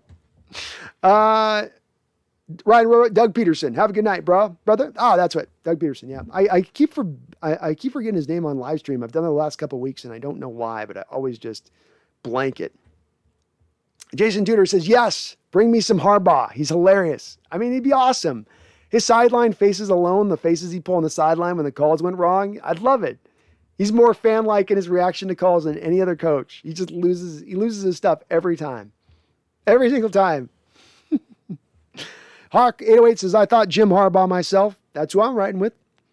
That's who I, if we got my choice of the litter, if I got my pick of the litter, that's my pick of the litter. TJ says, fake punts is not a Pete move. No, he doesn't tend to do it very often, but we have success when they do. We have some success when he do. You know it. Well, that's what I just mentioned on this. If you do like what you're hearing here late, watching replay, whether it's live or replay, just do me this favor, please. Hit that like button for me. You help out considerably on the channel by hitting that. I do appreciate it. As well, thank you to the sponsor of this show, manscaped.com. Of course, right now, if you got any lower Manscaped needs, get those balls cleaned up. Stop using your facial hair trimmer down in your nutsack. Stop cutting yourself. You want to do yourself right? Want to take care of your balls? Want to have your lady thanking you for some nice, clean, smooth balls? Go on over there to manscaped.com. You're going to save yourself 20% and you're going to get yourself free shipping by using my code NEST. That's right, NEST. 20% off free worldwide shipping. And thank you to Manscaped for sponsoring this show. First sponsor and a proud one at that. Yami says Harbaugh probably only goes back to the NFL if they win college this year, if they win the college championship this year. Very well said, Yami. And probably you're right on that. That would probably open more of that door. And I think it's probably a long shot to your point on this, Yami. It is probably a long shot that Harbaugh does leave college. He's finally got the Michigan Wolverines right after a few years of really going uphill, fighting to get them there now. Maybe he lands at the spot of saying, I just got them here. I want to continue this on and make this a perennial, the team I went to college to get them back on track, not just in the short term, but in the long term. So he could look at it in that stance. It may be a bit of a pie in the sky on my part looking at it saying, I'd like him. No doubt about that. TJ says Brady from the Panthers is our head coach. I like him. Laughing out loud. As Yami says, they just fired him though, TJ. They just fired him. Though you can make, to TJ's point on this, maybe a little bit, Brady went to the Panthers. They don't have a lot of playmakers on the outside. They don't have the greatest offensive line. Sam Darnold gets benched. You go out and get Cam Newton to be bringing in. Then you got to build the offense up around him when you bring him in, have run the Cam Newton offense. He wasn't exactly put in a position, let's call it TJ, to succeed there with the Panthers. On that, just to give you a little bit of backing on that. Jeff Ryan's coming in with his $30th of donation on this chat. Jeff, thank you for all the donations on the chat and the stream today. You are awesome, brother, for doing that. I appreciate it. Thank you so much. Very tremendous of you to do so. You're awesome. He says, Brandon, thanks for being here today, especially for us that didn't get to actually watch the game. Keep on killing it. The game streams have been great.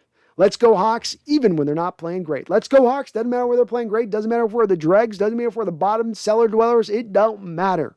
You better believe go Hawks, right, Jeff? And hey, thank you for donating. Jeff was out in Montana today, folks, and he was not able to watch the Seahawks game live on channel because they're being stupid about what games they broadcast. You probably got some stupid, dumb game that wasn't interesting to watch at all. But hopefully I was able to be interested. I'm doing that. I'm doing more of this play-by-play. We're going to do these live stream Sunday games now as we go forward through this year, and frankly, we'll do it into next year. So I'll be giving you guys my play-by-play, hopefully getting better and better at it. I love doing it. It's a fun way to watch the game with you guys. I'm loving it. So I'm going to keep going with it, Jeff. I'm going to keep going. You show up, you watch. I'll keep rolling with it. I love doing it, man. But thank you for all your donations today on the channel, Jeff. You were amazing for doing so. And I salute you, brother. You guys keep warm over there. I know you got your first snowfall over there in Montana, so you're starting to really chill. It's getting really cold. But hope you're hanging in there. TJ says, but what he did with that offense with a quarterback bust like that, come on. I think Joe Brady's a good offensive mind, TJ. So I do. I don't know if I'd want him as my next head coach, but as an offensive coordinator, I'd be open to him. I think he's gotten a bad shake there with Carolina. That just wasn't a team offensively that was ready to go out and really do much this season. They built everything to that defensive side of the ball. That's how they went about their business. Seahawks 76, Bam Bam Cam, yo ass. Says Jim Harbaugh, clown-like behavior on the sideline. The NFL just looks ridiculous and didn't fly in the NFL. Stay in college. He cares. He wants to win. I don't think him acting like whatever he acts like on the sidelines prevents him from being a great coach. And as I've said, Seahawks 76, everywhere he's gone, all 4 of his stops as a head coach, he has made the team better than what they were prior to his arrival, and the team got much worse the second that he moved on to the next job. I think that that's very telling, especially when he's winning in places that are very hard to win at right now. It's not easy right now winning in Stanford. It's not easy winning in Michigan. There's some things that hold you back. Certainly not San Diego State. Certainly not the Niners when he arrived. These weren't easy situations that he walked into, and yet he was successful and he won. Probably would have had a Super Bowl win against the Ravens if they didn't turn the lights out in the stadium for 30 minutes and zap all of the momentum juice from the 49ers in that particular game. Jason Tudor, Harbaugh just wins. He can throw as many clipboards as he wants. Well said, Jason. I couldn't have put it better than that. He just wins. Throw clipboards, have a fit, have a tizzy fit, fall on the ground and start beating it like a toddler. I don't care. You stack up dubs, you get me into as an elite team. Well worth the price of admission as far as I stand. Berkshire says, the reason I want Russ to stay is because I'm 48 and grew up collecting baseball cards. There's something to be said for turning over that card and seeing a player on the same team for their career. I.e. Cal Ripken, George Brett. Very well said, Berkshire. Very well said. And look, as I stand it, I always like to make sure I'm making this differentiation. Long term, I want to keep Russ here. If I'm running this show, if I'm in Jody Allen's ear, if I'm that consultant that she brings on, I'm going to bring on this Brandon consultant to tell me what I should do next. He knows what he's talking about. This Brandon consultant goes into her and says, get rid of Pete, get rid of John, get a head coach that's an offensive-minded head coach, build around Russell Wilson, build an offensive line around him. So Berg, I just want to make sure I'm clear on that. I'm basically in the same territory you are. But as well as if Russ were to come to me this offseason and say, I've been a good soldier, I've done right by you, you've not necessarily done right by me, I can't necessarily as well on the other end of it force his feet to the fire at that point if that's what he wants to do. I don't know if it is what he wants to do, but I'm saying if it isn't. But when all things said and done, the place where I land on where this really lands Berg show is I'd love to see Russell Wilson here for the whole part of his career. He's only with one team. He never goes anywhere else. That would be awesome to see. That would be awesome to see. Not for Sale says, man, today's game showed me nothing, even though we finally got a W. It's fair. You need to see good performances stacked up, not wild games like this where everything's going all over the place. So it's valid ground to be on. Valid stance to take on things, no doubt about it. I understand. I get it. This team's giving you enough poor performances this year, not for sale. You need to see some good performances before you think just one game is going to turn things around in any way, big measure. All right. Got to the last of the chat, folks. Again, thank you for Manscaped for sponsoring the show. Thank you guys for watching. Please do hit that like button if you do like what you're listening to. I do appreciate it. It helps this channel grow tremendously, as well as thank you to all of the donations here on the chat today. Man, we had so many people donating. Again, we could just get closer and closer and closer to me being able to do this thing full time. I think this week I'm going to try to get a video out as far as in regards to Bobby Wagner's greatness in that respect. I've been thinking about doing a video on that, and I think he gets forgotten about, especially on the heels of a game like this week. So we'll see if I get a little bit of a video kicked out for you guys, a little Hawks Nest episode to you guys out this week. We will be back on Wednesday, of course, for previewing of this intense Texan matchup on the horizon. Hopefully we can go 2-0 here. But thank you guys for watching. Burke Show, just curious, did you ever play the baseball board game Strat-O-Matic when you grew up? I did not, Burke Show, though I do have a big baseball card collection, so I got that. But no, I never played Strat-O-Matic. It sounds vaguely familiar, but I'm not placing it. Washington Visquez says, go Hawks, go Brandon. All right, let's go Brandon for Washington Visquez. Thank you so much, man. Go Hawks too as well in addition to that. Well, you guys got to win. We're back up on our winning horse. We're still in the bottom of the cellar. The odds still look tremendously odd for the playoffs, but I don't want you giving up hope. You want why? Mathematical possibility. That's why. Mathematical possibility. And as long as we got a mathematical possibility, we're still fighting. We're still throwing swings. We're still throwing haymakers. Yeah, we might finish off short. We might fall far short, but that don't mean we're not still fighting here. This team didn't lay over today. This team didn't show you their belly. And yeah, they ain't played good this year. They haven't played great football, and it's been bad on both sides of the football at times. Sometimes your punter's been your best player. But all that being said, the effort, the intensity, the level of want has been there. It's not been gotten done on the schematics. It's not been gotten done on the coaching. It's not gotten done at times in the success. But the energy's been there, and that's encouraging as we look through the rest of this year. This team has not quit on Coach Carroll. They've not rolled over. They're still fighting. They're doing everything they possibly can, and that is encouraging in my standpoint to see a team like this showing that type of spirit. You can't win every game, but you can at least try as hard as you possibly can to win the game. That's all we can ask for, and they are doing that on the football field. So, encouraging win. As someone else said, it doesn't necessarily solve all ails, but it is sure nice to beat one of your division rivals twice again in a season. And those Niner fans got to sit all off season just turning on that one over their gut, just turning that one up over their gut. And that brings a big fat smile to my face. So even now, as the odds look long, as you sit in the cellar, as it's only one win, even now, don't you ever forget